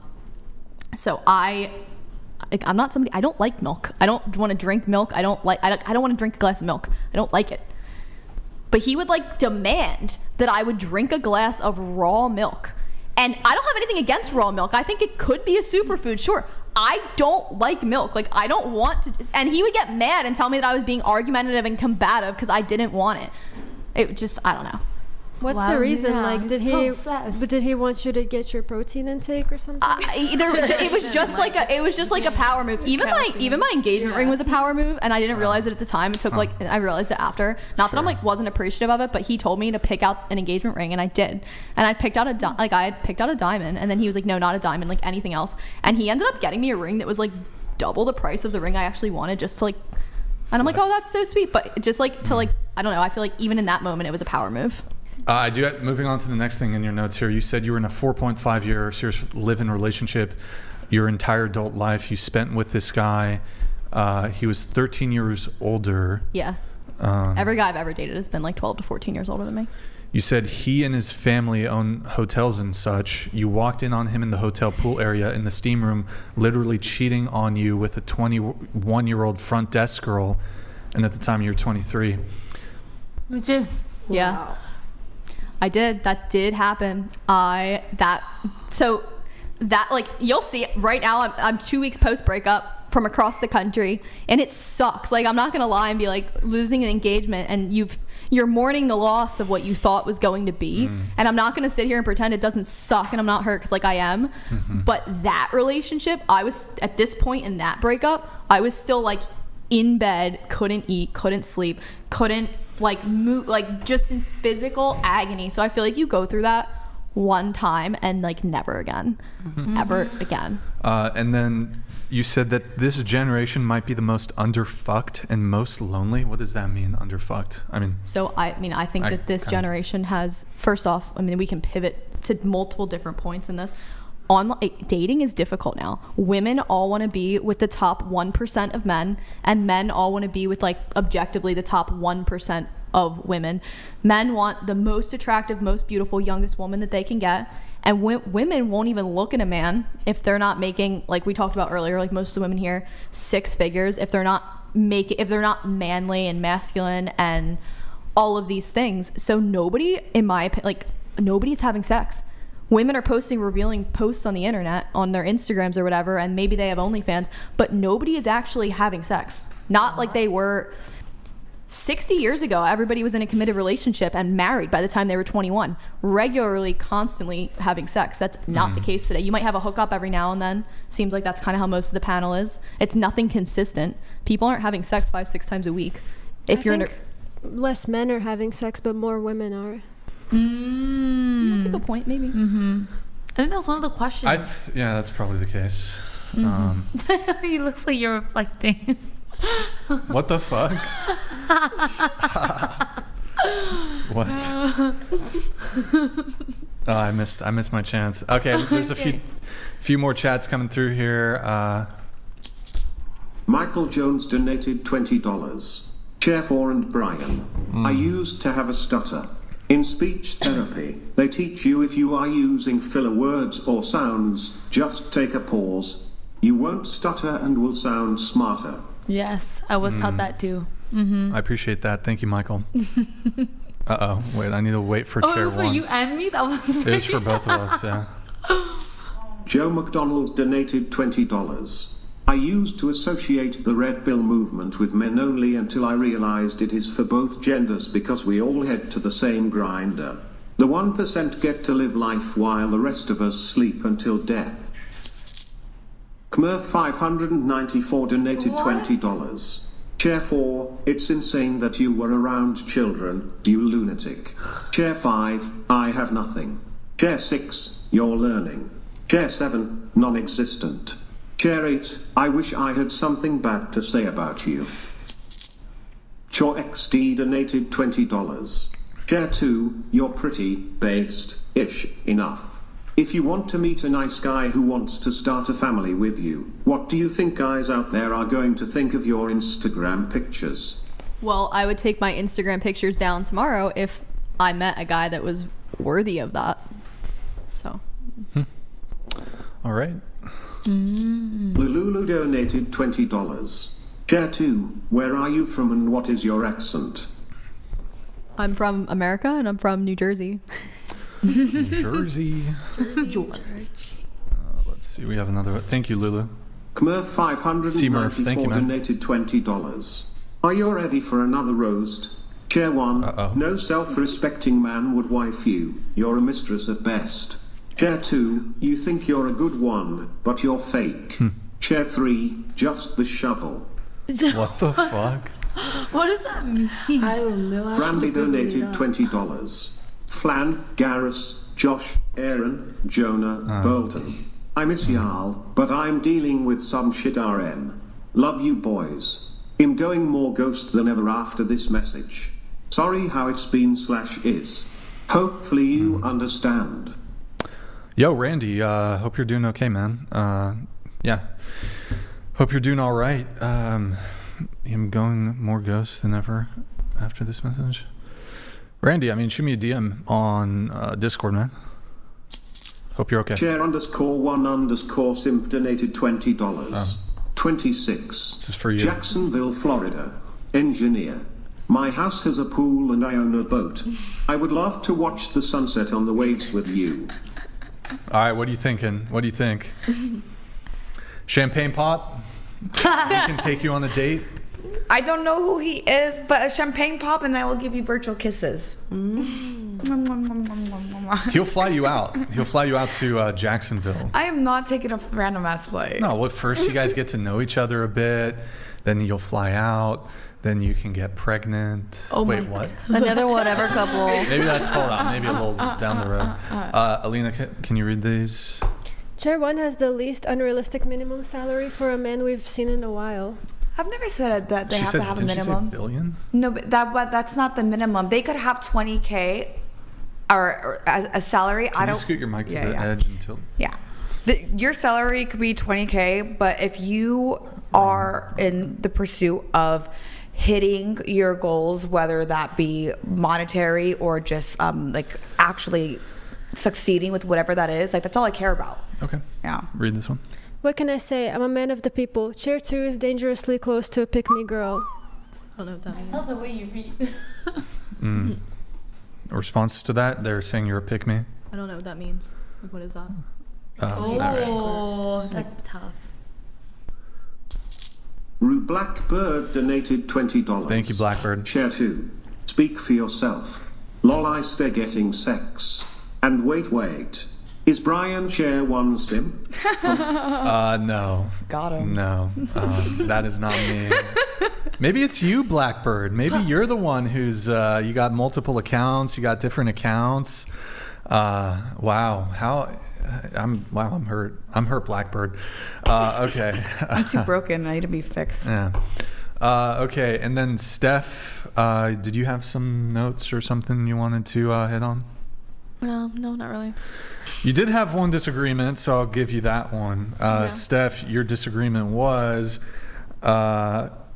interrupting when trying to answer, and I think in your pre-show notes, you said something along the lines of, in terms of disagreement with the show, or you don't agree how at times they speak over the guests to not let them finish what they're saying. Mm-hmm. I mean, it didn't happen in this podcast, but it's just like something that I've seen in other podcasts. It happens a bit. Sorry. No, she's talking about the host. Oh, right? Oh, okay. Yeah. Yeah, I do that shit.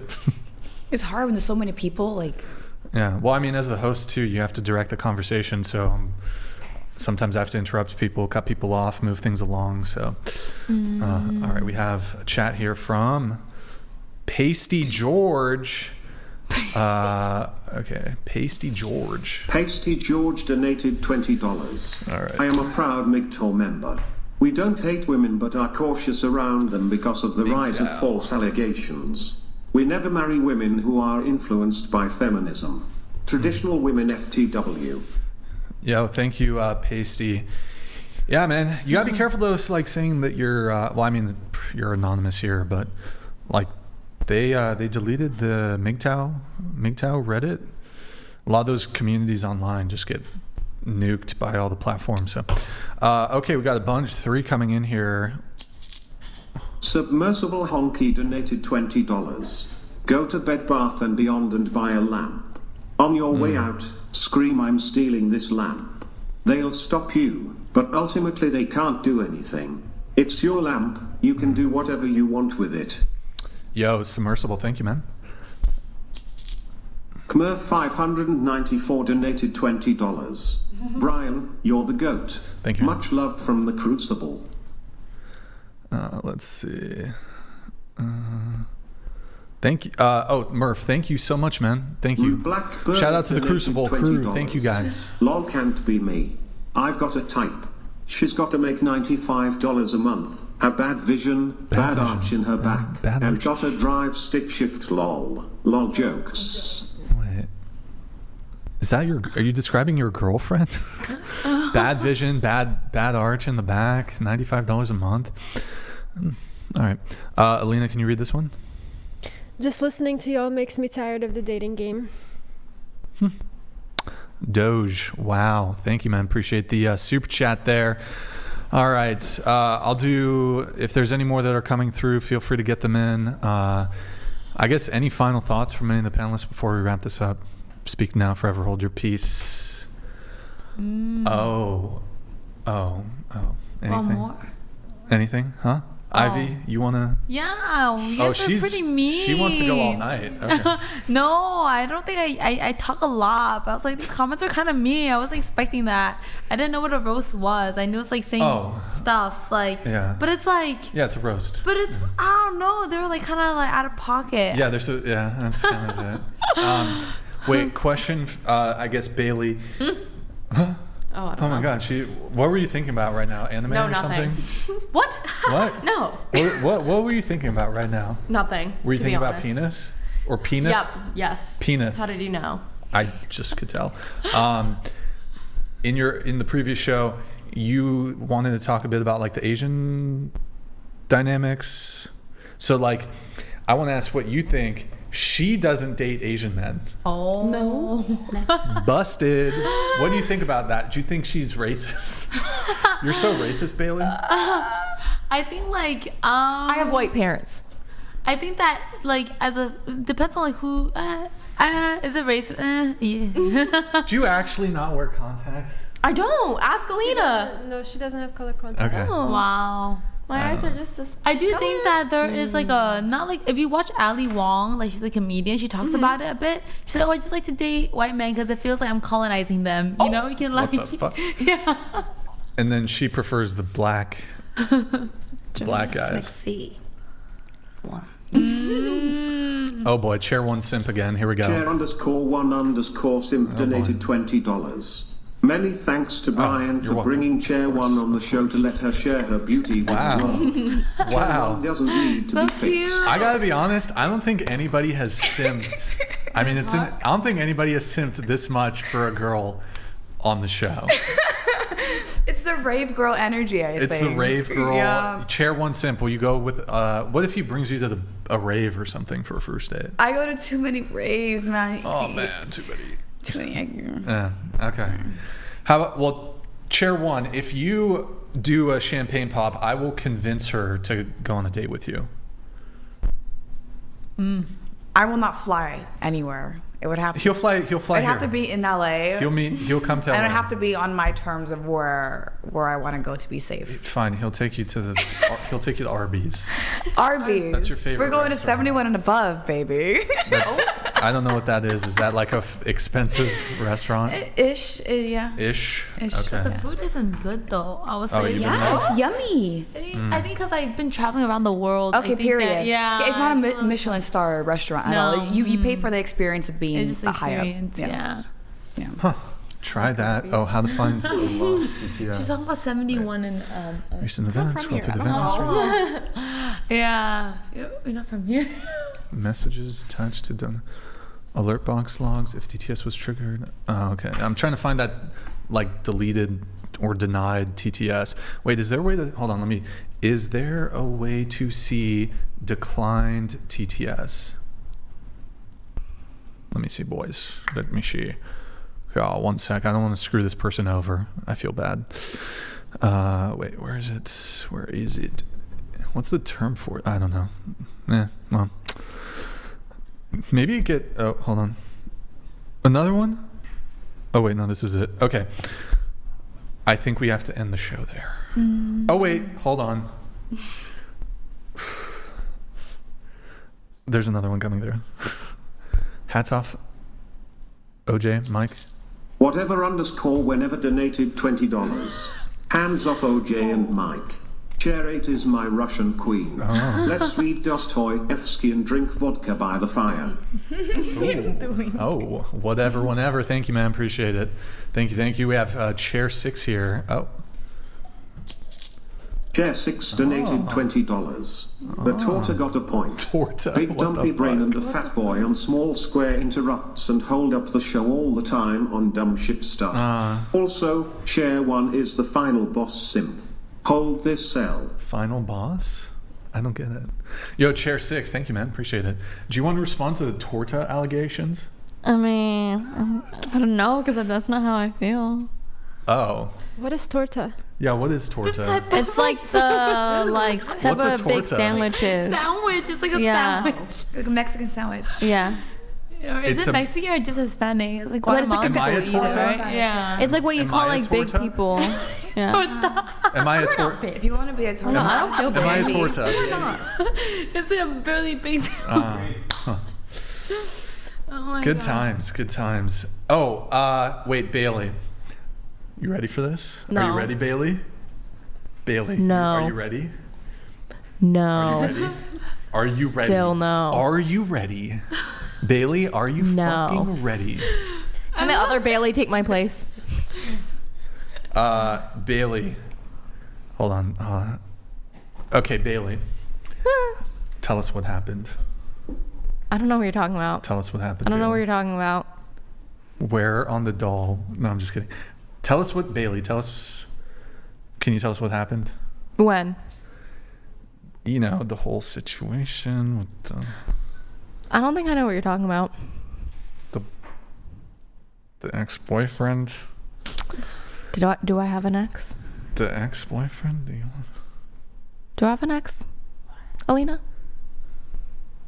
I can't answer this for you. I mean, I don't know what you're asking. Somebody in the chat asked me to ask. Okay, 'Cause let's see they're the curious. chat. What? I don't have it. Funny. No, I swear Ironic. they were like, wanting to know. Then Do you where is wanna talk it? about Where's it? the chat? Do you want to talk about it? I don't know what you're asking me. Well, there was some confusion last show Of? about the situation Specifically what? with the ex-boyfriend. Specifically what? Well, because they were like, Brian, you put words into her mouth. That's what they told me. Okay. Words being Like, I was putting words into your mouth. specifically And I as didn't an let you example. Like, about the whole, like, the force thing. Okay. Like, I said that, and they were like, oh, you put words into her mouth. I mean, it's true. I mean, I don't know what you want to know about it. Do you want to talk about it? I don't really have much to talk about. But everyone in the comments, he's not a good person. Okay. What do you want to know? I don't know. Do they want to know like the story? I just. Do they I don't know what you want to Can you tell me, know. like that night? What do you tell mean us that night? What happened? Like, What you do want you the details? Like, you want to, this We just- band camp, this happened? Is that what you want? The one night we had an argument. That was it. And then. No, the other thing. Oh, I mean, I don't even know. That was like 3 nights. Wait, there was 3 separate nights where.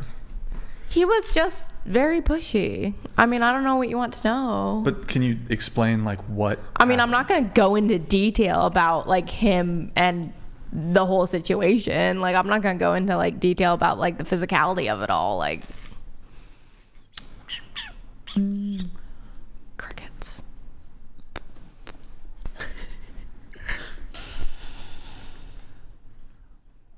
I'm just gonna be silent until you tell. I don't know what you want me to say. Maybe Wait, so like you ask want- him more you want direct a question? Yeah, questions. like, what do you want me to say? Essay Give me like an actual like Look, question. I know it's like a sensitive subject, but like as a guy, I don't know, and I feel like I'm asking so I can understand. Is that fair? Understand what? I What's just the want question? to I want to understand like what happened. Dex. Did you know? I don't even know. He just forced himself on me. Like, I don't really. I want to rehash the details. Yeah, 3 separate occasions, but like. How did you end up with him on another occasion after the first? Like. Because first boyfriend didn't really have any other sort of judgment of what to expect. So, you know, I have nothing to go off of. So I'm like, okay, boyfriend can't be. People say all the time can't be. Essay. So it's like you just accept it at some point and then you realize, oh wait, no, you shouldn't accept it. 3 times though?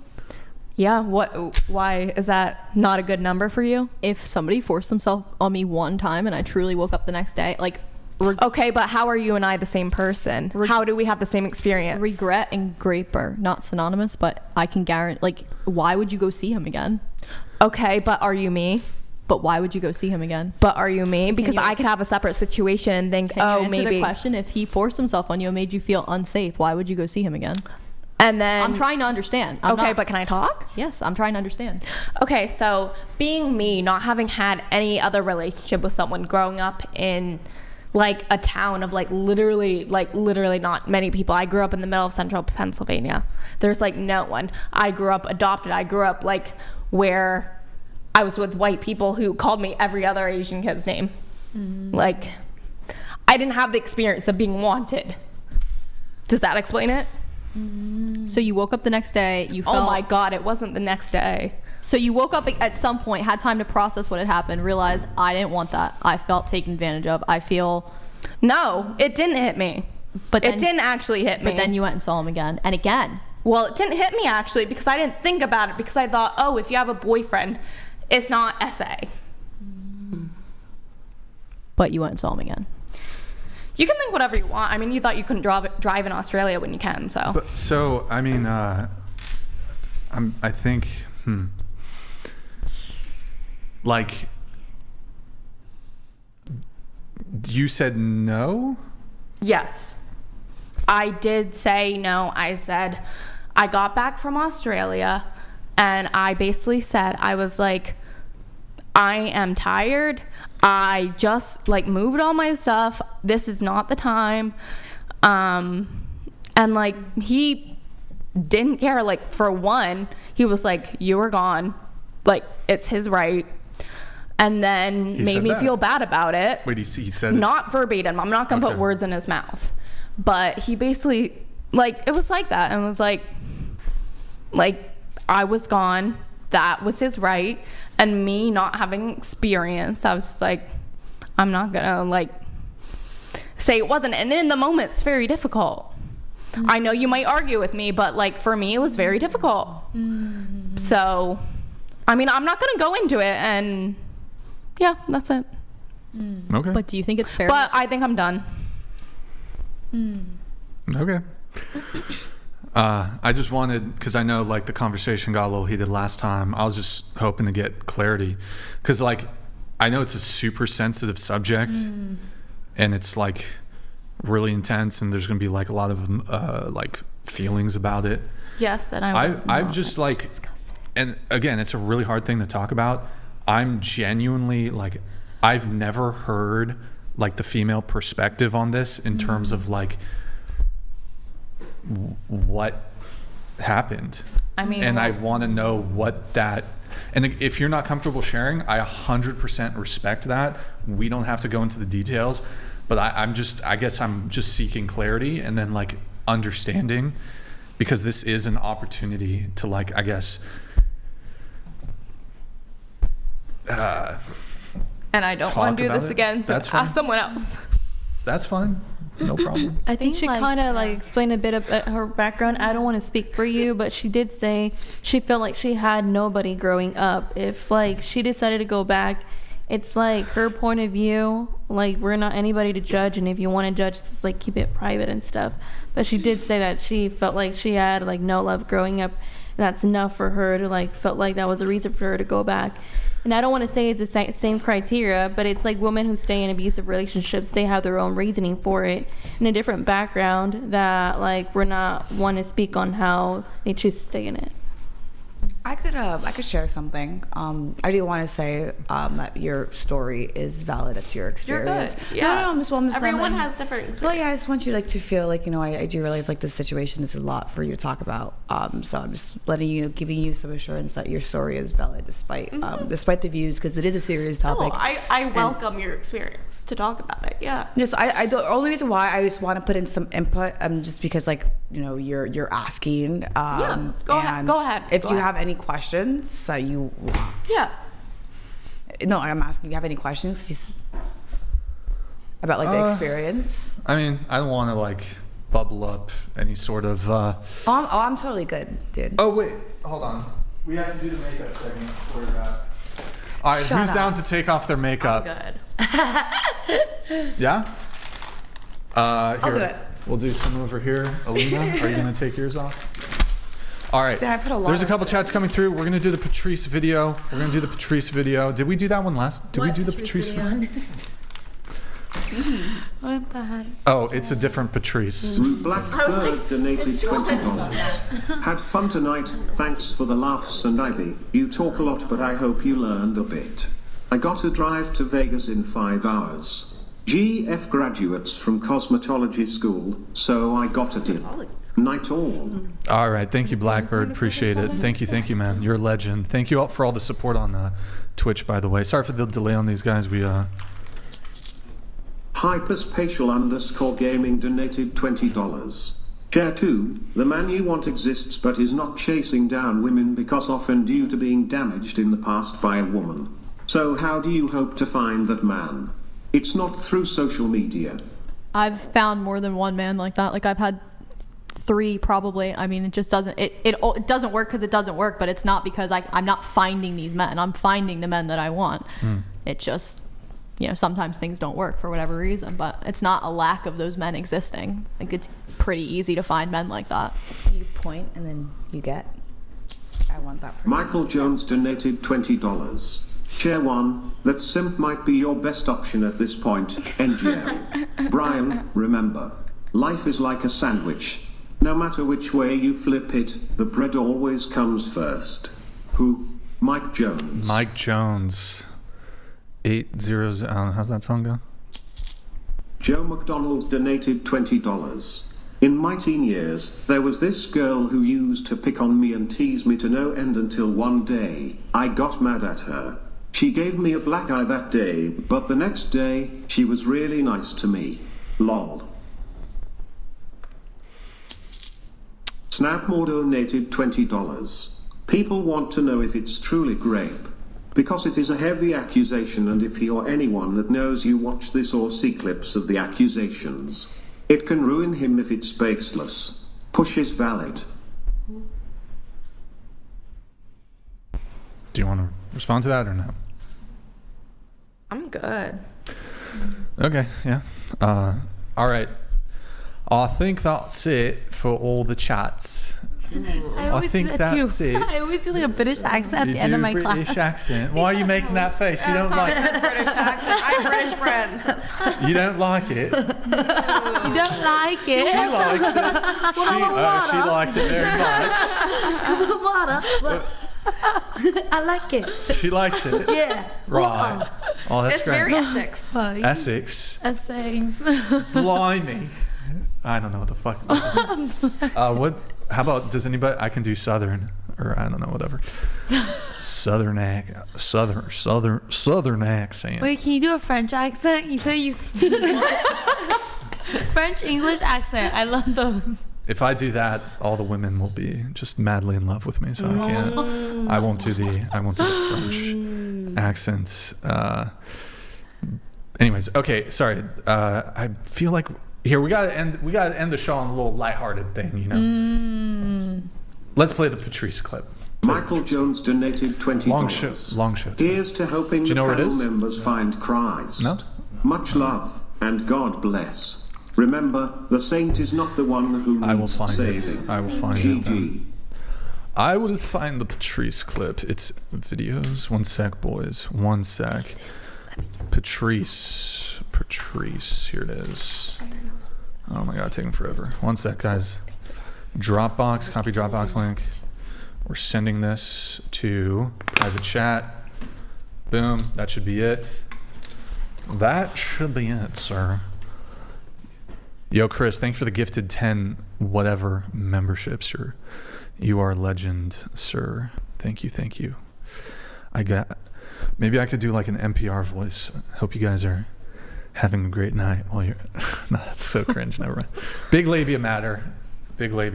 Any big labia? I was gonna say. Hey, bro. Wait, did you take the makeup off? What the fuck, Alina? Take your No, take I your was shit just off. gonna say that I agree that big labia matter. Your boyfriend is a lucky man. Wait, hold on. Wait, chat. Do you think Alina should be a new do you want to be a helmet girl for the whatever podcast? I don't live in California. You'd have to move. I might have to. Oh, there you go. We're looking for somebody new. What's a helmet girl? You sit in the background and we didn't have one today, but you wear a helmet. Like a real For why? girl. And you're an assistant, Oh, basically. assistant. It's, I mean, you really don't do much. You help out with a bit of water. That's pretty much it. And then you just sit in the It's background. for and looks. It's to like. It's like aesthetics. Yeah, I guess drive you could say. engagement. Do we have the Patrice clip? Yeah. All right, pull that boy up. All right, hide that. I'm so happy it's All right, watch this. Let me ask you a question. Here's a question. Here's a serious question. Okay, ladies, if you didn't have a vagina, like say it was a terrible train accident, right? And the doctor was like, we have to remove your pussy right away or you're gonna die. How would you keep your man past, you get a 2-month guilty, I can't leave the bitch right away because you just lost a pussy in a train accident. Can't just walk right out on him.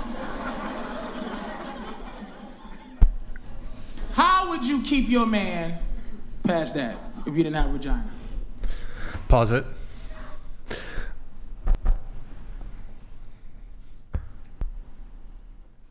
I don't know. He's Were correct. you watching? I'm not gonna lie, it's really late, and I was thinking about all the stuff I have to do. I'm so sorry. Okay. You get in a terrible train accident. Lose the pussy. You're in a relationship. You get a 3-month, he can't break up with you. What do you do to keep your man beyond that? Oh, because he can't get pussy. Oh, Because your pussy's gone. It was a terrible train accident. Choo choo, motherfucker. Well, if he's like, if he's sexually active and he needs the sex, and like I'll try to please him, like give him massage, like blow jobs, like I'll do a blowy. If Sure. he needs the sex, if he needs it, but if he doesn't, like I'll try Sure. to find other ways. A blowy. Okay, what about you? I feel like there's at least 3 answers, but I don't really like. I don't Give the answers. Give the answers. Go ahead. Quick. Oral, anal, and threesomes. Okay. Mouth. Okay. Ivy. I think you can just let him sleep with other women. Okay. No way. Bailey. We'll answer when it comes to that. Wait, what? Well, no, you got to answer the question. It hasn't come to it. It's a hypothetical. Wait, what?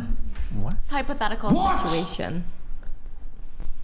So I'm still thinking, because it hasn't happened yet. Next. Wait, a train accident hasn't happened yet? To me, specifically. Yeah, it's a hypothetical. Yes, so hypothetically, I don't know yet, because I'm not in that situation. But what would you do if you put yourself in the situation Of getting hit by a train? No, you just lose your pussy and you got to keep your man. What would you do to keep him? Do I want to keep him? Yes, you do. You do. I'm not sure about that. Yeah. Next. Okay. Steph? Head, hand job, and anal. All right. Wow. Wait, anal's good. Alina? I do anything he says. He would never hear the word no come out of my mouth. Yeah. Wait, say that. Hold on. That was pretty good. Say that one more time. The whole thing? Yeah, the whole thing. I do anything he says. He would never hear the word no. Not bad. Play the rest. Play the rest. You guys got.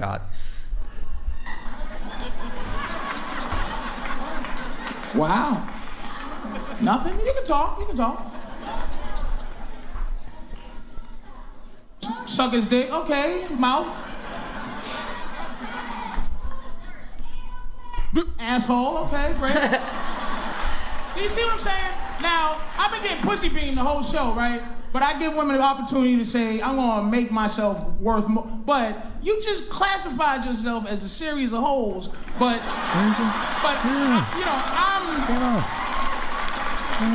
I'm supposed to teach you special, but you're just a bunch of holes to yourself. You take it out? You take it out? No one said learn how to play Xbox, learn how to play pool, tell better stories, get another bitch that got a pussy to come on in. You want it all? Yes. All of them. Whatever. Everything. Here, Steph, hold yours up. Hold your little makeup wipe off. Oh, wow. Period. Wow. Wow. All right, they're going to do it. Can I get one? Oh, yes. Thank you. Chair _1_ simp donated $20. Chair 1 would look cute in a helmet. Chair 1, we could build a life together. You're adorable. You look beautiful even without makeup. You're perfect. Rock and roll.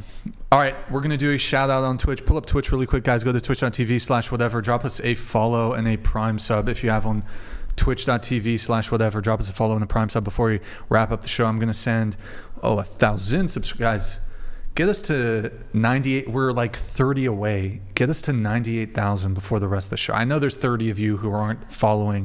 1,000 viewers still. Just get us 98,000.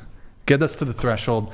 Check if you have a Prime sub available. Who are we going to raid on Twitch? Damn, not really anybody interesting. I'll do fucking Woe Grandma again. You can, let's see. And then I'll just say GG. Well played. To the panel, last call, hit the like button, please, on your way out. Thank you for tuning in tonight. You could have been anywhere in the world, but you were here with me. Oh, Blackbird here. Hold on. Boop. Boom. Blackbird, big 50 gifted. Thank you so much, man. You are a gentleman and a scholar. Thank you so much, dude. Fucking legend tonight, man. Absolute legend. Thank you so much, Blackbird. Really appreciate it. So like I said, thank you everybody for tuning in. Thank you to everyone who super chats, donates, and supports the show. Couldn't do it without you guys. We don't get any sponsorships or anything like that, so really appreciate it. We'll be live again Sunday at 5 p.m. Pacific. Guys, got some really good panels coming up. I know I say that almost every week, but next week should be... Oh, we got like a couple return guests that are going to be very interesting next week, Sunday. Be sure to check that out. And let's see if there's... Hold on. We have this. Joe McDonald donated $20. To everyone, what would you do if modern conveniences, technology and the internet suddenly ceased to exist? To the women, would you depend on men or other women or both to survive? Whoa, that's a heavy question for the end of the show, man. not heavy, but it's like. They made a movie about this. It was on Netflix about how like a bunch of people got stranded on an island, and then the only one that could help everyone was like the toilet cleaner, and it was a woman. So I think like women are very versatile. Yeah, of course. Yeah, yes, that's the best. Would you depend on men or other women to? Wait, ladies, would you rather? I can't even think. It's silly. Here. Kmer 594 donated $20. Michael Knowles is a simp. Hold it up to the camera, the makeup line. Did you do yours? Hold yours up. Oh, whoa. Wide red lips. Oh, wow. Okay.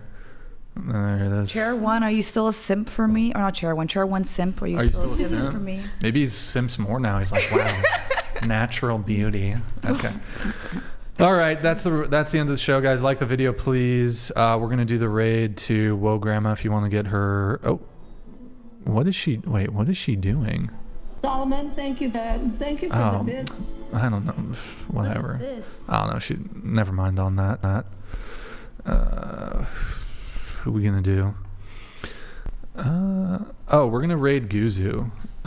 It's Guzu. Guzu. We're gonna raid him. Oh, he's not even. His stream hasn't even started yet. Fuck. Okay. We're gonna raid. Fuck. We're gonna raid Grayson. We are raiding Grayson. By the way, I'm a variety streamer. All right. Thank you guys for watching on Twitch. I hope you. Little PvP there. World of Warcraft Classic, and other times I play World of Warcraft Classic Hardcore. All right. Thank you guys for watching on Twitch. We're raiding Grayson. He's playing World of Warcraft Classic Anniversary Realms. Tell him to dance. Tell him to slash dance. Tell him to slash dance in the chat. Thank you guys on Twitch. Hope you guys have a good night. All right, that's being sent over. I definitely. I wish I had more so like a combat spec. I just don't have it. The combat spec definitely is going to be so much better. PvE damage for sure. I mean, just the hit, dude. Holy shit, boys. We are getting fucking posted out the ass. Holy. Yo, whatever. Thank you very much for the raid. I appreciate it. Yo, thank you. What up, homies? Hello. Do slash dance. Dance, big boy. Oh my god. I'm ready. I'm ready. All right, guys. I'm ready. I'm ready. I'm ready. I'm ready. I'm ready. I'm ready. Fuck? Okay, thank you for that, guys. Oh fuck, what's like a nice dance song, dude? Oh, okay. Well, now we're okay. Never mind. You can X out of that. But all right. Let me just make sure. Oh, we just have this. Okay. Yeah, we're all good. Okay, guys. 07's in. Oh, I think 07's in the chat. I hope you guys have a good night. We'll see you on Sunday. Good night, guys. Mm-mm.